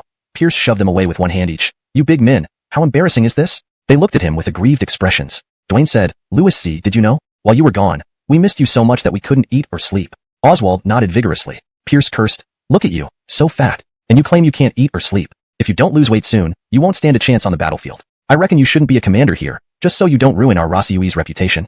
Greeted them eagerly. Louis Z, knew you'd come back? Pierce pulled Andonis along. Let's walk while talking. Andonis nodded. Let's hurry. The Moxie not only fell ill but also refuses to eat or drink. Everyone is helpless, waiting for your return. How long hasn't she eaten or drunk anything? 2 days. Pierce felt both affection and resentment. This woman, so headstrong. Andonis pretended not to hear. The three walked quickly through the palace. All the guards who saw Pierce lit up, transforming from listlessness to excitement. As the Imperial Guard Army, they were the Moxie's private troops, and the Moxie was their pride. With her being bullied by the officials, they felt equally humiliated. They longed for the day when they could beat those corrupt officials under her orders. Especially with the Moxie being sick and refusing to eat, the whole palace was under a heavy atmosphere, making them feel even worse. It was clear they failed to protect the Moxie. It was their duty. Now, Londontal Marquis had returned, the counterattack was about to begin, and it was time to breathe a sigh of relief. Not to mention the Imperial Guards Rossiui. Both Pierce and Sky were their leaders. With both returning, Rossiui found its backbone again and would resume its dominant status. Stopping before Plum Fragrance Pavilion, Sky hesitated, unwilling to see him with the Moxie too intimately. I won't enter. Call me if you need help. Pierce didn't think much. All right. You must be tired after running nonstop for a day and night. Rest well. Entering the Plum Fragrance Pavilion, Pierce arrived during the most desperate moment for Sir Charlisk, Verna, and Calhoun. Upon seeing Pierce, the trio rubbed their eyes and then erupted into joy. Sir Charlisk and Verna grabbed Pierce's sleeves from either side. Londontal Marquis, please try to persuade Her Majesty. Calhoun had someone bring warm ginger tea. Londontal Marquis, get Her Majesty to drink this ginger tea right away. Let me know when you want a diagnosis. Nodding, Pierce held the tea and entered the pavilion. Seeing Pierce's figure, they breathed a collective sigh of relief. Sir Charles and Verna cried tears of happiness. Don't you dare bother me? Leave now. An exhausted, hoarse voice ordered. Pierce sat straight on the bed, pulling away the blanket covering the Moxie's head. The Moxie's face was pale, lips cracked, and cheeks sunken. She looked incredibly weak, lacking any regal aura. Pierce's heart ached. Seeing Pierce, she closed her eyes, opened them again with joy, but it swiftly turned into anger. Turning her back, she muttered angrily. Do you even know how to come back? I thought you died in Bartendom. Pierce gently turned her around. Stop sulking. Drink some ginger tea. I won't drink. Why not? Do you know how close I've been to being bullied to death? Tears welled up uncontrollably. Pierce scrambled for a handkerchief. I know everything. Then why did you come back so late? It's my fault. I came too late. Pierce wisely chose not to reason. Your Majesty, rest assured, I will help you vent. I don't want to vent. I want to save the Phalon dynasty. I don't want to be an emperor who lost the kingdom. Fine. Whatever your Majesty says. Will you help me? Of course, definitely. Only then did the Moxie relax, believing that with Pierce's efforts, the Phalon dynasty might still be saved. Because there was nothing in this world that he couldn't handle. Pierce sighed internally, wanting to help, but it was the Moxie herself who had undermined him time and again. Without resolve, he couldn't make things happen either. Lundonk, this battle between Charlison and Shu. It was a perfect opportunity to weaken Charlison and buy time for Phalon, but it was wasted. It wasn't the time for such thoughts now. Come, your Majesty, drink the ginger tea while it's hot. Pierce fed her a spoonful of the tea, reluctantly opening her mouth. 1 sip, 2 sips. Finishing the bowl, the Moxie finally regained some color. Calhoun, come in. Pierce called out loudly. Coming. Calhoun rushed in. Your Majesty, I'm here for a diagnosis. Secretly giving Pierce a thumbs up, Calhoun admired Lundintel Marquis' efficiency. 2 girls, Sir Charles and Verna, had failed to persuade Her Majesty in 2 days, yet Lundintel Marquis managed in minutes. After examining her, Calhoun sighed in relief. Lundintel Marquis, Her Majesty caught a cold due to lack of food and water, leading to physical weakness. I'll prepare some medicine and care for her carefully until she recovers. Thank you, Calhoun. You're welcome, Lundintel Marquis. This is my duty. I'll prepare the medicine now. Pierce told the sneaky Sir Charles and Verna. Sisters, ask the kitchen to cook some millet porridge. Her Majesty hasn't eaten in 2 days, so we can't give her heavy meals suddenly. Start with something light to ease her stomach. They nodded. We'll go immediately. Chapter 269. Dark clouds over the city. Now they were alone once more. Pierce's hand brushed against the Moxie's gaunt face. She resisted only symbolically. Don't be so foolish in the future. Tormenting yourself only hurts those who love you. The Moxie retorted. I just lost my appetite from anger. Didn't I say that when you're angry, just order the Rasiui to cane them? Get rid of your anger first, and then let me clean up the mess. Would a few canes? Everyone put down their work, eyes wide open, watching the drama unfold. Those involved felt uneasy. Officials of the 3rd rank and above felt anxious, while lower ranks trembled in fear. However, the man who had entered the palace long ago showed no signs of coming out. Many officials couldn't endure the intense pressure and wanted to temporarily leave the city to dodge the storm. However, notices were posted on all 4 city gates. To assist the Rasiui in capturing fugitives, the city will be under restriction for 1 day. Entry only. No exit. Death penalty for violators. If there was speculation before, now it was clear. He really was making his move. A decisive strike. What to do? Many guilty officials scrambled around nervously. Then again, perhaps there was a place to make the opponent hesitate. They rushed to the southern city's Lewis family mahjong parlor, planning to play mahjong with old Marquis Lewis for days on end. In front of father, wouldn't you, a mere servant, show some restraint? But they were disappointed. The Lewis family mahjong parlor announced it would be closed for the day, not just the parlor, but also neighboring London Garden, the Lewis family Grand Hotel, candy shop, soap shop, green tea workshop, and other Lewis family businesses were all closed for a day. Even the mansion kept its gates tightly shut, seeing no guests. The usually low-key Lewis family disappeared altogether. A pre-storm and the torture in prison, we might reveal things we shouldn't. This was a veiled threat. Atlee could no longer stand aside. Shocked and enraged, his face darkened. He gritted his teeth. All right, destroy any evidence left at home immediately. Everyone gather at Sun Mansion, bringing along skilled fighters from your estates. If the Rasiui tries to arrest us, we will fight back. Without evidence, this is not resisting an imperial command, merely a clash. If this escalates, the Rasiui can't handle it. Let's see what Lundintel servant Lewis can do. The crowd rejoiced. Thank you, Grand Censor, for your protection. We'll act immediately. Thus, half of the capital's civil servants gathered at Sun Mansion. Thousands of skilled fighters, including martial artists, joined them. Under immense pressure from the flying fish attire, civil officials had no choice but to unite against him. An unprecedented showdown loomed. Finally, Pierce emerged from Plum Fragrance Pavilion. The Moxie's health was fine. His worries dissipated, leaving only fury. It was time to teach these old coots a lesson for tormenting his wife. Holly followed closely, never straying. This life-and-death confrontation demanded utmost precaution. Mud also wanted to follow but was refused. Stay, and protect the palace, Mud. Be vigilant. Do not let anyone disturb the Moxie's rest. Any intruders shall be punished for treason. Mud sighed. All right, take care, Lundintel Dash. Returning to the Rasiui headquarters, everyone was prepared. Alexei, Hallam, Jameson, Jimmy, Sun Lundinu, London Charles, and Phalon Ba. All wore silver-threaded soft armor underneath their majestic uniforms, wielding sharp steel swords, their eyes focused on Pierce. On the square, 3,000 Rasiui officers clad in similar armor and long knives stood ready. Among them, 2,000 were from Northern Office, 1,000 from Southern Office, with another 1,000 undercover within noble families. Silver-threaded soft armor, designed specially for the Rossi Yue by Tongxiang County, was light yet protective. Commander, give the order. Pierce shook his head. Not yet. We have visitors to greet first. We must finish receiving guests before we set out. Note: in maintaining the structure and tone, certain nuances like historical idioms were adapted for context. Chapter 270. This time we talk sense. Master, who's coming? How come I don't know? Anwar couldn't help but ask. At this hour, who would still be coming to the Rossi Yue headquarters? Hallam and Jameson were also confused. People unrelated to the confrontation would avoid it as much as possible. Those involved certainly wouldn't be foolish enough to deliver themselves into danger. Pierce pointed at the gate. Isn't someone here now? Anwar hung his head in shame. Jameson said, it looks like forcibly arresting them won't work. Pierce nodded. Right, brute force isn't an option this time. This time, we'll reason with them. Upon hearing this, everyone was stunned. Commander actually wanting to talk sense? Was the sun rising in the west? Pierce glanced at Ike watching the scene unfold and said, all right, Sir Dominic, hand over what you've got.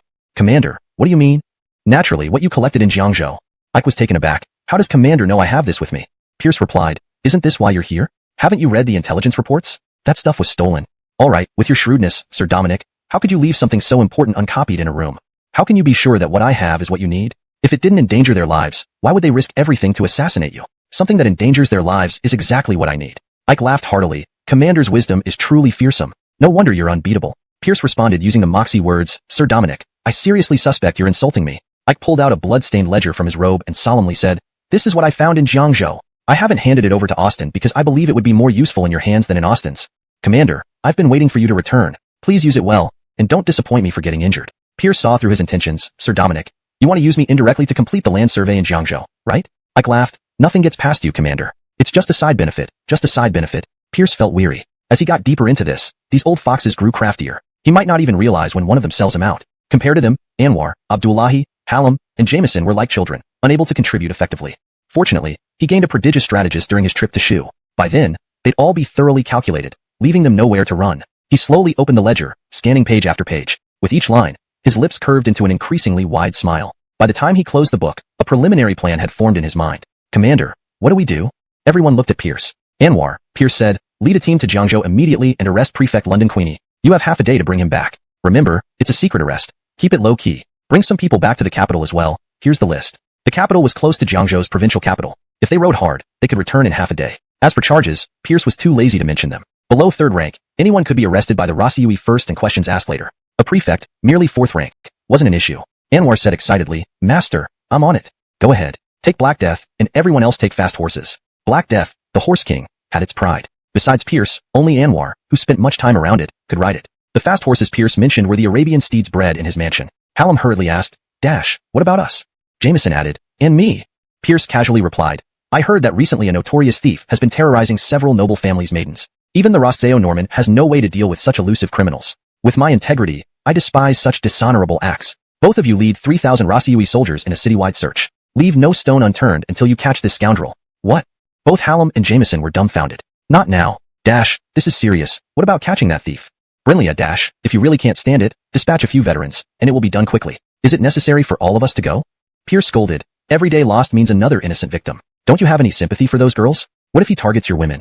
Jameson abruptly stood up. Stop talking, Let's capture this scum immediately. Hallam growled. Rest assured, he won't see tomorrow's sun. Pierce waved. Go ahead. In Leland, there were no outsiders present. Ashton, the divine strategist and military advisor, was in charge of the intelligence system, so he naturally had to be stationed at the Marquis Mansion as the hub. Leland, having no family in the capital, was also intended by Pierce to be settled in the mansion. Free bodyguards were too useful to turn down. Prominent guards had already informed the mansion of their arrival. The main gate of the mansion stood wide open, with Art leading the way out to welcome them. To others, Pierce had simply gone on an outing. In their eyes, his actions in Shu had nothing to do with them. Even many people did not know what Pierce had been doing. But for the Lewis family, this was the return of a hero. Well done, kid.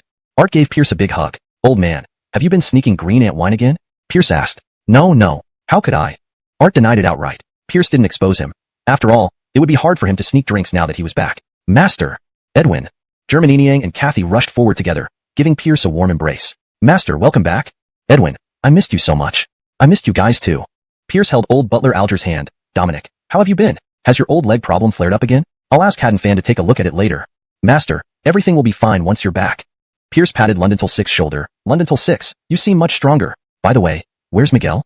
Master, my father heard you were coming back, so he went out early to hunt some game. Pierce smacked him on the head.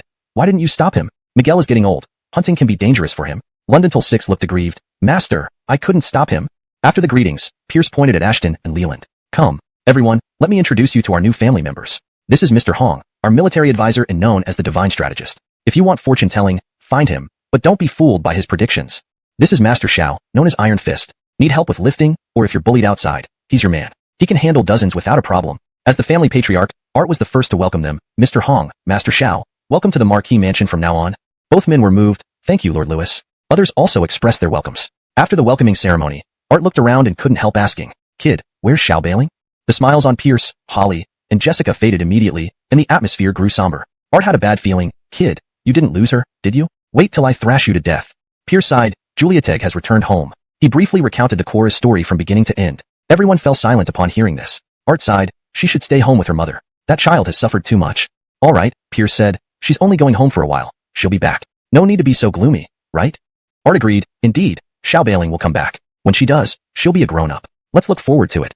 With both patriarchs speaking, everyone else stopped worrying and resumed their cheerful expressions. After all, it was a celebration of the young master's triumphant return, not a time for gloom. A grand banquet to wash off the dust of travel was held at the Marquis Mansion. Braised pork belly, braised pig trotter, steamed pork with preserved vegetables, sweet and sour spare ribs, 8 treasure duck, flour chicken. Each dish was a feast for the eyes, leaving Ashton and Leland in awe. They thought the Edwin's fried dumplings and pan-fried buns were the pinnacle of cuisine. But every dish here made them unable to stop eating. This was just the appetizers. Main courses followed, and then desserts, along with peanuts for alcoholics and side dishes. Not only the food but the drinks, green ant wine, grape wine, osmanthus fermented liquor, were exquisite. Both didn't know which one to choose. Pierce introduced them. The osmanthus fermented liquor is for women. Grape wine goes well with meals, refreshing and appetizing. For entertainment, nothing beats green ant wine. It was the first time they learned that different wines were for different occasions, depending on gender and purpose. If they didn't want to drink, tea was available too. Black tea and green tea, sugar or salt, or plain. Was this what being in a top noble family in Great Phelan was like? What an eye-opener. After the feast, Art pulled Pierce into the study, along with Holly and Ashton. Art came straight to the point. Kid, what do you plan to do this time? How big will it be? Pierce sat back with crossed legs, countering. Old man, aren't those people bothering you again? Tell them, I won't hold back this time. They'd better report to the Imperial prison soon. Confession leads to leniency. Art gritted his teeth. Are you really going against all officials? Pierce replied calmly. It's not me against them. It's them bullying my wife and opposing me first. Kid, you're playing with fire. Old man, I know you're worried. Don't be. With Suyi and the strategist by my side, they can't do anything to me. Art looked puzzled. Naturally, Miss Charlison doesn't need to be mentioned. But Mr. Hong. Pierce laughed. Old man, don't underestimate the strategist. He's also a martial arts expert, quick to sense danger, and unbeatable at escaping. Ashton smiled wryly. Edwin, you flatter me. He wasn't sure if it was praise or defamation. Art nodded. That's good. But we still need more manpower. Alongside your 50 personal guards, add some veteran soldiers from the mansion for my peace of mind. Sure, as you wish. At this moment, Ashton added, Edwin, can you brief us on the current situation? He had just arrived and knew nothing. Pierce explained the situation in detail. Ashton stroked his beard. You ordered the Rossi to search the entire city for a notorious bandit to throw them off guard, allowing you to act secretly, right? Pierce praised. Nicely deduced indeed. Holly beside him suddenly understood. She thought Pierce truly despised the bandits, but it was all an act. He loved to mix truth and falsehood, confusing everyone. What a scoundrel. Master, Alexi's voice came from outside. I've brought Dempsey back. Pierce stood up, clapping his hands. All right, let's get to work. Chapter 272. A point breaking the surface. The group of civil officials had already spent half a day at Atlee's residence, and the banquet had been ongoing for that entire time. Despite the lavish food, fine wine, and beautiful women available at the feast, no one had the heart to enjoy them. Each household continuously sent servants to gather intelligence, closely monitoring every move made by the embroidered uniform guard. As half the day passed, the atmosphere had Pierce, commander of the Lewis family army. He emerged from the grasslands and entered Shu State, undefeated in dozens of battles, even making the Charlison army retreat under his hand. Without sufficient strategy and outstanding military talent, could he have achieved this? Do you think such a man needs to mobilize forces for a mere rogue? He could snap his fingers, and 100 rogues wouldn't see the next sunrise. Not to mention, he has the best swordsman in the world right beside him. Everyone suddenly woke up, realizing they almost fell for it. Grand Secretary, then what do you think Pierce's true intention is? Atlee slowly replied. To confuse our perception and distract us so he can achieve his hidden objectives. Grand Secretary, what do you think Pierce's real aim is? I don't know either.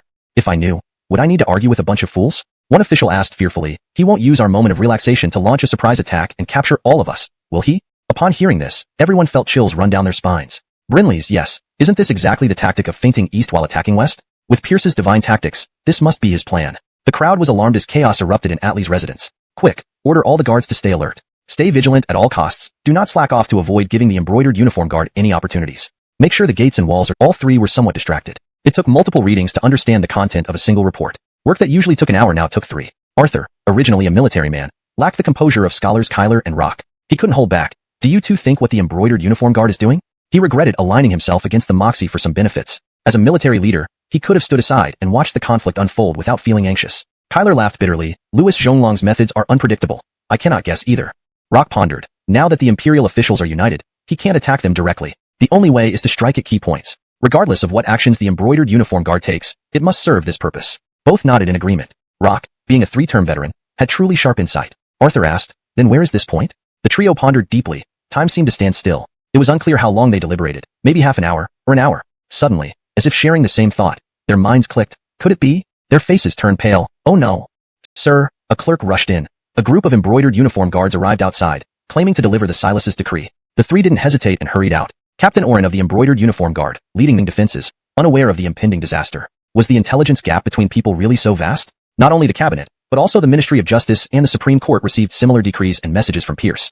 Chapter 273, Joint Hearing by the Three Ministries. In the main hall of the Rossiyue headquarters, the Imperial Prison, Pierce sat with authority on a large chair, flanked by the fierce-looking enforcers Alexei and Leland. Beside them sat Ezekiel and Ashton as spectators. Opposite him was a bound, disheveled fat man, Dempsey, the magistrate of Jiangzhou. Pierce greeted brightly, Magistrate London, good morning. When Alexei burst in with his Rossiyue force, this fatty was still sound asleep in bed. To avoid alarming him prematurely, Alexei had knocked him out with one palm strike, stuffed him into a burlap sack, and brought him back. Awakening in the Imperial prison, Dempsey was utterly bewildered. He blustered. Who are you? Where am I? Kidnapping an official of the court. You're asking for complete annihilation. Pierce ignored him and snapped his fingers at Alexei. Rossiyue, Alexei announced. Pierce then snapped at Leland. Imperial prison. Leland declared. Dempsey was instantly terrified. Others might not know what Rossiyue and the Imperial prison implied, but he certainly did. This was where officials were sent to their doom. He had recently spent an unforgettable time in the Rossiyue branch prison in Jiangzhou under Moxie's orders. Just having escaped from there, he was now brought to the Rossiyue headquarters Imperial prison again. Shivering, he looked at Pierce in his flying fish robe. You? Who are you? Pierce showed a mouthful of white teeth. I am Commander Pierce of the Rossiyue. Instantly, Dempsey wilted. Commander. This humble official has always abided by the law, loved the people, and committed no wrongs. My house is decorated with umbrellas given by grateful citizens, proof of the people's appreciation. Commander, it must be a misunderstanding. If you let me go, I can offer you a welcome gift. How about 1 million in silver?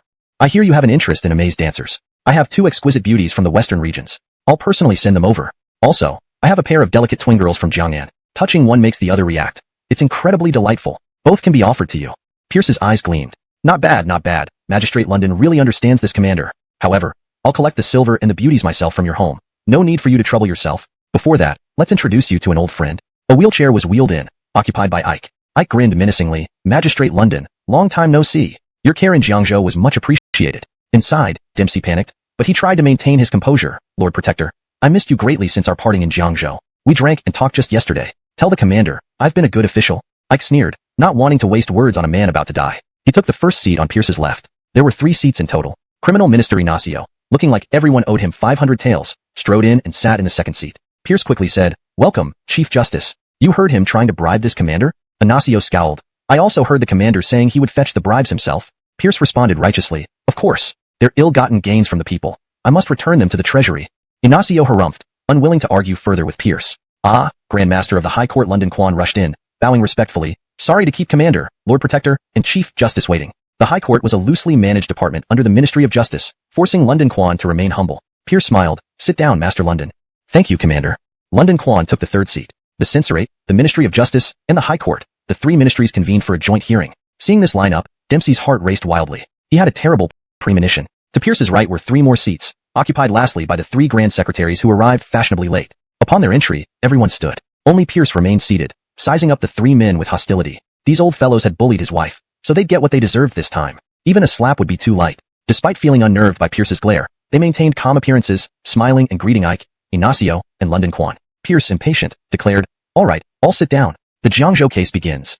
Dissatisfied, the 3 sat. Rock glared at Pierce, while Arthur and Kyler, who lacked confidence facing Pierce due to his influence, reluctantly followed suit. Pierce pointed at Dempsey. Magistrate Dempsey of Jiangzhou is the main culprit of this case. This declaration silenced the hall. Dempsey was outright terrified. Commander, this is unjust. Ignacio retorted bluntly. Commander, without any questioning or evidence, how can you make such a conclusion? This is not how trials work. Almost ready to point at Pierce's nose and tell him to step aside if he didn't know how to conduct a trial properly. Pierce laughed. Chief Justice, no worries. Here comes the evidence. From his sleeve, he produced a blood-stained ledger. Magistrate London, recognize this?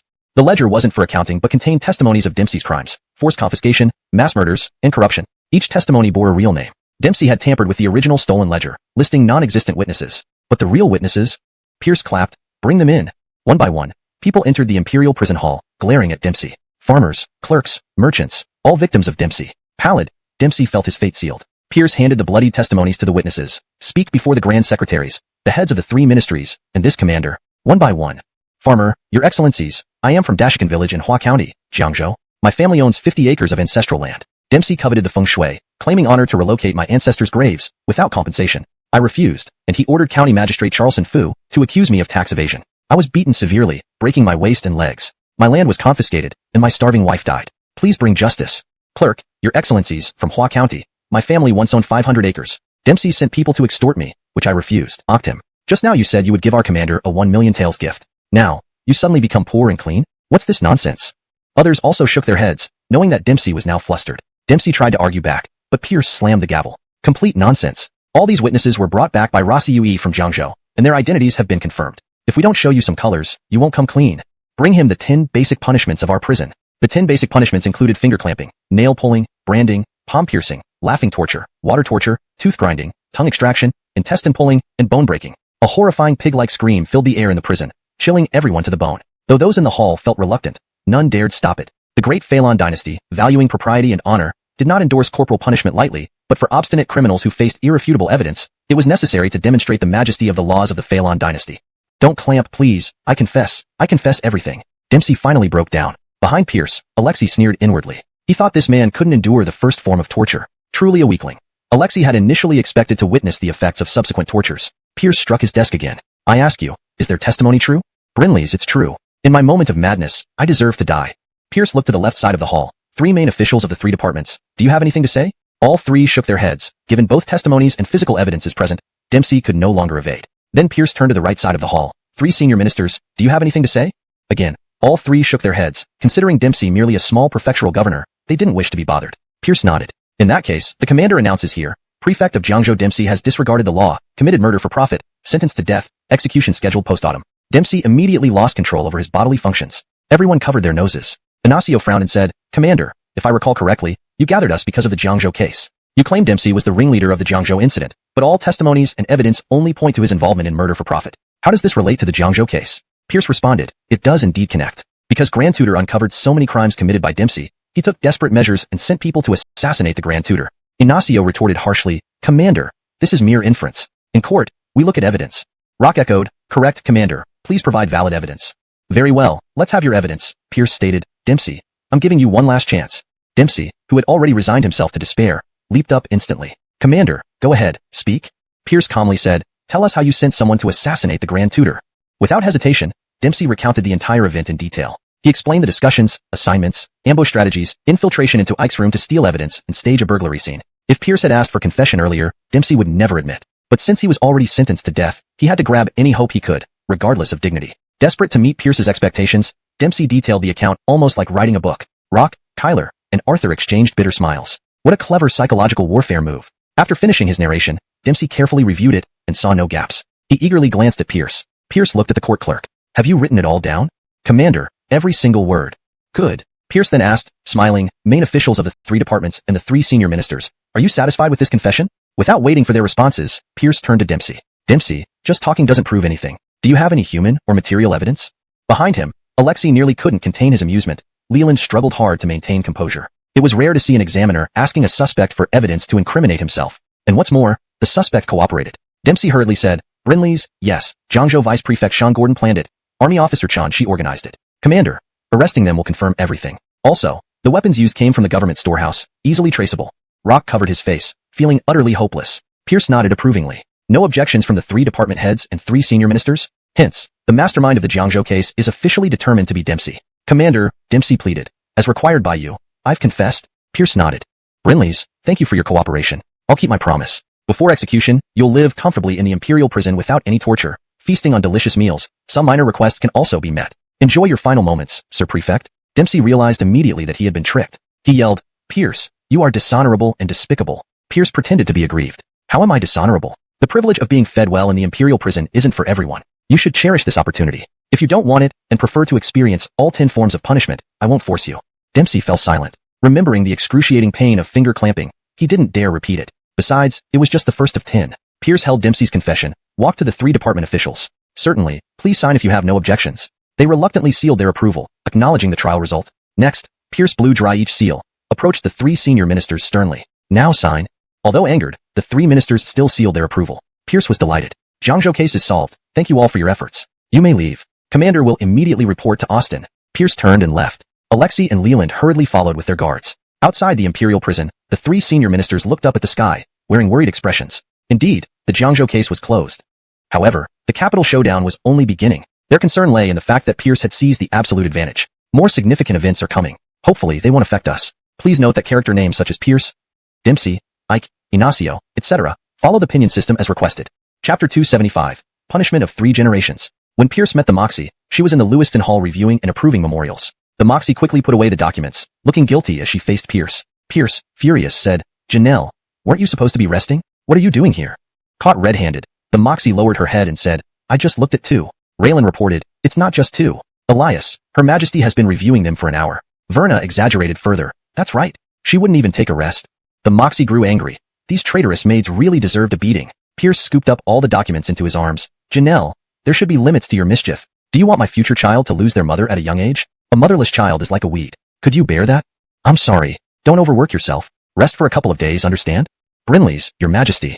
The Moxie felt warm and sweet inside. Pierce turned to Raylan and Verna. "Sisters, please ask the Imperial Kitchen to prepare 2 servings of beef and leek dumplings. I haven't eaten yet and I'm starving."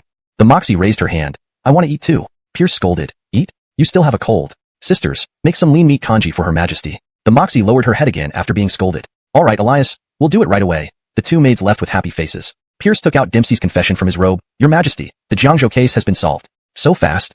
The Moxie was astonished as she carefully read the confession. Her expression quickly turned furious. "This wretch, he's beyond law and order. And this Zhou officialdom, from the deputy magistrate to the county magistrate, they were all involved. It's a den of snakes and rats. Quickly send the Rossiyui to arrest them all and execute them after the autumn verdict." "Your Majesty, don't worry. The Rossiyui are already on their way. Now Ike would benefit. With all officials cleared out, the land reform would proceed without hindrance." The Moxie exhaled, feeling somewhat relieved. She praised, "You handle matters quite efficiently. With the Zhou case solved, the court can finally return to normal." Pierce calmly replied, "Unfortunately, it might disappoint Your Majesty. While the Zhou case is resolved, the real battle is just beginning." The Moxie didn't understand. "What do you mean?" "Your Majesty," Pierce asked oddly, "did you not know Dempsey's other identity?" The Moxie shook her head. "No, I didn't." Pierce sighed deeply. "For you to still be emperor."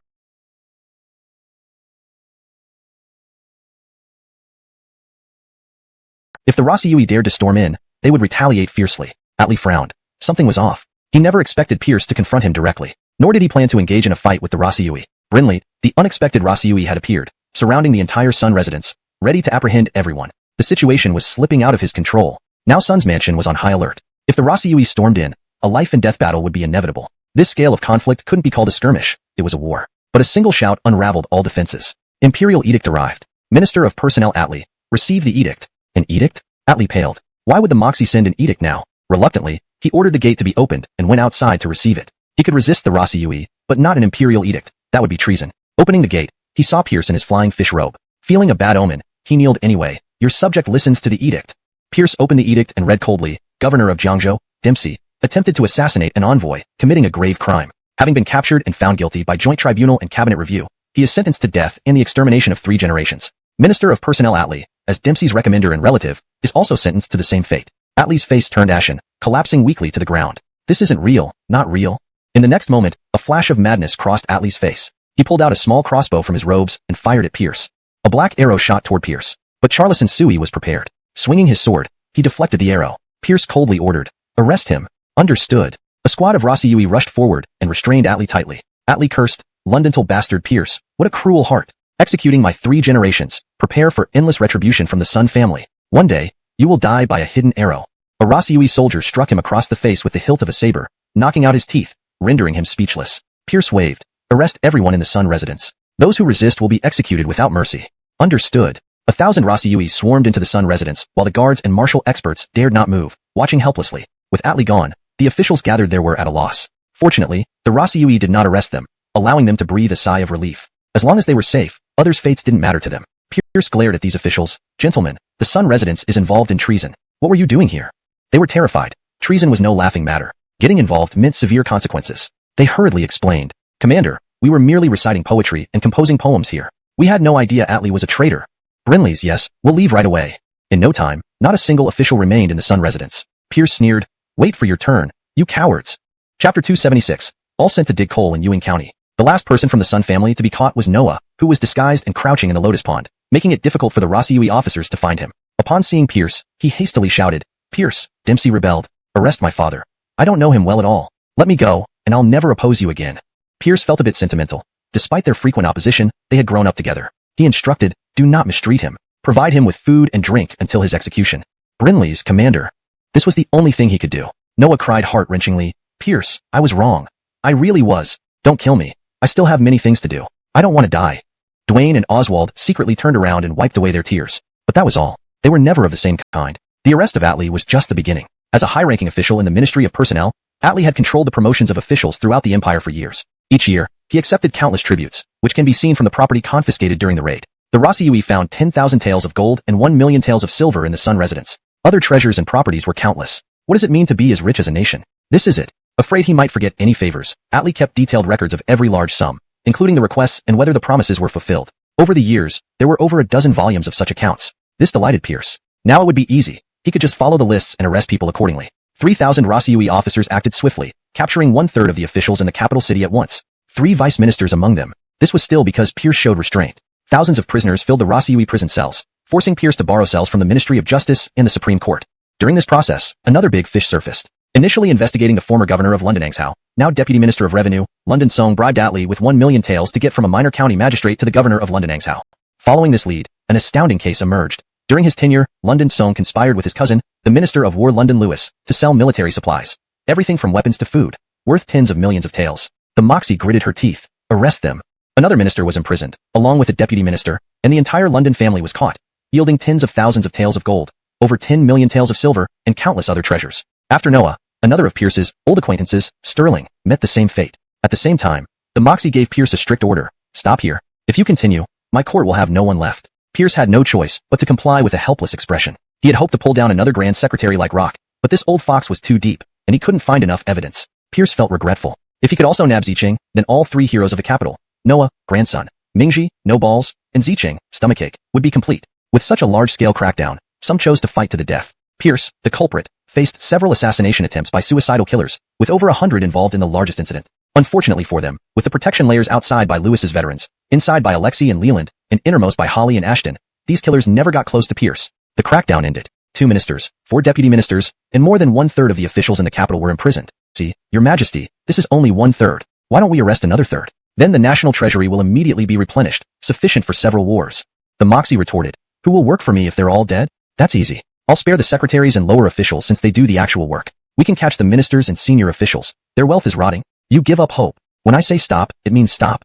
Your Majesty, this opportunity won't come again. How can you be so merciful? It's irresponsible towards our realm and our people. Will you have the face to face the ancestors of the G family? That's not happening. There have already been too many deaths. Anymore, and I might lose the ability to bear children. Your Majesty, as the Son of Heaven, protected by the Divine, you're beyond karmic retribution. If you can't bear to kill them, let them dig coal instead. The Moxie sneered. Revealing your true motives, to get free labor for your coal mines. Pierce snapped, Janelle, don't misunderstand me. I'm doing this for you. Does your conscience not hurt? Fine. I'll execute them all. No coal mining. The Moxie panicked. No, let them dig coal. I won't suspect you anymore. But, I still disagree with continuing the arrests. Pierce sighed, Your Majesty. Failing to uproot problems allows them to regrow. Although killing doesn't solve the root issues, it buys time for the Phelan dynasty. At this moment, mercy is out of the question.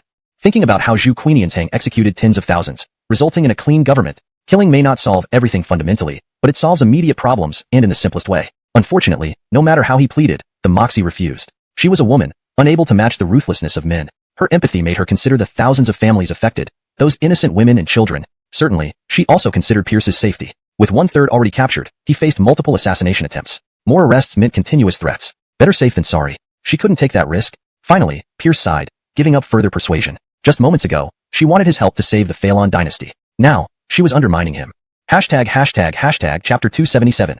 The Integrity Assembly. The biggest impact of the Jiangzhou case, besides the capital city, was on the officials of Jiangzhou. From the top-level prefect, deputy governor, and military advisor to lower-ranking county magistrates, assistant magistrates, and garrison commanders, almost everyone was caught in the dragnet, uprooting the entire Jiangzhou officialdom. Garner, despite his illness, returned to Jiangzhou to wide rebellion from the gentry. This was the extent she could achieve now.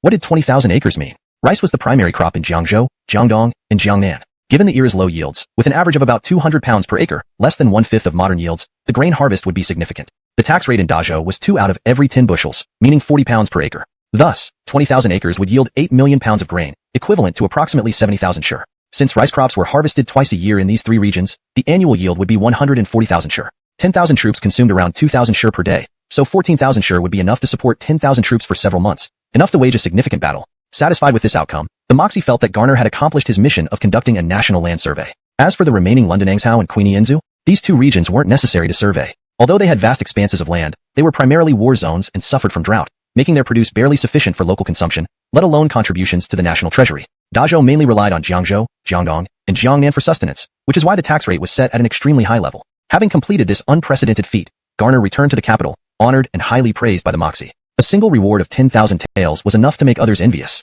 Unfortunately, as the Grand Guardian and Chief Censor, Garner had already reached the pinnacle of his career. Following Dazhou's tradition that military achievements were required for nobility, his path to aristocracy was blocked. As compensation, his wife was conferred the rank of first-class lady, and one of his sons was granted the hereditary position of commander in the Brocade Guards. Thus, his entire family was elevated to nobility. Meanwhile, rumors began circulating in the court that Garner might become the next cabinet member. No one knew whom he might replace, but only 2 people in Dazhou could decide this. One was the Moxie herself, and the other was Pierce, the commander of the Brocade Guards, who had struck fear into the hearts of officials during the Jiangzhou case. At the headquarters of the Brocade Guards, in the commander's hall, Pierce sat in his elevated seat, legs crossed, while Holly, the deputy commander, sat beside him. Below them were the heads of various departments, Inspector Edwin Alexei, Southern Inspection Commissioner Jiretniu, Northern Inspection Commissioner Bert, and officers Jimmy, Sun Londonu, London Charles, Phelan Ba, among others. Leland was also present, having been officially appointed as a commander by Pierce. The Jiangzhou case had made Pierce realize the need for more manpower. He planned to recruit an additional 1,000 men as his direct force, led by Leland, a suitable position for a man who had forsaken his prestigious position as Pingbay Edwin in Bartendam to follow Pierce. Leland was deeply moved. Through the Jiangzhou case, he had fully recognized the Brocade Guard status in Dazhou. Being a commander in the capital allowed one to walk freely, let alone a commander in the imperial city. Though only a 5th-rank official, even a 2nd-rank minister would not dare challenge him. Outside the inner circle, lower-ranking officials like deputy commanders and centurions had no place in such high-level meetings. Everyone, Pierce began. You've all worked hard these past few days. With the case closed, we will all rest for a while. We're holding this summary meeting to discuss a few points. All present sat up straight. First, I want to commend everyone. You all did an excellent job without tarnishing the reputation of the Brocade Guards, maintaining our prestige. Let me give you all a round of applause. Under Pierce's lead, thunderous applause echoed through the hall. Bert shyly said, It's all thanks to your leadership, Louisy. We just followed orders. Jiretniu chimed in, Brinley's. Without your decisiveness, Louisy, we wouldn't have been so effective. Pierce cast a cold glance at them, and they quickly shut up, feigning innocence. Pierce raised his voice, however. While some performed well, others did not. Many exposed their ugly sides. Taking advantage for personal gain, I can somewhat understand. But those who molested women are unforgivable. The hall grew deathly silent. Jiretniu and Bert huddled together, fearing being noticed. With a somber expression, Pierce continued. One flag captain even publicly disgraced a noble woman, causing her to hang herself. Such acts outrage both heaven and man, severely damaging the Brocade Guard's image. King's Landonda's face turned icy as she scanned the room. Everyone who met her gaze dropped their heads, feeling the chill of condemnation. Phelan Ba, always zealous against injustice, clenched his teeth. Commander, who is this scoundrel? I'll skin him alive. Bert fumed inwardly, thinking, I just wanted to touch. I never intended to harm her. Louisy, who is it? I'll make sure they wish they were dead. Bert demanded. Jiretniu stood up. Louisy, hand him over, and I'll ensure they regret ever being born. Suddenly, the hall filled with shouts of anger and threats. Though most were descendants of influential families, they couldn't tolerate such monstrous behavior. Pierce looked toward Alexei. Standing up, Alexei scanned the room with a cold stare and declared, I shall now announce the list of personnel who violated the Brocade Guard's regulations during the Jiangzhou case, along with their punishment. The atmosphere in the Grand Hall turned eerie because the announcement contained many very concealed illegal activities. What everyone considered foolproof had been meticulously recorded and clearly detailed. At this moment, all of them recalled the most mysterious department in the Rossiyui, the inspection office. The number and identities of the members of the inspection office were not publicly announced. It could very well be a comrade who you spent day and night with. Many people used to think that there weren't too many people in the inspection office, so there was no need to be overly cautious. But now it looked like this view was wildly off the mark. Everyone in the Grand Hall felt that there was an eye watching them from the shadows. It was quite terrifying. No. I'll go back and memorize the regulations of the Rossiyui until I know it inside out. Absolutely not giving these bastards any opportunity. Anyway, these rules weren't too strict, turning a blind eye to many actions, which they gritted their teeth and decided to abide by. London Charles nervously moved closer to Jimmy. Old Zhao, tell me the truth. Are you a member of the inspection office? Jimmy looked aggrieved. Old London, don't say such things. Do I look like it? London Charles nodded directly. Brinley's. You always have a sly smile on your face. You don't look like a good person. Now the more I look at you, the more it seems true. Stay away from me. Jimmy got furious. Well, London Charles, this is you feeling guilty about something. Did you do something against heavens while behind Bray's back? Confess and receive. Lean forward with determination. Bray, I? Pierce waved a hand. Enough. Alexei told me about your trivial matters. No problem, if it's consensual. Why don't you host a few tables at Lewis Clan's Grand Tavern and invite all your colleagues? Eat and drink as you please. It's on me. London Charles was moved to tears. Brinley's Bray, a hardened soldier who never wept in battle, found himself unable to hold back his tears. Archibald approached ingratiatingly. London told Lewis, can I also get a few tables for free? I've taken 2 concubines consensually. Pierce shouted angrily. Get lost. Was it consensual? That sounds more like kidnapping. Good thing no trouble was caused, or I'd send you to dig coal in Ewing. Their fathers may have been criminals, but they are innocent. Treat them well in the future, and if you abandon them, I'll thrash you within an inch of your life. Archibald lowered his head like a child who did something wrong. Although Pierce forgave him, Skye clearly wasn't done with him. She hated people who toyed with women. Seeing the vice commander walk over with murderous intent, Archibald ran. London told Lewis, I'm leaving first. See you around. Riggs approached. London told Lewis, I haven't abducted anyone. Could you give me a diamond card for the hot spring room? I want to soak and relax. Pierce replied coldly, you haven't kidnapped anyone, but those several trunks of treasures you brought home must be worth millions. Riggs lowered his head guiltily. Want a diamond card? Sure, 1 million per card. Riggs widened his eyes. London told Lewis, it used to be 500,000. Why double it for me? Pierce rolled his eyes. What's limited edition? Once it's gone, it's gone. I only have less than 10 cards left. Buy it if you want. Riggs grimaced in pain. Fine, give me one. He had long coveted this diamond card but never dared to buy it. Now, with unexpected wealth, it was the perfect time to get one. Gordon-Curious individual hot spring rooms, unlimited green ant wine, endless barbecue, and special service from the hot spring goddesses. Brother Riggs was here. Everyone left, even Leland, who wanted to guard Pierce closely, was led away by Alexei. He politely suggested, with Lord Yasmin around, it's not our turn. Pierce firmly held Skye's soft hand. Landanda, thanks to your protection these past few days, otherwise, I might have a few more holes in my body. Skye shook off his wandering hand and extended hers. Since that's the case, give it over. Pierce was puzzled. What? Money. You've earned quite a lot these past few days. Indeed, Pierce made substantial profits. To put it bluntly, only 40% was handed over to Moxie, 20% went to the entire Rossi UE, and the remaining 40% filled his pockets. This represented 40% of the wealth of 1/3 of the officials in the capital. In summary, Pierce washed away the gloom of returning empty-handed from Shu, feeling invigorated, and even thought every dog he saw was smiling at him. Pierce asked curiously, Landanda, why do you need money? The Yasmin had always shown little interest in money. Skye explained, I've taken in some pitiful orphans, and wish to build a sword pavilion to raise them and teach them swordsmanship. Pierce suddenly understood. That explains why a large group of children was missing from the prisoner list. I thought they had escaped early, but turns out you hid them, Landanda. Skye was uneasy. You won't blame me, right? Pierce waved a hand. Of course not. Whatever Landanda wants to do, I'll support her. Skye smiled faintly. Do you agree with me building a sword pavilion? How do you feel about this idea? Pierce pondered. Great idea. However, there are many things to consider. How about we discuss it somewhere privately? The hot spring room?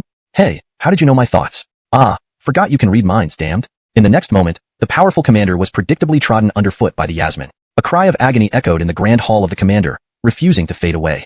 Hashtag chapter 279, the Sword Tower Orphanage. Even if she was reluctant, Holly still followed Pierce to the hot spring house for the sake of her cherished sword tower. Without Pierce's help, her dream of building the sword tower would never come true. It wasn't just about constructing a tower. It involved raising, teaching, and caring for a group of children. Under the relentless persuasion of our commander, the Yasmin reluctantly donned the 3 essential items for women. Well, donning might not be the right word since she had always worn them. These items helped her maintain balance during combat, especially considering the significant size of a particular part of her body. It was a set of pure white undergarments, white lace bra, white lace panties, and white lace fishnet stockings. They matched the ethereal grace and beauty of the Yasmin, making the commander lose his heart at first sight, causing him to bleed from the nose. Compared to the delicate and regal Moxie, the Yasmin exuded an aura of divinity and pride. However, the dark ice sword clutched tightly in the Yasmin's hand kept Pierce grounded. He grumbled, Suyi, this is soaking in a hot spring, not fighting. Why do you have your dark ice sword? Put it down quickly.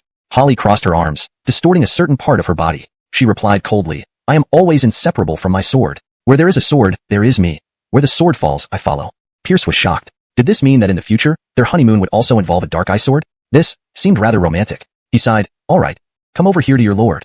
Holly reluctantly entered the hot spring pool, half reclining beside Pierce. She glanced at him, who had shed all inhibitions and looked like a newborn, and said icily, filthy pervert. Just as Pierce was about to make a move, the icy dark ice sword pressed against his chest. Holly's murderous intent was palpable. If you want to die, you can try it. Pierce looked disappointed. I didn't think you'd be no different from ordinary wives. Can't you see through these love and affection? You are suppressing your true self. This is going against nature, which is a grave mistake.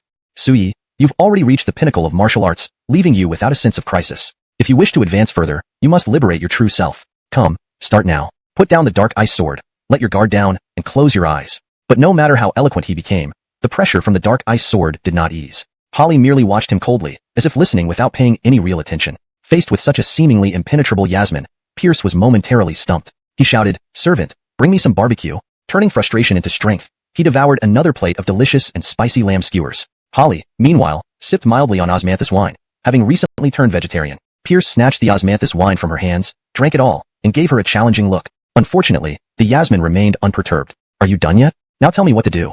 Pierce pouted. "Nope." Holly raised an eyebrow. "Do you want to die?" She wouldn't let him off easily. Pierce, defiant, said, "Kill me then." The atmosphere grew tense. Ultimately, Holly relented, acknowledging her need for his help. "What do you want?" Pierce gazed at her long, white legs. "Lend me your feet." Holly didn't respond but stared coldly at him. Under her menacing gaze, Pierce sat opposite her, cautiously taking her legs and starting to massage them beneath the water. She's not resisting. She's not resisting.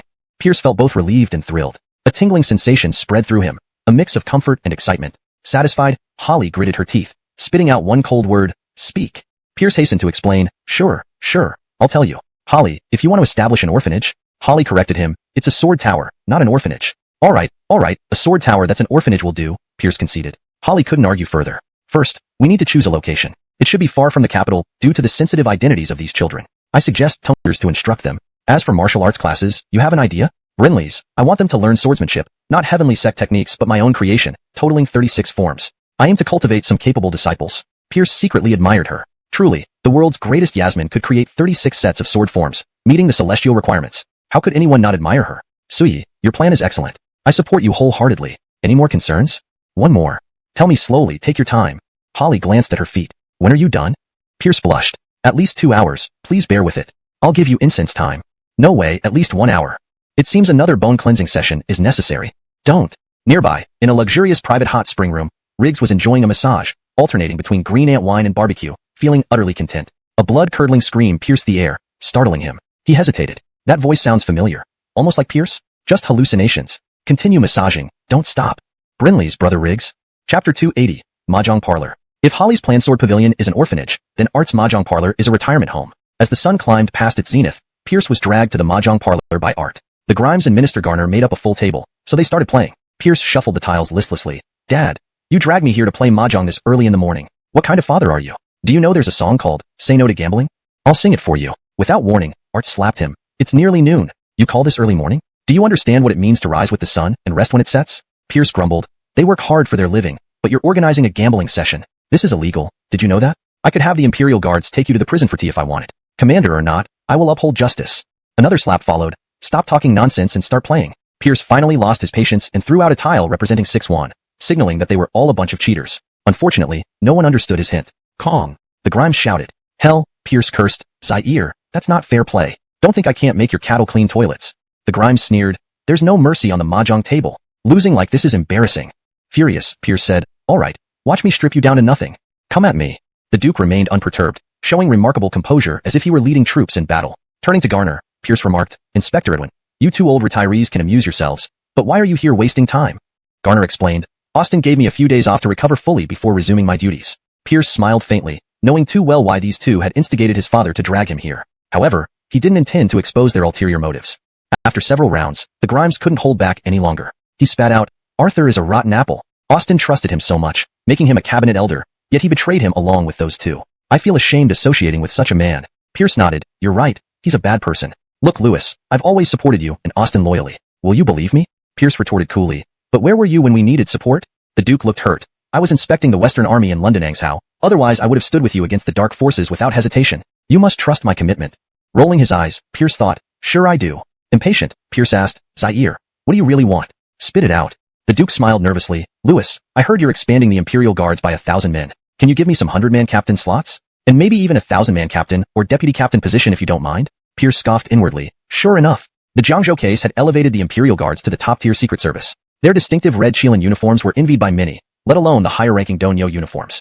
Learning of the expansion plans, the entire capital's elite scrambled to seek connections. Rather than confronting the ruthless Pierce directly, they approached the Kinder Art. Naturally evasive, Art couldn't ignore his former superior, giving him due respect. He now tried frantically to signal Pierce, urging him to comply. Pierce reluctantly responded, "Forget the 1,000-man captain and deputy positions. 300-man captain slots can be yours at 10,000 taels each." 1,000-man and deputy positions were reserved for his trusted men. Giving them to anyone uncontrolled was out of the question. The Duke wasn't expecting to secure 1,000-man captain positions either.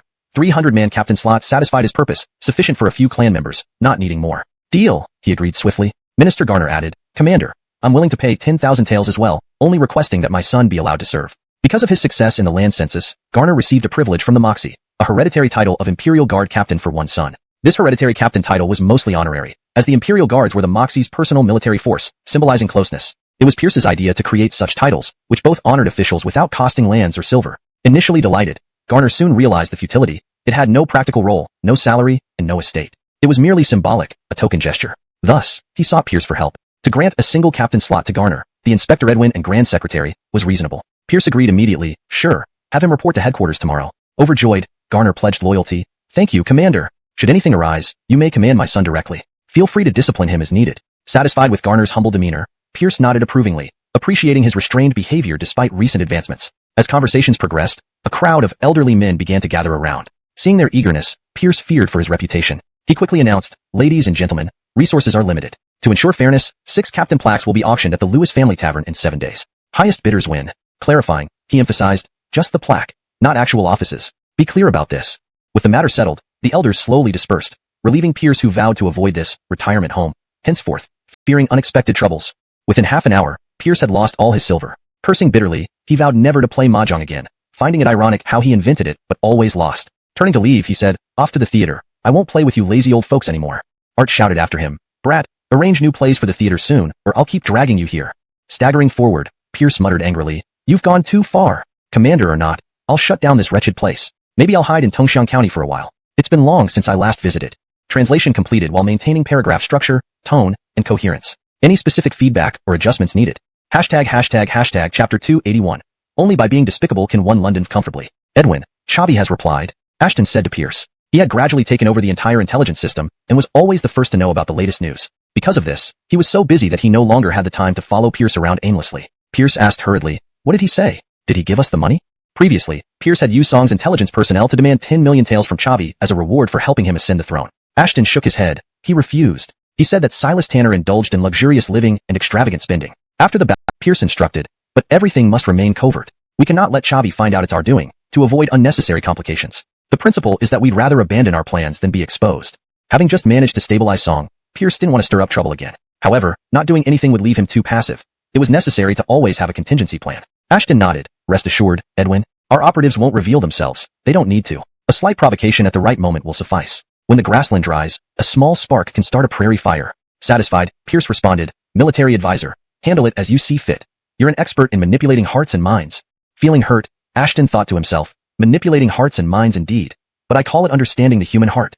Since returning to the capital, Jessica had resumed her usual life. She conducted research in the laboratory on most days and visited the Imperial Medical Bureau every few days to treat little eunuchs. Every day, she could see her teacher and consult him whenever she had questions. These days were peaceful yet fulfilling. She enjoyed them very much. The only regret was that without Londontal girl around, someone to argue with, she missed the days of yore. She was lost in thought when Pierce walked into the laboratory. Teacher. Her face lit up with a sweet smile. Her smile was pure and sweet, her eyes curving into crescent moons, the kind of smile Pierce loved most. What are you doing?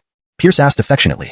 I'm wondering what Bai Lundong is doing, she replied truthfully. She's probably thinking of you, Pierce smiled. Teacher, really? Jessica's face showed surprise and delight. Of course, your teacher never lies.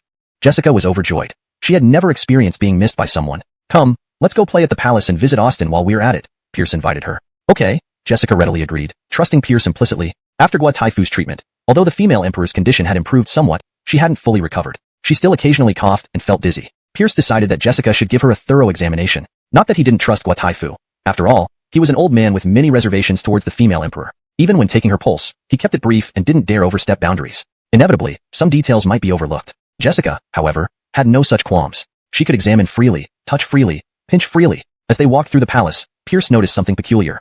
The little eunuchs showed an unusually high level of respect for Jessica. They would run up to greet her respectfully, kneeling and bowing deeply before paying any attention to Pierce, the young lord. Moreover, Jessica could call each eunuch by name, Banlanjin, Zion Quegui, Jir Chang, Majiapeo, Casey, Jamie, Nyashishu, and more. They were all eunuchs Jessica had saved. Pierce realized Jessica had unknowingly saved so many lives. Except for those names. Hadn't did you choose these names? Jessica proudly replied, Brinley's teacher. After their recovery, they started new lives and needed new names. They insisted I name them since I saved them. Pierce winced. I know you're familiar with herbs, and naming them after herbs is quite creative. But there are elegant herb names like Tian Nanxing, Tian Mindong, Quinian Muxiang. Wouldn't those be better? These names you gave impact our reputation a bit. Your teacher is known as Louis Gongzi, unparalleled in poetry. This damages my face. Appearance aside, the real issue would be the female emperor's fury. Pierce could imagine her anger. When hungry, Jamie, bring me dumplings. When thirsty, Magiapeo, bring me green tea. Wouldn't that ruin anyone's appetite? Pierce began to doubt whether bringing Jessica to meet the female emperor was wise. Perhaps an enraged empress had already ordered secret guards to investigate the mastermind. Was Jessica walking into a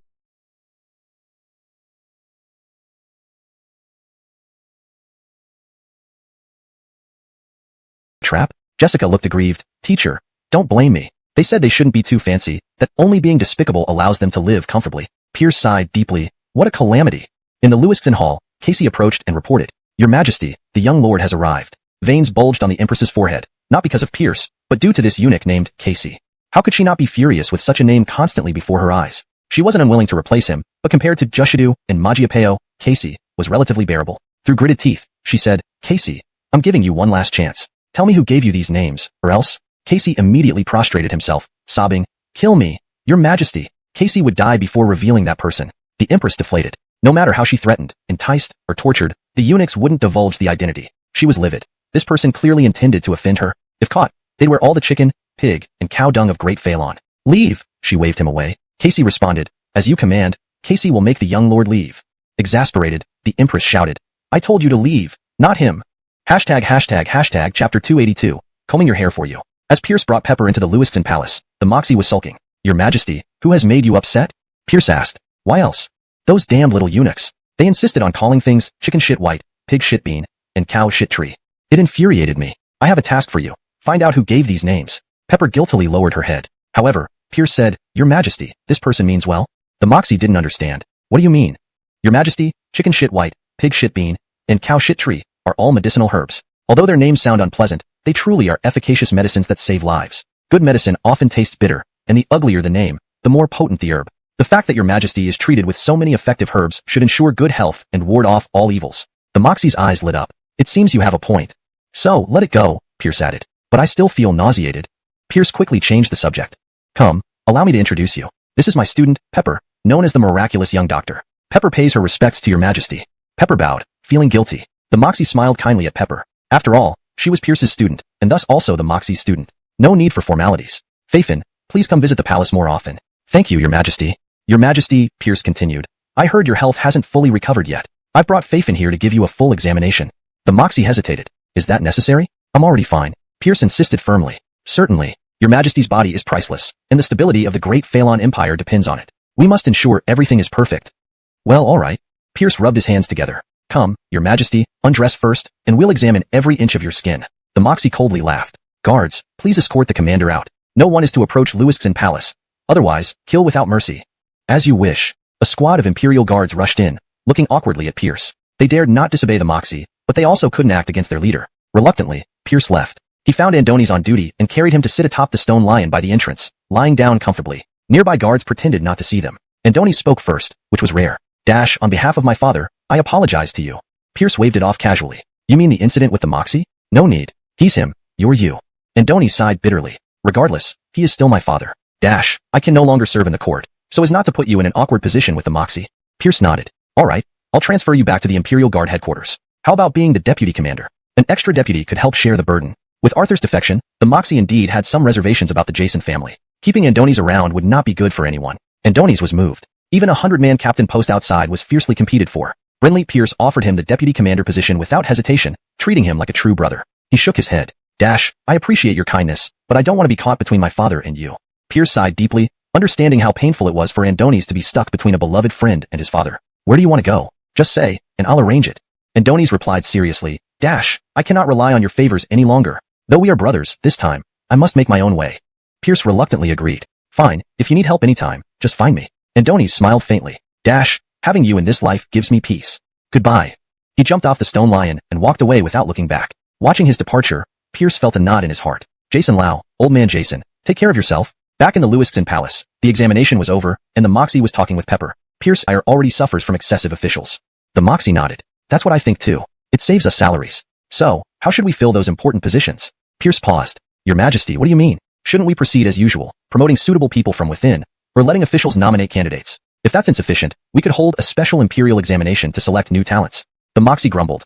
But whether nominated or selected through examinations, they are always people connected to the elite. Next time, they'll still oppose me collectively? Great Phalan's imperial examination system was much stricter than later dynasties. The first requirement was a certain level of academic achievement. The second, crucial condition was receiving a recommendation from the nobility. This meant that to get a noble recommendation, you either had to be from a noble family or align with them. Thus, the examination system was tightly controlled by the nobility. In Great Phalan, government positions became a privilege of the elite. Power in Great Phalan was concentrated in the hands of the few powerful clans, with few new clans rising. The Lewis family was a rare exception. Clearly, the Moxie's desire for reform was rekindled. Pierce cautiously asked, "Your Majesty, you're thinking of reform again?" The Moxie nodded eagerly. "Exactly. I know you have many ideas. Give me another strategy." The Moxie was eager for more reforms. This idea was risky. If clearing land measurements was merely dividing the cake with the noble families, then targeting the core of their power was tantamount to challenging their very foundation. This aimed to fundamentally dismantle the noble clan's control over the government. Taking the cake might be tolerated if not excessive, but threatening their very existence? They wouldn't be lenient. Even Pierce, normally bold, felt grave concern. Chapter 283, Trimming Your Nails. Seeing Pierce silent, the Moxie leaned into his arms, pouting. "You once promised to help me, and you mustn't go back on your word." Pierce slowly replied, "Your Majesty, this plan is very dangerous, do you know that?" The Moxie turned serious. "Of course I do. But if I don't want the Great Phalan to perish under my watch, I must do this." Pierce did not immediately respond but brought up another matter. "Your Majesty, you once promised me that once the Great Phalan was stable, you would marry me and enter the bridal chamber. Now Charleston is peaceful, Song has allied with us, Shu is one of our own, and we have just cleared out internal issues. Is it time now?" The Moxie instantly panicked. "Oh, not yet." Pierce pressed, "Then when?" The pressure on Pierce was immense. The burden of continuing the Lewis family's 9 generations of single heirs fell entirely on his shoulders. If he couldn't settle matters with the Moxie, he would fail the ancestors. The Moxie, eyes darted around, "Help me complete this reform, and I will fulfill your wish." Pierce looked doubtful. "Really? Remember, if you lie, you'll be a little dog." The Moxie raised her head and chest. "An emperor does not jest." "All right, I accept." It wasn't easy, finally getting a definitive answer. His cursed bachelor life was officially entering its final countdown. The Moxie urged, "Speak quickly." Pierce put away the jade comb in his hand and calmly moved to face the Moxie. "Your Majesty, extend your hand." The Moxie was wary. "What are you going to do?" Pierce pulled out a small pair of scissors from his sleeve. "Your Majesty's nails are a bit long. Let me trim them for you." To make it easier to review petitions, the Moxie needed short nails, hence she often required nail trimming. The Moxie couldn't help but say, "You are clumsy. Can you really do it well? Don't ruin my nails." Pierce patted his chest, guaranteeing, "Your Majesty, rest assured. Not to boast, but my manicure skills are family heritage. There's no one in the entire Great Phalan who can do it better than me. And if there were, this commander would invite them to enjoy tea at the Imperial prison. Well then, I'll trust you this time. You can talk now, right?" Pierce thought for a moment, deciding that this matter wouldn't be resolved in a day or two. He figured he might as well let the Moxie worry about it for now, giving her something to think about. He said leisurely, "Your Majesty wants to break the monopoly of the aristocratic families over the court, so what you need to do is support the humble origins. For the humble origins to get their share, they need to fight against the aristocratic families. Then your Majesty can reap the benefits without worrying about the court being monopolized. But once the humble origins gain their share, they will become part of the elite too. So what your Majesty needs to do continuously is to promote the humble origins, ensuring a constant influx of new talents into the government. By maintaining this balance between the humble origins and the nobles, your Majesty will be the biggest beneficiary." The Moxie was delighted. The term, humble origins, gave her a bright idea. The art of imperial rule lay in balance. Previously, the Great Phalan balanced power by leveraging the rivalry between military generals and civil officials. However, this recent coup attempt revealed that military generals could align with civil officials, which she could not tolerate. She realized both groups came from aristocratic families and didn't have fatal conflicts of interest. The mutual oppression on the court was merely trivial. When necessary, they could unite for common interests.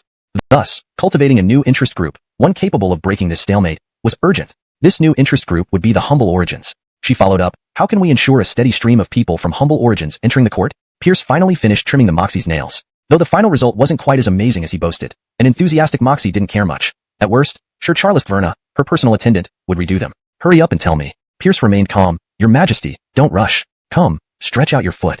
The Moxie was furious. "What else do you want to do? Are you ever going to finish?"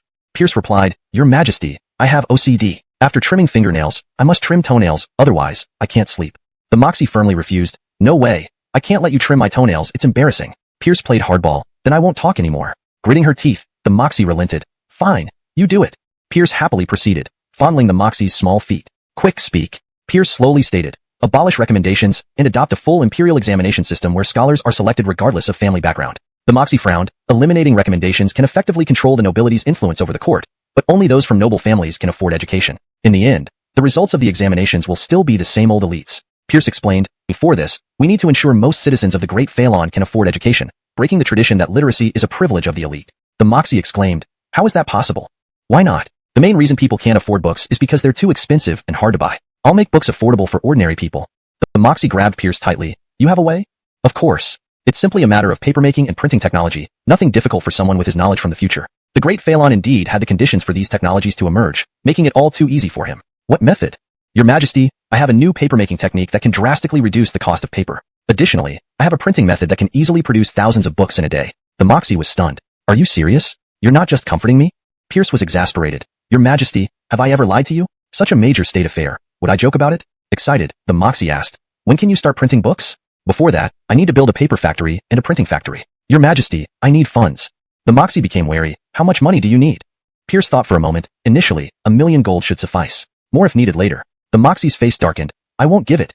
Don't joke around, Your Majesty. During the Jiangzhou case, I gave you millions, not counting all the treasures. Isn't 1,000,000 insignificant? I said I won't give it, not that I don't have it. Pierce grew angry. If you won't provide the funds, I'll strike. Wanting a free ride again? Not this time. The Moxie retorted bluntly. Don't think I don't know you profited a lot during the Jiangzhou case. Consider this payment for book production. Startled, Pierce jumped. Your Majesty, you placed secret agents in the brocade guards? The Moxie acknowledged openly. Brinley's. Do you not trust me? Not that I don't trust you. It's standard practice for an emperor. Your Majesty, I made a mistake. I don't have any papermaking or printing techniques. I was just joking. This isn't a joke. If the Moxie insisted on not funding him, he'd end up in a financial crisis building factories and producing cheap books. The Moxie coldly stated, I don't care. 3 months, you must deliver the first batch of books within 3 months. Otherwise, don't expect to touch me again. This threat hit hard. One can go without food, but not without touching the Moxie. Pierce was devastated. He had truly experienced trying to profit only to suffer loss for those who liked sticking together. On the official premiere day of the Lewis family army's expedition to Bartendam, queues formed outside the Pear Garden before dawn, filling up the entire day's capacity as soon as the sky lightened. Eventually, some resorted to buying their way in.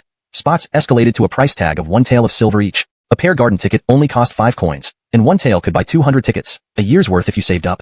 But despite this, many refused to sell their places. They declared that they could skip meals but wouldn't miss the new play. At noon, Louis Xiaoxuan yawned as he entered the Pear Garden and sat down in his special seat. Initially, he hadn't wanted to come since he'd written the script himself. What was there to see? To write the script, he'd stayed up late for several days, severely affecting his sleep. He could have used the time to rest. However, German Inyang and Kathy, who were finally off duty, insisted he accompany them. These two beautiful women managed the Lewis family's businesses, quietly earning wagonloads of silver for the family. Even when ignored or overlooked, they never complained. Louis Xiaoxuan felt for them and couldn't refuse their small request. Perhaps they simply wanted more time with him.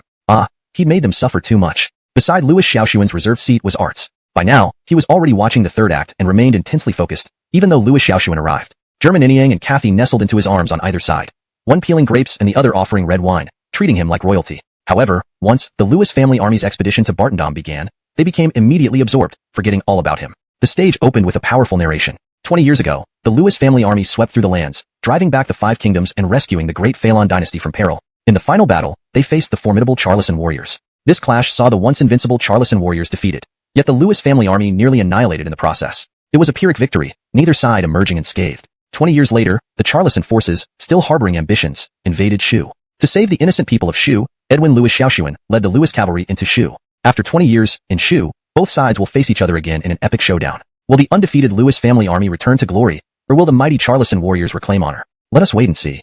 Just this prologue sparked curiosity among the audience. Even Art was moved, clenching his fists tightly. The war 20 years ago was a permanent scar on his heart. Clang, clang, clang, the play began. The background setting depicted the intense battle of Zhaocheng. The actor portraying the Charleston general, with heavy makeup, clashed fiercely with the Shu general, also heavily made up. Quickly, the Shu general fell. Then, the actress playing Moxie Shu entered the stage. Played by Tinsley, one of the Pear Garden's leading actresses, her white hair and graceful movements mesmerized the crowd. She exclaimed angrily, Charleston soldiers, do not harm my Shu countrymen. Face me if you dare. Good, good. Applause erupted from the audience. Art remarked, what a loving empress. The Charleston general sneered, Moxie indeed. You chose hell over heaven. Take her away. At a crucial moment, Jason Lundonong, an elderly Lewis soldier played by a Rosk Roll, sacrificed himself to save the empress. The audience cried and praised Jason Lundonong's loyalty. Art's eyes welled up. Jason Lundonong, foolish man. Brinley, well done. Truly worthy of being my soldier. I am proud of you. Again, the Charleston general clashed with the Shu general. The latter lost again, causing frustration among the audience, while they anxiously watched the Charleston forces surround the Shu general and empress. Just as they were about to succeed, clang, clang, clang, the Wuxing actor playing Louis Xiaoxuan, none other than Mike Xianglin, another leading figure of the Pear Garden, stepped onto the stage. Only Mike Xianglin could embody the valorous yet charming demeanor, eloquent yet patriotic spirit of Edwin Louis Xiaoxuan. Circling the stage, he paused, giving a heroic gaze. Pointing at the Charleston general, he declared, Shameless Charleston soldiers, ruthless and cruel to innocent Shu civilians. My righteous and indomitable spirit cannot tolerate such atrocities. Witness the power of the Lewis cavalry. He continued speaking passionately for 15 minutes. Finally, he kicked the Charleston general's large buttocks, sending him sprawling, an allegory of justice triumphing over darkness. Bravo! Hands clapped until they hurt. As the Charleston general retreated, a romantic scene unfolded between the Wuxing and the Flower Maiden, bringing smiles to every viewer. With the curtain slowly falling, the first episode, Zhaoqing Battle, Tiger Descends the Mountain, ended. German inning, so touching. I want to watch it again.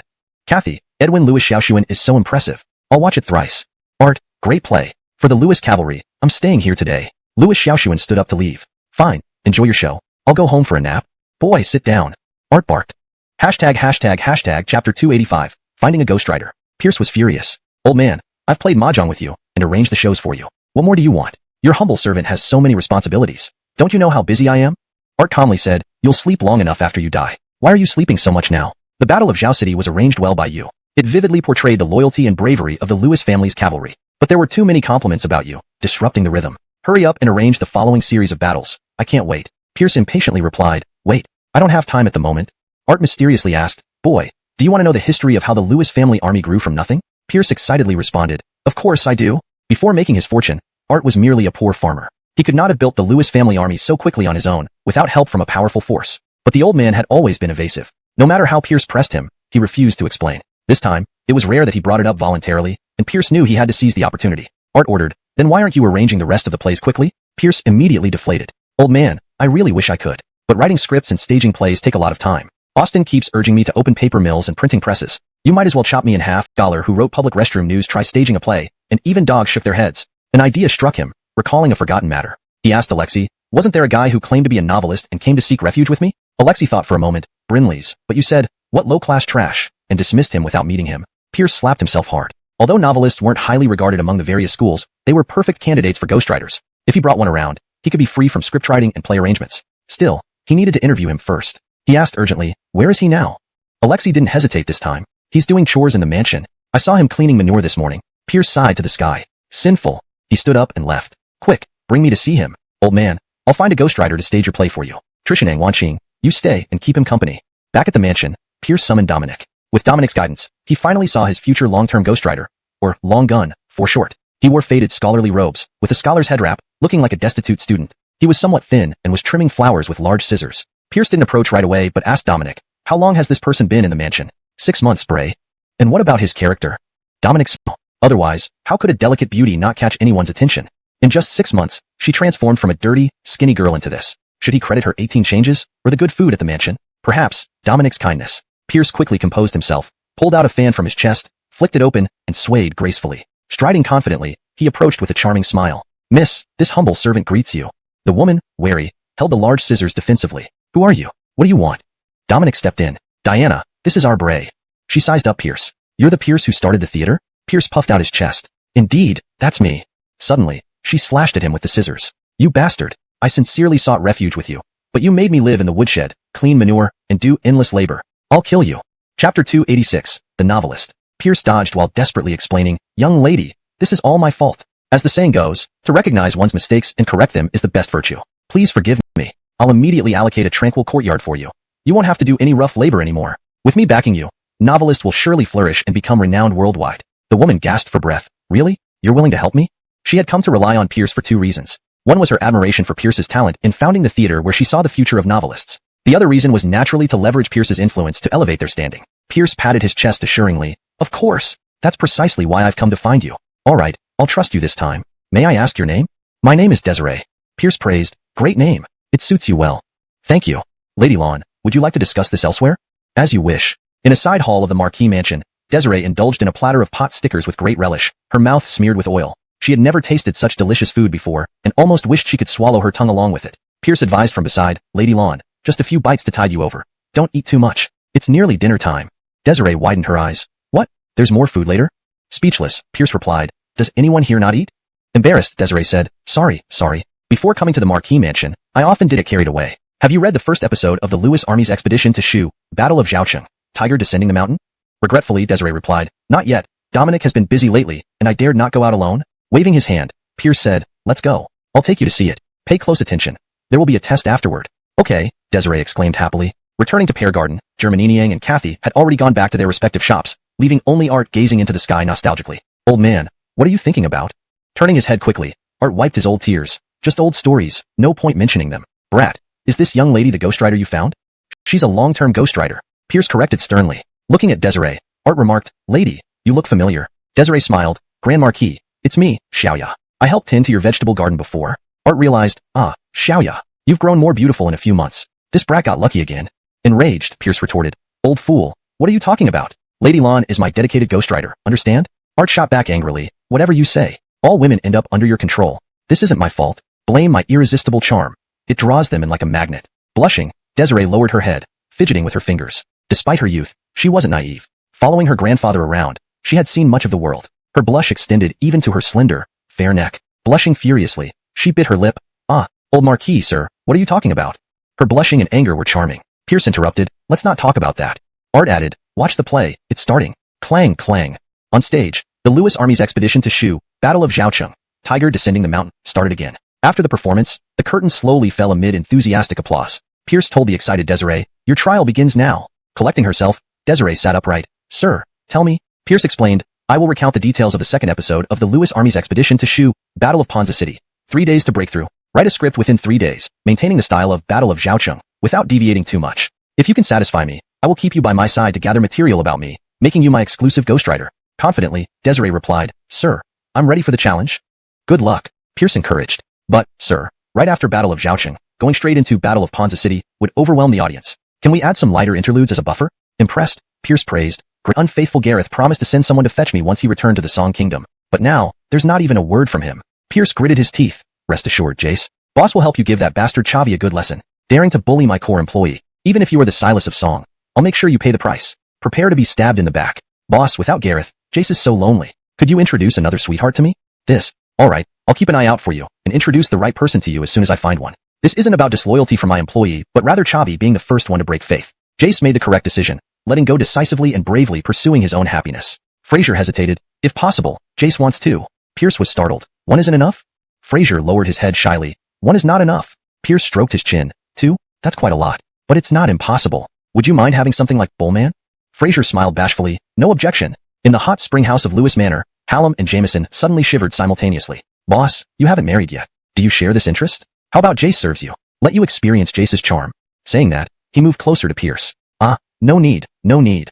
Pierce fled in panic. To prevent the lustful Jace from harassing him, he needed to find someone to satisfy him quickly. This wasn't selfishness or pushing others into difficulties. Many people think they like her before meeting the one they truly desire. Chavi was a perfect example. By giving them more possibilities, they should thank him. What were the two most significant concerns of the capital residents recently? The first concern was naturally the premiere of new plays at Pear Garden, mainly attracting the lower and middle classes. The second concern was the Lewis family grand restaurant auction. 6 brocade waist tokens of the Imperial Guards would be sold at this auction, which had all the upper middle class residents eagerly awaiting. Originally, this only attracted power-hungry nobles interested in status and influence. But then, the Lewis family grand restaurant announced. Various rare items would also be auctioned off, including the largest gemstone in the world, the most beautiful 5-colored rainbow robes, the most perfect artwork, swords that can cut through iron like butter, impervious soft armor, and other mysterious items. In short, everything you can imagine, you could buy here. This caused excitement throughout the entire empire. People rushed to attend this once-in-a-lifetime auction. Not only did it attract noble families, but it also drew attention from major martial arts sects and influential clans. Any martial artist would want a godly sword or impenetrable silver-threaded soft armor. The appearance of such treasures often led to bloody conflicts in the martial world. Now, with enough money, you could obtain anything you desired. If held by anyone else, people might doubt the authenticity. But everyone knew the backing behind the Lewis family grand restaurant was the powerful commander of the Imperial Guard, the undefeated leader of the Lewis family army, and the unmatched poet, Lord Lewis. It was rumored that this army leader once crafted 10 exquisite blades to reward victorious generals after a successful battle on the grasslands. The elite circle even knew that the bank's true backer included Moxie Wu Phelan herself. Even when Pierce was away, music could occasionally be heard from room number 1 on the 3rd floor of the Lewis family grand restaurant. Just based on this fact alone, everything at the auction was indeed possible. For this reason, a surge in official gold and silver note exchanges swept through the capital and the whole Phelan Empire. Because the restaurant announced immediate payment for auction items, accepting only officially recognized gold and silver notes. Many people opened long-sealed vaults, moving boxloads of silver outside. At the Phelan Dynasty's exchange rate, silver to note conversion was roughly 10 to 9.5. This meant depositing 10 taels of silver would get you 9.5 taels in notes. Many people paid the additional half tael upfront to get round figures. Thus, storing silver in a bank not only earned no. In a certain merchant's residence, a black-hearted businessman danced joyfully. No interest for deposits. Silver from heaven. Phelan, I love you. He didn't offer interest not because he couldn't, but feared it would invite suspicion. After all, for the naive ancients, keeping money safe without losing it was already great. Earning money was too good to be true. There must be a catch. Whoever exchanged silver was foolish. 7 days later, the auction proceeded as scheduled. Chapter 288. Auction. Half an hour before the auction was set to begin, the Lewis family grand restaurant was already packed. Some people even sat on the floor, not there for the food. The restaurant staff did not discourage them. Instead, they kindly provided cushions and expressed their apologies. This gesture deeply moved everyone. Indeed, the Lewis family grand restaurant was unmatched. Its reputation as the finest in the world wasn't just because of its formidable backing, diverse and exceptional dishes, but also due to its impeccable service. As long as you didn't cause trouble, this place was paradise. Conversely, those who caused disturbances would experience the horrors of hell. The grand restaurant was filled with nobility, merchants, landlords, and martial artists. Some mingled openly, greeting everyone. Others covered their faces and moved furtively. Some remained in different real prisons. At this, hundreds of men in Chilean attire with ring pommel swords appeared around the auction platform. Everyone turned pale. Being sent to the capital commandery would be one thing, but the imperial prisons were directly managed by the Moxie herself. Without a chance to appeal to her, one could only be at the mercy of the leader of the imperial guards, Pierce. Pierce continued, once an item is sold, the bidder must immediately send someone backstage to make payment. Cash on delivery. We only accept Zhou Dynasty approved gold and silver bills. Confirm the item's integrity and authenticity during payment. Once the item leaves our counter, it's your responsibility. Your identity will be strictly confidential. These are the rules for this auction. All interpretations rest with the Lewis family grand restaurant. Indeed, tyrannical yet fitting of the Lewis family grand restaurant. Well then, let's start with the first item.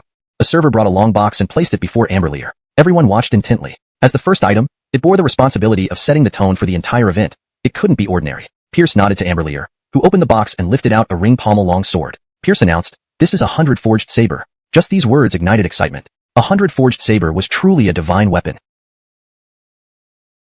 Rules had given up. For them, the 100 forged saber was merely a luxury, not essential. After all, 300,000 taels was no small sum. Finally, VIP Box 10 offered 350,000 taels. Pierce announced, 350,000 taels, first call, second call, third call, sold. Inside VIP Box 10, the Wudong sect leader Danilo Taoist congratulated a white-browed swordsman.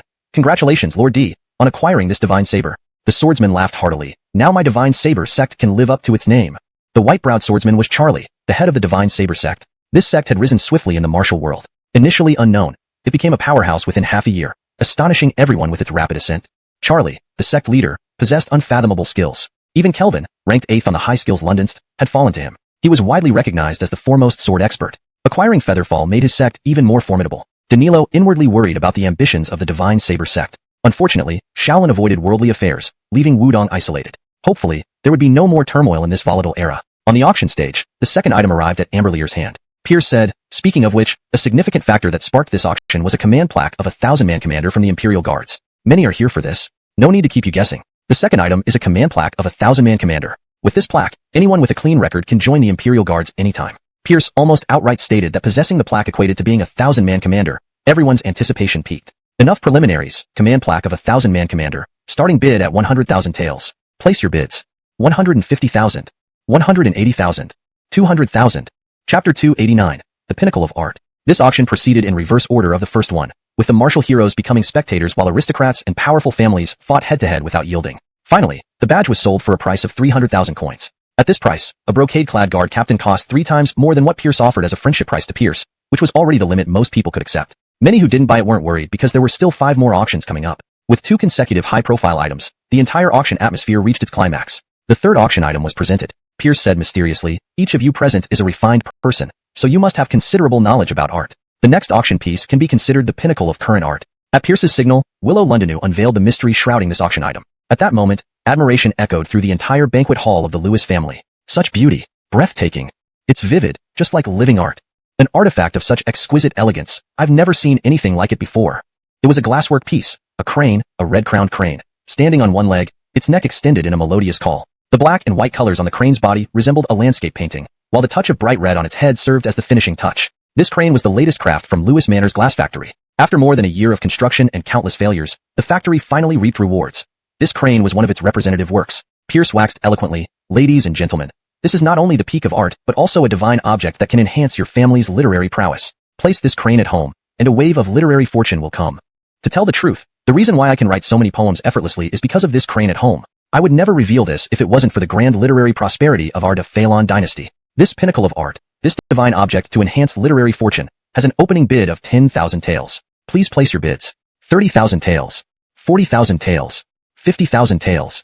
Being inherently extraordinary and personally endorsed by Pierce, burdened with enhancing literary fortune, this crane instantly became something every literati had to obtain. Martial heroes and literati actually shared similarities. For martial heroes, their lifelong pursuit was finding a legendary weapon, their lifeline. For literati, it was achieving an everlasting masterpiece. Just having one poem passed down to posterity would make life meaningful and death without regrets. In the end, the crane was sold for 80,000 taels. It was purchased by room number 7 in the VIP lounge on the 3rd floor. Pierce, of course, knew who the owner was. Hey, this old man looked indifferent usually, yet he couldn't bear solitude inside. Beside him, assistant number 2 Alexei recalled a conversation from several days ago at Lewis Manor's glass factory. Arnie, how much does this crane cost? Master, about 500 coins. So expensive? Master, this is the cost of producing it individually. With mass production later, the cost can be reduced to around 50 coins. That's barely acceptable. But we should improve the craftsmanship and aim to compress costs to 5 coins. We'll do our best, Master. Work hard. I won't treat you badly. Chicken legs for everyone tonight? Thank you, Master. You're truly generous. Looking at Pierce's wide grin, Alexei silently cursed in his heart. Shameless businessman. Capitalizing on his momentum, Pierce introduced one after another. The Ink Jade Charles Lin for suppressing martial fortune, the Golden Paishio for suppressing financial luck, the Black Tortoise for suppressing fate, the Great Tianlu for suppressing chi luck, the Peach Blossom Fairy for suppressing romantic fortune, even a Platinum Shit God for suppressing bowel movements. The Ink Jade Charles Lin for suppressing martial fortune was bought by Cristobal, a wealthy and foolish nobleman, for 100,000 taels. Cristobal, along with his sons, laughed joyfully while holding the Charles Lin. In the future, Gordon family soldiers would surely become invincible, just like the Lewis family army. Alexei sympathetically watched the father and sons, wiping away an empathetic tear. The Golden Paishio for suppressing financial luck was bought by Anderson, a rich merchant from Jiangnan and the president of the Jiangnan Chamber of Commerce, for 150,000 taels. With all the industries established by the Lewis family flourishing over the past few years, earning abundant profits, Anderson had seen it all. Without a Golden Paishio to suppress wealth, could the Lewis family achieve this? Impossible. He wouldn't believe it. Walking back to the VIP room holding the Great Tianlu, he didn't encounter any mishaps. This was incredible. Such a divine object existed. 130,000 taels was worth it. Finally, the Peach Blossom Fairy for suppressing romantic fortune was bought for 100,000 taels. Although the voice was disguised, Pierce immediately recognized Clem. 2 of the 3 heroes of the capital city remained absent, recently due to stomach issues, slipping away at the sight of Pierce, afraid of being summoned to the imperial prison for tea. Clem always envied Pierce for having so many beautiful companions. Sword immortals, grassland flowers, opera divas, each a stunning beauty. He couldn't figure out why. In terms of power, his father was the current chancellor, a distinguished cabinet elder, no less influential than the Lewis family. In terms of wealth, the Dou family, with centuries of inheritance, shouldn't be inferior to the nouveau riche Lewis family. In terms of appearance, did Pierce even match him? Not to brag, but any of his male consorts could outclass Pierce easily. In terms of scholarship, Pierce, who could only plagiarize, couldn't catch up even if he tried. Now he understood. The gap between him and Pierce was just this Peach Blossom Fairy for suppressing romantic fortune. Chapter 290, The Platinum Excrement Deity. If the previous items had caused a frenzy, the unveiling of the Platinum Excrement Deity, placed as the main attraction, instantly silenced the entire room. Even Amberlear, who had raised a question, Boss Lewis, can't we just worship the excrement deity at public restrooms instead of buying this Platinum Excrement Deity? Pierce responded bitterly, can they compare? Public restroom deities are made of clay, while this is the pinnacle of glass art. The materials and effectiveness differ greatly. Besides, the public restroom deity serves all of the Empire's citizens, too many bottoms to look after. This Platinum Excrement Deity is exclusively for your home, serving only your family's bottoms. Seeing no interest still, Pierce pulled out his trump card. He pointed at Amberlear. Everyone, notice how beautiful Madame Londonu's skin is? Everyone nodded unconsciously, puzzled by the relevance. Pierce pinched Amberlear's cheek. Look, fair and rosy, incredibly soft. Do you know why? It's simple. Her digestion is flawless. And why is it so flawless? Simple. She has a Platinum Excrement Deity at home. Boss Lewis, I'll pay 10,000 taels. Deal. Friend, this Platinum Excrement Deity of Madame Londonu is yours. Pierce was elated. Then he shouted, 10-minute break. Eat and drink. Unfortunately, Amberlear pounced on him in fury. After subduing Amberlear, the auction resumed. To liven up the mood, Pierce introduced 2 waist plates for military officers. Each sold for 300,000 taels. Next came the largest purple gemstone in the world, named Eye. These armors can be mass-produced, unlike the unique items. Most impacted were the hundreds of guards around, realizing the value of their standard issue armor. Afterwards, Pierce offered 3 more waist plates, the first 2 at 300,000 taels, the last at 350,000, the last one being extremely rare. 6 waist plates sold completely, surprising everyone as they expected Pierce to save some for the finale. Curiosity grew over what would finally be unveiled. Other rarities followed, premium Dragonwell tea, limited edition Dragon Musk soap, and a full set of bedroom delights from the women's treasure shop. Despite these being wonderful, anticipation for the final treasure caused indifference. Surprisingly, a jade inlaid mahjong set priced at 99,000 taels didn't sell, sending Art into despair. Pierce cleared his throat, visibly excited. Ladies and gentlemen, the moment we've all been waiting for. Please welcome the grand finale. 4 exquisite jade boxes, intricately carved, were brought up, each made of Hutian jade. Even the boxes were invaluable. The contents could only be heavenly. Pierce asked solemnly, tell me, what is the most precious thing in the world? Various answers were given. Mystical weapons, ancient ginseng, eternal snow lotus. Pierce shook his head. Wrong, utterly wrong. The most valuable thing is a dragon, a true dragon. The crowd turned pale. These 4 items are related to a true dragon. Could it be? They guessed correctly. After all, this man was capable of touching dragons. Excitement surged, eyes fixed on the stage's 4 small jade boxes.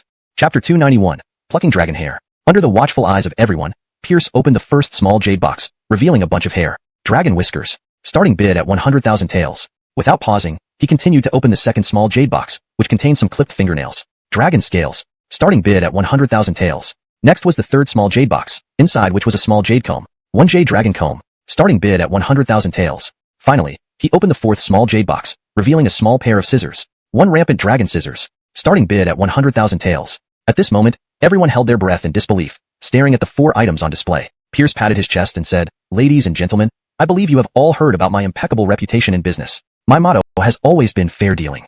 I assure you by my own reputation that these 4 items are absolutely genuine. Now, please place your bids. 200,000 taels. 300,000 taels. 500,000 taels."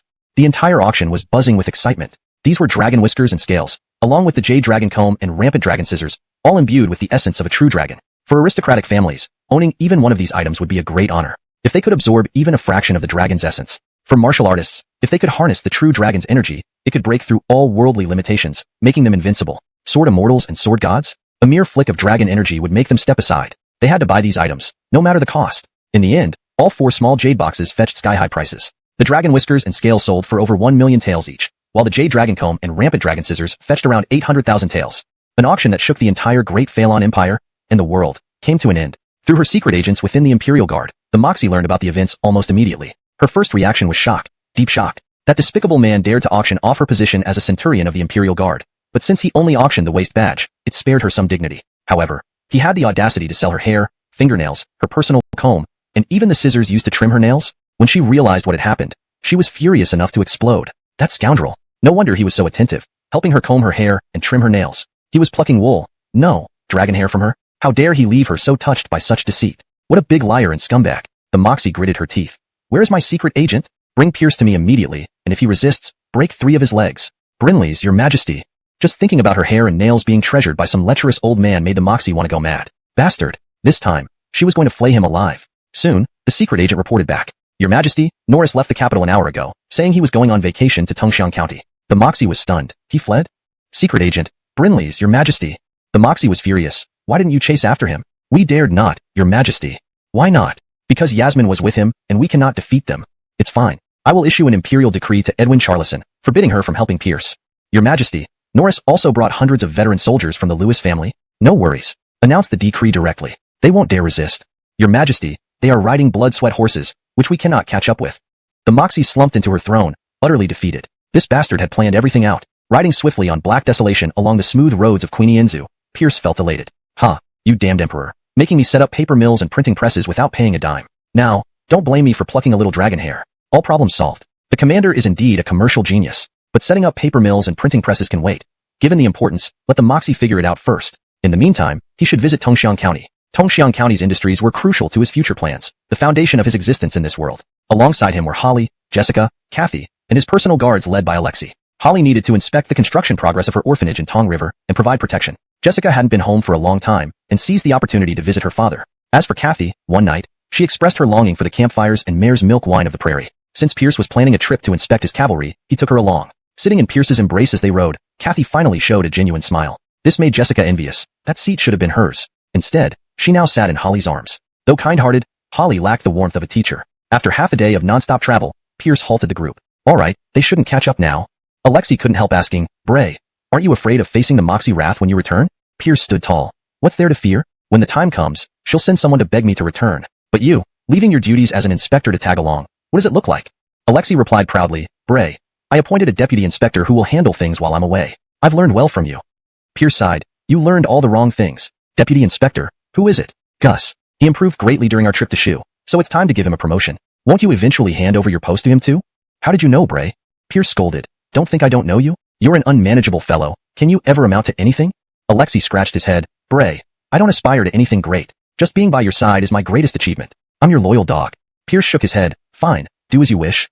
Alexei was thrilled. Who cared about being an inspector when being close to Bray was far more enjoyable? Pierce helped Kathy dismount. Let's eat something and rest before continuing. Alexei volunteered. Bray, I'll hunt for some food. Be quick.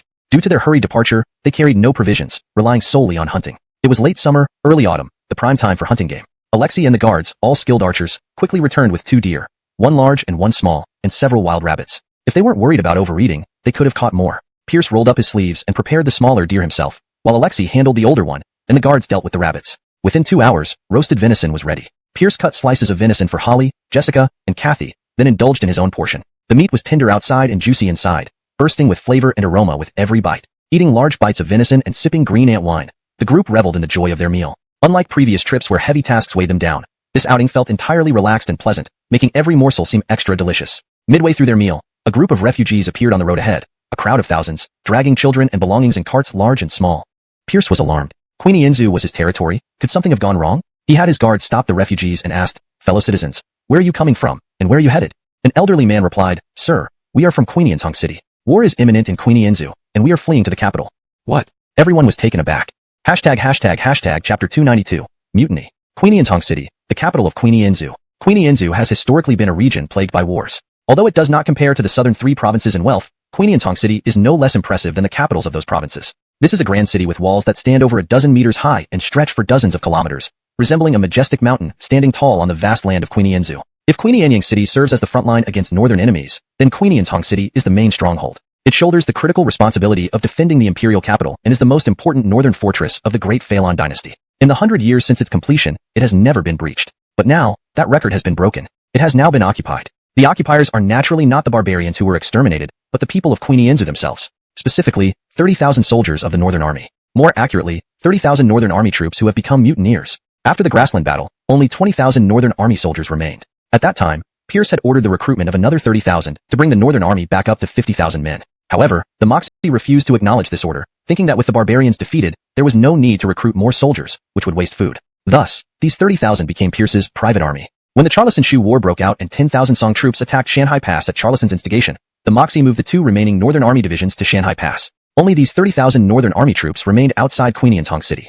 These 30,000 Northern Army troops were led by Edwin Colm, a Finvi Edwin whose name sounds imposing but who actually held only a 4th-class military rank. Colm was an old soldier of the Lewis family army. When Art went north to resist Arjinin in Queenianyang City, Colm was already one of his 5 subordinate generals. With decades of military service, Colm possessed talent and experience in managing troops. However, he was rather straightforward and inflexible in character, almost rigid in his ways. Previously, with Adiffier as the commanding general and Colm as deputy, there were no issues. But after Adiffier led 2 divisions of the Northern Army to Shanhai City, only Colm remained in charge of the 30,000-strong force. He did not give much thought to this new situation and continued to train the troops using the methods of the Lewis family army. This was where the problem arose. The Lewis family's training methods were notoriously stringent, some might even say extreme. Coupled with Colm's lack of sufficient prestige to command such proud Queenie Inzu soldiers, and the fact that there were no immediate war threats to Queenie Inzu or the Great Phalon, some began to grumble about the excessive training. Without hesitation, Colm publicly whipped those who complained. Among them was a battalion commander named Gavin, who enjoyed considerable influence among the soldiers. Resentful of Colm for embarrassing him, Gavin plotted with others who were also dissatisfied with Colm. Taking advantage of Colm's deep sleep, they infiltrated his camp and murdered him.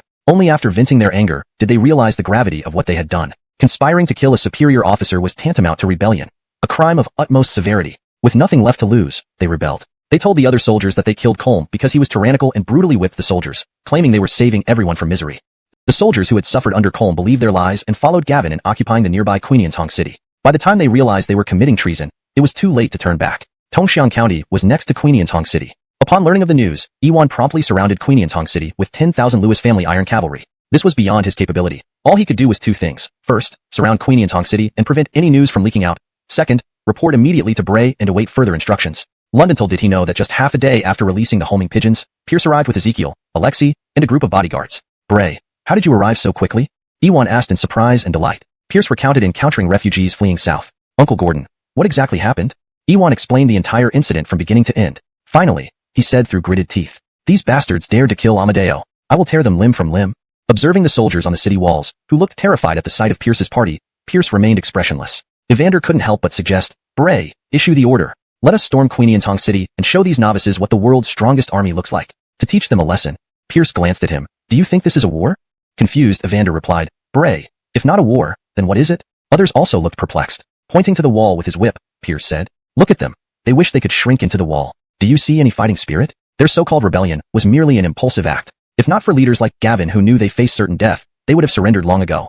Even so, if I shout from here, you believe the city gates would open immediately, and Gavin and the others would be brought to me bound hand and foot. Alexei laughed. These people are truly cowards. Pierce clarified. They aren't cowards. They can't find a reason to fight. We're all from Queenie Inzu. Why would we slaughter our own? Hearing this, Evander, Johann, and Oral felt dejected. Alexei smirked. Bray, then go ahead and shout to end this farce. Pierce sternly said, though this isn't a war, it is a political struggle, a struggle concerning Queenie Inzu and the Northern Army. Evander hurriedly conceded. Bray, don't talk politics with us. We only know how to fight. Whatever you say, we will do. Others nodded vigorously. Frustrated, Pierce said, Edwins who only know how to fight can never become commanders. Not knowing is fine, but you must learn, and you can't stop thinking. How can you lead independently in the future? Ewan bowed. Bray, your criticism is noted. Sir, we've learned our lesson, others chimed in. Nodding, Pierce explained, with refugees escaping to the imperial capital, this incident cannot be hidden and will soon be known nationwide. The court will ask 2 questions. First, where did these tens of thousands of mutineers come from? Second, why did they rebel? Pointing to Ezekiel, Pierce asked, Edwin Charlison answer? Without hesitation, Ezekiel replied, these are the 30,000 Northern Army soldiers you secretly recruited. Dissatisfied with the strict training, they killed their superiors and rebelled. Looking at the others, Pierce said, think carefully. If we report this to the court, what do you think the court's reaction will be? Ewan responded, first, Bray would be accused of forming a private army with intentions to rebel. Satisfied, Pierce agreed, that's right. Alexei urgently asked, Bray, what should we do? Smiling, Pierce said, politics is merely a performance by the rulers to achieve their goals. Now that we control Queenie and Tong City, we have the means to put on a show.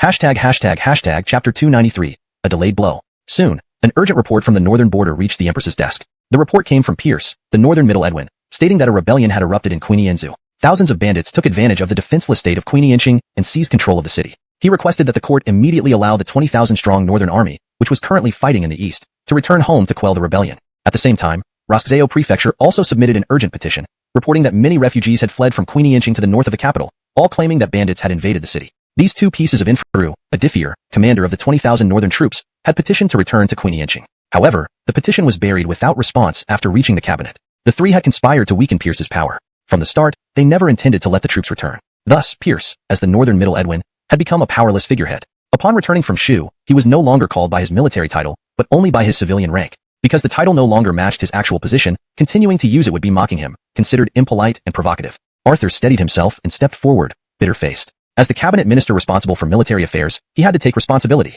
Your Majesty, I held back Edwin Jianwei's petition for the troops to return to Queenie Inching out of concern for potential Song treachery. I plan to wait until Shanhaking stabilized before allowing them to return. The Empress's face instantly darkened. Ridiculous. The Song Empire has already submitted an alliance treaty to our great Phelan. How could there be any treachery? Arthur was speechless, stuttering, Your Majesty, as the saying goes, war knows no deceit. The Empress coldly interrupted. And who gave you the right to suppress petitions? If my memory serves, the cabinet only has the authority to draft proposals, not to support. You are banished to London Engsub to retire. Arthur's face turned ashen. Subject obeys the order. Rock was very nervous because he had strongly urged Arthur to do this. He feared that Arthur would reveal him. But in the end, Arthur remained silent, relieving him. With one of the 3 cabinet ministers suddenly dethroned, the power structure of the court drastically changed. However, the Empress did not give others much time to speculate. She announced, for Ike's success in land reform, he is promoted to cabinet minister. The chief inspector post will remain vacant for now, and still overseen by Minister Wan. Ike was elated. Thank you, Your Majesty. Ministers exchanged glances, sighing inwardly. In just half a year, Ike had risen from prefect of Roskzeo to chief inspector, then to cabinet minister and grand guardian. All the while overseeing the censorate, his influence rivaled only that of the commander-in-chief. Kyler and Rock exchanged somber glances. Although Ike was a civil official, he was not part of their faction. At least not yet. He was a staunch supporter of the Empress, deriving all his power from her favor. There was no way he could be bought. Otherwise, his fate would be like Arthur's. He was fully aware of this. Compared to the straightforward Arthur, Ike, being well-versed in political maneuvering, was far more formidable and not easily Hashtag chapter 294, the farce. Outside the city of Queenianshong, in the central command tent of the Lewis family's iron cavalry, Pierce put away the message carried by the homing pigeon with a blank expression. Ashton had detailed for him the scene at the Golden Hall, as if he had witnessed it firsthand. He sighed deeply. Old Jason, to prevent a day where Brother Moo and I might face each other on the battlefield, you'll have to retire now. Perhaps this is not a bad thing for the Jason family. I don't know what benefits Rock offered you, but since you can commit such foolish acts, politics clearly isn't suitable for you. Go home and enjoy your retirement. In the letter, Ashton suggested that Pierce find time to talk with Arthur. After all, Arthur had considerable influence within the Western Army. If Lewis could gain his support, the Lewis family could secure a foothold in the Western Army, preparing for any eventuality. Pierce was pleased. Finally, someone could fill in his gaps and address shortcomings. He no longer had to exhaust himself over every detail, fearing that one misstep would lead to an irreversible downfall for his entire family. Having a strategist was truly advantageous. He finally understood why historical conquerors always preferred strategists over generals. Edwins could only seize cities and territories, More or fewer wouldn't make much difference. Strategists, however, could scheme for the world when advancing and protect the family when retreating. Naturally, having more strategists was beneficial. With a group of top-tier strategists, the world would be his. Sky walked in, impatiently asking, "When do you plan to end this farce?" She was frustrated. Clearly, it could be resolved with just a shout. Yet Pierce calmly set up camp, preparing for a prolonged battle. This was clearly a waste of time and life. She had other matters to attend to, like inspecting her sword tower orphanage. She heard the foundation was already laid out, and she needed to check the surrounding environment. Pierce said calmly, "Don't rush. The show has just begun. If Landonda finds it bothersome, go ahead to Tongxiang County with Haddon and Wan Charlisk." Sky sighed, "Forget it. I need to stay by your side and protect you. There's no need. This isn't a real war. It's just a performance. Fear nothing but the unexpected." "Hey Landonda, are you concerned about me?" "Brinley's, because you care about me, I naturally care about you." Faced with Sky's candid gaze, Pierce felt somewhat evasive. He almost forgot that the great swordswoman was not one to conceal her feelings. Sky said coldly, "Are you dodging?" "No, Landonda, I'm serious. Give me a little more time." And of Iwan and Johan represented everyone in the Lewis family's iron cavalry. One was the iron-fisted approach, the other more lenient. The final decision rested with Pierce. He shook his head. Charging in directly isn't necessary. They're all Queenianza locals, no need for excessive force. Letting them surrender peacefully is too lenient and won't instill sufficient fear. The four were surprised. Pierce rejected both options. Did he want to strike a middle ground? Alexei asked, "Bray, what do you mean?" Pierce smiled crookedly. "We must fight and scare them, but without killing anyone during the process. After all, we need to fight side by side in the future, not become mortal enemies. We must instill fear before meting out justice, according to military law. Those who deserve death shall die, those who deserve corporal punishment shall be punished, and those destined for coal mines will be sent to Ewing. Only then can we gain their respect." Everyone was thoroughly baffled. Fight fiercely without casualties? That was impossible. Alexei blurted out, "Bray, just say it." Pierce teased, "Not yet. Our reinforcements aren't fully assembled. For now, the Lewis family's iron cavalry should continue regular training outside Queeniantong City." Pierce wasn't worried, and neither was Gerard, still in Queeniantong City. Although Gerard was the governor of Queenienzu, after the rebels entered the city, they hadn't harmed him. First, he was also a native of Queenienzu. Second, his rep escaped while explaining, "Father, we aren't rebelling. We've been misled by the scoundrel Gavin. Once the young Marquis arrives, we'll capture him and surrender." The old man persisted, "Go capture that dog Gavin now and beg forgiveness from the young Marquis." The rebel pleaded, "Impossible. They watch us closely now. Anyone who tries to lead will be killed. You're making excuses. Today, I'll beat this ingrate to death. Jerry, save me. Father is going to kill me." Chapter 295, Help Arrives. Such scenes played out countless times every day in the streets and alleys, and behind closed doors, it was even worse. It was rumored that many of the unruly soldiers had their legs broken, so they couldn't even step out of their homes. Faced with this farce, the entire city of Queeniantong was waiting for one word from Norris. Without even speaking, just by stepping out, it was likely that the impatient, unruly soldiers would surge forward, bind Gavin and others, and surrender. But that sentence was something they were destined never to hear. For half a month straight, the 10,000 Lewis family cavalry outside the city walls showed no signs of movement. This drove the unruly soldiers inside the city to despair. "Come attack us already. We promise not to resist. If you don't attack, how can we surrender? We don't need Norris either. You can send any small soldier, and we'll make a show of resistance and then surrender." No one could endure being thrashed 3 times a day by an old man. Compared to the anxiety of ordinary unruly soldiers, Gavin, as the instigator, had already lost all hope. Initially, there were still a group of loyalists around him, but each passing day saw fewer people. Most were beaten and crippled by elders at home. In the end, only a few who didn't have relatives in Queeniantong City remained loyal. Then, he realized they had become the public enemy of Queeniantong City. Everywhere they went, people pointed at them and cursed. Some, overcome with anger, even picked up sticks and chased them down the street. They felt like rats running through the streets. As for drawing knives against these people, it was unthinkable. If they dared to brandish weapons, they'd likely be torn into pieces by other soldiers whose families lived in Queeniantong City before Norris even got involved. Unable to face such hostility, they could only hide. Thus, the whole of Queeniantong City was effectively defenseless. Brinley, despite this, the Lewis family cavalry outside showed no sign of attacking. This left the unruly soldiers uneasy. Had they been abandoned by Norris? The unknown was indeed the most terrifying thing. They grew more frightened the more they thought about it. Just when they decided to capture Gavin and others, and open the gates to surrender regardless of the consequences, there was finally some activity outside the city. The 10,000-strong Northern Army that had marched east had returned. Many of the 10,000-strong Northern Army troops were cousins, brothers, or neighbors of the unruly soldiers in the city. Familiar faces meant Norris wouldn't be too hard on them, right? But before the unruly soldiers could breathe a sigh of relief, the 10,000-strong Northern Army not only refused to enter the city and reunite, but also joined forces with the Lewis family cavalry to encircle them completely. Now, they were truly in a panic. Without further ado, they fumbled to open the gates, hoping to come out and beg for mercy. However, countless crossbows aimed at them prevented any steps. They would be turned into pincushions if they took another step out. In desperation, they raised white flags and waved their empty hands, signaling their surrender. But despite their shouts, the crossbows remained aimed at them. With no choice, they retreated into the city. At that moment, it dawned on them. Norris would not accept their surrender. Their regret was overwhelming. They should not have acted impulsively. Now, there was no way to surrender. All thanks to Gavin, the despicable culprit who had caused harm to everyone, deserving nothing less than death. Outside the central tent, a small welcoming party was underway. The guests of honor were none other than the two 10,000-strong Northern Army commanders, led by Edwin Adifier, who had returned from the Eastern Campaign. Pierce said, "Uncle Wanley, you've had a tough time. Come, I toast you with this cup." Adifier sighed deeply. "Bray, it wasn't particularly tough. The Song army is just a bunch of weaklings, not one worth fighting. Our biggest fear was not returning, as my repeated requests to withdraw went unanswered. I nearly lost hope." Alexei interjected, "Uncle Wanley, no need to worry. Hasn't Bray saved you? He also pulled Jason Lau out of power, though Andonis has suffered." Adifier was deeply moved. "I knew Bray wouldn't abandon us. Was it Grand Carnel who obstructed us? Truly unexpected." Alexei spat, furious. "That old man has been corrupted by power and greed. He should remember who put him in that position. Bray can push him up, and he can pull him down." Pierce frowned. "Enough about Jason Lau. Considering Jason Lau was Andonis' father, a senior, it wasn't appropriate to insult him publicly." With Bray's command, Alexei kept silent. Evander couldn't help but ask, "Bray, now that help has arrived, shouldn't you discuss what to do with the 30,000-strong unruly soldiers in Queenyantong City?" Everyone looked at Pierce. Over the past half-month, they couldn't fathom Pierce's true intentions. The fear of death. Evander panicked. "Bray, didn't you say no one should die? Once we start, it will be uncontrollable." Pierce waved his hand. "No need to control it. Go all out." Except for the violent enthusiasts, Lance and Oral, everyone exchanged puzzled glances. Holly couldn't hold back and said coldly, "Stop playing games." Pierce revealed the secret. "Simple. We won't use real weapons." Chapter 296. This is not a drill. The crowd was puzzled. "No real weapons?" Pierce nodded. "That's right. In the past half-month, I've had enough wooden swords, sticks, and arrows without arrowheads prepared. We will use these instead of real weapons. We will truly fight this out. I want to beat the crap out of them." Evander hesitated. "Bray, it's fine for us to use wooden swords and sticks, but will they comply? What if they use real weapons while we are using wooden ones?" Pierce said dominantly, "They have to comply even if they don't want to. Tonight, send 30,000 wooden weapons and arrows without arrowheads down to the city walls. Tomorrow morning, we'll start the attack. If anyone dares to use real weapons, kill them immediately." Iwan's eyes lit up. "This is a great idea. We can thoroughly scare them without having to kill many people." Johan agreed. "Exactly this way, everything looks proper, leaving no room for the court to criticize." Pierce looked at Adifier. "Tomorrow, the Northern Army will take the lead in the attack, with the Lewis family Iron Cavalry as supervision. Uncle Wanley, do you have confidence in taking Queenyantong City?" Adifier slapped his chest. "Bray, it's not that I underestimate them. Although they're part of the Northern Army, the 20,000 under my command have participated in both the grassland battles and the Battle of Shanghai City, and have been trained by you personally.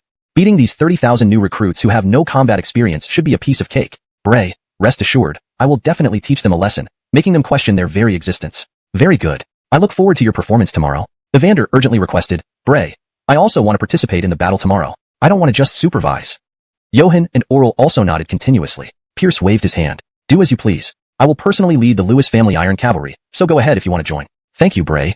The four were delighted. This way, they could really let loose. The thought of openly and legally thrashing the new recruits felt incredibly exhilarating. That night, Pierce had bundles of wooden swords, sticks, and arrows without arrowheads thrown to the foot of Queenyantong City. They mostly watched the farce with disdain, seeing it as children playing make-believe. But for the 30,000 rebels in Queenyantong City, this was a matter of escaping punishment. For the 20,000 attacking Northern Army, it was a matter of honor. They fought with all their might. Although they used wooden weapons, the fights were fierce, causing severe injuries. Many soldiers writhed on the ground in pain, adding a grim touch to the bloodless and headless battle. Alexei couldn't help himself anymore. He was always violent at heart. A brawl among tens of thousands of people. Such a golden opportunity couldn't be missed for a lifetime. He pleaded, "Bray, I want to join too." Several restless guards seized the moment. "Bray, we want to join too." Pierce waved his hand. "Go ahead." "Hooray."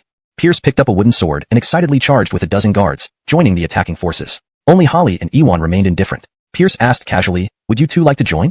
Holly replied, "No interest." Iwan added, "Not much interest. So, guess how long this battle will last?" At that moment, quite a few soldiers from the Northern Army had established positions on the wall, forming small teams fighting against the dense mass of rebels. Holly estimated, within 2 hours. Iwan wasn't as optimistic. Though the Northern Army was strong, the rebels had the advantage of terrain and outnumbered them. Even 30,000. "I made a mistake, a big mistake. I shouldn't have acted impulsively and committed such grave crimes. I will take full responsibility for my actions. Please spare the others."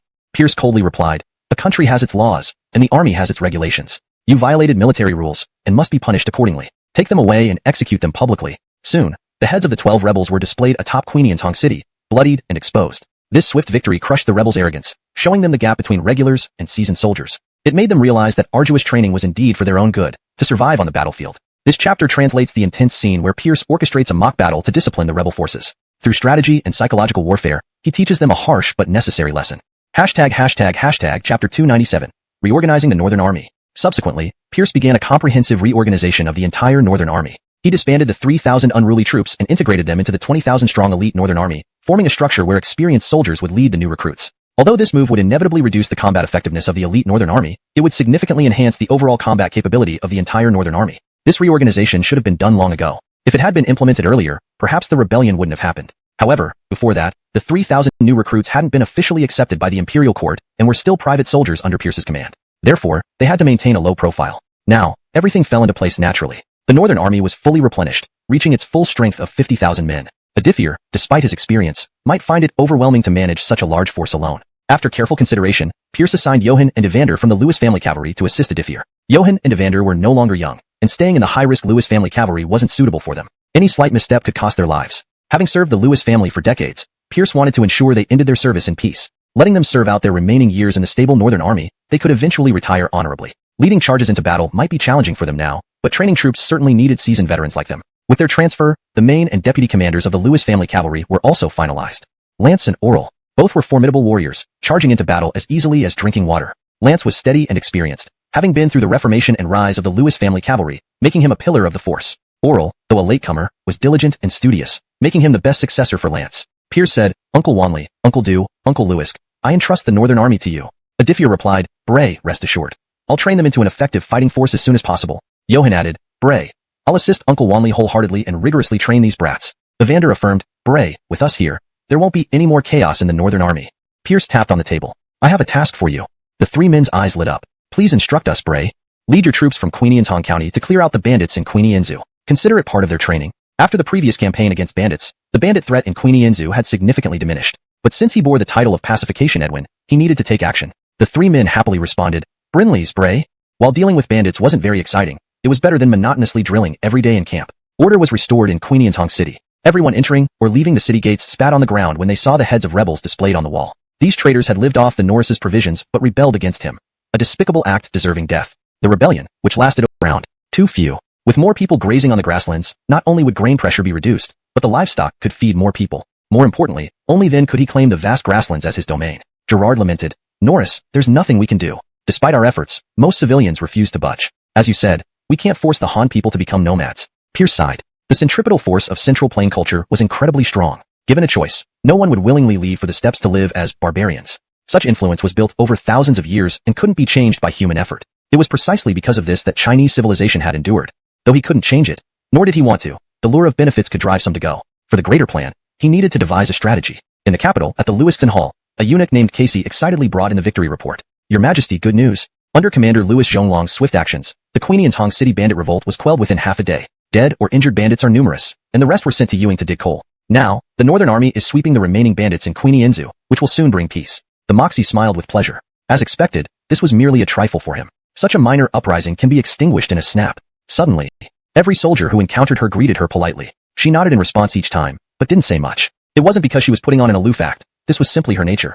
If she liked something, she openly liked it. If she disliked something, she showed that too. All emotions were clearly written on her face. She was a sang flower from the grasslands, not a peony flower from Jiangnan. Half a month had passed since parting with the general, and every day she would sit on the city wall for a while. She did nothing, just gazed blankly into the distance, hoping to see that heroic young general riding toward her. Once, she believed love would never be part of her life, doomed to be a toy for old men. Then, she met the general, whose handsome figure captured her heart and soul at once. Spending her entire life by his side, undressing him and caring for him became her dream. That dream did indeed come true now, but the general was both too busy and too outstanding. Busy to the point he barely had time for her, and so excellent that many women clung to him. This left her feeling somewhat lonely. This time, there was finally a chance to go out with the general, and even return to the grasslands they had once visited. This made her overjoyed, and into the city. The formation split in two, Ewan and Oral leading 10,000 Lewis family cavalry to the encampment outside Tongxiang County, while Pierce and his guards entered the city with the coffin. At the city gate, Davis, Bond, and Jake were already waiting with their people. Kathy also hurriedly ran down from the city wall. "Spirit, return, rest in peace." Everyone cried out together in sorrow. Pierce scanned the crowd, slightly surprised. Davis, Bond, and Jake were all seniors in the Lewis family and had known Colm. It was understandable they were weeping. But why was the naive girl Kathy also crying with swollen eyes? They hardly knew each other well. He hadn't realized how sympathetic this naive girl could be. Pierce asked Davis, "Old London, does Amadeo have any family left?" With great sadness, Davis replied, "Bray, Amadeo spent his whole life in the army, never married, and had no children. He lived alone." Pierce sighed, "Then let's bury Amadeo in Lundong Mountain today." Davis said, "Bray, I'll make the arrangements right away." 30 miles outside Tongxiang City stood a high mountain. Its original name was unknown, but the locals called it Lundong Mountain because it was the resting place of the Lewis family army. Whether they had descendants or not, fallen Lewis family soldiers were buried here. Thus, they remained comrades in arms even after death. Firstly, being together, after Colm's funeral, Pierce also paid respects to his previously deceased guards. Walking through the area, Pierce saw many graves overgrown with weeds and damaged tombstones. He told Davis, Old London, Lundong Mountain is our Lewis family's sacred ground and should be properly maintained. Puzzled, Davis asked, Bray, what do you mean? Pierce said directly, build a wall around the entire Lundong Mountain. Construct a guardhouse at the foot of the mountain and assign personnel to maintain it. He planned to turn Lundong Mountain into a modern-style cemetery. Davis couldn't help asking, Bray, is this necessary? No wonder he was puzzled. In an era that revered gods and spirits, no one intentionally destroyed graves. Lundong Mountain had existed for decades without vandalism. Pierce explained, we're not only preventing human vandals but also protecting against wild animals like boars and bears. You wouldn't want a wild boar to dig up the ancestral grave or a monkey to defile it. Besides, regularly clearing weeds and repairing tombstones will create a tidy and respectful environment for our soldiers below. Touched, Davis said, Bray, you are very considerate. I'll issue the orders immediately. No rush. We shouldn't delay other projects. Bray, it won't interfere at all. We have plenty of manpower. Oh, how many people? Slab roads. After half a year of arduous renovation, the entire old city of Tongxiang was paved with bluestone slabs. They also learned from Tongxiang New City and built a drainage system and several grand public restrooms. Now, apart from being smaller, Tongxiang City didn't fall far short of Tongxiang New City. Young people from Tongxiang County preferred living in the new city, but some veterans enjoyed staying in the old city where many of their unforgettable memories were. Pierce still stayed in the mansion of the Marquis within the old city. Holly, Kathy, Alexei, and his personal guards, all 50 people, livened up the usually quiet mansion. It wasn't that he didn't want to experience the new city's vibe. Construction was still ongoing, making housing tight. He had instructed the craftsmen not to rush building the mansion yet. Upon entering the mansion, Kathy eagerly greeted him. Edwin, you worried me to death. Pierce asked curiously, what were you worried about? Isn't the Edwin quelling rebellions? It's so dangerous. How could I not worry? She hesitated to mention she almost chose to end her life thinking Pierce was dead, as it was too embarrassing. Holly bluntly said, what rebellion? Just a farce. Kathy laughed sheepishly. A farce is good. No need for battles, no danger. Pierce scanned the room. Where's Billy? Isn't she staying at the mansion? Kathy pouted, Edwin, you're always thinking about your precious student. Billy is at home, not at the mansion. True enough, given Taimi's character, she would likely have dived into her family's medical clinic as soon as she arrived in Tongxiang County. It housed her first laboratory. She might even be researching some peculiar medical projects right now. Pierce told Alexei, go fetch Billy. Let's have dinner together. If Dr. Ning is around, invite him too. Right away, Bray. Alexei promptly left. Kathy's eyes lit up. Edwin, are you cooking yourself? Pierce nodded. Indeed. Rare leisure time means a feast for you all. Edwin, I'll assist you. Sure, just don't meddle and ruin my focus. During his stay in Queenian's City, Pierce ate the same simple fare as ordinary soldiers, vegetables mixed with coarse steamed buns and occasionally meat soup. While not terrible, it lacked substance, urgently needing something more nutritious. In the back garden of the mansion, osmanthus trees bloomed abundantly, perfuming the entire area. In the pavilion, an autumn feast spread before them included osmanthus glutinous rice lotus root, steamed spare ribs with yam, Londonly bulb and lotus seed soup, stir-fried chicken with cashews, garlic broccoli, braised pig trotters with peanuts, she replied coolly. Alright? To Holly, alright, mint excellent. Suyi, I've gone to great lengths for your Jianlu, even giving up this most beautiful island on the Tong River, which I initially planned for a summer villa. Brinley's, you didn't fool me this time. Pierce protested. Suyi, when have I ever fooled you? I've always treated your matters as my top priority. Alright, your efforts are appreciated. Let's go inside and look. Inside? Fine, let me get a boat. No need, Holly casually drew her Jason and Bing sword, and with swift movements, severed bamboo stalks fell into the water. Grabbing Pierce, she leaped onto the raft and swiftly landed on Peach Blossom Island. Pierce marveled at her incredible lightness and agility. It was truly like walking on water. Shurjay Sonin, the chief architect of Tongxiang New City, greeted them. London to Lord. What brings you here? Pierce introduced. This is the director of Jianlu Orphanage. I brought her to check on the construction progress. Sure, please give the director a tour. Understood, London to Lord. Translation note. Names are romanized according to Pinyin standards. ##### chapter 300. The Bow and Crossbow Workshop. Since the Jianlu Orphanage was a key project personally ordered by Pierce, Tongxiang County did not dare to slack off. Shurjay Sonin, the chief engineer, moved in. Half of the planned population for the new Tongxiang County has already settled in. Pierce nodded, satisfied with the progress. Building a new city was not something that could be done overnight. Even with cement, it would still take years. After all, resources were limited. The current population had already surpassed Tongxiang County's original count, and further immigration was temporarily halted to avoid upsetting the balance. There were only so many people in Queenianzu. If they all came to Tongxiang County, what about the rest of the region? Excellent, keep up the good work. Leaving Peach Blossom Island, Pierce went directly to the Bow and Crossbow Workshop. Located outside Tongxiang City near the iron mine, this large-scale bow and crossbow workshop housed thousands of workers, including professional bow makers, apprentice bow makers, and laborers. Bows and crossbows, as the most commonly used and important weapons on the battlefield, required mass production. Additionally, bows and crossbows were complex weapons unlike swords or spears which could be crafted by any qualified blacksmith with proper steel. Different components of a bow or crossbow required different materials. The bow itself needed composite materials with high flexibility, such as wood, ox horns, sinew, and fish glue. The bow limbs required strong wood, while the mechanism and arrows needed steel, and the string to equip his light cavalry with them to form the strongest light cavalry of the time. Lundot armor combined with Honka crossbows. It was nearly perfect. Next, Pierce hurried to the blacksmith workshop inside the iron mine. The number of blast furnaces outside the blacksmith workshop had reached 5, each chimney belching black smoke day and night. It couldn't be helped. The situation was tense, war imminent. The entire army awaited new equipment, demanding increased production of wrought iron. Trucks of iron ore descended from the mountains, trucks of coal ascended from below, mixed, and fed into the furnaces, producing molten iron. Everywhere, bare-chested men swung heavy hammers. The clanging of metal filled the air, a standard industrial scene. Lemuel, the workshop manager, greeted joyfully, "Welcome, Lundintel Marquis." Pierce laughed, "Old gal, the advanced armor forged last time turned out well. We can begin small-scale production." Lemuel bowed respectfully. "Brinley's, Lundintel Marquis. Are there any issues with the blacksmith workshop?" Lemuel shook his head. "Lundintel Marquis, since using coal, our productivity has increased several times over. We've completed 10,000 sets of heavy armor and horse armor, 1,000 sets of light armor. 30-fold tempered long knives are being produced continuously, and we've started manufacturing mechanisms for Honka crossbows." Chapter 301. Coal Mine Unrest. Pierce assembled 10,000 elite cavalrymen from the Lewis family, along with Ezekiel and Alexei, and charged straight toward Ewing County. Ewing County was adjacent to Tongxiang County, so they arrived within half a day at full gallop. Ironically, this was his first time stepping foot in Ewing County as the Viscount of Black Mountain, and he hadn't imagined it would be under such circumstances. As they neared Ewing, Pierce ordered his troops to don their armor. 10,000 armored cavalrymen shattered the tranquility of Ewing County. Commoners on both sides of the official road hurriedly moved out of the way, watching in terror as this army of iron and steel marched by. Pierce did not enter Ewing City. Instead, he led the 10,000 Lewis family cavalrymen directly to the Ewing coal mine. The composition of the miners at the Ewing coal mine was quite diverse. Initially, the recruits were mostly locals from Ewing and nearby towns, numbering around 1,000. Later, some could not endure the arduous labor and left, leaving only a few hundred behind. The working conditions for the miners were fairly favorable at that time. They had 3 square meals a day and a generous monthly salary. Moreover, they were mining the top layers of coal, which, though exhausting, was manageable. However, as manpower became insufficient, Davis recruited another batch, comprising several thousand people from all over Queenie Enzu. They also received 3 meals a day and a monthly salary, but it was only half of what the first batch earned. Still, many left during this period. With the demand for coal increasing and the workforce shrinking, it was clearly unsustainable. Thus, Pierce started targeting convicts from various regions of the Phalon dynasty. After a series of negotiations in court, he succeeded. From then on, hundreds of convict laborers were added each month, and sometimes the numbers increased several-fold if there were major cases.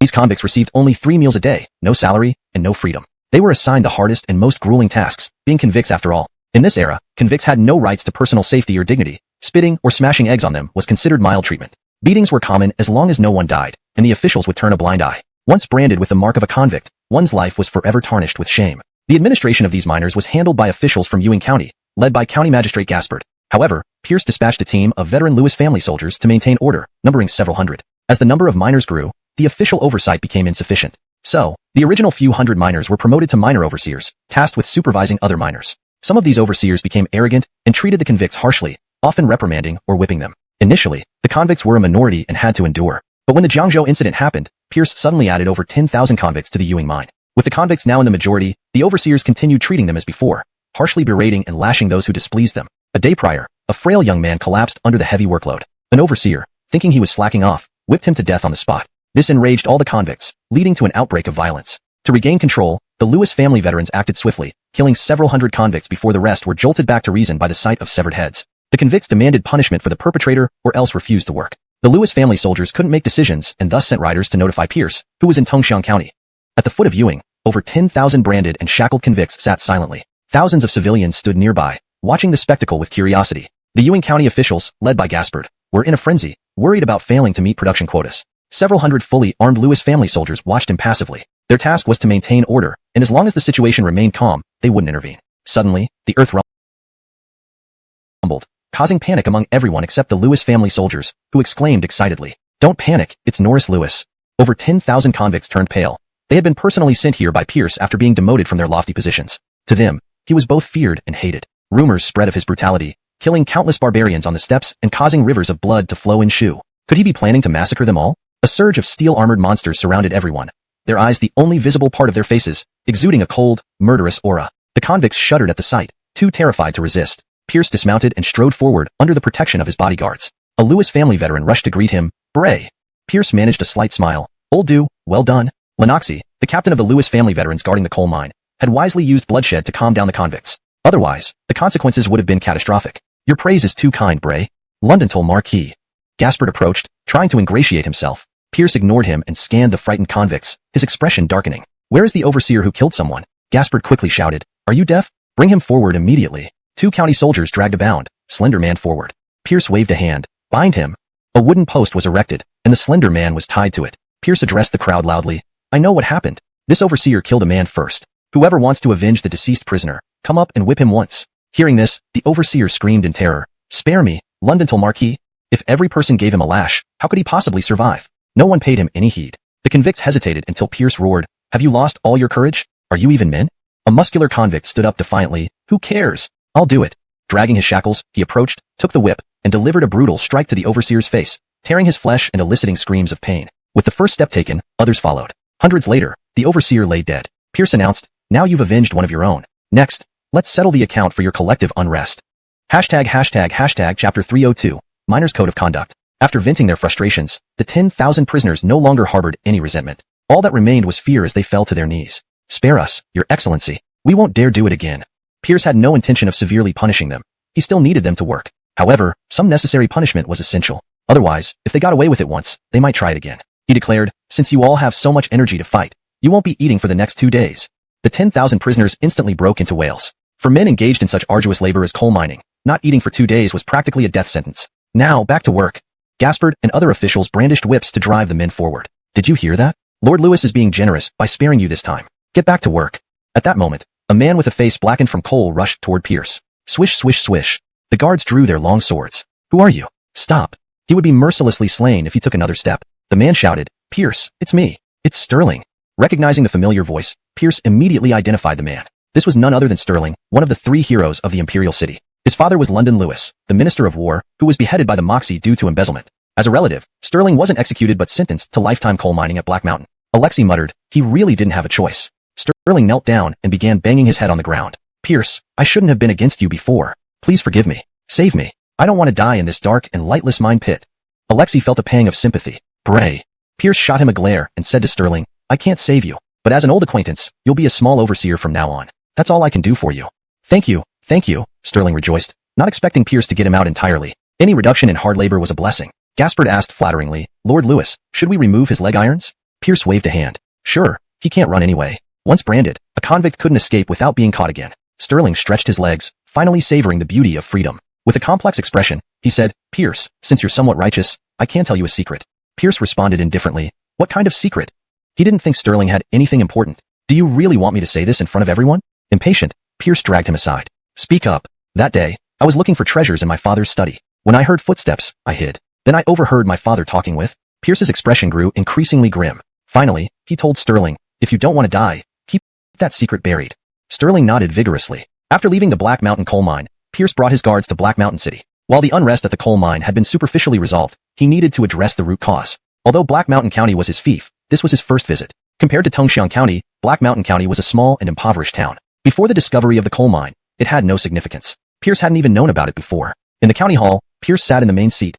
Holly and Alexei stood on either side, surrounded by guards. Below were the submissive officials of Black Mountain County, each with a flattering smile.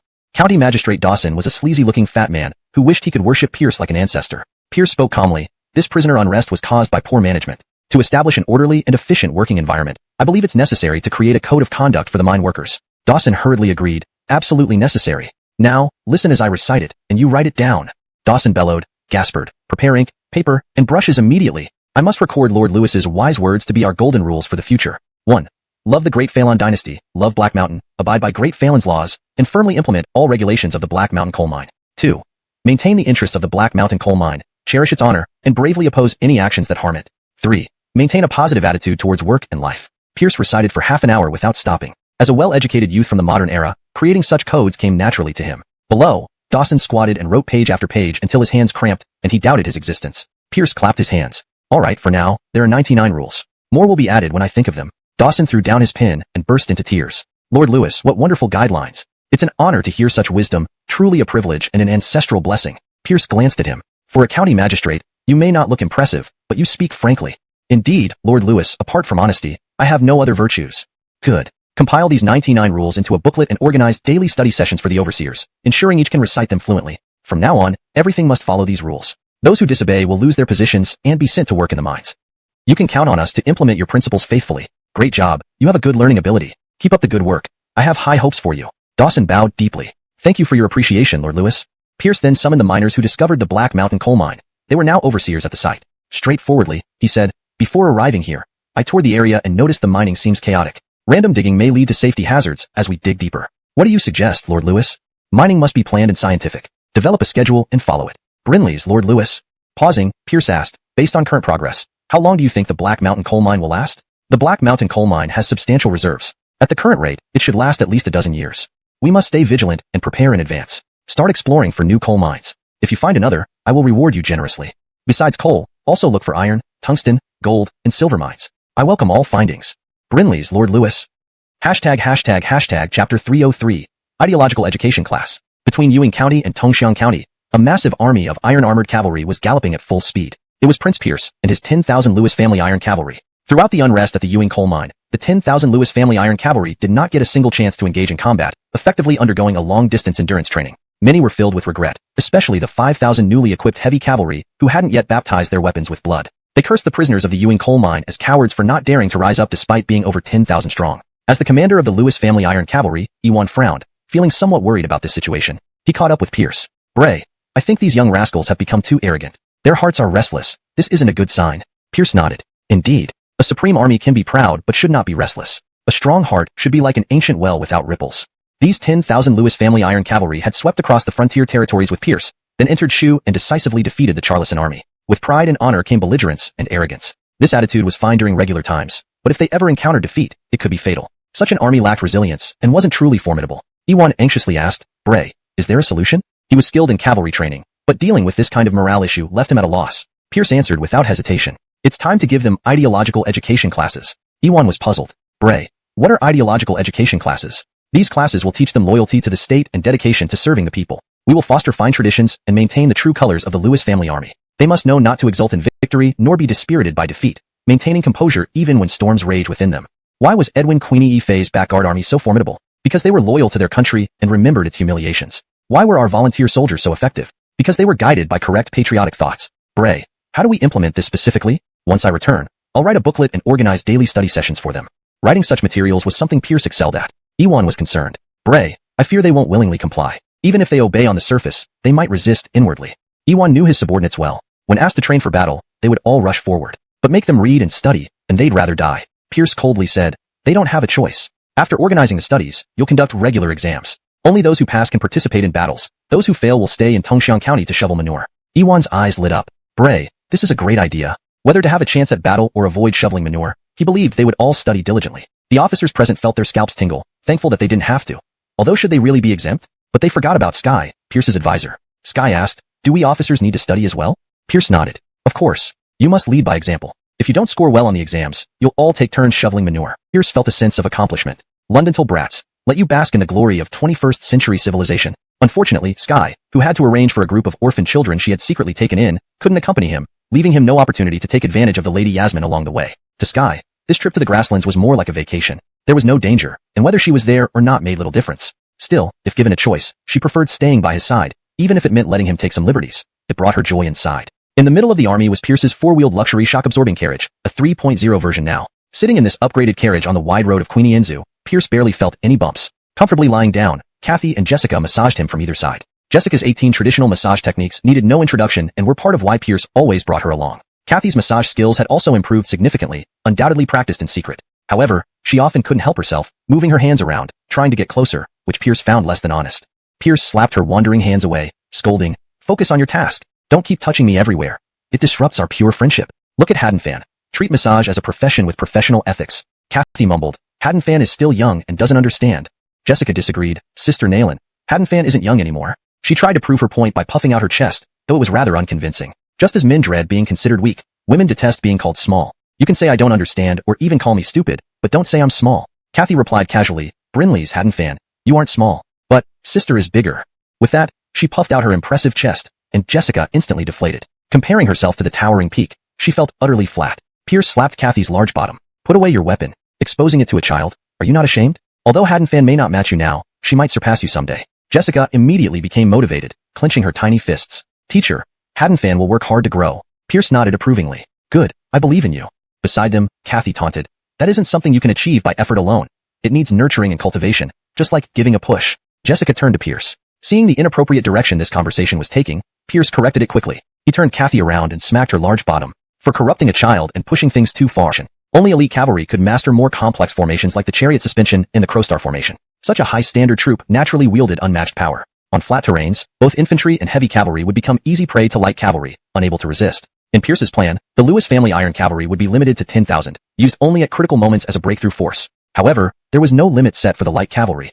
Despite its expensive upkeep, the light cavalry could not serve as the main force in Central Plain wars, but it was undoubtedly the strongest unit. Upon receiving news that Pierce was coming, Abelardo and Aery directly led the 20,000-strong light cavalry southward, both for protection and to showcase their training results to the young master. On the wild plains, one 10,000-strong northern army escorting Pierce met the 20,000-strong light cavalry. The 20,000 light cavalry dismounted simultaneously and shouted in unison, "Salute to the Edwin." Pierce's surrounding officers called him various names based on their relationship. Intimate ones addressed him as Bray, others as Londontel Marquis or Edwin. But all ordinary soldiers uniformly called him Edwin, as he was the commander-in-chief of the Lewis family army. Pierce helped Abelardo and Aery up, saying, "You two have worked hard." They roared, "Bray, please inspect the entire army." Pierce smiled, "As you wish." He rode Black Death. "Lewis family Lundot cavalry, follow me." "Brinley's. Edwin, take me with you." Kathy shouted excitedly from behind. Though reluctant, Pierce still lifted her into his arms. Since it wasn't a battle, he decided to let her indulge. Hup. Pierce took the lead. Abelardo and Aery guarded him on either side, while Alexei and the guards followed closely behind. On the vast plains, the 20,000-strong light cavalry galloped in the wind. Kathy in Pierce's arms felt thrilled. Her dream come true to ride on the boundless grasslands embraced by the general. She closed her eyes and spread her arms, intoxicated by the mix of grass scent and the masculine aroma from the general. Black Death also felt exhilarated, having been confined for so long. As the king of horses, he preferred running freely over meticulous care and top-notch food.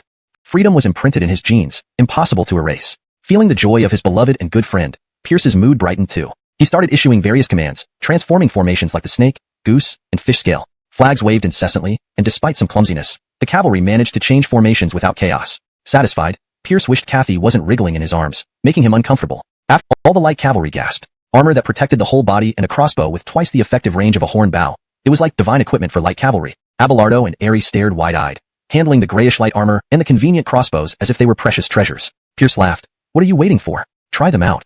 "Thank you, Edwin." They enthusiastically grabbed the gear. Those not chosen felt sad and vowed to train harder next time. Pierce consoled them. "Don't be sad. Tongxiang County is mass-producing them. Soon everyone will get them." They smiled but envied those chosen, secretly vowing to train harder for their chance. Excitedly, Aery asked, "Bray, can I take them for a round?" "Go ahead," Pierce waved. Cheers erupted as the 1,000 best-equipped riders stormed out of Queenianyang City towards the endless grasslands. Returning to the city residence, Pierce found it not too large but clean, always maintained for his and Art's stay.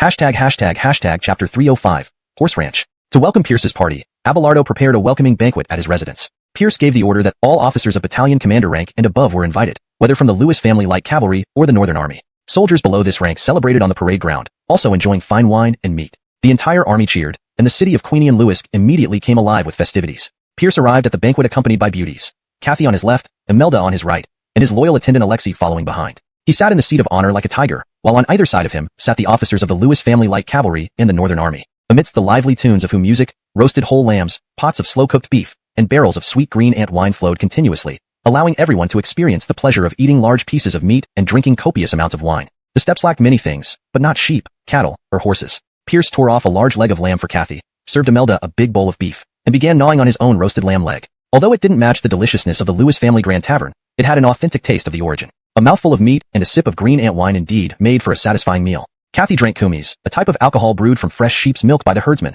which was milder than green ant wine, making it suitable for women to drink. As for Imelda, Pierce directly handed her a pot of sweet milk tea. According to the Lewis family rules, underage girls were not allowed to drink alcohol. While everyone was drinking heartily, a group of young women entered to perform the Hujie Sonin dance. The energetic and fiery Hujie Sonin dance raised the banquet's atmosphere to a fever pitch. Note: I've kept the term Hujie Sonin, as it is a specific type of dance, and might be better left untranslated with an explanation if needed. These dancers were not Hu girls but Han girls from Queenie and Lewis City who had been influenced by the nomads. Almost all the girls here could sing and dance, especially the Hujie Sonin dance. Kathy watched enviously and coquettishly asked Pierce, "Edwin, can I dance for you?" Dancing was one of Kathy's specialties, and Pierce had seen her mesmerizing performances before. Once, Chief of Staff Chi London Charlison was captivated by her dance, granting her anything she wished. He wasn't a petty person. "If you want to dance, go ahead." Kathy smiled charmingly and gladly took to the floor. When the general's concubine performed, applause thundered. Apart from Pierce, everyone present witnessed Kathy's unparalleled dancing skills for the first time, stunned into forgetting to drink or eat. After the lively and playful Hujie Sonin dance ended, everyone clapped until their palms were sore. Even Imelda was amazed. "Teacher, Nalan's sister really dances beautifully." Pierce nodded. Indeed, very well. Born into a privileged family, Pierce had seen countless dances, but none compared to Kathy's. Her dance technique was remarkable, but what captivated him the most was her playful and adorable expression while performing the Hushen dance. No, the prairie had many medicinal plants unavailable in Central Plains, and Imelda wouldn't miss this opportunity. Pierce nodded. Of course you can, but I have other matters to attend to, so I can't accompany you. I'll send Alexei with you. Okay. Imelda felt a bit disappointed. Unfortunately, Pierce had only planned to stay in Queenie and Lewis for a few days. The Moxie in the capital was already losing patience. If he didn't return soon, she might vent her anger on him. The next day, accompanied by Abelardo, Pierce arrived at the horse ranch outside the city. This was the first horse ranch of the Lewis family, and also the largest in the Zhou Dynasty. Its vast area stretched as far as the eye could see.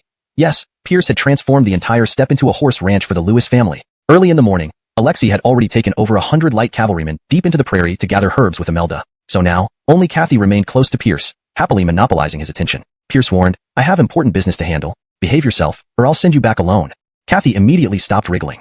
Pierce asked, Uncle Fong, how many staff are currently working at the ranch, and how many horses do we have? Abelardo replied, Bray, almost all citizens of Queenie and Lewis work at the ranch, about 5,000 people. We have around 50,000 horses, with an estimated annual output of 5 to 6,000. Pierce frowned, not enough. This vast steppe should support far more than 50,000 horses. We need at least 200,000 horses, with an annual person managed around 10 horses.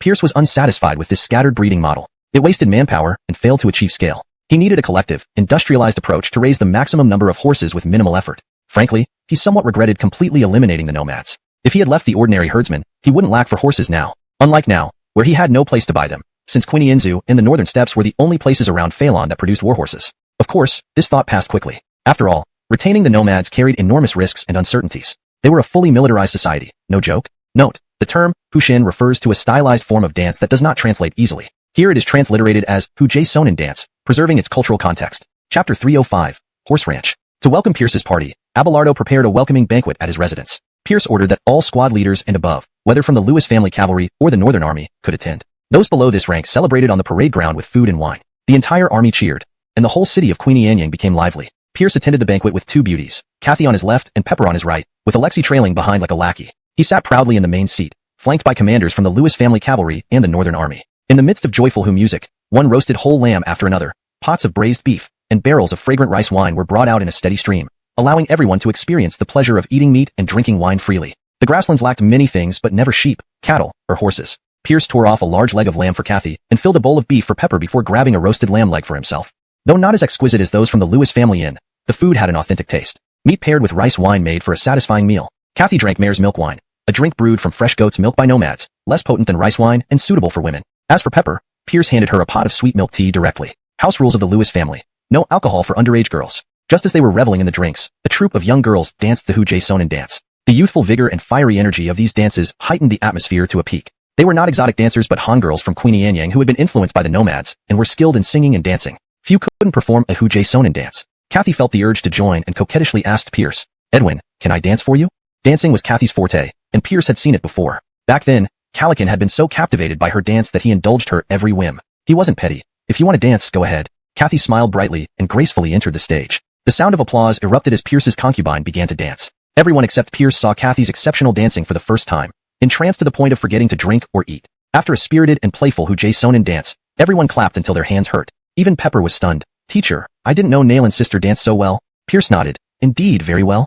Born into a noble family, Pierce had seen countless dances, but none compared to Kathy's. Beyond her skill, what captivated him most was her mischievous charm while dancing. Her stunning beauty combined with that charming demeanor could make any man fall for her. No wonder Calican went mad for her, wanting to present her with all the jewels of the steppes. But ultimately, she ended up with him.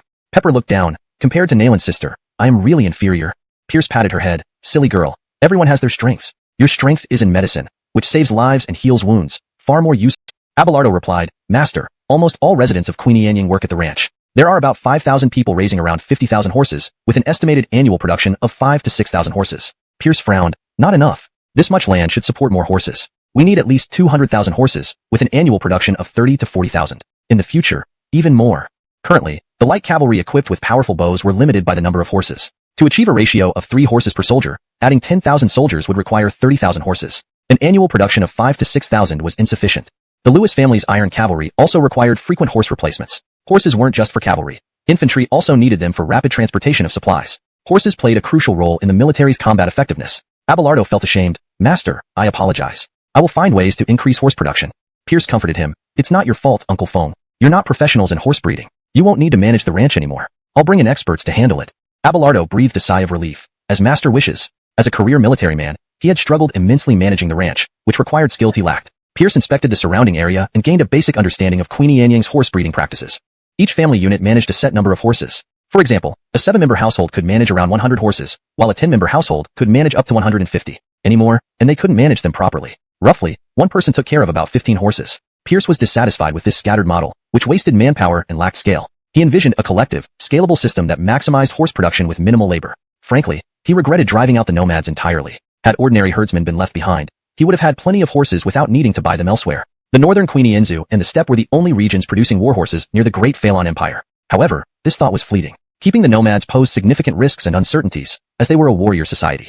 Chapter 306, Herders. The expansive grassland before him served not only as a horse farm but also as a home for the herders, who grazed their cattle and sheep here. Over 10,000 households from the northern part of Queenie Enzu had relocated to this vast expanse, leading a nomadic lifestyle in harmony with the land. Since they had come to the horse farm, Pierce felt he should take the time to visit these herders and hear about their lives and concerns. Though 10,000 households might seem like a large number, on this boundless prairie, they were but a mere speck. It took Pierce and his entourage quite some time before they encountered a family. The woman of the house was busy cleaning the sheep. Sister, we are just having a casual chat. Even if you say something wrong, it's all right.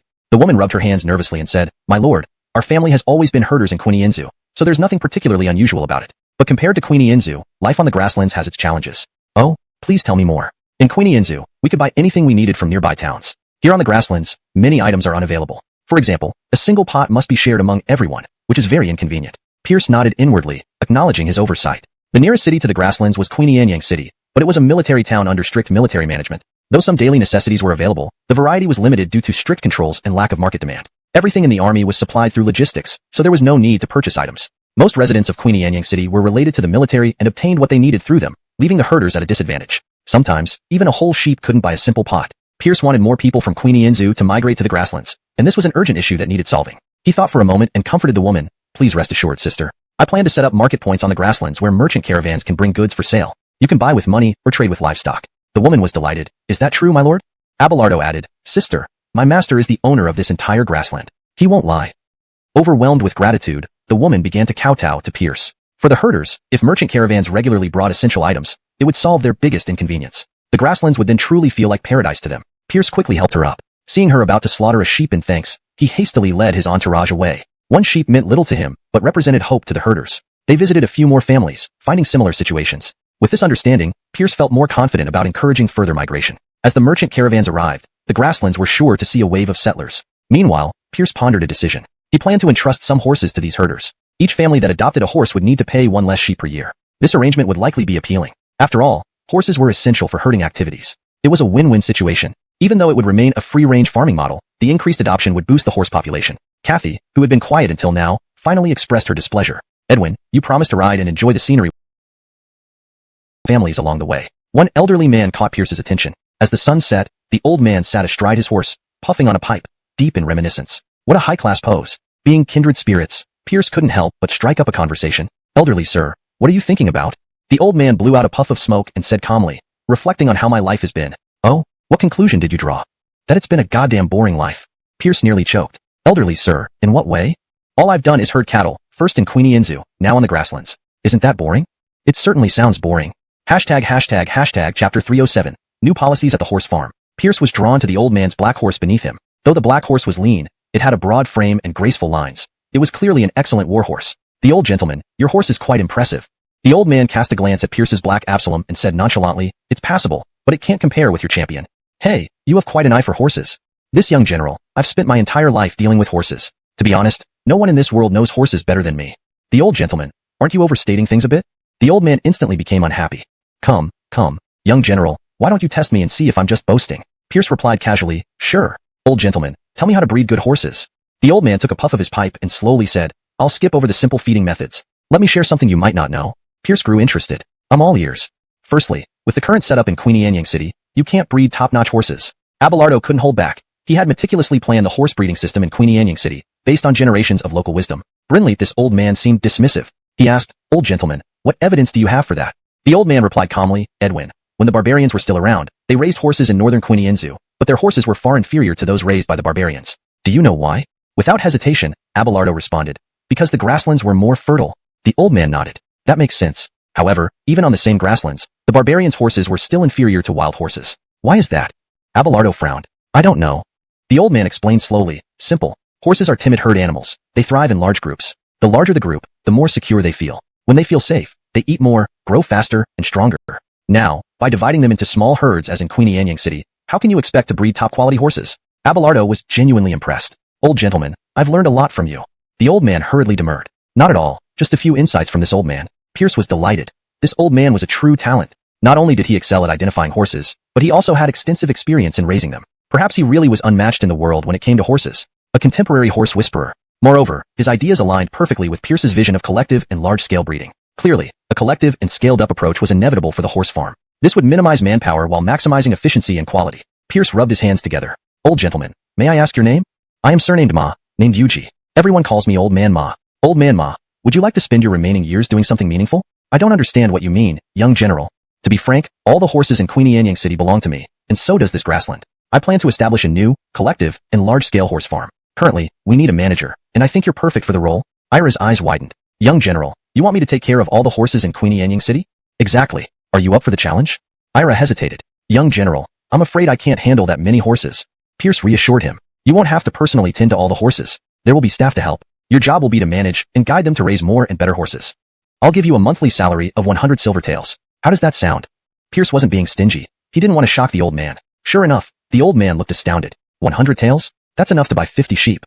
Young general, rest assured, even if it costs my life, I'll take excellent care of these horses and breed the best possible ones for you. Then I'll leave it in your capable hands, farm manager Ma. Back in Queenie City, Pierce immediately ordered all the horse households to gather for a meeting, requiring each household to send a representative. Teams of cavalry rushed out to deliver the message to every horse household across the farms. A day later, in the main training ground of Queenie City, the ground was filled with long benches, enough to seat thousands. On the platform, chairs were neatly arranged, with a tiger skin thrown at the center. An hour before the meeting, representatives began entering the venue. By the time the meeting started, the place was packed. Sitting on comfortable benches, the horse households felt both intrigued and touched. Previously, they never had such privileges during meetings. They used to stand, and his new system wasn't revolutionary. It was modeled after the barbarians' tribal-based method, just adapted to the clan structure. He eventually decided against having shepherds assist with breeding, preferring to let market forces determine needs. He would purchase horses through trade caravans. He proceeded, currently, our horse farm has about 50,000 horses. These will be evenly distributed among the 5 clans. Each clan will elect a leader to handle daily operations. He pointed at Ira. Mr. Ira will serve as the first farm manager. The 5 clan leaders will follow his guidance in matters of horse breeding. Ira stood and greeted all the representatives. Pierce said, please select 5 respected leaders now. 5 elderly men, revered in their communities, were quickly chosen. Ira addressed them. Let's discuss the division of grazing lands. Transitioning from household-based breeding to clan-based collective farming required reassigning grazing areas. Pierce handed the meeting over to Ira, becoming an observer. Under Ira's leadership, the farm developed detailed policies on stable construction, feeding schedules, and breeding. Pierce nodded repeatedly, confident about the farm's future. After the meeting, Pierce returned to the city hall to prepare for his departure. Edwin, big trouble. A Lewis family cavalryman burst in. We encountered enemies in the far north. Miss Haddonfan is in danger. Hashtag chapter 308. The extreme northern ghost tribe. What? Pierce suddenly stood up. He was both shocked and confused. How could time be in danger just by going to collect some herbs? The barbarians on the grasslands had already been driven away. So how could there be any enemies left? Abelardo and Ari also rushed over upon hearing the news. The writer began recounting the events in detail. 2 days ago, Time, accompanied by Alexei and 100 light cavalry from the Lewis family, set out northward. Her destination was a snow-capped mountain beyond the northern part of the grasslands. This mountain was revered as the sacred peak by all the barbarian tribes, rumored to grow millennium-old Tian Shan snow lotus flowers. Time certainly didn't come for some mythical legend. She simply wanted to gather some high-quality snow lotus flowers for medicinal use. When she lived in Tongxiang County, she heard old Lewis soldiers speak of many snow lotus flowers growing on this mountain. After reaching the snow mountain, she found what she was looking for and was pleasantly surprised by her abundant harvest. They were descending the mountain and preparing to return home when a group of people appeared from the north, numbering around 5,000. These men were tall with red hair and beards, green eyes, and rode large war horses. Enemies. Without hesitation, Alexei mounted his horse and fled with Time. Tribe lives far in the north of the grasslands, living in a primitive manner, more savage than the barbarians. The barbarians are still human, but the ghost tribe is no different from demons. They're said to have a terrifying habit of eating humans alive, making them the most feared enemy of the barbarians. Pierce asked coldly, why did I receive no intelligence about the ghost tribe? If he had known about this threat from the north, he wouldn't have sent only Alexei with 100 light cavalry. Abelardo was startled. Bray, I had already sent you intelligence via homing pigeons. I thought you knew. Pierce sighed. Alas, it seems the pigeon was eaten by an eagle or something went wrong. A rare oversight indeed. Homing pigeons weren't foolproof. Less critical messages often relied on a single bird, which sometimes led to mishaps. In the future, they should combine homing pigeons with messengers for reliability. Pierce bellowed, Uncle Foam, you stay in Queenianyang City and oversee the situation. Uncle Queenian, you take 1,000 lightly armored Lewis cavalry with Honka crossbows and follow me. Each person will have 5 horses. We'll exterminate these demons. Understood. Abelardo hurriedly cautioned, Bray, they have 5,000 men. Is 1,000 light cavalry too few? Pierce waved his hand. Just a bunch of primitives. 1,000 light cavalry is more than enough. He wasn't underestimating them. The Lewis cavalry equipped with light armor and Honka crossbows, if properly maneuvered, could handle double their numbers. The thunderous hooves of 1,000 Lewis ghost tribe riders charged forward with ferocious abandon. These savages knew no fear. Anyone living was their prey. How should we proceed? Ari asked. The ghost tribe's formation now resembled a pocket, aiming to encircle the 1,000 Lewis cavalry. Pierce, however, wasn't about to let that happen. We retreat, he ordered decisively. 1,000 Lewis cavalry swiftly turned and escaped before the encirclement could be completed. The ghost cavalry pursued, but the Lewis cavalry easily outran them. An hour passed, and the ghost riders, each having 3 horses, couldn't catch up to the Lewis cavalry with their 5 horses. They eventually had to turn back, muttering curses. The Lewis cavalry halted, turning back to follow slowly, taunting the enemy. Prideful and arrogant, the ghost tribe couldn't bear this provocation and resumed pursuit. Another hour passed. In the end, the ghost tribe had to face reality once again. The Lewis cavalry wouldn't give up on the imminent feast and continued following them. This time, the ghost cavalry didn't turn back. Even the most mindless savages realized repeatedly fruitless efforts were pointless. What they didn't realize was that they were sealing their fate. 2 hours of pursuit had taken them hundreds of kilometers from the extreme north. This distance,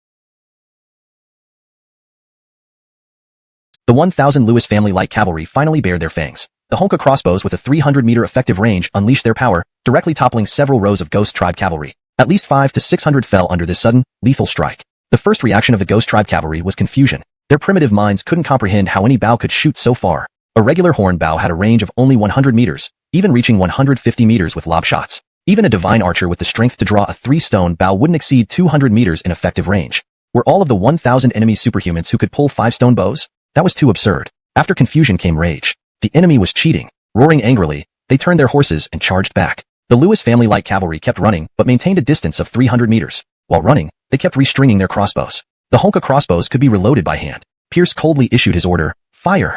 The 1,000 Lewis family light cavalry turned and fired another volley of 1,000 bolts, toppling 2 more rows of ghost tribe cavalry. The thin leather armor of the ghost tribe cavalry offered no defense against the powerful crossbow bolts, especially while galloping. Almost everyone hit was dead. Another round of face-to-face volleys killed another 500 to 600. The ghost tribe cavalry grew fearful. These enemies were not wolf packs. They were more fearsome lion packs. Facing wolf packs, you could still avoid attack by not showing fear or weakness. But against lion packs, any struggle was futile. The only chance for survival was to immediately run as fast as possible. They regretted not running at the first opportunity. After the 3rd round of bolts, the ghost tribe cavalry had lost 1/3 of their numbers. They no longer hesitated, pulled their horses to a stop, and turned to flee. Unfortunately, it was already too late. The Lewis family light cavalry calmly hung back and fired round after round of bolts, effortlessly reaping lives. After 5 rounds of crossbow fire, the Lewis family light cavalry put away their Honka crossbows because the bolts were depleted. Each soldier only had 5 special, precious bolts. By now, the ghost tribe cavalry numbered fewer than 1,000 and had largely lost their fighting ability. They scattered like startled birds, unable to maintain formation. Pierce coldly ordered, chase them down, eliminate every last one. Brinley's master.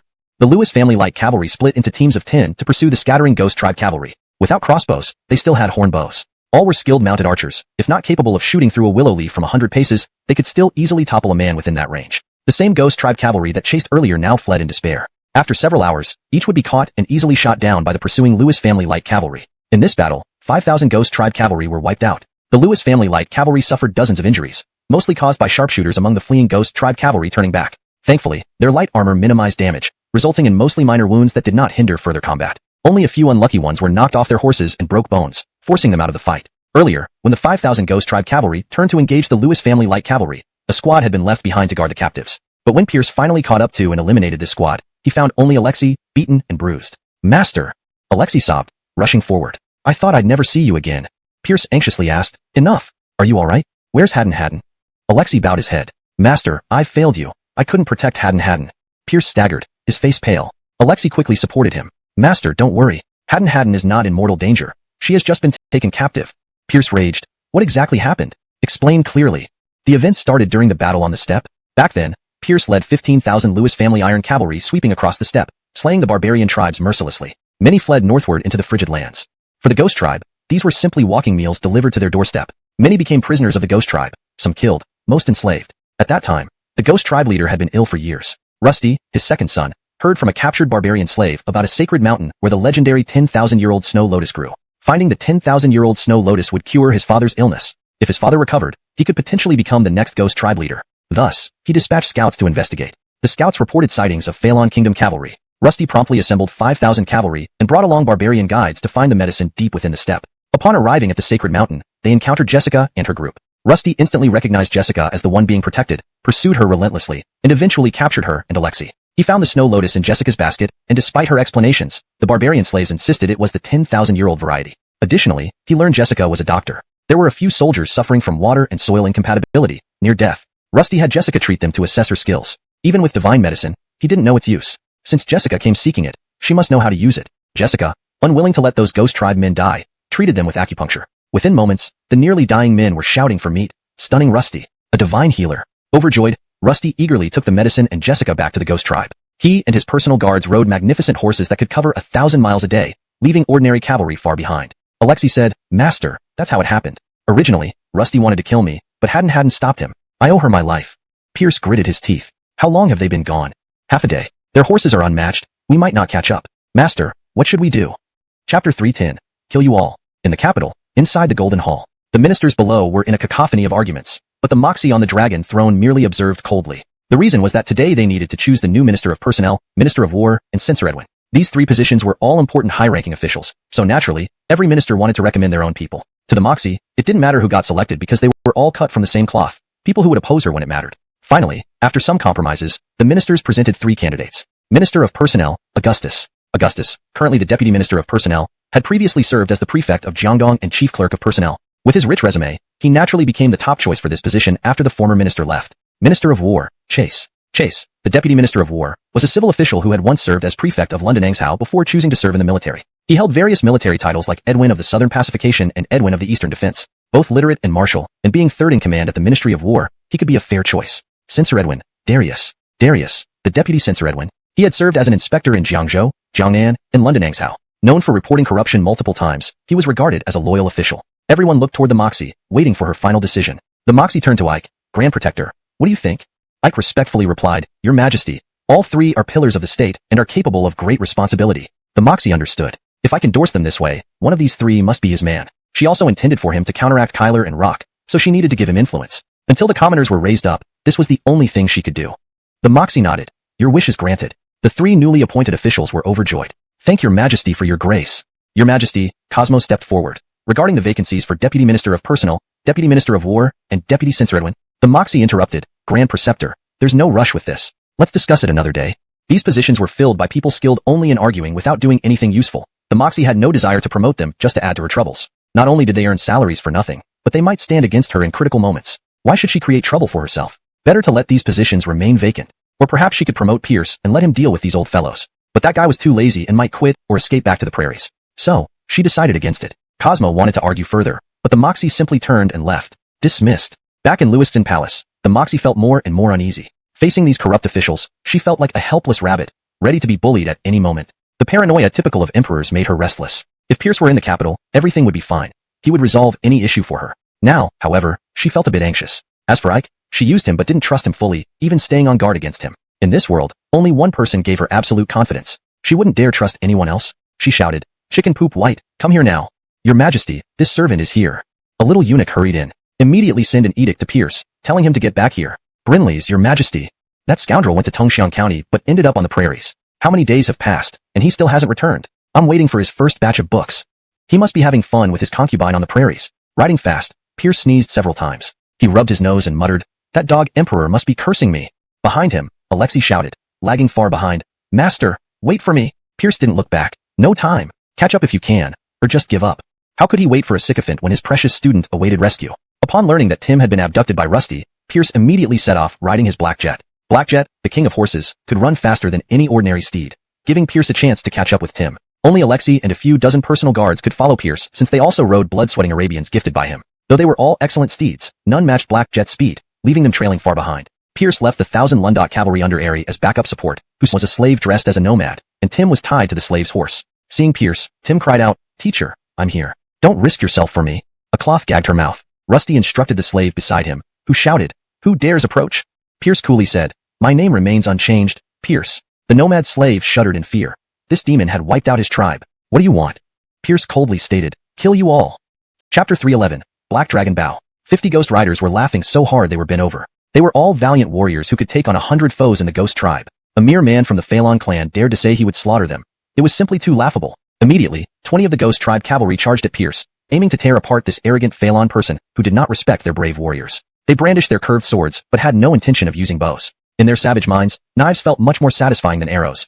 There was nothing quite like the satisfaction of hacking an enemy's body into pieces, something arrows could never achieve. Killing also needed to have a sense of ceremony. Pierce didn't run. The long saber at his waist had long been thirsting for battle. He had already defeated Leland, who was among the top 20 martial artists, so there was no reason he couldn't handle these Ghost tribe warriors. Kill! He shouted as he drew his saber. With Mount High on his left and River severed on his right, with both sabers in hand, the world belonged to him. The invincible Londontal Marquis, wielding dual blades, was now ready for action. Black Absolute, his horse, began to accelerate, charging straight at the Ghost tribe cavalry. With speed and the blade's unparalleled sharpness, Pierce felled 2 Ghost Riders in one round. He only dodged one attack. Another rider's sword slashed across his chest, sparks flying but leaving only a white mark. This was the power of Treasure Armor 3.0. Of course, the subpar quality of the Ghost tribe sabers played a significant role too. In the total dominance of martial prowess, weaponry, armor, and steed, the 20 Ghost Riders were unsurprisingly cut down by Pierce, meeting their end in disbelief. Oh, 3 of them were killed by their own people. Pierce had merely severed their arms, and they were shot dead by Rusty while trying to retreat. After the clash, Pierce was just sweating profusely, with several new cuts added to his treasure armor. He gave Rusty a middle finger. Though Rusty didn't understand the specific meaning, the provocative intent was unmistakable. Another roar from Rusty sent another 20 riders charging forward. This time, they decided not to use blade made killing mere Ghost Warriors child's play. The Ghost Riders stared wide-eyed in disbelief. This guy is a monster. The remaining 10 Ghost Riders turned and fled without hesitation. Pierce pursued relentlessly, unleashing arrows under the influence of Ice Heart technique. Each arrow felled someone. A full quiver later, all 20 Ghost Riders lay dead. The atmosphere was deathly silent, each Ghost Rider trembling. They realized that death could be so simple. A single arrow, and you were gone without even a chance to struggle. How brutally harsh was this? How insignificant was life in his hands? He wasn't a monster. He was death itself. 10 Ghost Riders remained, plus Rusty and the Manchu slave, totaling 12 enemies. Pierce approached again. Rusty put his knife against Jessica's neck, while the Manchu slave yelled, "Stop! Don't come any closer." Pierce halted at about 210 meters away. 10 meters more, and he could shoot them. Rusty instructed 2 guards, "Chop off his head." "Sir." 2 Ghost Riders suppressed their fear and charged at Pierce. The Manchu slave shouted, "Pierce, if you resist, we'll kill this girl first." Suddenly, Pierce pointed behind them with a look of terror. "What's that?"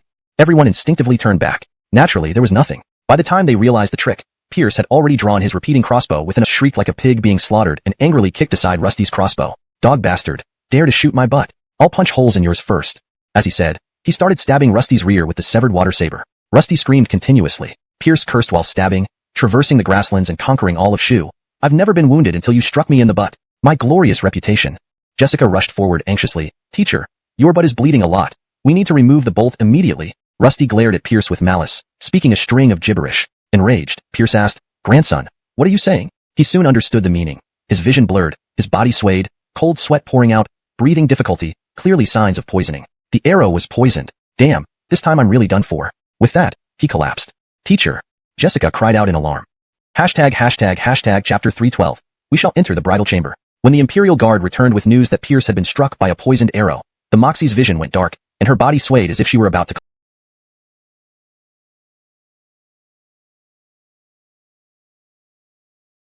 collapse. "Your Majesty." Raylan and Tatum quickly rushed to support her. The Moxie anxiously asked, "How is he?" The guard bowed his head. "Norris Lewis is in critical condition." The Moxie's vision blurred again, and she fainted into Raylan and Tatum's arms. "Your Majesty." Raylan and Tatum exclaimed in shock. "Quickly summon Calhoun." After a long while, the Moxie gradually regained consciousness. She clenched her teeth and demanded, Who shot that poisoned arrow? I will tear him apart and exterminate his entire clan." "Your Majesty, it was the second son of the Ghost Clan leader, Rusty." The guard briefly recounted the conflict on the prairie. "The Ghost Clan. You shall die." The Moxie bit her lip until it bled profusely. Raylan and Tatum, frightened, cried out, "Your Majesty, please don't harm yourself. Norris Lewis is destined for good fortune. Surely he will be safe." The Moxie urged, "Issue my command. Have Calhoun take the best medicine and travel north immediately. Save him at all costs." "No, I must go see him myself." Raylan and Tatum hastily stopped her. "Your Majesty, you cannot leave the capital so easily. Your safety comes first." The Moxie raged, "This time, no one can stop me. This may be the last time I see him." Raylan and Tatum no longer tried to persuade form for you until old age. "Please stay safe. Boss, Jace doesn't need anyone else introduced to you anymore. Just being alive is enough." Jace understands. The Lewis family restaurant declared a temporary closure. At the music hall, Londonu Queenier's ancient zither string snapped, and her fingers were cut and bleeding. "Sir, Queenier will join you." Overcome with grief, she lunged at a pillar. Servants rushed to hold her back. Londonu Queenier, Bray is critically ill but not dead yet. Don't get too emotional. At the headquarters of the Imperial Guard, there was widespread mourning. Trisherkill and Ned hugged and wailed. Why didn't you bring us, little Lewis? If we were there, those arrows wouldn't have reached you. That's right. We may not be scholars or warriors, but blocking arrows is our job. Word reached the common people. Within a night, long queues formed outside all public toilets in the outer city. Countless citizens rushed to offer incense to the deity of sanitation, praying for the young lord's recovery. Without the young lord, there would be no public toilets, no clean and orderly outer city, and no prosperous life for its residents. The young lord was truly the living incarnation of the deity of sanitation. Outside Queenie Anyang City, a figure in white raced toward the city gates. It was Ezekiel, who had heard the news. She had sprinted from Tongxiang County, not stopping for days, running several horses to exhaustion. From atop the city walls, Ares saw the sword master approach and promptly ordered the gates opened. Ezekiel sped through the city, straight to the magistrate's residence. Outside Pierce's bedroom, Alexei and Abelardo paced nervously. Seeing Ezekiel rush in, they hurriedly greeted her. Miss Charlison, Bray awaits your visit. Ezekiel's eyes welled up, a single tear sliding down her cheek. She gently pushed open the door. Inside, Jessica and Kathy were tending to Pierce. His complexion was deathly pale, barely breathing. Ezekiel asked Haddon Fan, how is he? Jessica shook her head sorrowfully, while Kathy's tears spoke for her. They then quietly left the room, closing the door behind them, leaving space for the two. Pierce opened his eyes. Suai, is that you? It's me. Ezekiel took his cold hands in hers. It's wonderful to see you one last time before I die. Tears streamed down Ezekiel's face, more than she had ever shed in her life. I blame myself for not being by your side. Fate was cruel. It was only this once she wasn't there, and this happened. Pierce smiled and shook his head. Suai, it's not your fault. My life, though short, has been enough with you beside me. Tears continued to flow from Ezekiel's eyes. Pierce attempted to wipe them away with trembling hands. Seeing his pants about to be removed, Pierce leaped up. Suai, no need. I'm not dying. We don't have to rush. What the heck? Things got way out of hand. He had only wanted to take advantage of the situation, not knowing Master Swordswoman would act so directly. Of course, he desired her, but should he obtain her like this? That wouldn't make him a man. A gentleman appreciates beauty but acquires it with honor. Ezekiel froze, staring at the suddenly lively Pierce. She clenched her teeth. You lied to me? Not entirely. I really was hit by a poisoned arrow. See for yourself. Pierce showed her his bloody wound. Ezekiel exploded in anger. Go to hell. Inside the room, Pierce's cries of agony filled the air. Outside, Kathy, Jessica, Alexei, and Abelardo winced, guilt-ridden. It's not our fault. We were coerced. Chapter 313.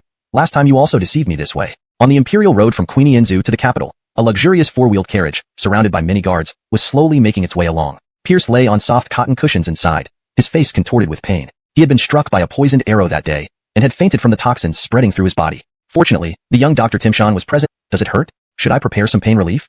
The arrow was meant to protect her, so she felt guilty and distressed. Pierce reassured her, no pain, no pain. Teacher is just acting. As you know, teacher loves playing jokes. Don't worry about it. Pain my ass. A large chunk of flesh had been removed from his buttocks, followed by a thorough thrashing by the Yasmin, nearly tearing him apart. Brinley, as a teacher, how could he let his student worry and blame herself? Kathy wiped away tears silently. Edwin, my heart aches.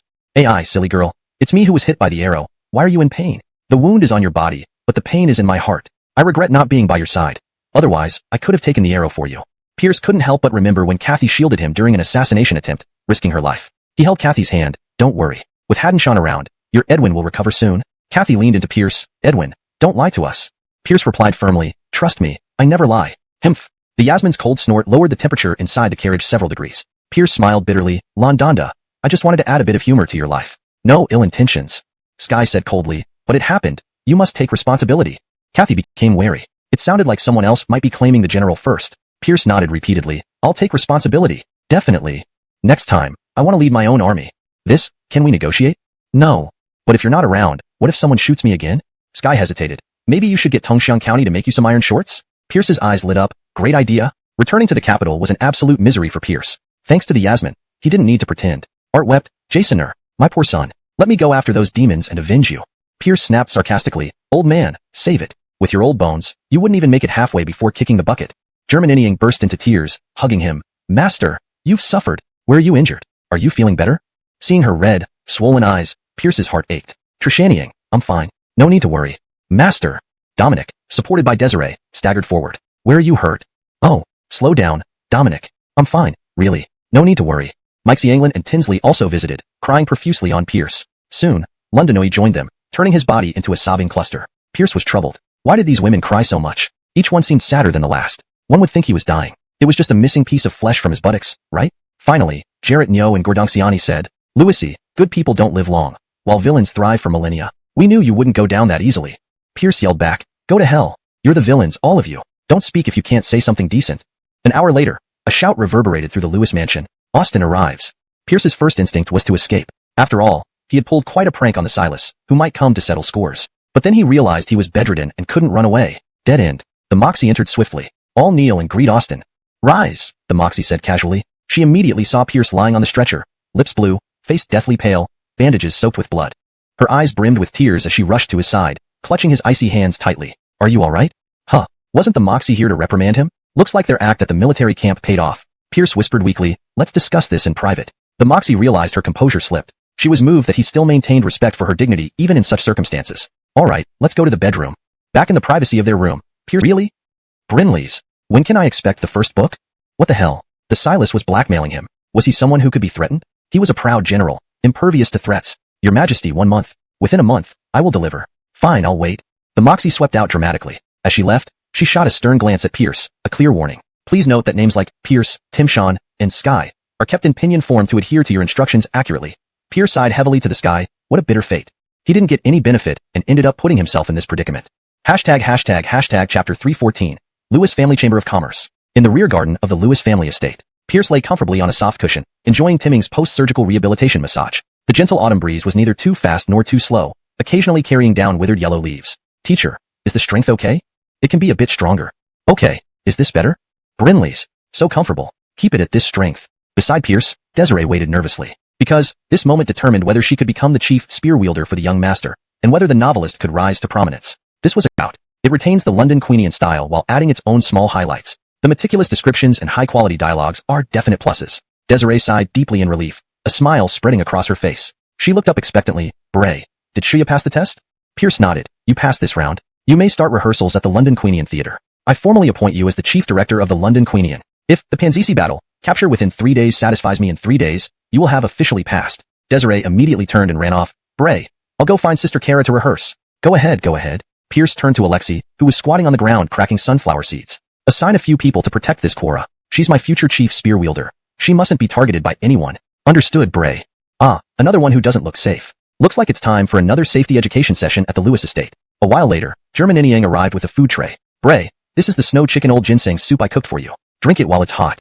I appreciate your efforts, Trishanyang. To cook soup for Bray is a blessing for Trishanyang. Come, Bray, open your mouth. Each spoonful was tested by German Inyang to ensure the right temperature.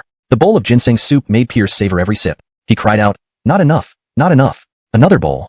Timming quickly intervened. No way. Teacher, you're currently too weak to receive too much nourishment. You shouldn't drink too much ginseng soup. Pierce looked regretful. Trishanyang, how is the Chamber of Commerce developing? What Pierce referred to was naturally the Lewis Family Chamber of Commerce. As various Lewis family businesses took root across the Great Phelan, establishing their own chamber became necessary. They couldn't keep giving away prime business opportunities to others, could they? Though monopolizing wasn't always ethical, with sufficient power, it certainly paid off. However, Pierce was too busy and never found the time to plan it himself. Once German Inyang began managing the Lewis family assets, Pierce handed the task over to her. German Inyang smiled. Bray, our chamber has developed rapidly. We now have offices across the Great Phelan and are expanding into Song and Shu kingdoms. After more than a year of growth, the Lewis family chamber was already one of the top few in the Great Phelan. Any mention of the 6 major chambers of the Great Phelan would have to make room. After all, Lewis family chamber's goods were unique worldwide. This meant irreplaceability, meaning if you wanted to do this business, you had to rely on the Lewis family chamber. Not to mention the immense influence on goods the herdsmen urgently need.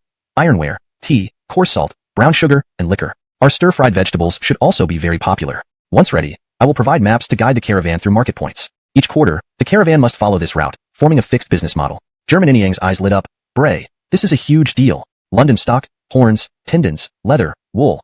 All precious commodities from the grasslands. Trading them for our cheap ironware, tea, and salt means huge profits. Moreover, our extensive enterprises can benefit internally. Meat supplies the Lewis clan taverns, horns and leather can supply bow-making in Tongshan County. Horses for the Lewis army. Reducing expenses while reprocessing to maximize value. Pierce nodded approvingly. Trishanyang, you see the big picture. Indeed, this is a strategic business for us and must remain under our control. Pleased with the compliment, German Inyang responded. Thanks to Bray's teachings, I'll organize the caravan promptly, ensuring it doesn't hinder your affairs. Rest assured, I trust Trishanyang's handling of matters. Hashtag chapter 315. 3 pieces of news. Once Germain left, Ashton sauntered in with his usual unhurried pace. This old Taoist always seemed to appear at the most opportune moments. It was hard to decide, it's such a burden on her. At such a young age, she must bear such heavy responsibilities. Watching her mother decline rapidly, she must be shedding tears daily. Jessica lowered her head, her eyes brimming with tears. Ashton handed over 3 letters. These are messages from the Sacred Maiden to the Edwin. Pierce took them. 2 were addressed to him, and 1 for Jessica, which he immediately passed on. As they read their respective letters, the atmosphere grew solemn. In Pierce's letter, the Quora described her daily life, how many meals she ate, what she ate, and constantly repeated how nothing tasted as good as London-Dash's cooking. She also mentioned how her mother taught her things today, how her mother looked older today, and how heartbroken she felt, often crying herself to sleep. Tears welled up in Pierce's eyes, while Jessica couldn't stop sobbing, clearly moved by what the Quora wrote to her. Alexei, standing behind Pierce, was secretly reading along. Soon enough, he too burst into tears. Ashton, having joined the group during their time in Shu, wasn't fully aware of the relationship between the Quora and the Lewis family. Witnessing this scene, he realized he had underestimated the bond between the Shu sacred maiden and the Lewis. Collecting himself, Pierce asked, "Advisor, tell me about Song." Ashton said gravely, "Chabi has started investigating our intelligence network in Song. Although it's being done discreetly, his efforts can't escape our notice. He hasn't found anything significant yet. As a result, he's thrown a fit and started building a covert guard force." Pierce sneered, "Looks like he wants to play a game with us." Ashton scolded, "This man is ungrateful and might turn against the great Phelan. We should prepare a counter-strategy to give him a taste of his own medicine." Pierce responded calmly, "He may be ungrateful, but he won't directly oppose the great Phelan. Holding such a high position, he won't tolerate being under constant surveillance. Taking action is only natural. Preparations are still necessary. Always have a backup plan in case of emergencies. How's our contact with the Song royal family? One person is hesitant, while another is ready to move forward. Excellent. Provide all support to the one who's ready. If he needs weapons, give him obsolete military equipment from our arsenal. If he needs people, help him build connections. If he needs money, sorry, he'll have to find his own way. We're short on funds ourselves." "Understood. I'll arrange it immediately." Pierce massaged his temples. "What's happening in the great Phelan?" "Recently, a sect called Divine Sabergate has emerged in the martial world.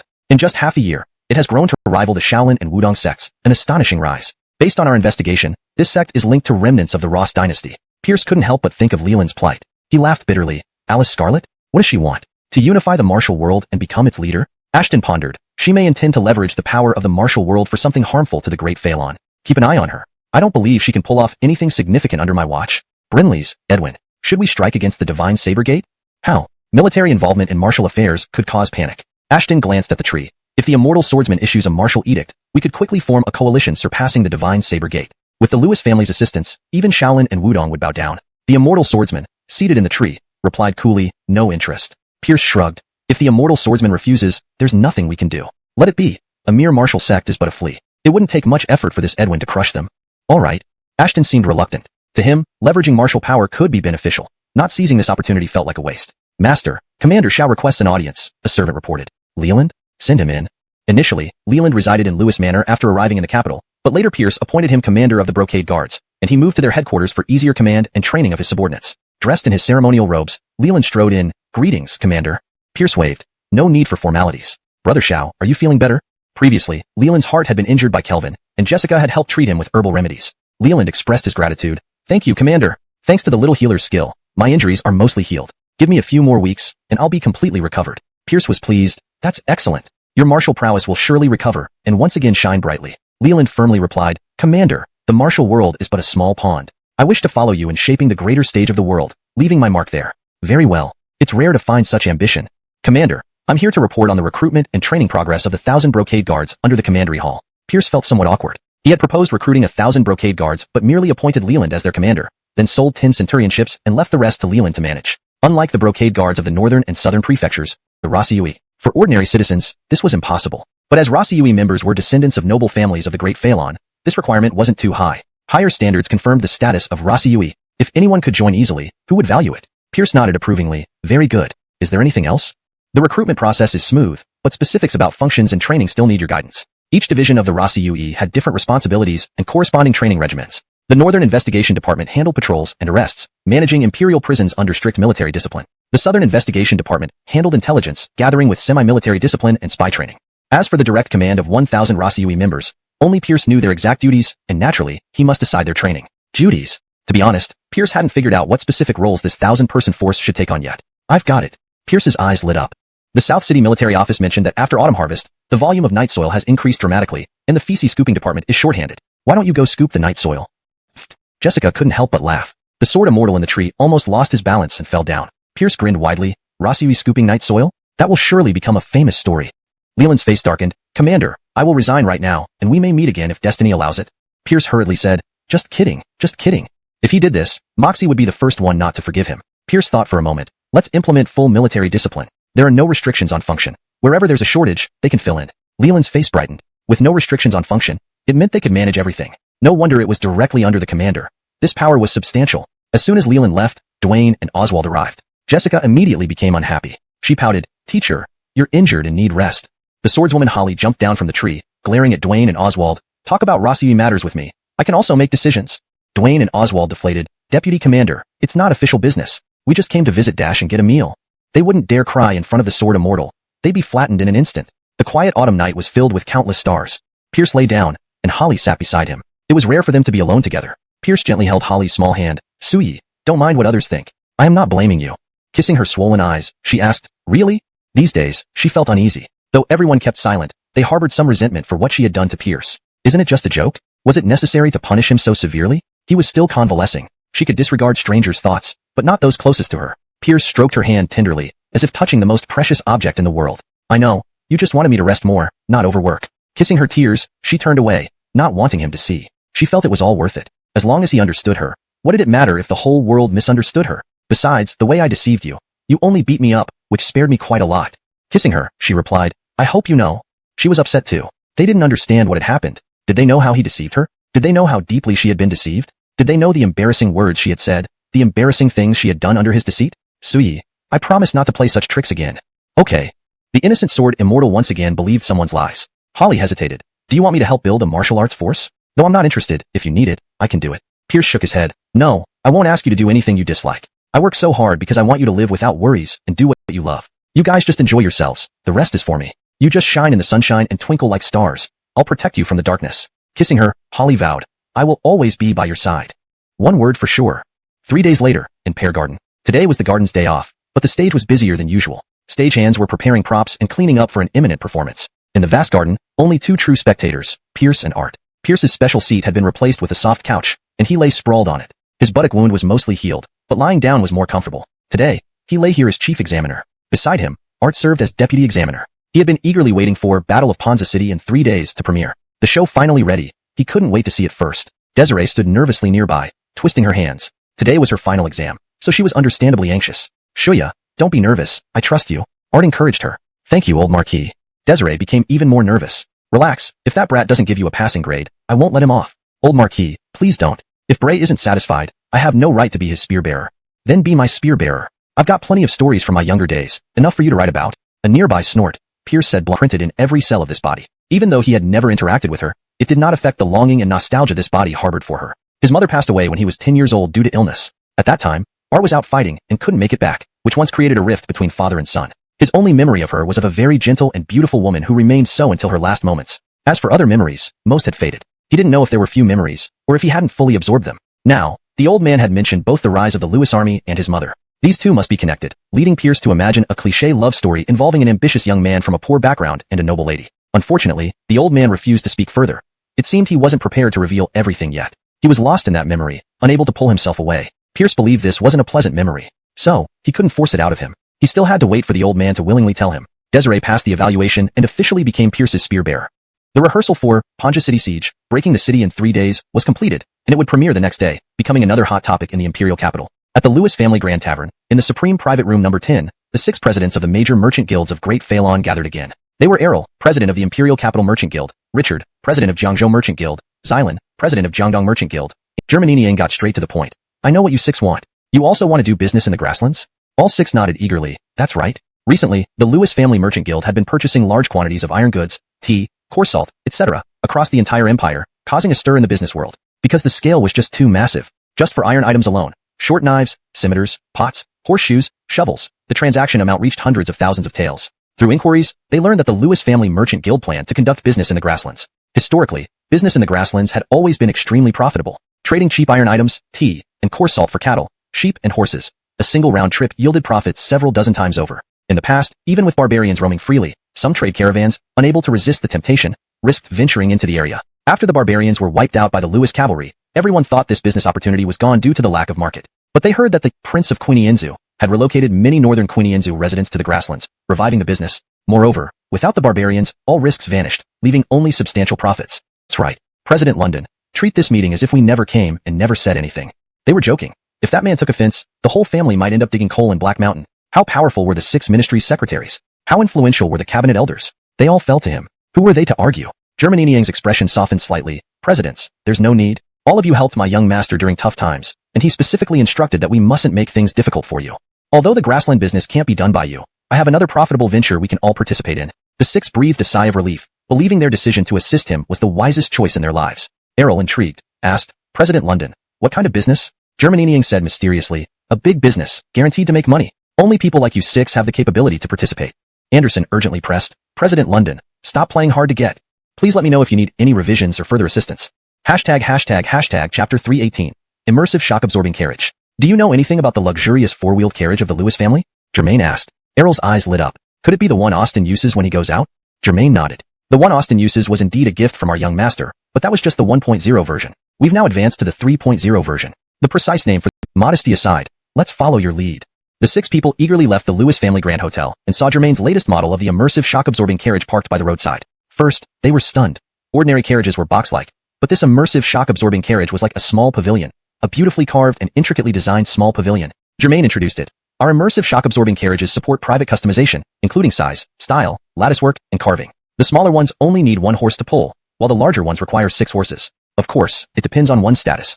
Otherwise, we can't be held responsible if someone gets beheaded for overstepping. In the Great Phalon Dynasty, the number of horses pulling a carriage was determined by one's rank. The emperor used 6 horses, princes 5, dukes and marquises 4, counts 3, officials 2, and commoners only 1. Violating this could result in imprisonment or beheading. Germain's immersive shock-absorbing carriage had only 1 horse. The 6 men examined the carriage with wide-eyed wonder. They occasionally touched here and there, marveling at its design. Errol asked, President London, using only 1 horse, wouldn't it be too straining to build such a large carriage? Germain shook her head with a smile.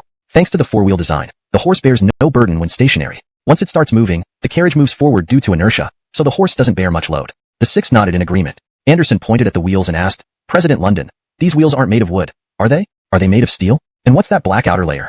Germain replied, Indeed, the wheels have a steel frame, with an outer layer of rubber. This ensures quiet operation while improving shock absorption and comfort. 6 presidents, why don't you get inside and try it out? My carriage can comfortably seat 6 of you. Let my guard take you for a ride. President London, we wouldn't want to impose. Inside the carriage, it was sumptuously decorated with silk tassels hanging from each corner, and the walls were painted in a unified warm yellow tone, making it cozy and clean. Lundot streamed in through the delicate lattice windows, illuminating the space warmly. At the back and sides were 3 soft couches made of golden thread namu wood, and in the middle stood a golden thread namu table where one could work or enjoy leisurely drinks. The 6 immediately fell in love with the layout that was both elegant and simple yet grand. They imagined themselves reading and sipping tea inside during tedious journeys, taking short rests whenever tired. Such a journey would be too enjoyable. The 6 entered the carriage and sat on the cotton soft couches. A Lewis family guard took the driver's seat, and the carriage began to move. Soon, a large crack appeared on the road ahead. The 6 braced themselves, expecting a rough ride. To their disbelief, though there was a bump, it was just a gentle, more enjoyable journey. Building this carriage required complex craftsmanship and expertise from all of the Lewis family's artisans to succeed. Later, the young master gifted one each to Austin, the old marquis, and 2 national dukes. As more were built, the craftsmen accumulated experience, continuously improving the design, leading to the current 3.0 version. Perhaps the young master, being preoccupied with war and rarely traveling by carriage, didn't realize the immense business potential. Or perhaps he realized it but lacked the time and energy to pursue it. As the manager of Lewis family's business, she had to develop this business for him. Not only to diversify Lewis family's revenue streams, but also to prove her capability. When the 6 chamber presidents came today, she seized the opportunity to propose a partnership. She had already thought through the collaboration model. The 6 chambers would provide capital, while the Lewis family would provide labor and technology. First, giving these 6 a taste of success wasn't a bad idea, as the young master had instructed to give them a share of the profits. Second, the Lewis family's chamber was currently purchasing large quantities of iron, tea, and coarse salt, costing a fortune. The cash flow was tight, and she needed a lump sum from them to alleviate the pressure. Entering the Lewis family grand I didn't see you again. A day without seeing you feels like 3 seasons. How long has it been since we last met? Your Majesty, you've lost weight. Tell me honestly, weren't you so missing me that you couldn't eat or drink? The Moxie cursed. As if I would miss you. You big fool. Get lost. Don't disturb me while I'm marking. Your Majesty, hitting shows love and scolding shows care. Just hit me or scold me. Shadow Guard. Remove this rascal from my sight. Pierce hastily let go. Your Majesty, let's talk business. The Moxie retorted sharply. What important matters do you have? Pierce took out some red wine from the counter in Lewiston Palace and poured a glass for the Moxie and himself. He slowly sipped it. Are you really asking me to make books as cheap as cabbage? The Moxie replied without hesitation. Of course. How many times have I urged you? Have you made up your mind? Brinley's. Supporting the poor is urgent. All right, I'll fulfill your wish. But you need to promise me one thing. Don't tell me you want to take more liberties with me. From now on, you mustn't leave the palace without my permission.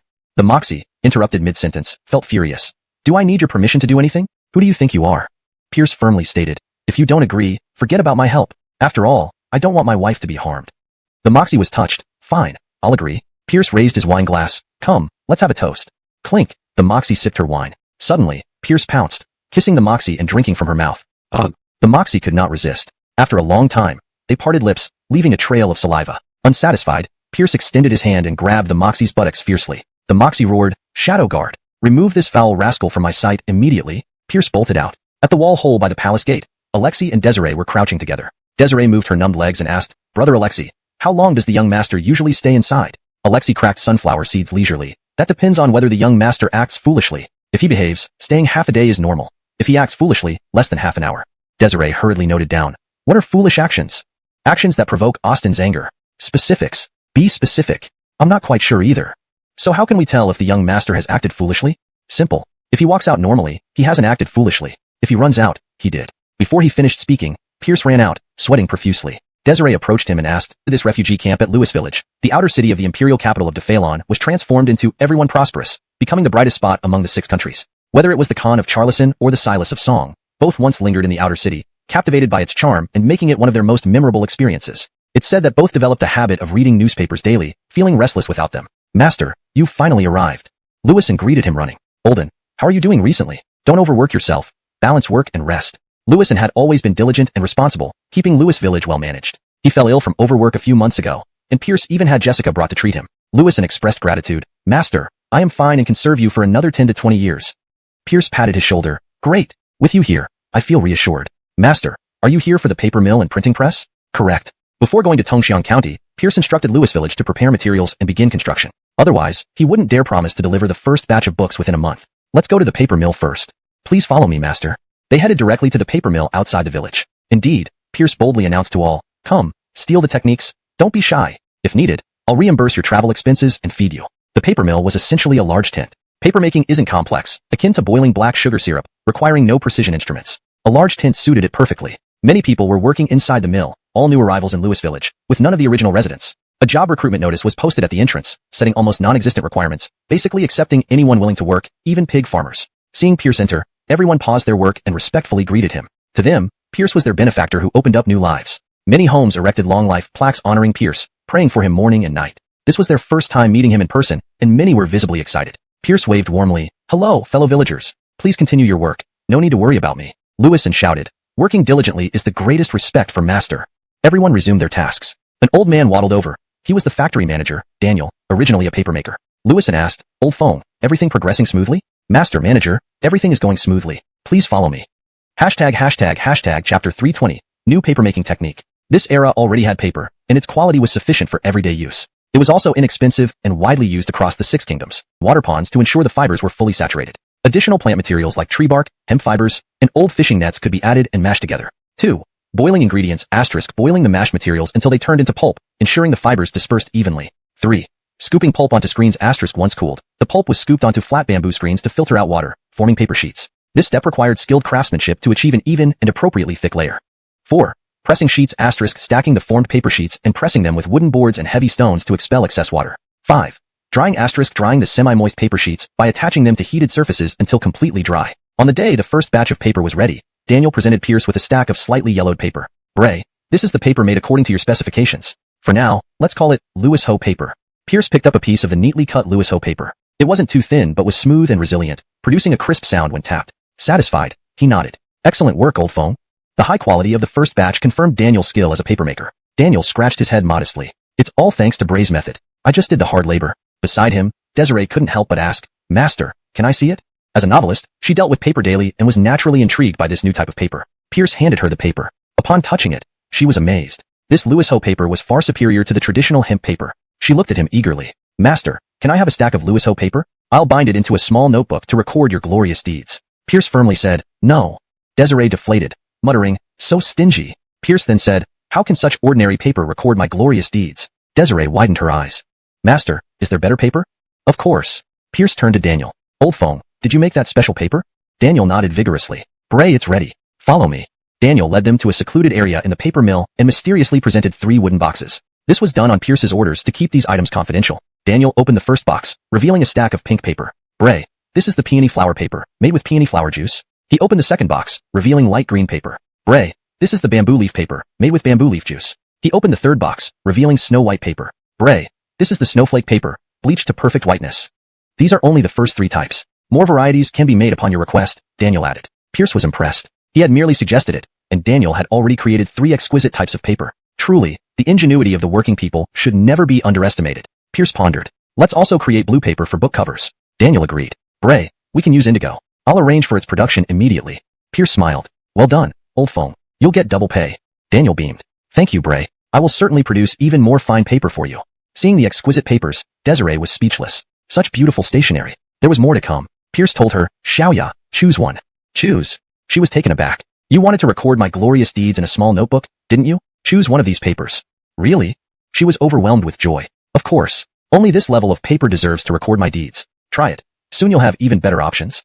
Desiree touched each type of paper hesitantly. The snow white snowflake paper, the elegant bamboo leaf paper, and the sweet pink peony flower paper. Finally, she made her choice. No.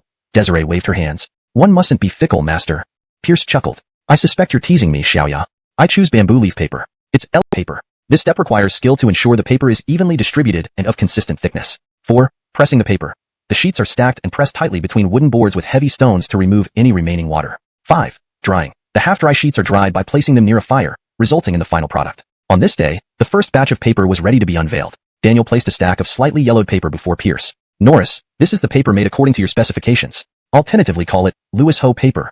Pierce picked up a square sheet of Lewis Ho paper. It was not too thin, smooth, and flat. Tapping it lightly, it emitted a crisp sound, showcasing its durability. Satisfied, he nodded. Very good, old phone. Your skills are exceptional. The quality of the first batch indicated that Daniel lived up to his reputation as a skilled papermaker. Daniel scratched his head modestly. All thanks to Norris's method. I just provided the labor. Beside him, Desiree couldn't help but ask, Master, may I take a look? As a novelist, she constantly dealt with paper and was naturally intrigued by this new Lewis Ho paper. Pierce handed her the paper. Upon touching it, Desiree was astonished. This Lewis Ho paper was far superior to the hemp paper. With wide eyes, she pleaded, Master, could I have a stack of Lewis Ho paper? I'll bind it into a small notebook to record your glorious deeds. Pierce firmly replied, No. Desiree deflated, muttering, So stingy. Pierce then added, To record my glorious deeds, we need something far better than ordinary paper. Eyes widening, Desiree asked, Master, do you have even better paper? Of course. Pierce turned to Daniel. Old phone, did you make that thing? Daniel nodded eagerly. Norris, it's done. Please follow me. Daniel led them to a secluded room within the paper mill and revealed 3 wooden boxes. He kept them secret per Pierce's instructions. Opening the first box, he showed a stack of pink paper. Norris, this is the lotus flower note, made with lotus flower juice. Next, he opened the second box, revealing a stack of light blue paper. Norris, this is the bamboo leaf note, made with bamboo leaf juice. Finally, he opened the third box, unveiling a stack of snow white paper. Norris, this is the snowflake note, produced using bleaching techniques. For now, we have only these 3 colored notes, but we can produce more varieties if Norris desires. Pierce nodded approvingly. He hadn't expected the creation of such exquisite paper simply based on his suggestions. Indeed, the wisdom of laborers should never be underestimated. He pondered, Can you also create a blue note for book covers? Daniel responded quickly. Norris, adding indigo juice will suffice. I'll have someone gather indigo and begin production immediately. Pierce smiled. Excellent. Old phone has done well. Double your salary. Overjoyed, Daniel exclaimed. Thank you, Norris. I will certainly strive to create even more excellent paper for you. Even as the factory manager, Daniel's salary was already enviable. Doubling it meant he was on the fast track to prosperity. Pierce was indeed generous and extravagant. Beside him, Desiree was mesmerized by the exquisite notes, marveling at their beauty. Her surprise was yet to come. Pierce addressed her, Xiaoya, choose one. Huh. She was caught off guard. Didn't you want to bind a notebook to record my glorious deeds? Choose one type of note. Really? She was overwhelmed by the surprise. Of course. Only such high-quality notes can barely qualify for recording my deeds. Start with these, and soon you'll have even better ones. Desiree fondled the pure white snowflake note, the delicate bamboo leaf note, and the charming pink lotus flower tone and style from the original text. Hashtag chapter 321. Movable type printing. Having settled the issue with paper, only the printing technique remained to be addressed. The printing factory was not far from the paper mill, allowing freshly made Lewis Ho paper to be directly transported to the print shop, saving the hassle of additional handling. Compared to the rudimentary paper mill, the printing factory was much more advanced. It spanned 3 large courtyards, the first for making printing plates, the second for printing, and the third for bookbinding. Lundonk the paper mill, the printing factory had minimal security. Anyone could come and observe or learn without any restrictions. Those who did not were seen as lacking courage. However, the workers here were all experienced craftsmen, not like the aunties feeding pigs at the paper mill. After all, the quality of the final books depended on this place. In this era, books were considered sacred items. Although Pierce did not expect to make a profit from them, he couldn't risk damaging his reputation. Speaking of printing techniques, in an age where paper was widely available, books remained expensive mainly due to the printing methods used. At this time, woodblock printing was still the standard. A single piece of wood carved by hand with raised reverse text, inked in black, and then printed on paper. While this was more efficient than manually copying books, it still required a significant amount of new era of education for the great Zhou Dynasty. Unfortunately, he spent half his life without achieving much. When Pierce presented the movable type printing method to him, Egan immediately knelt in reverence. Old Shin, how many wooden movable types have been carved? Lord, over 2,000 common Chinese characters have been carved, and we need about 1,000 more to complete the set. Then we can start printing. How long will it take? About half a month. Pierce frowned slightly but said nothing more. For Egan, who devoted his life to printing, perfectionism was inevitable. Since Pierce had recruited him, he had to give him some leeway. There was plenty of time, so there was no need to rush. All right, handle it as you see fit. But the first batch of books must be printed within a month. Egan replied happily, Lord, no problem. By the way, Lord, besides the 4 books and 5 classics, I would also like to print the collected poems of Lord Lewis. What do you think? Pierce looked embarrassed. That wouldn't be appropriate. How can someone like me dare to occupy the space mint for such great works as the 4 books and 5 classics? Unbelievable. Not only did he get freebies, but now a poetry collection? Pierce was blushing in embarrassment. Egan, filled with admiration, disagreed. Lord, your poetry is unparalleled. Each piece is a timeless masterpiece that will reverberate through the ages, worthy of everyone's admiration. The publication of the collected poems of Lord Lewis will surely become a classic that every scholar will want to read. Reluctantly, Pierce agreed. All right, you are the plant manager, you decide. Egan excitedly exclaimed, then it's settled. Here, Old Shin, this is a box of precious snowflake stationery. Take it as a reward for your hard work. Seeing the pure white snowflake stationery, Egan was overjoyed. Thank you, Lord. Desiree took out her small notebook and started writing. The printing factory is planning to publish the collected poems of Lord Lewis, with Lord looking very reluctant. Is this what they call humility? Is this what they mean by a gentleman not striving for recognition? She noticed Pierce watching her and asked nervously, Lord, did I write something wrong? For the first time, Pierce blushed, stuttering, I wanted to ask, where did you dip your brush for ink? I never saw you grinding ink. Desiree sighed in relief and pulled out a small jade bottle from her robe. Proudly speaking, Lord, this is our novelist's secret weapon. It's called an ink jade bottle, containing specially formulated oil-based ink. Just dip the brush once, and you're good to go. So, it was an ancient version of ink. Pierce frowned. You have to dip it every time, and can't write many characters at once. Writing on a desk might be okay, but for you, though unsuitable for long-term preservation, it's perfect for quick, on-the-go note-taking like yours. Delighted, Desiree thanked him. Thank you, Lord. With this Shuya pin, taking notes has indeed become much easier. No need to thank me. After all, you are recording my illustrious deeds, Pierce replied. Turning to Lewison, he asked, Oldun, did you see the production process? Brinley's master. Good. Set up a pencil factory next to the print shop. Keep it small scale since it's not a big deal. And another ink factory. I'll give you the formula later. Have the artisans produce it according to the recipe. With cheap ink, along with affordable paper and books, ordinary families can afford reading and writing materials. I'll have people start right away, master. Desiree used her new Shuya pen to write in her notebook. To ensure everyone could read and write, Lord Pierce diligently invented new papermaking techniques, movable type printing, the Shuya pen, and ink. Thus, Pierce continued his efforts to revolutionize knowledge dissemination and literacy, pushing forward an era of enlightenment and progress. Chapter 322, Prison Break. Master, I adopted a shareholding cooperative system. The 6 major chambers of commerce each hold 1 share for 100,000 taels, while the Lewis family holds 4 shares with our technology and manpower. In the back garden of the Lewis residence, Germaine stood beside Pierce and meticulously reported on her business venture with the 6 major chambers concerning the immersive shock-absorbing carriage. Pierce praised, You've done wonderfully. Pierce responded without hesitation, Of course. Germaine interjected, Master, let me be your model. Kathy retorted, I should be the model. Pierce mediated, Let's not argue. Both of you can model it. A good small ding-ding must perform well on both Eastern and Western stages. Suddenly, Dwayne and Oswald burst in yelling, Lewisy, something's wrong. Germaine and Kathy left with a look of annoyance. Pierce was fuming. These 2 buffaloes sure knew how to time things poorly. He bellowed, If you don't give me a convincing reason, you'll spend today cleaning out the latrines. Dwayne panted, Lewisy, Gino escaped from prison. Pierce was puzzled. Shinshu? Who's that?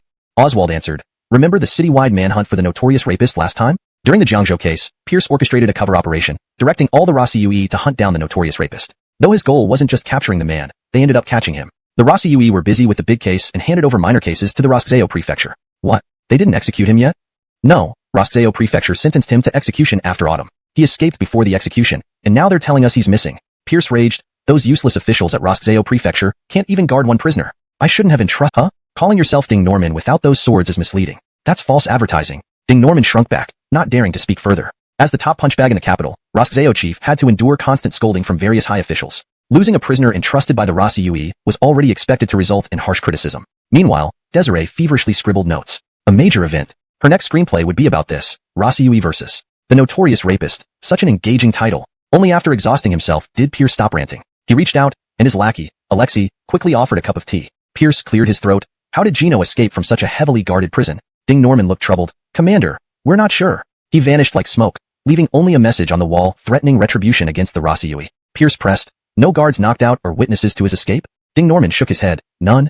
Dwayne exclaimed. How is that possible? Isn't the prison monitored 24 hours a day? Ding Norman sighed. That's what I can't figure out either. Oswald was stunned. This is eerie. Everyone turned to Pierce. He sneered, a petty trick, yet you dare play it here? Leland.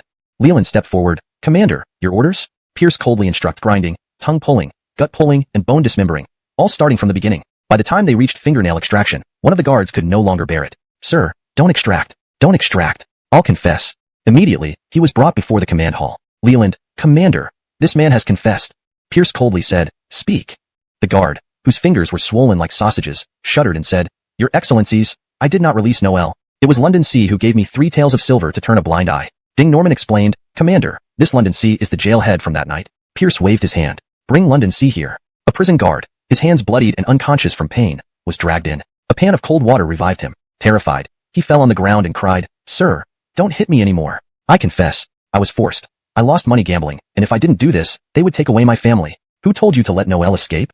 The boss Charleston from the underground casino outside the city. Oswald Leland, go arrest him. A large contingent of the Imperial Guard reappeared on the streets of the capital. This finally drew the attention of the citizens, who began asking what had happened. Upon learning it was about the escaped thief, they cursed the Roskzeo officials and warned that hotness of body might be one, and expertise in administering drugs another. What could these skills, alone or combined, accomplish? It wasn't likely to be something straightforward, more probably, a covert, underhanded task. Pierce unraveled the threads in his mind, getting closer to the truth. Master, an old Lewis family soldier burst in. There's trouble. Last night, thieves infiltrated the Lewis estate. The paper mill and printing factory caught fire, destroying all the Lewis show paper and wooden movable types. Both managers were stabbed and are critically injured. Pierce leaped to his feet. Damn, so this was all targeted at him. At the Moxie's reforms. Someone didn't want cheap books to appear. Let's go. Pierce strode out, followed by Dwayne, Oswald, Leland, and 1,000 soldiers from the command hall. Another big case for the Imperial Guard. Pierce asked the old soldier, where are the 2 managers now? How are they? They were taken to the Lewis Estate's infirmary. They both have chest wounds, deep to the bone. We've only managed to stop the bleeding temporarily. We can do nothing more. Any other casualties? Just the 2 managers. Pierce nodded. This was indeed aimed at his bookmaking efforts. He shouted, Alexei, go back to the mansion and bring Haddon to the Lewis Estate infirmary. Alexei turned and left immediately. Master, I'm on it. Paper could be remade. Wooden movable types could be recarved. But losing these 2 men would set his bookmaking plans significantly back. Therefore, their lives were most critical. Surgery, leaving Tim Haddon to care for the 2 uncertain lives. Pierce led the group to the destroyed paper mill and printing factory. The scene was a charred wasteland, showing the intensity of the fire. Thankfully, it started at night when workers were away, leaving only the managers on duty. He regretted placing the factories outside the estate, giving Noel the opportunity to stab Daniel and Egan, possibly fatally. His intention was for others to learn from them, not sabotage his plan to support the Moxie's reforms. He had underestimated their ruthlessness and intelligence, failing to see how they inferred the Moxie's plan from the factories. Since they showed no mercy, neither would he. They would play this game seriously. Chapter 324, the Flower Queen Competition. Olden, Pierce called out. Master, I'm here, Lewison responded as he walked up. Rebuild the paper mill and printing factory this time within the estate. Assign people to keep watch so they won't get another chance. Also, build the pencil factory and ink factory within the estate. Speed up the construction. Time is running out. Once built, have the original workers start immediately without waiting for the factory managers. Have our carpenters join in too to carve the wooden movable type as soon as possible. Brinley's master. I'll arrange it right away. No matter what, book production must not stop. It was crucial to securing his hold over the Moxie, ensuring 9 generations of the Lewis family lineage, and guaranteeing his own happiness. Anyone who dared to obstruct him would be crushed. Dwayne and Oswald approached. Lewisy, what do we do next? Should we conduct another citywide search to catch that bastard Huashan Jason? Pierce replied, a citywide search is necessary to calm public anxiety. But catching Huashan Jason will be difficult. He won't fall into the same trap twice. Dwayne persisted. Then what should we do? Pierce countered. If you had just pulled off such a big operation, what would you do? Dwayne responded without hesitation. Definitely hide out until the heat dies down. Exactly. Finding him now will be nearly impossible. Oswald added. So what do we do? We can only focus on him right now. Pierce sneered. Since he won't come out, let's draw him out. Even the most cautious fish can't resist the lure. Lewisy, how do we do that? I ask you, what does Huashan Jason love the most? Women, they both answered in unison. Let's use women to lure him out. How? We don't know where he's hiding. Where do we place the bait? We don't need to know. Let's set a super lure that makes all the fish in the pond chase after it. Lewisy, you're being cryptic again. What kind of super lure? The two rubbed their hands excitedly. Even before Huashan Jason fell for it, were filled with men sporting dark circles under their eyes. The organization capable of hosting such a world-renowned competition could only be the Lewis Family Chamber of Commerce, hailed as the foremost merchant guild in the world. Another stunning announcement. Poet extraordinaire Bray Lewis would serve as the chief judge of the Flower Queen competition and compose a poem on the spot for the winning Flower Queen. While the news of the competition had thrilled the men, this additional tidbit sent women across the land into a frenzy. This was Bray Lewis. If he wrote a poem for her, she would instantly become the fairest in the land. Her worth skyrocketing, turning from a common hen into a phoenix. Suddenly, not only were the courtesans preparing, even respectable young maidens thought of participating. Many noticed that with the Lewis Family Chamber of Commerce organizing and Bray Lewis as the judge, this wasn't just any Flower Queen competition. It was essentially a selection process for Bray Lewis's consort. But it didn't matter. He could choose his consort while they enjoyed the competition. It wouldn't conflict. The news spread wider, attracting talented people and beauties from all over Great Phelan to the capital. Missing this grand event would mean regret for life. In the nourishing Heart Hall, the Moxie was chasing Pierce with a feather duster. You scoundrel, I asked you to oversee book production, but you're selecting a flower queen for me, all the top courtesans from across the land. Only then will Huashan Jason be tempted to risk his life to witness it. The Moxie nodded. That makes sense. You're not doing this to satisfy yourself? Pierce spoke with righteous indignation. Your Majesty, you are the most beautiful woman in the world. With you, I pay no attention to any other woman. Any flower queen wouldn't even be worthy to lift your hem. What a pity I can't eat it. The Moxie smiled. You always sweet-talk me. Afraid she might ask more questions, Pierce quickly pulled out a wooden box. Your Majesty, this is a small gift for you. The Moxie asked happily, what gift? Open it and see. She opened the box to find a stack of beautiful pink letter sheets. The Moxie's eyes lit up. How lovely these letter sheets are. Your Majesty, these are lotus flower sheets. I made them specially for you. Only such exquisite stationery matches your peerless beauty. How did you know I love pink? Because I only have you in my heart. Come, Your Majesty, give me a kiss. Chapter 325, The 10 Beauties of Great Phelan. Outside the palace, Alexei and Desiree were squatting until their legs went numb. Desiree pouted and asked, Brother Alexei, why isn't Master making a fuss this time? Since. Alright, I'll bring you along for fun. The two were incredibly excited, feeling like they had reached the pinnacle of life. Just a day later, the Lewis Family Chamber of Commerce announced the location and rules for this beauty contest. Location: the Lewis Family Grand Hotel. Rules: the competition is divided into 5 stages: registration, preliminary selection, first round, semifinals, and finals. Registration: only 3 days, assisted registration is available, 1 tael per entry. No restrictions, as long as you believe in yourself, you can step onto the stage and change your life. Preliminary selection: select 100 contestants from all entrants based solely on appearance. First round, 100 to 50, judged on appearance and demeanor. Semifinals, 50 to 10, judged on appearance and talent. Finals, 10 to 1, selecting the ultimate winner, judged on appearance, demeanor, and talent. 5 stages, firmly focused on appearance. As long as you are beautiful, with decent demeanor and talent, you're practically assured to win. Everyone felt the rules were professional and fair. However, many complained about the venue, who in the capital didn't know that the Lewis Family Grand Hotel was notorious for high prices. Understandably so, given it's the top hotel in the world. But setting the competition here, isn't this forcing extra spending? This would exclude ordinary people. The Lewis Family Chamber of Commerce was selecting 50. Finished in 1 day again. Third day, semifinals. Finally, Pierce sat as the chief judge, flanked by Braden and Taj. Sabrina Prodigy Pierce's appearance caused waves of excitement. The 50 beauties were thrilled, aiming to impress him. Competition got intense. 50 beauties showcased talents. Some played flute hinting skillful lips, some piano hinting excellent hands, others sang operas implying expertise. After fierce competition, the top 10 emerged. Queenie Xiaxiao from Trishanfing Pavilion, Chinjiajia from Kui Falu, Jiang Chuchu from Norman Hong Queenian, Mai Oxiaking and Hading Siaki from Chaoyang River, Aiko, the top courtesan from Jiangzhou, Alacia, the top courtesan from Jiangdong, Zier, the top courtesan from Jiangnan, Shangguan Charlisk, the top courtesan from London Angshao, Murong Lan, the top courtesan from Queenie Enzu. These 10 beauties were called the 10 Beauties of Great Phelan. Among them, Queenie Xiaxiao, Chinjiajia, and Jiang Chuchu were old acquaintances of Pierce. Mai Oxiaking was the girl used as bait in the Duras Remnants case, surprisingly pretty now. Arranged in a row, these 10 beautified the hotel's lighting. Each had unmatched beauty, body, demeanor, and talent, each unique due to their backgrounds. Crowds upstairs and downstairs drank wine enthusiastically, cup after cup. Pierce stepped on stage, presenting the top 10 prizes. The Flower Queen Edition London Ding's Taozhong, a limited edition prize. Each headliner was delighted. Already hard-to-get items became even more valuable when awarded by Pierce. Note: the term Hua Ke Ban Xiao Ding Ding Taozhong has been translated as Flower Queen Edition London Ding's Taozhong to maintain a balance between literal meaning and fluency in English. However, if London Ding's Taozhong is a specific item with an established translation, please provide it for more accurate translation. All secretly flirted with Pierce, especially Mai Oxiaking, heart-pounding seeing her idol again. Queenie Xiaxiao, Chinjiajia, and Jiang Chuchu boldly approached, scaring Pierce into fleeing. Later, Pierce received 10 slips with their lodging details. He was furious. This was bribing the chief judge. Unethical. He couldn't succumb. He was always fair, impartial. However, if he were to call all 10 of them for a show, have them model the London Ding Ding set, and show off their advantages, it probably wouldn't be an issue. Note: London Ding Ding set is used here as a translation for Xiao Ding Ding Taozhong, which seems to be a playful or coded term in the original text. The translation maintains this tone while ensuring it reads naturally in English. Unlike usual, Braden and Taj didn't beg Pierce for help, busy consoling eliminated beauties. Encouraging the 10 beauties of Great Phelan, Pierce announced, the final will be held at Lewis Family Grand Hotel in 3 days. He needed these 3 days to take care of matters. Chapter 326, The Beauty Queen Shangguan Charlisk. What's happening now? The bets are open. Who do you think will be crowned the Beauty Queen? Action speaks louder than words. Place your bets on her. Do you feel financially strained lately? Are you absolutely confident in your judgment? Come, place your bets. Today you may be underestimated, but tomorrow they will not be able to match you. What separates you from nobility and generals? Is it lineage? Talent? Martial prowess? No, it's this single bet. What can relieve life's worries? Only a single decisive bet. Imperial City was inundated with such publicity. There must be one line that touches your heart. Thus, a citywide gambling frenzy unfolded in Imperial City. Countless gamblers rushed to Lewis Family Grand Tavern, ready to cast their sacred votes. However, all 10 beauties were exceptionally beautiful. Any one of them could become the beauty queen. Who should they bet on? Everyone was stumped. To ease everyone's dilemma, the thoughtful Lewis Family Grand Tavern provided detailed profiles for each contestant, helping people make decisions. First were the 3 grand courtesans of Imperial City: Sandra, Andersangia, and Jiang Trishichu. These 3 exuded an air of elegance and grace, as befitting the top courtesans of the Imperial City. Of course, their figures were also exquisite, offering a grand and majestic allure of imperial splendor.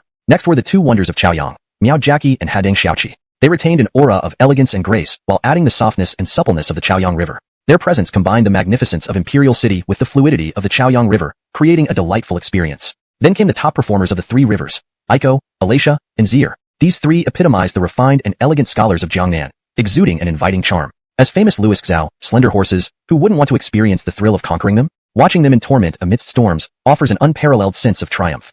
Feeling weary after managing myriad affairs in Central Plains? Want something fresh? Outskirts duo Shangguan Charlisk and Murong Lan offer you an exotic touch. Both have foreign bloodlines, boasting devilish figures and angelic. A Taoist-like old man was obstructed by a street brawl. Please stop fighting. Old man, tell us who's right? The old man stroked his beard. You're all wrong. Too superficial, too narrow-minded. Old man, share your thoughts. The old man hesitated, then said, fine. Let me enlighten you today. First, there's no perfect woman in this world. As the saying goes, the great way has 50 paths, heaven leaves one path hidden. If the way of heaven isn't perfect, neither can the world be. Everyone was convinced. Elevating women to the level of heavenly Tao, this old man had some wisdom. A well-built woman lacks tightness, while a petite woman lacks volume. Since there's no perfect woman, we shouldn't chase perfection. We should enjoy their strengths and overlook their weaknesses. Indeed, the best approach is variety. For voluptuousness, seek the northern flowers. For firmness, choose the southern jewels. His speech won everyone's approval, nodding in agreement. Of course, doubts remained. Old man, who do you think has the best chance to become the beauty queen? The old man grew frustrated. Foolish people. Who becomes the beauty queen is unimportant. In my view, any one of the 10 can be a queen. They together form the true beauty queen. Funny, so you don't know either. Angry, the old man retorted, nonsense. I've traveled the 4 seas, tasted every kind of woman. Realizing he said too much, he hastily stopped and hurried away. Someone in the crowd, dressed as a commoner, sensed an opportunity and secretly followed him. The final showdown began. Lewis Family Grand Tavern buzzed like never before. The ground floor hall was packed, as were the second floor private rooms and the third floor VIP suites. Under intense public attention, the 10 beauties of the Zhou Dynasty took the stage. Thanks to Lewis Family Grand Tavern's promotion, they received warm applause and admiration from the audience. Competing on equal footing in terms of beauty, the 10 beauties showcased their talents fiercely. Their demeanor, however, was beyond their control. Ultimately, Shangguan Charlisk won the title with her latest performance of Tenfold Ambush. Pierce presented her with a crystal award cup symbolizing the beauty queen, produced by Lewis Family Glass Factory, costing only 5 coins. Shangguan Charlisk cherished the trophy deeply, mesmerizing Pierce with her charms. Her magnificent figure rivaled that of German Inu and Kathy. Please grace me with a poem, she said shyly. At once, silence fell over the tavern, awaiting Pierce's new masterpiece. Without hesitation, Pierce circled Shangguan Charlisk, then composed a poem titled Beauty. Wearing silk shoes below, tortoiseshell hairpins shine above. Silken waist flows like gossamer thread, ears adorned with glowing moon pendants. Fingers delicate as sliced onion roots, lundumps like coral, rich and red. Tiny steps taken with grace. Her beauty unmatched in this world. Applause thundered, cheers rained. Thank you for your poem, sir. Shangguan Charlisk, overwhelmed, embraced Pierce. Sensing the warmth in her embrace, Pierce found himself unsettled. Was he so superficial? He calmly replied, no need for serving. If you wish, I can hire you as the second performer for Lewis Family Grand Tavern. Having cultivated a new queen, he wanted her to contribute to the tavern's success, rather than losing her elsewhere. LV Brinlier was the chief performer, and he couldn't break faith with her. Thus, Shangguan Charlisk became the second performer. Shangguan Charlisk beamed, I am willing. Becoming the second performer at Lewis Family Grand Tavern meant she was no longer a lowly courtesan, but an esteemed virtuoso admired by all. More importantly, joining Lewis Family Grand Tavern made her part of Master Lewis's circle. Seeing this, the other 9 contestants pleaded, Master, we too wish to join Lewis Family Grand Tavern. Pierce waved his hand. Very well, Lewis Family Grand Troupe welcomes you. Going all in, he decided to secure all 10 beauties. Dwayne and Oswald lamented, Lewis, you're truly a beast. Started as soon as it grew dark, leaving no room for nightlife, which was incredibly boring. Without warning, a figure appeared ahead on the street. Upon seeing her clearly, his eyes widened in disbelief, filled with amazement. Beauty, ethereal beauty. Under the soft moonlight, she stood dressed in white, resembling a goddess. Compared to her, even Shangguan Charlisk would pale into insignificance, barely worthy of tying her shoes. In the next moment, a realization struck him, causing his face to turn ashen. He stammered, Are you immortal swordswoman Sky? Sky replied coldly, Indeed. How did you find me? From the moment you talked about your fair distribution in the streets, the secret police agents have been tailing you. Why didn't you act earlier? Someone suggested waiting until you let your guard down. Although I personally felt it unnecessary.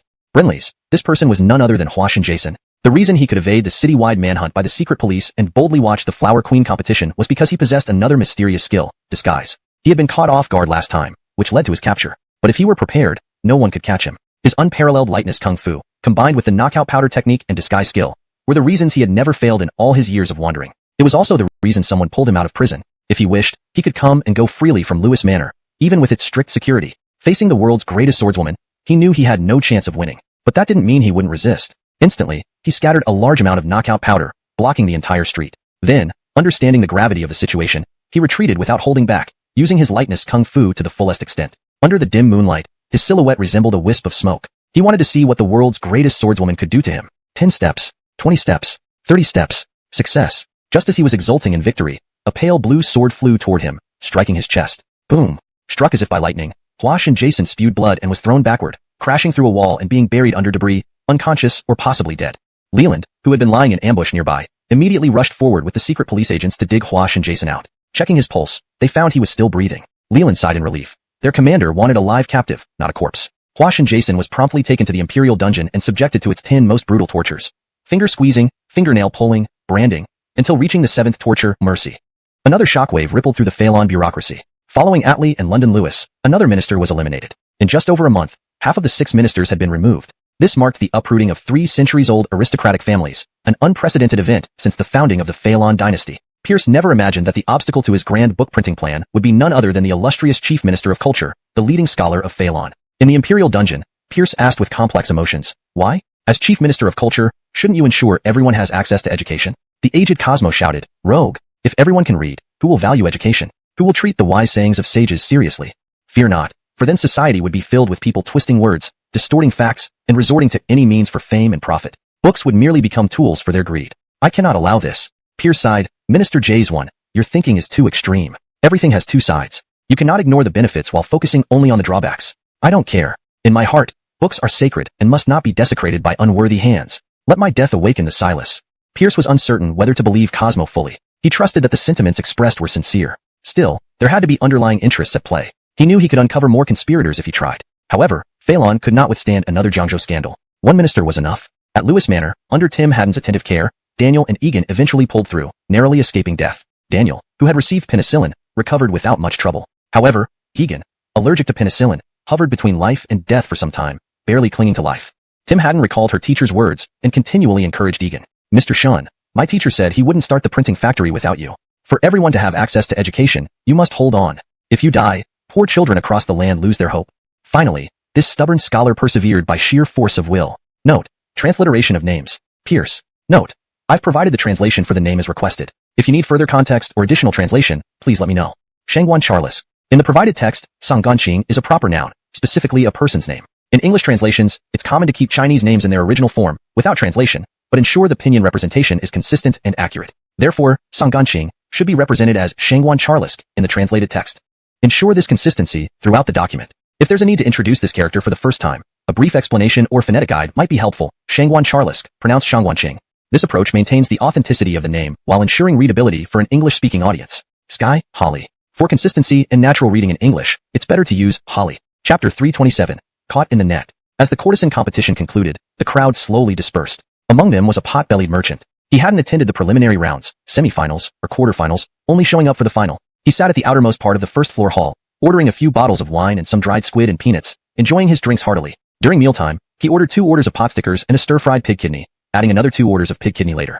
With an ordinary appearance and moderate spending, he did not attract anyone's attention. Only when observing the top 10 beauties of Great Phelan did his Adam's apple uncontrollably move. However, everyone else was doing the same, so it wasn't unusual. Rather, it would be strange if they didn't. Seeing Pierce ultimately awarding the title of courtesan to Shangguan Charles, he couldn't help but curse inwardly, superficial. Leaving the Lewis family in and walking back, a smug look spread across his face. At the same time, one person lingered in his thoughts, Shangguan Charles. It was now early evening, with a new moon rising above the city. The streets were shrouded in a cool night atmosphere. However, he wasn't in a rush, as curfew was still hours away. Indeed, the imperial capital had this advantage over other small towns which often imposed curfews as soon as it got dark, leaving no nightlife at all. Suddenly, a figure appeared on the street ahead without warning. Upon recognizing her, his eyes widened in disbelief. Beautiful, heavenly beautiful. Under the pale moonlight, she, clad in white, resembled the goddess of the moon. What Shangguan Charles? She wasn't even worthy to tie her shoes. In the next moment, he remembered something and his face turned ashen. He stammered, "Are you Yasmin Charleson Su-E?"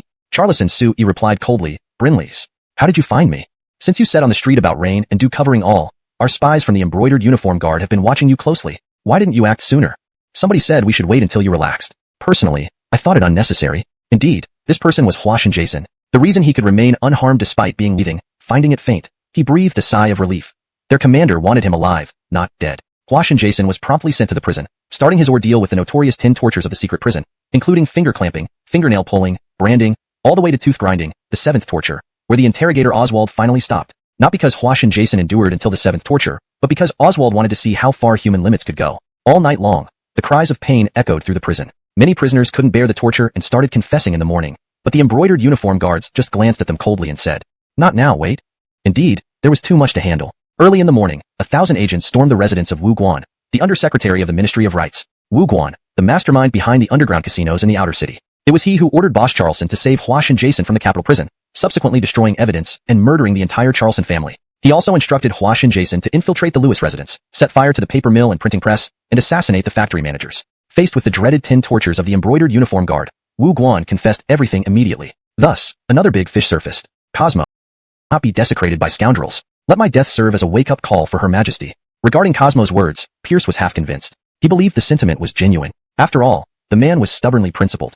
Brinley, there must be more to it than that. There must be some vested interest involved. Though he could expose more, this matter had to end here. Great Phelan couldn't endure another Jiangzhou case. One secretary was already too many. At Lewis residence, under Jessica's attentive care, Daniel and Egan finally survived, reclaiming their lives. Daniel, treated with penicillin, recovered relatively smoothly. However, Egan, allergic to penicillin, nearly died, left with only a breath. Recalling her teacher's words, Jessica repeatedly encouraged Egan. Mr. Shun, my teacher said without you, he wouldn't run the printing press. To ensure everyone has access to books, you must hold on.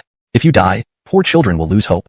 Finally, this stubborn scholar held on by sheer willpower. Please note, in the provided translation, Hua Sun Shir, Hua Shun Jason, is retained as it appears in the original text. If this name should be adjusted for cultural consistency or clarity in English, consider translating or transliterating it appropriately. Egan. In the provided text, the character's name is consistently translated as Egan. Therefore, it's best to maintain this consistency throughout the document. If Chu Ping should indeed be Trisha Ping, then all instances of Egan would need to be changed to Trisha Ping for consistency. Based on the context and standard pinyin transliteration, Egan seems correct, but please confirm if you intended Trisha Ping. For now, I'll proceed with Egan as it appears in your text. Note, the rest of the text translation has no changes needed regarding this name unless specified otherwise. Daniel. The translation provided is accurate and natural. No further edits are needed for this name translation. However, if you need context or further assistance with the document, please provide additional details. For a more detailed review or context-specific adjustments, please share more of the translated text. Names are typically transliterated to maintain their original sound, which has been correctly done here. If there's a specific reason to change it, please clarify. Jessica. Cosmo. Note. This appears to be a terminology consistency note, rather than a full translation task. If you have more text that needs translating or editing for consistency, please provide the full context. Wu Guan. Hashtag chapter 328, the Londonbrary. Half a month later, the first batch of books was printed. Your Majesty, we printed a total of 10 volumes in the first batch, with 1,000 copies of each, totaling 10,000 books, Pierce reported. Pierce had sent 10 copies of each volume to the Moxie as a keepsake. The Moxie looked at the blue cover with black letters, felt the smooth and sturdy pages, and smelled the faint scent of ink. She was immensely pleased. The Moxie noticed something peculiar. The 4 books and 5 classics are expected, but what is this Sabrina collection of Bray Lewis doing here? Pierce feigned distress. Your Majesty, this was all Egan's personal decision. I have already reprimanded him sternly, and he has deeply recognized his mistake. Admiring me is his freedom, but using power for personal gain is wrong. You didn't tell him to print it? Your Majesty, am I that kind of person? Without hesitation, the Moxie nodded. Brinley's you are. Your Majesty, you misunderstand me so much. I do not. Look at your pear garden. It's full of praise for you day and night. I have done so much, yet I haven't seen you put on a play about me. Pierce cried out in frustration. Your Majesty, it's not that I don't want to, it's just impossible. You know, writing about you, or portraying you could result in beheading. Who would take such a risk? The Moxie nodded. That's true. As the Moxie browsed through the 10 volumes, she finally opened the Sabrina collection of Bray Lewis. There was no helping it. She had always loved poetry. One of the main reasons she favored Pierce was because of his excellent poems. But the more she read, the angrier she became. She said angrily, look at you. You've written so many poems, not one of which is dedicated to me. And you claim to only think of me? How dare you lie to me? Pierce mumbled under his breath. Who told you to always freeload? What did you say? Your Majesty, I said I have one last hidden poem here, specifically written for you. The Moxie was overjoyed. Really? Recite it for me quickly. Pierce played hard to get. What's the reward? The Moxie replied grandly. Let you touch me as much as you like.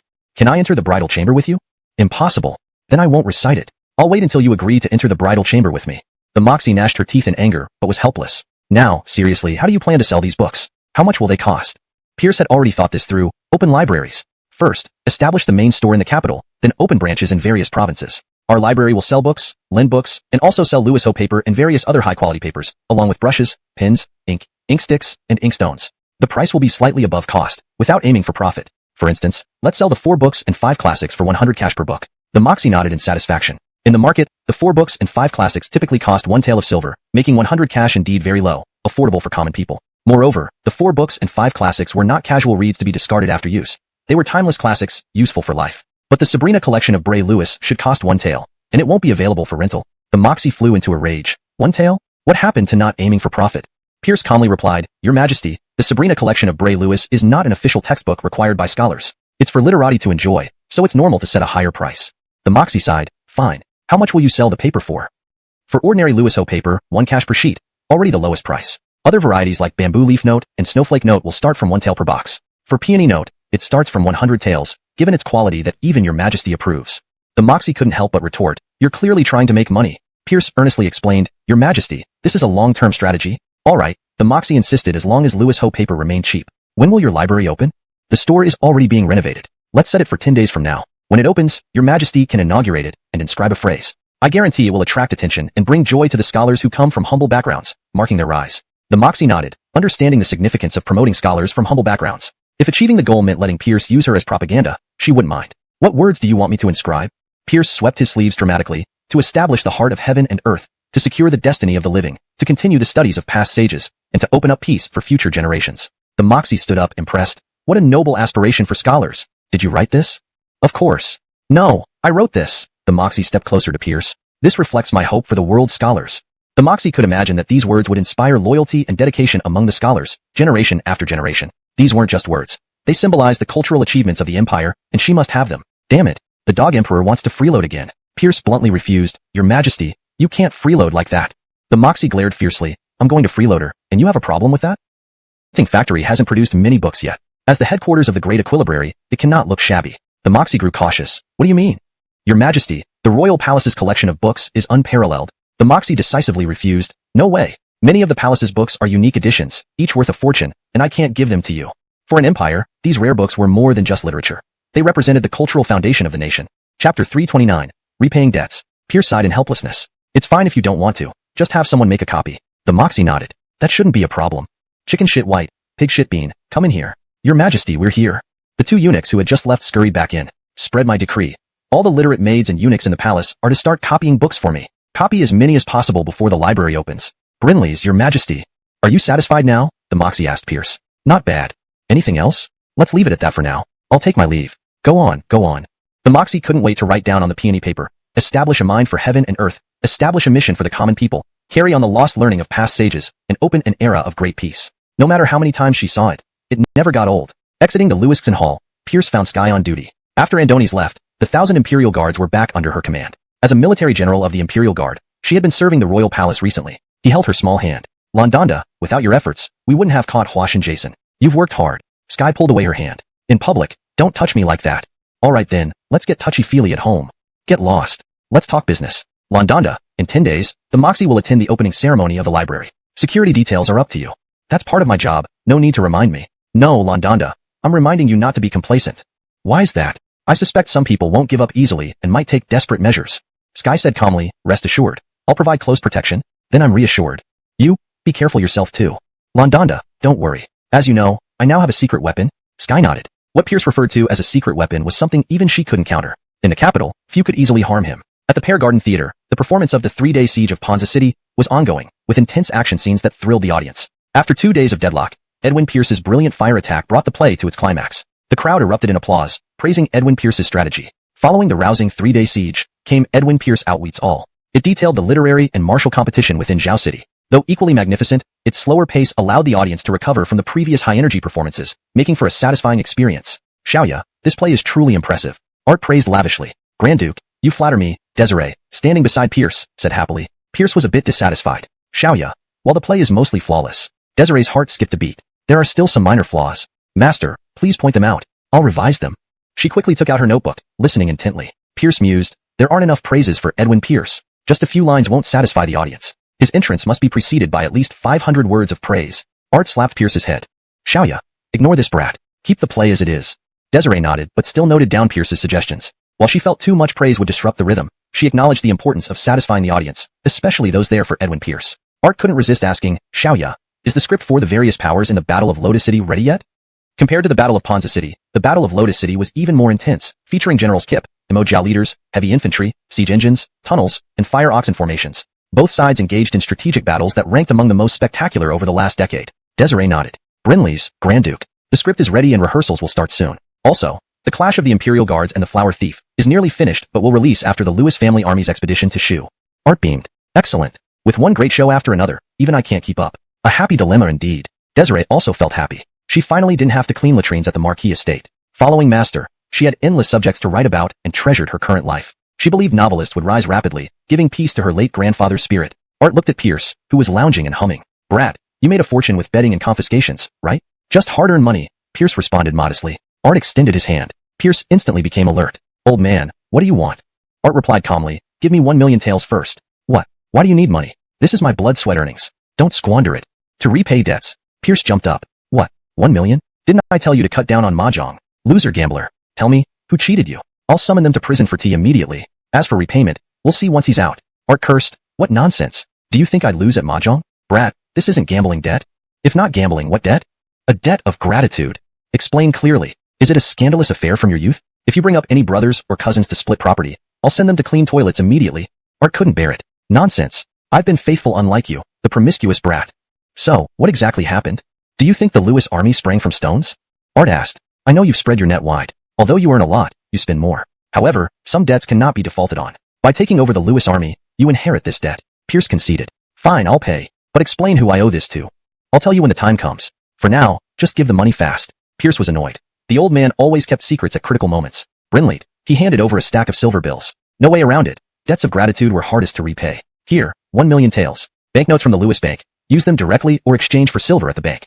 Hashtag chapter 330, promotion. After leaving the pear garden, Pierce, feeling heartache that made it hard to breathe, decided to leave the city for some fresh air. He then arrived at the Lewis Manor. Inside the Lewis Manor, the paper mill and the printing factory were operating at full capacity. The library was about to open, and by then, the one cash per sheet Lewis Ho paper would surely be in high demand. No matter how much stock they prepared, it would not be too much. The printing factory was also hastening the production of the second batch of books, needing to print dozens of classic works before the opening. Though the variety of books was considerable, the quantity was limited. Each book would only print 100 copies, mainly to enrich the collection. After all, for the prestigious headquarters of the Great Londonbrary, having only the 4 books, 5 classics, and Louis Gongzi's poem collection would be too meager. Though the Moxie was making the palace maidens and young eunuchs work overtime to copy books, Pierce also had literate servants from the Ho mansion copy books from the Ho family's library. However, these crude handwritten copies could only be borrowed and not sold. Daniel and Egan had recovered enough to walk around. Worried about matters at the factories, they inspected the operations while still recovering, occasionally giving instructions to correct the craftsman's techniques. Pierce immediately frowned. Old Fong, you're still not fully recovered. You can't overexert yourself. I count on you to live a long life and contribute to the paper mill. Daniel looked moved. Norris, it's fine. I'm just walking around inspecting, not working hard. I won't tire myself out. Do the paper mills still need any help? No difficulties. The workers are now skilled, and production has greatly increased. We can provide as much ordinary Lewis Ho paper as needed. Excellent. If there are any issues in the future, find Lewison for help. Understood, Norris. Upon arriving at the printing factory, Pierce couldn't help but scold Egan again for working while sick. Scholars were prone to sentimentality, and Egan's eyes turned red. Old Shin, will there be difficulties in printing so many different types of books before the library opens? Master, no problem. The commonly used wooden movable types have already been carved, and even if there are rare characters, we can quickly carve them without delay. Do you have enough manpower? Book typesetting was very labor-intensive, requiring aligning individual wooden movable types into pages, with each book having dozens or hundreds of pages. Master, don't worry. We recently hired more workers, and now the manpower is sufficient. In the future, the printing factory will have even heavier tasks. One set of wooden movable types isn't enough. Let the carpenters carve 2 more sets. You're right, Master. I'll arrange it immediately. Great. Seek Lewison's help if there are any issues. Pierce then inspected the pencil and ink factories, both of which were visit owners of rare books, enduring their moods just for the chance to read them. Hundreds of books available for free viewing, many appearing for the first time as rare editions. For them, this was like happiness knocking at the door. Unexpectedly and suddenly, they would crawl there with broken legs if necessary. Next, a brand new set of the 4 books and 5 classics for just 100 cash. This was 10 times cheaper than in bookstores. They no longer had to eat coarse food and steamed buns for a month to afford a book. And borrowing was possible? Only 10 cash for a month? A month was enough for them to transcribe a whole book. Meaning, disregarding quality, they could get a book for just 10 cash. 1 tael of silver could buy 100 books. Was such a good deal real? Wasn't this like silver raining from the sky? They refused to believe it, even if beaten to death. So, They must go see and expose this shameless lie. As for the third piece of information, it was utterly absurd. They tried Lewis Ho paper, shuya pins, and ink at the Lewis family enterprise displays. The quality of Lewis Ho paper, the convenience of shuya pins, and the ease of ink stunned them. Such excellent items for just one cash? Were they running a penny store? Wouldn't it just be a limited release, selling only 10 of each item? They had seen too many such deceptive tactics. Despite their doubts, many scholars harbored a small hope.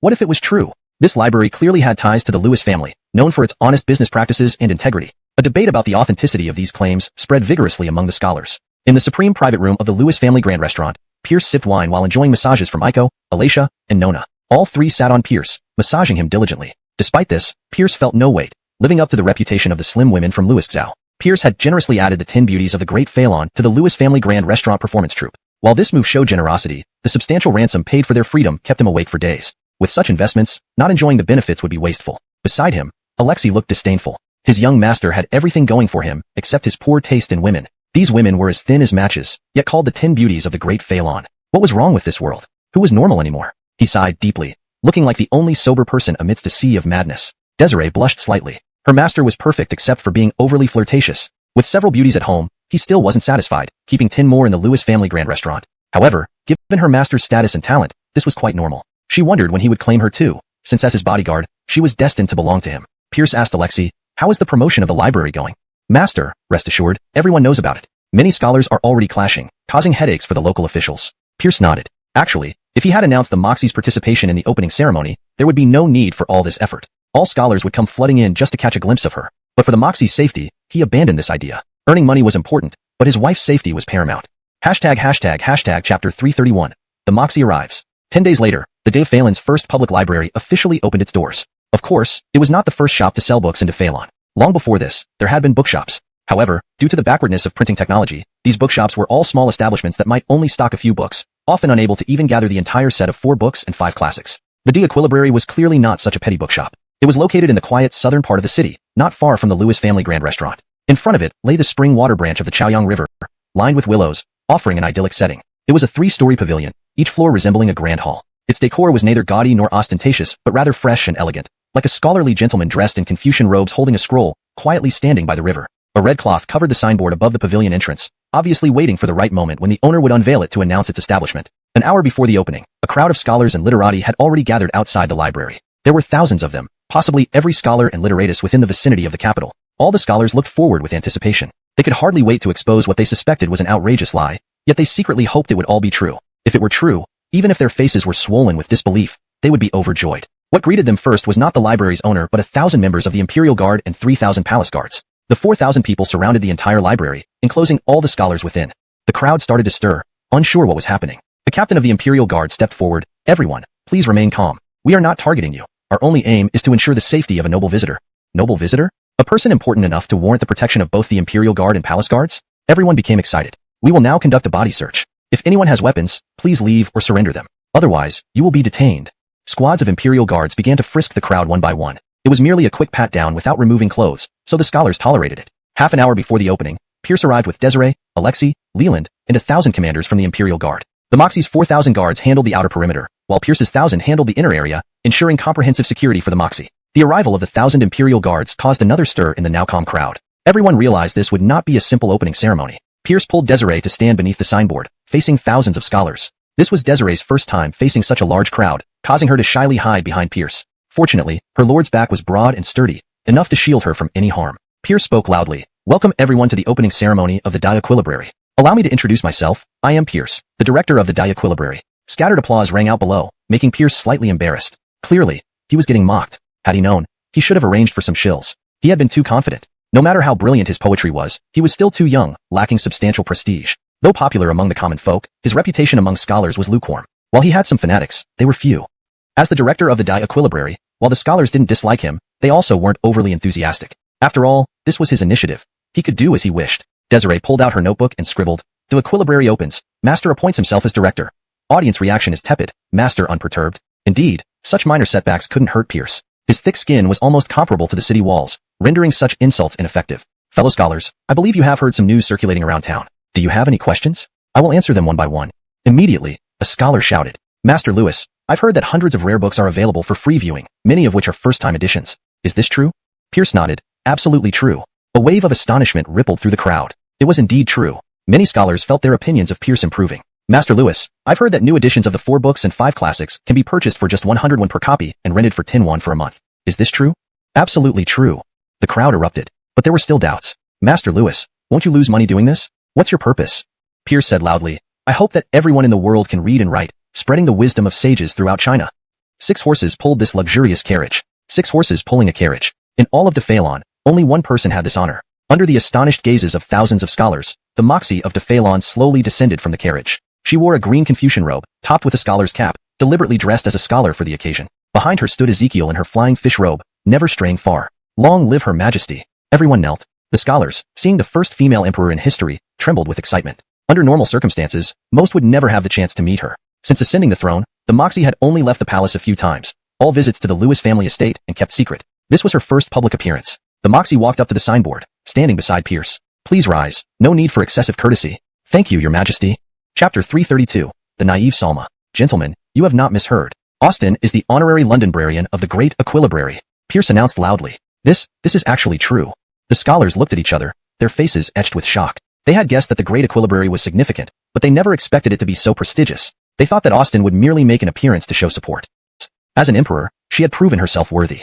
As soon as the auspicious moment arrived, Pierce and the Moxie stood side by side, pulling off the red cloth to reveal the 5 gilded characters, Great Equilibrary, written in the Moxie's own hand. I hereby announce the official opening of the Great Equilibrary. Cheers erupted from the crowd. Pierce quieted the audience. Ladies and gentlemen, this is a rare opportunity. Now, let me ask Austin a question on behalf of everyone present. Questions? The crowd fell silent, hanging on to every word. Pierce turned to face the Moxie. Your Majesty, you spoke of your hopes for the Great Equilibrary. May I ask, what do you hope for all scholars? The Moxie smiled gently. Indeed, I have a few expectations for all scholars. Pierce asked, Your Majesty, may I request you to put these down in writing as the guiding principles of the Great Equilibrary? The Moxie nodded. Certainly. Absolutely perfect. This was exactly why she was here. Delighted, Pierce called out, Someone, prepare ink, paper and brush. A table prepared in advance was brought forward with a lotus flower note unfolded on it, a large wolf hair brush placed on the stand, and a bottle of top-grade pine soot ink already open. The Moxie picked up the brush and wrote, To establish the mind of heaven and earth, to secure the welfare of the people, to continue the teachings of the sages, and to ensure peace for future generations. With each line written, Pierce recited it aloud. By the time all 4 lines were spoken, the crowd fell into an eerie silence. Moments later, every scholar knelt, tears streaming down their faces. Your Majesty, we will not fail you. Your Majesty, we will remember your guidance, work diligently, and fulfill our lives without wasting the golden years of the Great Phalon. Your Majesty, we will dedicate our lives to serve the Great Phalon and you until death. This brief statement encapsulated the ultimate aspirations of scholars, moving them deeply. At this moment, the Moxie became the teacher of all scholars. With this single sentence, she solidified her place as a sage of her generation. Pierce was slightly irritated. Why did she get such a reaction just by saying that? If he had said it, they'd probably accuse him of plagiarism. Comparisons were infuriating. Despite his annoyance, the show must go on. He carefully collected the Moxie's handwritten inscription. Thank you, Your Majesty. These words will be inscribed on the walls of every branch of the Great Equilibrary for scholars to contemplate. The Moxie demurred. Is that necessary? Your Majesty, it is necessary. The Moxie protested again. That seems too much. Your Majesty, not at all. Once more, she tried. It feels rather embarrassing. Your Majesty, there is nothing embarrassing about it. Enough, Dog Emperor. Well then, the Moxie conceded. Everything seemed complete. The plaque unveiled, the inscription written, and the Moxie should return to the palace. However, someone wasn't satisfied. A tall and slender scholar shouted, Master Lewis, you are renowned for your unmatched poetry. Could you compose a poem for Austin? Everyone praised beauty, which you wrote for courtesan Shangwan Charlisk. This was a loaded question. If Pierce agreed, he must surpass beauty. Otherwise, it implied that the Moxie was less important than a courtesan. Refusing would also be problematic. He could write for a courtesan but not for the Moxie? Moreover, composing poems for both was improper and disrespectful. No matter what, he was caught in a dilemma. Brinley, some innocent scholars saw this as perfectly normal. Cheers rang out, urging Pierce to write for the Moxie. Even the Moxie looked expectantly at him. She understood the implications but genuinely wanted to see what he would write for her. So far, he hadn't composed anything specifically for her. Pierce felt despair. My dear naive wife, this is you teaming up with others to torment me. Who does this pitfall hurt more, me or you? She only saw the surface of the issue, missing the deeper conspiracy. Pierce was certain this was a plot targeting him and the Moxie's reforms. Unable to use force, some detractors resorted to propaganda, playing to the strengths of civil servants. One slip, and they would unleash a wave of criticism against him. Guided by these officials, scholars nationwide would unite in condemning him. While he wasn't afraid, a ruined reputation meant the library's failure, and thus the Moxie's reforms. Seeing the Moxie's smug expression, Pierce nearly cried. Marrying such a spouse, would their child be intelligent? The man pressed, Master Lewis, do you refuse?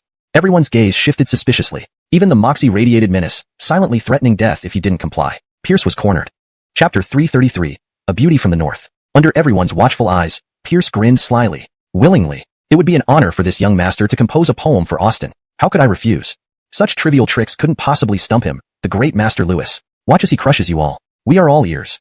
The scholars rejoiced. The Moxie looked at Pierce with shy delight. She had never been praised in such a public setting before. It made her feel a bit uneasy. Behind her, Desiree hastily took out a notebook, ready to record Master's latest masterpiece word by word. Pierce pulled out his signature folding fan from his robes and flicked it open with a whoosh, slowly waving it back and forth. He began to circle around the Moxie, unabashedly admiring her every detail. Embarrassed and infuriated, the Moxie thought, this rogue dares to snap. Closing the fan, Pierce clapped his hands together. Got it. Everyone leaned in to listen. The poem is titled A Beauty.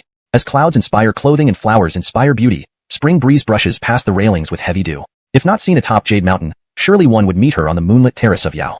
The hall fell silent, so quiet that even a pin drop could be heard. Indeed, where there was a poem by Master Lewis, there was also Mr. Brinley. Marvelous poem. Mr. Brinley emerged from the crowd. This poem is ingeniously crafted, effortless yet without a trace of artifice. Every line is richly adorned, like reading a piece full of spring breezes and blooming flowers. Everyone present was a scholar or student of literature. Though their levels varied, they all possessed basic appreciation skills. Upon hearing this poem, they were completely captivated. Another timeless masterpiece. Compared to this, the beauty poem written for the lifetime. Many scholars felt so depressed they wanted to die. Pierce circled the Moxie again, this time using the fan to gently lift her chin. This, everyone stared in disbelief. Truly the unbound and unrestrained Master Lewis. In other settings, this behavior would have been seen as harassment. But in poetry composition, this was merely the scholarly flair of the literati. Welcome to Phalon, land of refined literary culture. Faced with such blatant flirtation, the Moxie felt an overwhelming rage. Scoundrel, I'm the Emperor.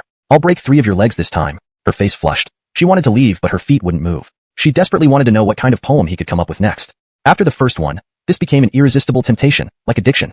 Once hooked, there's no turning back. For the Moxie, a good poem was more addictive than drugs. Now, listen carefully. A beauty from the north, standing alone and unmatched in the world. 1 glance can topple a city, 2 glances can overthrow a nation. How could anyone not know of the destruction caused by such beauty? Such a rare beauty cannot be found again. Thud. A scholar's book rolled onto the ground, sounding particularly jarring in the deathly silence. Compared to the first poem's elaborate metaphors, this one was straightforward and easy to understand, needing no explanation. Waves of admiration filled the air. Massive was everyone's first impression. The entire first-floor hall was lined with shelves on one side, filled with new books, the air heavy with the scent of ink. On the other side were desks and writing materials, calligraphy brushes, both traditional and elegant, various types of ink, paper including Lewis Ho paper, bamboo leaf scrolls, snowflake notes, lotus notes, and more. Around the perimeter were benches and tables by the windows. Pierce explained, this floor sells pens, ink, paper, inkstones, and common classics. You may rest and read here. On the second floor, we have rarer books. For the third floor, these are precious manuscripts for viewing only within the library, not for sale or lending. Alright, now please feel free to explore. Oh, and our library is currently hiring librarians with excellent benefits. Priority will be given to local students from the National Academy. Today only. Upon hearing this, a crowd immediately gathered around Pierce. Master Lewis, I'm from the National Academy. I'll sign up. No pay needed. Master Lewis, I don't need pay either. Working in a library frequented by Austin and Master Lewis would be an honor. Master Lewis, I'm from the capital and a student at the National Academy. Please take me. I'll pay you. On the other side, those who weren't from the capital or the National Academy scrambled to buy Lewis Ho paper, celebrities unrelated to commoners. Then the low prices of books, ink, brushes, and paper at the Delaquilibrary brought genuine joy to the ordinary citizens. The library also announced plans to establish branches in every state and county, welcoming local paper mills and printing houses to learn the latest technologies at Lewis Shuang free of charge. With this advanced technology, they could produce equally affordable and exquisite books. As news spread, artisans from all over Phalon flocked to the imperial capital of Lewis Shuang. Did this mean that even children from poor families could now read? However, even with books and writing materials, many would still not know where to begin. The Moxie clearly foresaw this problem and summoned Pierce to the Lewiston Hall without delay. However, before that, she needed to settle an old score. Without a word, she picked up a feather duster and struck him. Damn you, embarrassing me in public. How am I supposed to save face? Today, I'll break 3 of your legs. Pierce fled in disarray. Your Majesty, you're my wife-to-be. This isn't harassment but affection. I haven't even married you yet. Then let's get married soon. A day not chosen is a day wasted. Why not today? Pierce beamed. If I solve this current problem for you, will you marry me? The Moxie shook her head vehemently. Too soon. I'm not ready. Pierce compromised. 3 months. We'll get married in 3 months. No. 1 year, then I'll marry you. 6 months, that's the bottom line. Otherwise, I'll go raise horses in the grasslands and never come back. The Moxie gritted her teeth. Are you threatening me? Pierce persisted. Call it whatever you want. After a moment's struggle, she finally relented. Fine, I agree. But only if everything in Phalon remains stable. Great. Pierce exclaimed, hugging her again. The Moxie sighed with relief, feeling a hint of anticipation. She pushed the overly affectionate Pierce away and added, if I get pregnant, you must help me manage state affairs. You'll be appointed as regent, and you cannot slack off. Pierce readily agreed. Sure. I'll ensure to Phelan run smoothly. 6 months of hardship would pass. Pierce could endure it. Now, tell me, where can we find teachers for those children who now have books and stationery? Back to the original question. Pierce was prepared. Establish government-run schools. At the village level, primary schools. At the county level, secondary schools. At the state level, universities. And in the capital, the Imperial College, all managed by the National University. Primary schools provide for being emperor was incredibly difficult, but with him by her side, de Phelan stood a chance against destruction. Pierce gently stroked her hair, comforting her without further advances. Next time at the Golden Hall meeting, will you attend? Your Majesty, I'll have stomach pain and can't make it, but I support you spiritually. The Moxie fumed. How do you know you'll have stomach pain? Your Majesty, I have a fortune teller at home who predicted it. The Moxie replied menacingly. Did he predict that you'd have 3 broken legs today? Pierce bolted. Your Majesty, I need to collect laundry at home. Farewell? No way. What happened in the Golden Hall was a fierce debate. Pierce wanted no part in attracting attention. He preferred leaving it to the new Minister of Rights, regardless of whether they were fortunate or unlucky. Hashtag chapter 335. Secret conspiracy. It was late autumn, and Queenieanzu was already covered in withered grass and trees, while the Jiangnan region remained lush and green. At the foot of Queenieanwu Mountain in Jiangnan, there lay a vast tea plantation stretching over thousands of acres, owned by the Lewis family. All the green tea produced at the Lewis family's Charles Tea Workshop came from this very plantation. Freshly picked tea leaves underwent processes like. On this day, visitors arrived at the tea plantation. An old carriage pulled up, coming all the way from the distant state of Charleston. The woman greeted them along with 2 attendants, 1 male and 1 female. Minister Haddon has come such a long way. I am truly honored, said the woman named Charles Yingping. Your Highness, please don't say that. It's too much for this minister. Minister Haddon, a man with a small mustache, lifted the curtain. Minister Haddon, please come inside for a cup of green tea. As you wish. Inside the tea house on the mountainside, the 2 sat facing each other. Steam rose from a cup of green tea between them, but neither spoke a word. Scarlet stared at the tea on the table, waiting. Tomas gazed out at the mist-covered tea fields, feeling complicated. Back in the capital of Great Phelan, he had been caught in the crossfire, shot multiple times, nearly dying. The mastermind behind the attack was none other than this Princess of Ross, while his rescuer was the young Marquis. Now, he found himself cooperating with the person who had tried to kill him to oppose the very person who had saved him. Even as a seasoned politician, this absurd situation made it hard for him to speak. After a while, he shook his head. Long ago, when he saw his wife being violated by his brother, he told himself, don't think of yourself as.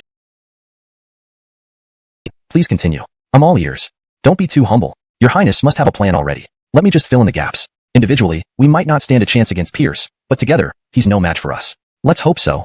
Before we proceed, let's talk about our deal. As you wish. On the grasslands, Rosalian visited Normanghong again to borrow an iron pot for her family to make milk tea. After finishing their chores, they sat by the hearth roasting flatbreads and drinking milk tea, chatting idly. Normanghong, did you really say the young Marquis of the Lewis family visited your home?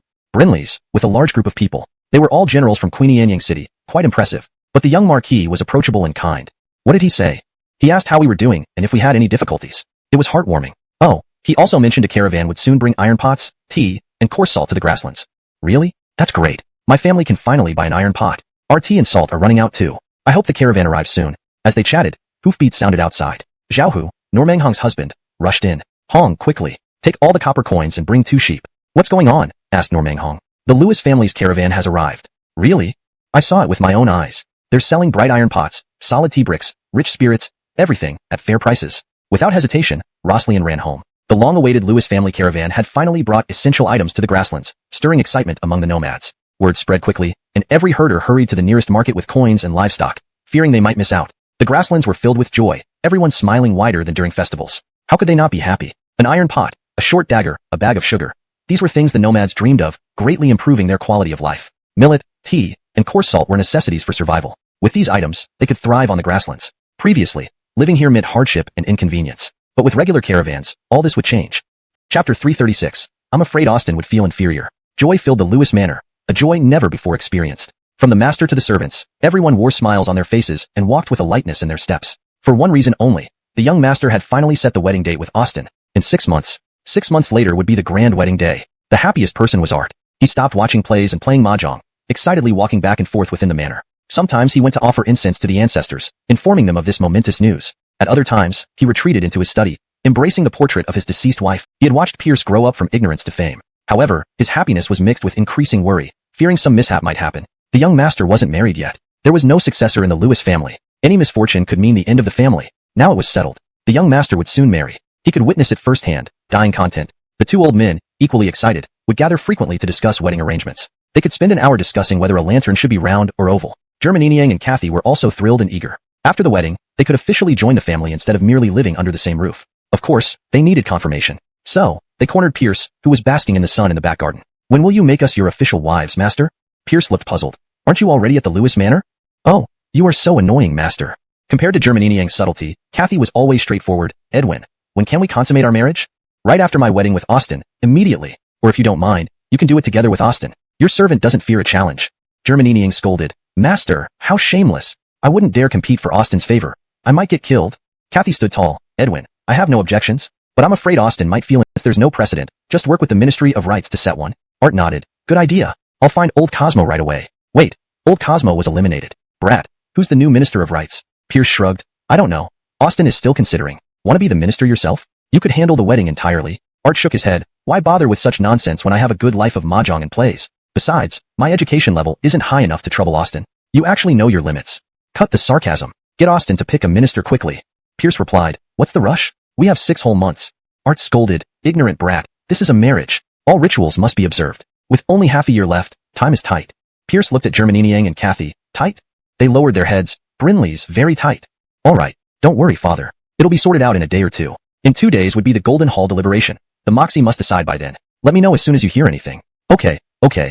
Master. Alexei entered. There's an old man named Aquila outside who requests an audience, claiming to be the director of the Imperial Academy. Did he bring gifts?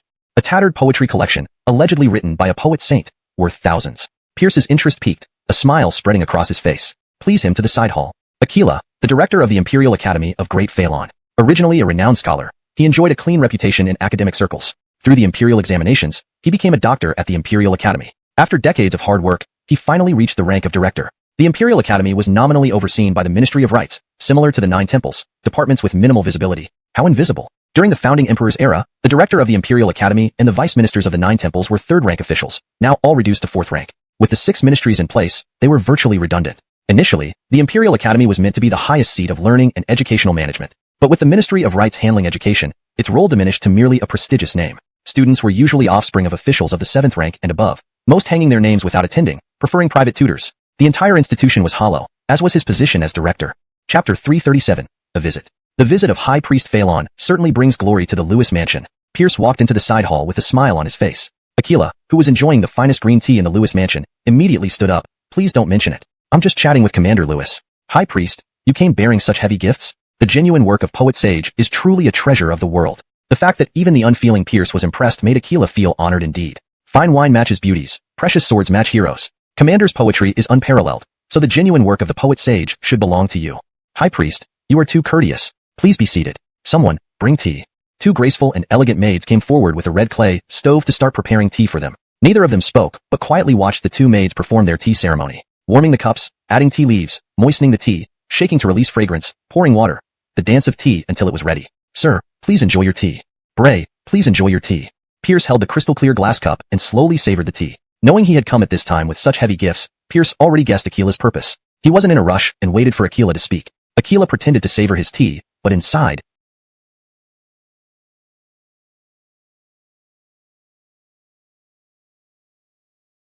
he was carefully formulating his words. Finally, he put down his cup. Commander, I have come here today to thank you for providing librarian positions for students at the National University, allowing them a chance to realize their ideals. Pierce laughed. Ideals? Aren't their ideals to become officials and serve the people, rather than exploit them?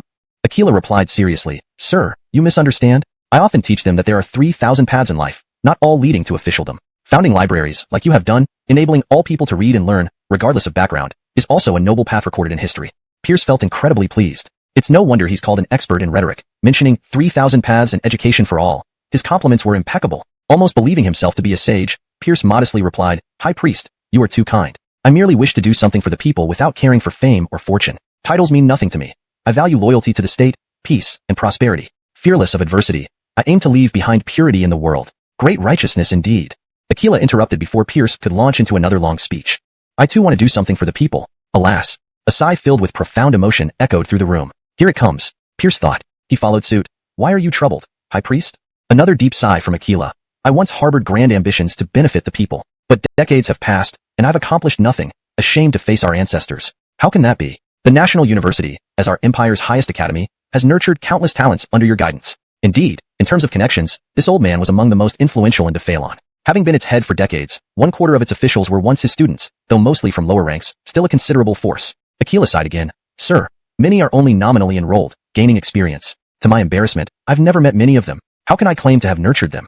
Pierce said sternly, High Priest, you err in your words. As the saying goes, teachers rank next to heaven, emperor, parents, and mentors. They were once students of the National University, hence forever your disciples.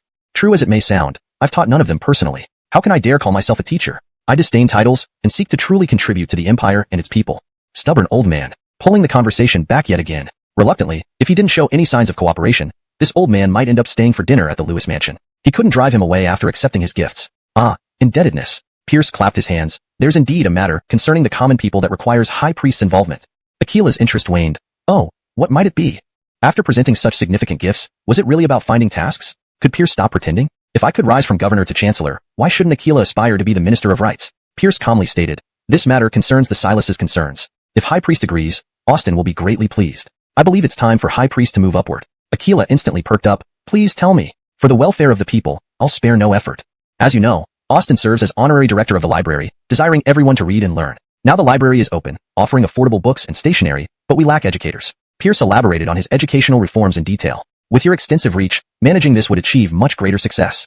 Akila frowned. Realizing this was the condition to become Minister of Rights. This was no small task. Promoting education threatened the aristocracy's monopoly on power, risking severe backlash. But missing this opportunity, becoming minister might be out of reach. He gritted his teeth, risking it. Please convey to Austin, I accept this responsibility. Pierce smiled, writes, Akila, dressed in a flying fish robe, an honor only bestowed upon favored officials by the Moxie. In the entire Great Phalon dynasty, those permitted to wear the flying fish robe could be counted on one hand. However, while people envied him, they also felt disdain. It was no longer a secret that Akila had brought gifts to the Lewis family. Everyone knew how he secured his position. Despite this disdain, there wasn't much resistance because Akila's experience, prestige, and connections were undeniable. Brinley, the Moxie's unusual approach left some people unprepared. Previously, she had shown reluctance towards filling official positions, but this time she acted swiftly, turning what should have been a routine assembly to select a minister into an opportunity for Akila to show off. Minister of Rights, congratulations! Someone finally approached to greet him. It was Grand Tutor Ike. Grand Tutor, you're too kind.